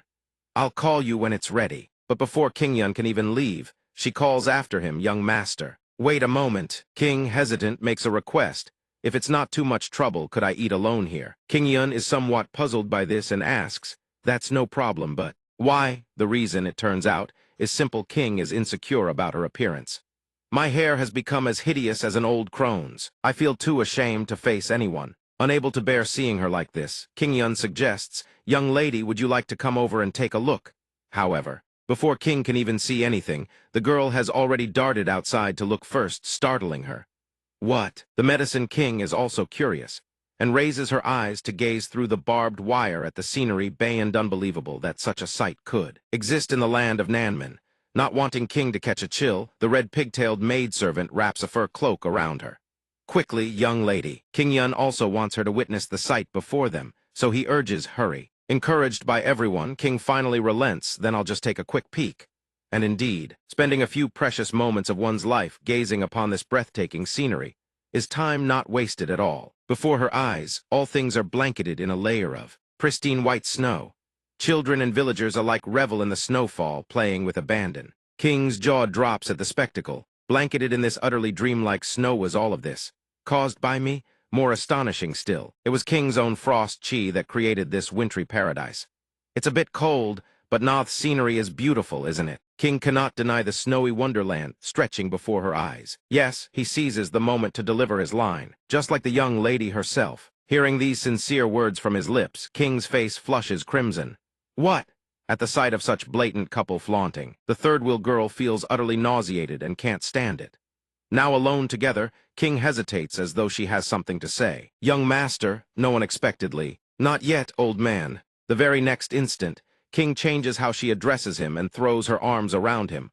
"Husband, thank you." After shining brightly in the kitchen for some time, King Yun presents before everyone a top-tier dessert that leaves every eye wide with wonder at this one-of-a-kind creation. He then introduces his unique creation. "Try it. This is shaved ice with syrup." To make it more fitting for the era, King Yun has given the name a slight tweaks come up with something more appropriate. Gazing at the dish before her, she's curious. Is this something made from ice? What is it exactly? But as for what it truly is, only King Yun understands the reality. It's a type of common pastry, most popular variety being red bean pastry. Of course, for the Song Dynasty of this world, it is something utterly alien, especially here in Nanman. If not for this precise moment in time, it would have been impossible to make. And the crucial, indispensable component is the well-soaked red azuki beans used for the filling said to be the very foundation of the pastry. The next step is the most important, the one that will determine the entire flavor, heating just enough milk with sugar to prepare condensed milk as soul of the dessert.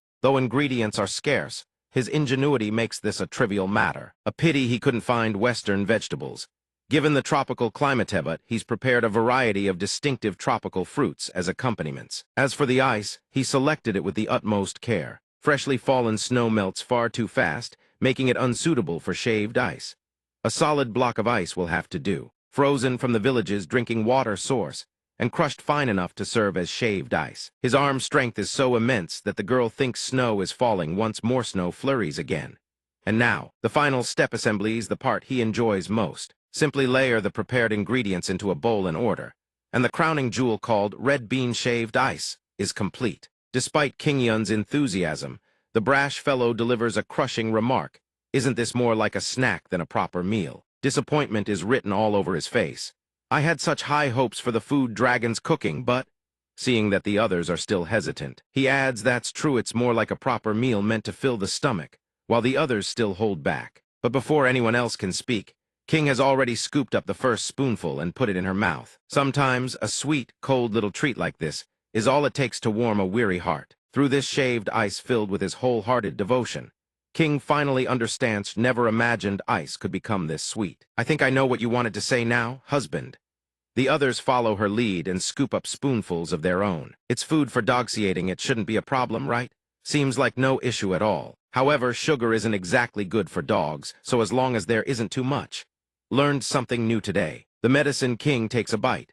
Feeling the cool sensation spread across her tongue, the chill travels from her mouth straight to the crown of her head. Thanks to young Master Liu, she has learned many new things and lightened the burden upon her shoulders. A heavy one at that. After finishing his meal, the tiger-like youth feels a familiar sensation rising within him. Reflecting on it, it has been a long time since he last enjoyed a meal simply for the sake of pleasure rather than sustenance. As the cat-eared girl tastes the exquisite flavor, a sweet sense of nostalgia washes over her. She had long since forgotten such sweetness, buried under the lingering pain of losing her family to an unknown cause. The tiger-like youth shovels the food into his mouth with genuine delight. I understand exactly what you mean. At this moment, Liu Qingyun bows his head, lost in thought. Indeed, everyone, they were skeptical at first, this food. But now, everyone enjoys the bingsu with pure delight. The weight of the words touches the heart, a paradoxical warmth in this world. 1,000 years later, I once described that warmth in this manner. He offers a relieved smile, gazing into the distance. A refreshing sensation surges within him. It is known as sugaha, or shaved ice, the sugar ice of the Central Plains. Generation after generation, it was believed that cold food was the root of all illness, a cultural aversion deeply ingrained. A great minister of the Ming Dynasty drank cold water every morning to hasten his own end. Yet, despite such beliefs, this shaved ice delicacy managed to weave its way into the fabric of Chinese culture. According to ancient records, the Song Dynasty boasted a vibrant culture of frozen desserts, including ice porridge, snow cream, water ice, and cherry cakes. Among them, the honey sand ice, in the history of the Song, bears a striking resemblance to shaved ice. Red bean paste, throughout China's long history. Why only the Song Dynasty's records remain so clear remains a mystery. Everyone has finished the ice to the last drop, leaving the gluttonous girl fuming she didn't get a single bite.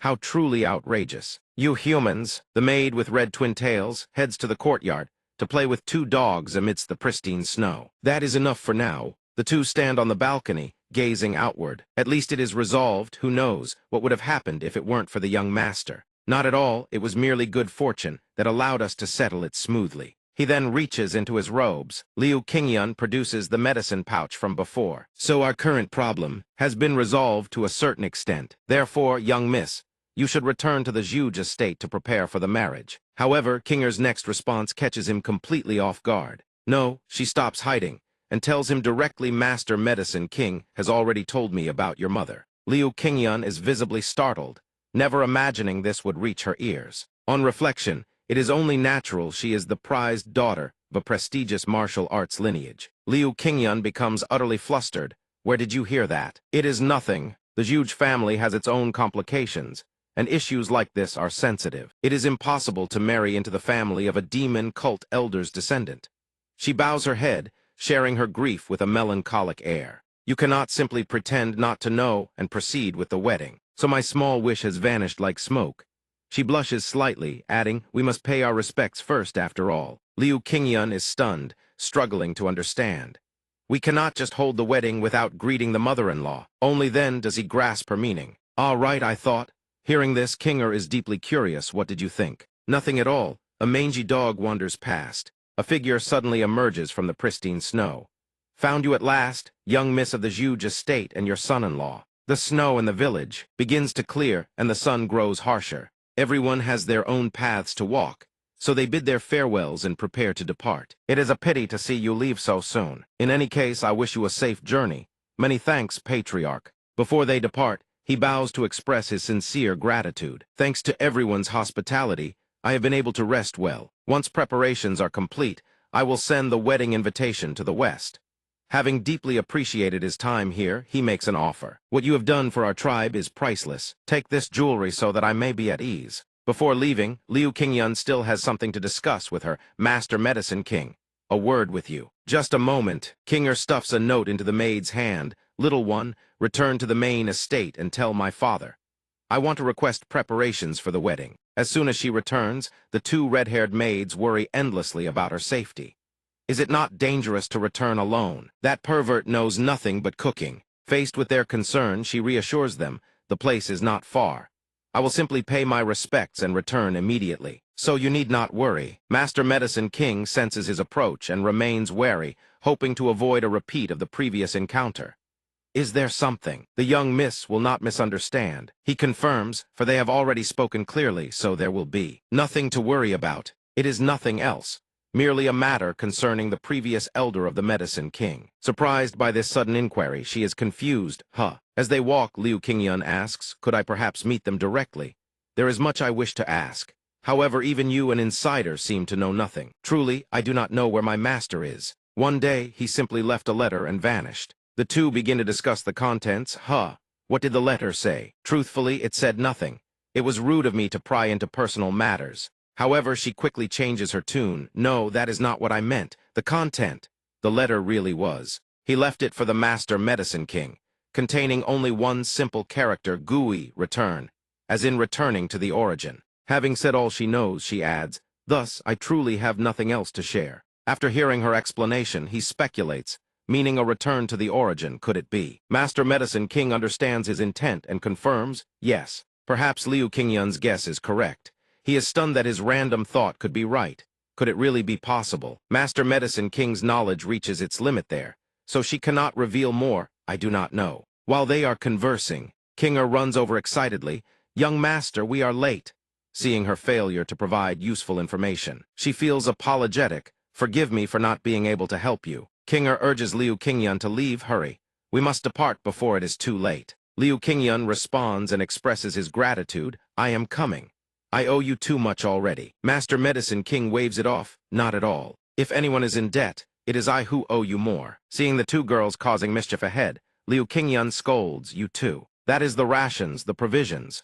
Watching his figure, Master Medicine King reflects, Liu Qingyun, whatever it is that you seek. The young master finds them struggling with each other, creating a chaotic, lively scene. Even as they leave, she feels a pang of regret for not being able to do more. My shallow knowledge and experience could not aid you. My only hope is that you do not end up like my master. I hope you find what you seek in this world. Now here, night has fallen, leaving only the light of a full moon hanging high in the sky. Now is not the time. The one-horned female demon feels the time has come, and tries to persuade them. This is not the best opportunity to strike them. Why has that beast left them now? However, the scarred man refuses to listen to a word she says. He snaps in anger, too noisy. Not yet, he replies while chewing on the salamander meat, refusing to let her impatience ruin his plans. I cannot spoil the moment I have waited decades for. The one-horned demon is startled. The scarred man decides to wait a while longer before taking action. That boy will soon find his mother. Only then will I quietly follow from behind. Sitting before the flickering flames, the scarred man suddenly recalls something. Moreover, that girl, you said she is the daughter of the huge family, correct? The one-horned female specter immediately confirms, then adds, yes. Her surname is huge. She is a person of extreme cunning and meticulousness. I cannot act rashly. I must calculate and consider every angle. Even at the North Sea Ice Palace, possessing frost chi of that caliber is far from ordinary.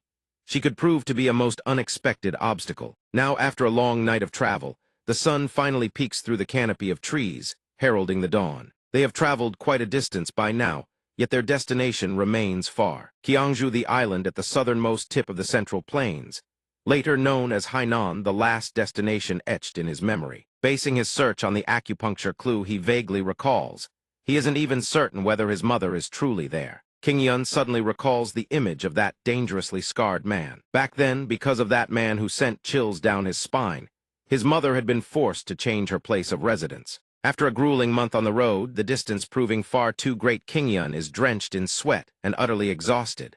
The bigger problem is that it's much farther than he had thought. Already 15 days of walking have passed. The journey is anything but short. It stretches on as if endless. At this moment, Qingyun suddenly recalls the modern era, when technology was far more advanced. But now, he must rely entirely on his own 2 feet. 1,000 years from now, a flight would take less than 2 hours. Hainan in this era is a land inhabited by fugitives and convicts. Naturally, there are no proper paved roads, only paths of gravel and stone. They press on through a bamboo forest. As this is a remote stretch of wilderness with few villages or landmarks suitable for rest, they have no idea how long it will take to reach their destination. Qingyun can certainly endure such hardships, but King, a woman of noble birth, may find it too much to bear. I am already used to this kind of life, but what worries me is Miss King. Seeing that King is showing signs of exhaustion, Qingyun asks gently, are you all right? If you're tired, let's rest for a while. Although her hair has become completely disheveled, and her clothes are in utter disarray, looking far from presentable, King still puts on a brave face. I'm not tired at all. A moment later, she fixes her hair and asks, instead, I have a question. Yet what King is curious about is the very thing Qingyun wishes to avoid most. You've never told me what your mother is like. Every time he recalls Yan Zuhua and the atrocities she committed, a shiver of fear runs down his spine. King shows great and eager enthusiasm to learn more about his mother. Could it be that your culinary talent was inherited from your mother? What's wrong? But faced with this question, King Yun doesn't know how to respond. His mother's cooking is truly a crime beyond imagination. In stark contrast to King Yun's innate culinary talent, Yan Zuhua possesses a cooking skill that plumbs the very depths of culinary horror. The atmosphere suddenly turns melancholy, and awkward just thinking about it is enough to make one heave a heavy sigh. And yet, a mother's cooking is always something profoundly special. But the truly strange thing is, even though the dishes were terrible, he still remembers them. Compared to the finest delicacies, it is far warmer. A family meal is always the most fulfilling meal, the meal where one has the blessing of hearing a family's happy laughter. Thinking of it now, no matter how terrible the food was, it remains a beautiful memory in his heart. He doesn't know that memory, so long ago, could have been even more beautiful than this. The breeze that blows through her hair stirs an indescribable feeling within King. I don't know, young master, but I can say for certain, your exceptional culinary talent. Watching his retreating figure, she silently concludes it resembles someone. King also realizes that King Yun shares a deeply special bond with his family. Yet she is quite surprised when they stop before a gravestone. It is only then that she suddenly understands. She lowers her head in silent grief. A gravestone. On it words that have yet to fade read, "Next time, I will try to cook many more delicious dishes for you, my child." But perhaps she can no longer keep that promise. He had always thought he wouldn't care this much. Yet before he knows it, King Yun breaks down and weeps like a child. "No, mother, next time I'll cook terribly too, just like you." King Yun's homeland is a place of crystal-clear beaches and white sand, where seagulls wheel overhead in endless circles. At the southernmost tip of the Central Plains, Jianghu, now Hainan, is where the famed northern song poet Su Dongpo endured 7 years of exile. He likened this desolate land to his own fate with nowhere left to advance, and penned his immortal verses. Before a place regarded as a symbol of parting and reunion in love, he exclaimed, "Tiania Heijiao, this is the edge of the world." Before King Yun's eyes now lies a land of utter remoteness, the very edge of the heavens. A desolate shore at the farthest corner of the sea and sky. The edge of heaven, the corner of the sea.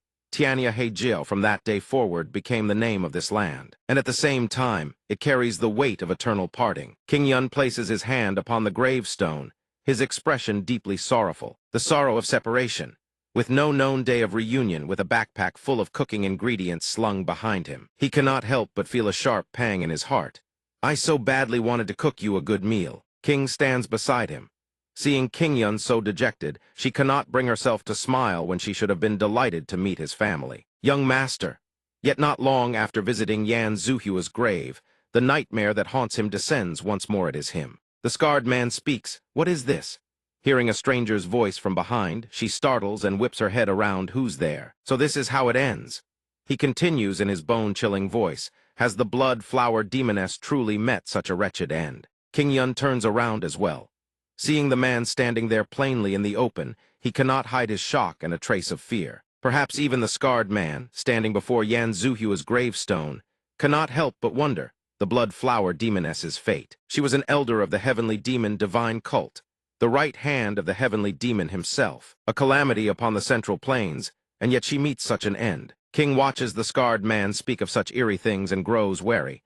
These people must be, though no one asks. He continues, "I wanted to end her life with my own hands, but it seems I am too late." Sensing that the situation is far from safe, King Yun immediately shields King.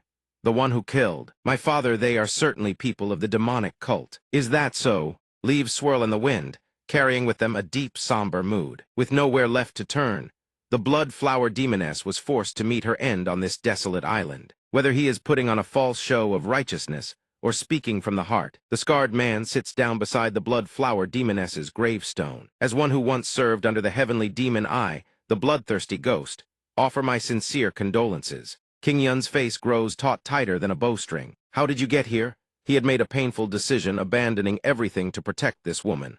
Ma Jai now flashes a sly, mocking smile. "You didn't expect things to turn out like this, did you?" Upon seeing his appearance, their eyes go wide and jaws drop in utter disbelief. Jai, stepping out from behind the scarred man, he finally reveals himself and sneers. "As if I haven't been waiting for this day for ages. Did you think that after humiliating me, you would pay no price?" "What's the matter?" But the two of them, one puzzled, the other astonished, show no fear of him whatsoever. "Who are you?" Seeing himself treated as a complete nobody by these so-called demonic cult lackeys, Ma Jai seethes. "You dare pretend not to know me, you son-in-law." Both of them jolt in shock at those words, suddenly realizing the identity of Ma Jai from the Ma family. I told you, didn't I? Seeing that they don't remember him in the slightest, he is rendered almost speechless. That name, I cast it away long ago. Upon hearing this, King Yun is utterly baffled. What are you talking about? After a long pause, Ma Jai finally cuts straight to the heart of the matter. I have shed the glamorous facade of a martial arts noble family, all for the sake of revenge. Then, brimming with confidence and fury, he confronts the wounded and enraged one before him. That is who he truly is. Call me Ma Jai the Vengeful. Hearing every word crystal clear, King Yun breaks out in a cold sweat, unable to believe his own ears. King Yun truly never imagined Ma Jai would transform himself into this all over something so insignificant. All because he lost a bet over steamed buns. And what about you? He isn't one to back down and retorts sharply, and what about you? Even if it was a small contest, losing to the Zhuge family is an insult our Ma family cannot endure. I cannot simply close my eyes to such humiliation. After hearing this, King Yun not only fails to empathize with Ma Jai's grievance, but concludes the man is beyond saving. Our father-in-law has created a monster. After a long tirade of wild gesturing and endless words, Ma Jai yields the stage to the scarred man, Lord Bloodthirsty Ghost. Rain down the heavenly demon's wrath upon that country bumpkin's head.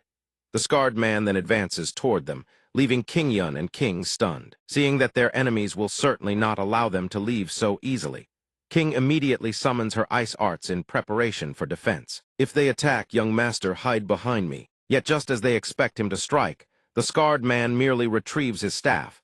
There is no need for needless bloodshed. Faced with the scarred man's unexpected response, Ma Jai is utterly baffled. What are you implying? Hearing this, the deranged pervert could wait no longer and urged the scarred man to act. Hurry up and finish him for the Tianmo cult. Seeing the grass-like weakness of his opponent, the scarred man seemed to have lost interest in the fight. Blood Blossom Witch, I have no reason to remain here anymore. He refused to give up, insisting on calling out to him. But the scarred man had transformed from a fierce predator into a relaxed man. I have wasted too much time chasing Yin Zuhua. I want a rest now. That is enough. Let us return. Watching them turn away, Liu Qingyun wondered, is it truly over? However, was it really that simple? The next second, the man flipped his attitude faster than a pancake. Ending it like this felt a pity. Isn't it? Then, to Liu Qingyun's confusion, he asked, I hear you are called the Food Dragon. I assumed it was just nonsense rumors from the Central Plains. The scarred man then uttered words that left Liu Qingyun frozen. Time truly flies. The child who wept by his father's side back then is now called the Food Dragon. Far from being ashamed, he made a request. We will likely never meet again, so this is my final chance. May I ask a favor of you? Dragon's dish.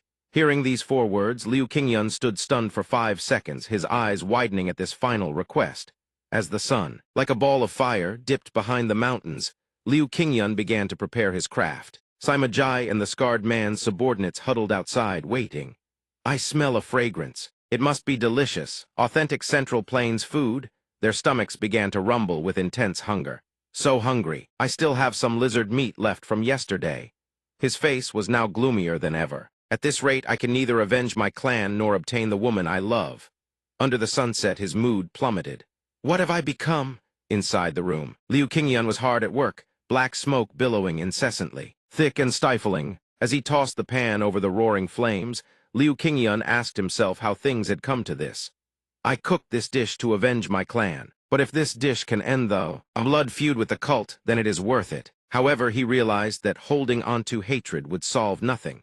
He decided to let it all go. After this, I will lay all matters to rest and hold a wedding with Miss Kinger. Liu Qingyun envisioned the bright future awaiting him, a life of happiness. As the masterpiece was completed, he placed it before the eager eyes of the scarred man.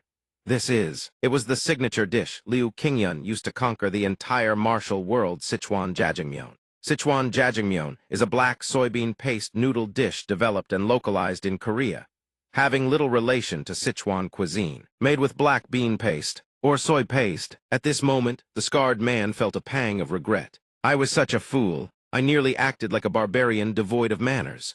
He set down his wine jar and offered, sit. I shall pour you a cup. The scarred man poured a clear spirit from the jar. This is fine demon wine, a rare brew, perfect as a return gift. However, at the first whiff, Liu Qingyun frowned in disgust. What is this smell? If it is not to your liking, you need not drink. It is quite strong, perhaps too much for you Central Plains folk. Ignoring the taunt, Kinger picked up the cup, determined to prove she could handle the liquor. The sky had shifted to the deep, warm hues of sunset, and, inside the small hut, Liu Qingyun tasted the wine the man had poured. It tastes like rotting herbs, yet despite the difficult flavor, Kinger downed it all and set the cup aside. Watching Liu Qingyun's pained expression, Kinger drank it with ease and remarked, "This wine is mild, perfect for a meal." Her calm reaction intrigued the scarred man. "To my liking, that very spirit without a doubt. True daughter of the huge line." She picked up the jar and bowed. "Serving only one cup is a breach of etiquette. Please accept this cup as my formal respect." He ignored her, his attention fixed solely on the bowl. "Of noodles, pay me no mind, but food dragon." He shoveled noodles into his mouth, muttering, "Such tall tales, truly unbelievable." However, the moment the scarred man tasted the noodles, he was stunned by their quality. The texture of the noodles triggered an explosion of sensation within him. "What is this? How can these noodles be so chewy and soft? It is as if every tooth feels a resistance, yet they melt in the mouth like clouds. Extraordinary, and the flavor of this pasta never have I heard of it, let alone tasted it." Stunned by this one-of-a-kind dish, his concept of delicacies and culinary essence shifted. Even if he had tasted every ingredient at least once before. Yet these ingredients defy my understanding, sweeping everything into a distant consciousness, as if things I thought I knew appear before me like a miracle. The novel sensation brought by this flavor left him deeply contemplative. Bloodthirsty demon, how can I describe this flavor? Is the word delicious too ordinary? Though the ingredients were simple, the technique turned them into a dish that even the demon realm would admire. The dish was so divine that he had no words left, only silence. The scarred man felt as if he were floating through space, while savoring a flavor beyond the cosmos, something the existence of which I did not even know, and cannot describe with words. The scarred man now also felt that with this one bowl of noodles, I have grasped the mortal world. My life, stained with blood and blades, why has it become so meaningless? In this tiny bowl, the Central Plains and the entire world are contained. The flavor of the special noodles sparked an awakening and enlightenment in him. Not only that, but it seems all things and the Tao are wrapped up in this. Unable to resist the flavor, the scarred man finished every last drop. After witnessing the skill and tasting the masterpiece, he realized he had been wrong. Food Dragon, indeed, the title is no exaggeration. Once the culinary art reached such a peak, the next second, his attitude flipped 180 degrees, becoming dangerous. The scarred man slammed his hand on the table, shattering it to pieces. He, standing outside, startled. What? His subordinates saw Simajai appear and shouted, "Now get ready. You arrived later than I thought." For a man as treacherous as the scarred man, he certainly had no intention of turning over a new leaf. How is this dish any different from the soul-stealing technique? Indeed, bloodlines cannot lie. I almost fell for it. Things were dire, they had been tricked. Kinger, in her attempt to impress, had drunk too much, and now only Liu Qingyun was conscious, though his state was poor. "What did you put in this?" He finally revealed his true face, and from the flickering flames, the scarred man drew his sword to finish him off. The true face of a devil, emerging from the fire. "Indeed, letting you live is impossible." Before Liu Qingyun's blank stare, he continued, "Naturally. I never intended for you to leave this place alive." The space was engulfed by fierce flames. They were in a perilous situation since the hut was made entirely of wood.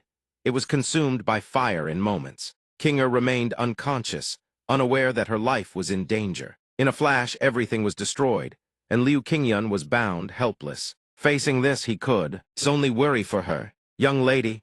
Indeed, the scarred man was not only treacherous but also insidious. Bringing Liu Qingyun outside to watch Kinger burn, he intended for this naivety to lead the Central Plains to kneel before the Tianmo cult. He truly did not want to involve Kinger, so he begged for mercy. "Kill me, just killing me alone is enough." The scarred man slammed his staff into the ground, stating, "It seems you misunderstand." He revealed his true intent. "I will not kill you here. You must be the bait to lure the Blood Blossom Witch." Liu Qingyun's eyes widened in fear.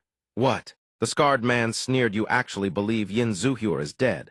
Anyone can see it was a shallow trick. Such ruses only fool the weaklings of the Central Plains. Did you think you could deceive me? Perhaps your time in the Central Plains has made you sluggish." Liu Qingyun was torn between doubt and hope.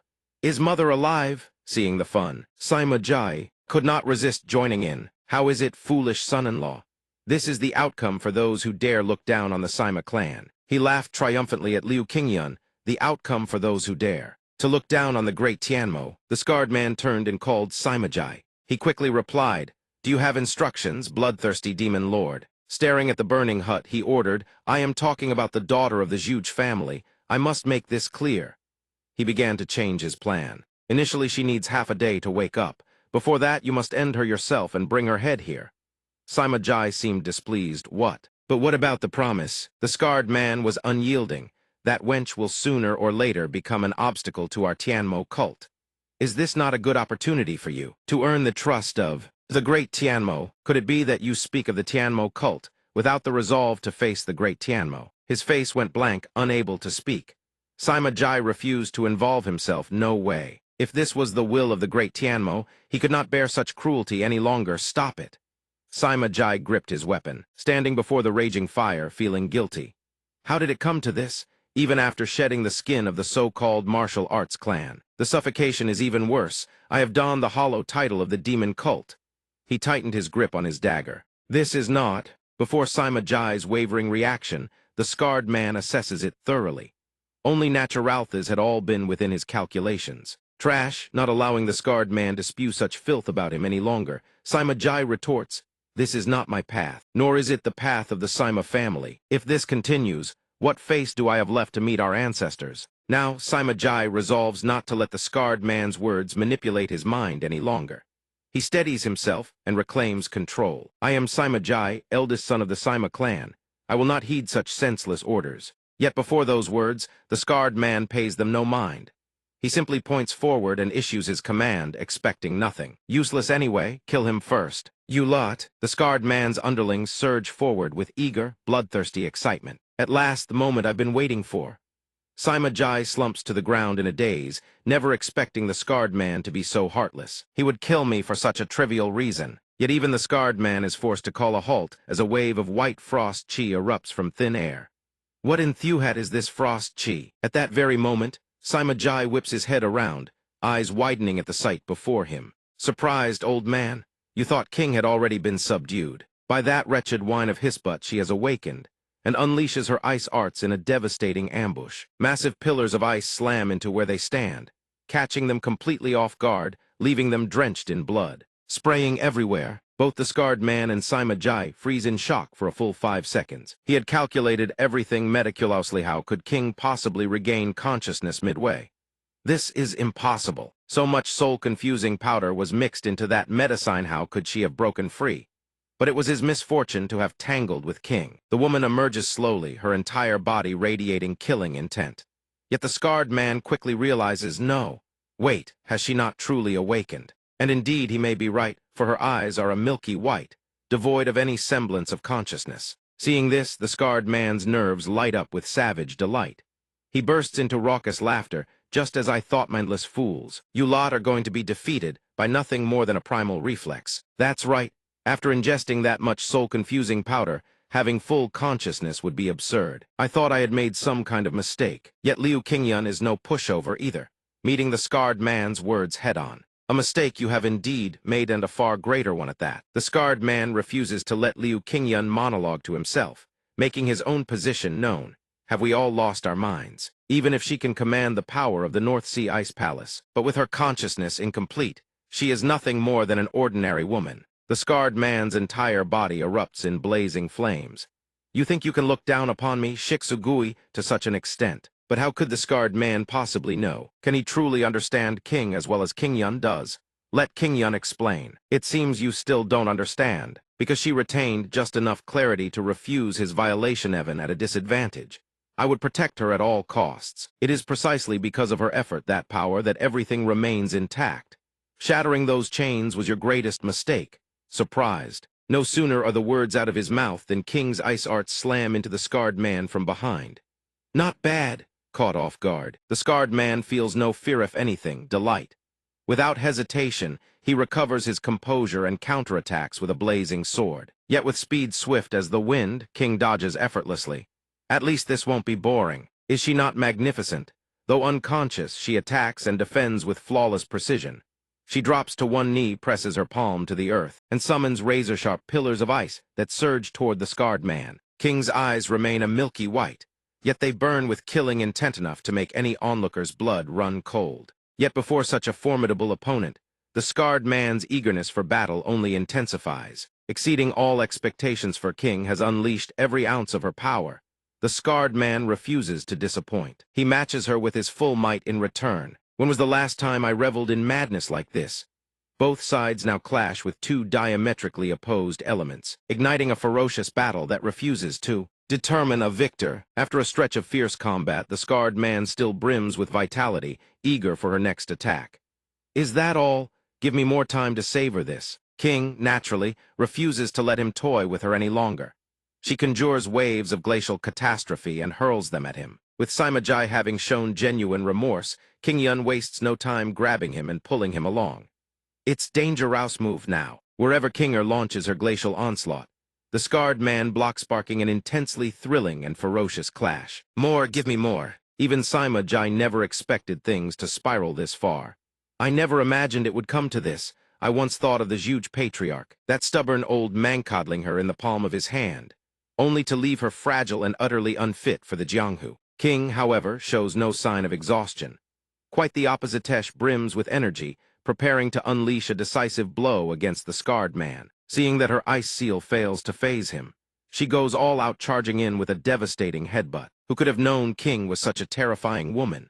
Witnessing the heroine clash head-on with the villain before his very eyes, even Simajai feels a twinge of dread. How terrifying, and how fortunate she is not my woman. King and the scarred man are no longer two people fighting. They have become two monstrous titans colliding. Seeing that a single headbutt wasn't enough, he staggers. Without a moment's hesitation, King delivers another bone-shaking blow. King Yun cannot help but worry watching King fight with such reckless abandon.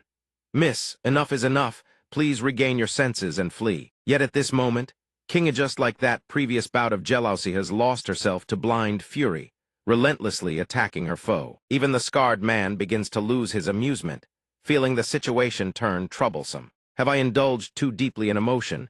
If things go south now, it'll be disastrous. Simajai has committed far too many sins now. His only recourse is to atone with action. It's my turn. Human strength has its limits. It seems even King has begun to tire. After a stretch of fierce combat, Simajai, now fully aware of his transgressions, resolves to put an end to all of this once and for all. Though I'd rather not admit it, all of this came about because of my jealousy and pride. King Yun doesn't dare step into the fray, choosing instead to observe the situation from behind the brush. So what exactly do you plan to do? Does the Sima family still have some secret martial technique hidden up its sleeve? No, the scarred man now holds the upper hand, his staff alight with raging fire, ready to end King. A pity, but it all ends here. Yet a man of his word, Simajai wastes no time on empty boasts. He charges straight at the scarred man to settle the score. You wretched barbarian, tast my blade. But he is no match for the scarred man. In an instant he is pinned down. Cowardly rats beyond ambushing from behind, what else can you do? You actually thought that pitiful skill of yours could accomplish anything. Not only does the scarred man show no fear, he openly mocks Simajai. Watching Simajai's spectacular self-destruction, King Yun is left speechless. On the contrary, you've only made him angrier, absolutely useless. Yet as the saying goes, patience grinds iron into needle. Though outmatched, Simajai remains stubbornly defiant, refusing to yield. He never intended to beat the scarred man with martial prowess. That was never the plan.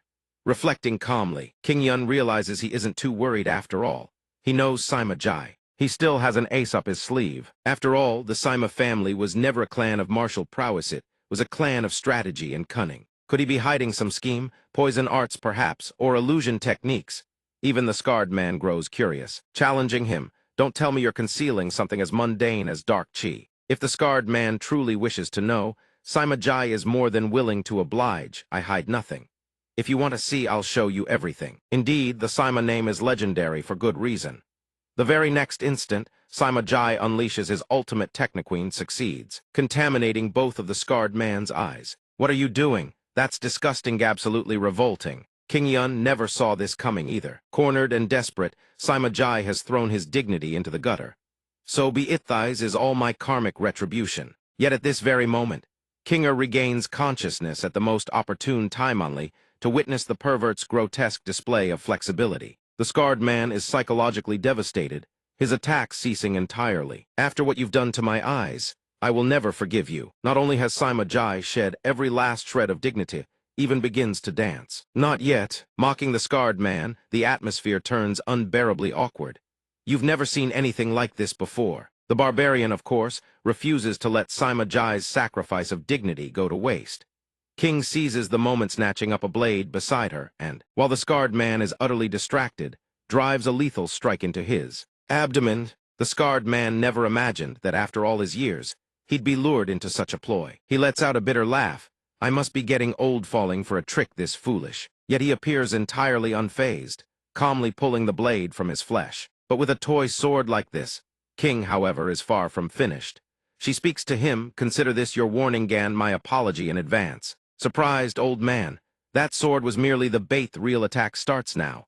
She conjures pillars of ice that impale straight through his body. What? Finding himself utterly immobilized, the scarred man is bewildered. What are you doing? King has now fully regained her consciousness, and cannot help but feel the weight of guilt. I'm sorry. But even so, in his final moments, the scarred man refuses to give up, resolved to play his last card to the bitter end. If I cannot live, then neither shall you. Don't make me laugh. I will not die alone.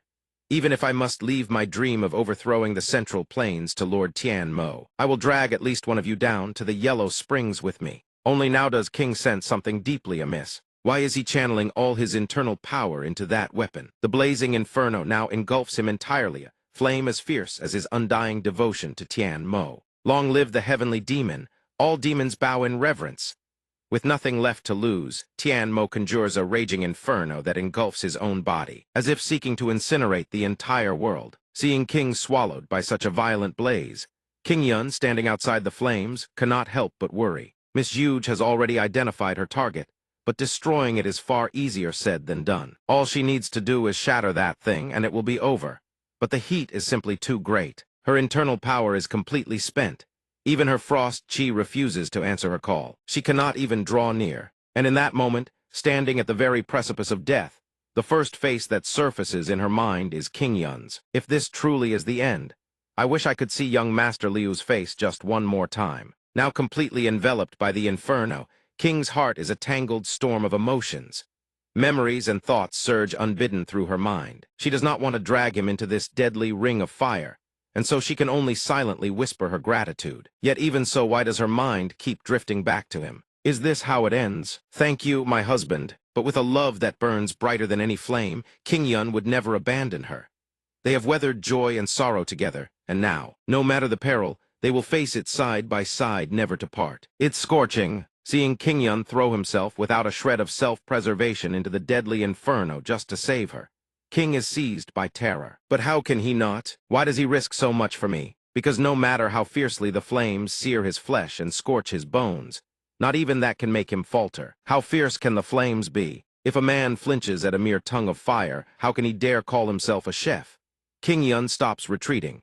He turns to face the inferno head-on. But after only a brief moment, the flames are completely dispelled. King wastes no time. She rushes to King Yun's side in an instant, her voice trembling with anxiety. Young master, are you all right? The evil has been vanquished. Every trial and tribulation has finally passed. With only the two of them remaining, King Yun finally speaks the words he has kept buried deep within his heart all this time. I know the order of things is a bit muddled, but I have never done this properly before. This is a proposal, no, a plea to marry me. In this moment, every other thought is swept from King's mind. All she hears are King Yun's sincere, heartfelt words. The two of them quickly lay bare the depths of their feelings for one another. Miss, will you take me as your husband? Yes, wait, I haven't even said anything yet. Yes, no matter what you say, my answer is the same. And so, under the radiant moonlight, high above the same moon that bore witness to their every step, from their very first meeting to this moment where they become husband and wife, the story draws to a close. The evil has been vanquished, and love,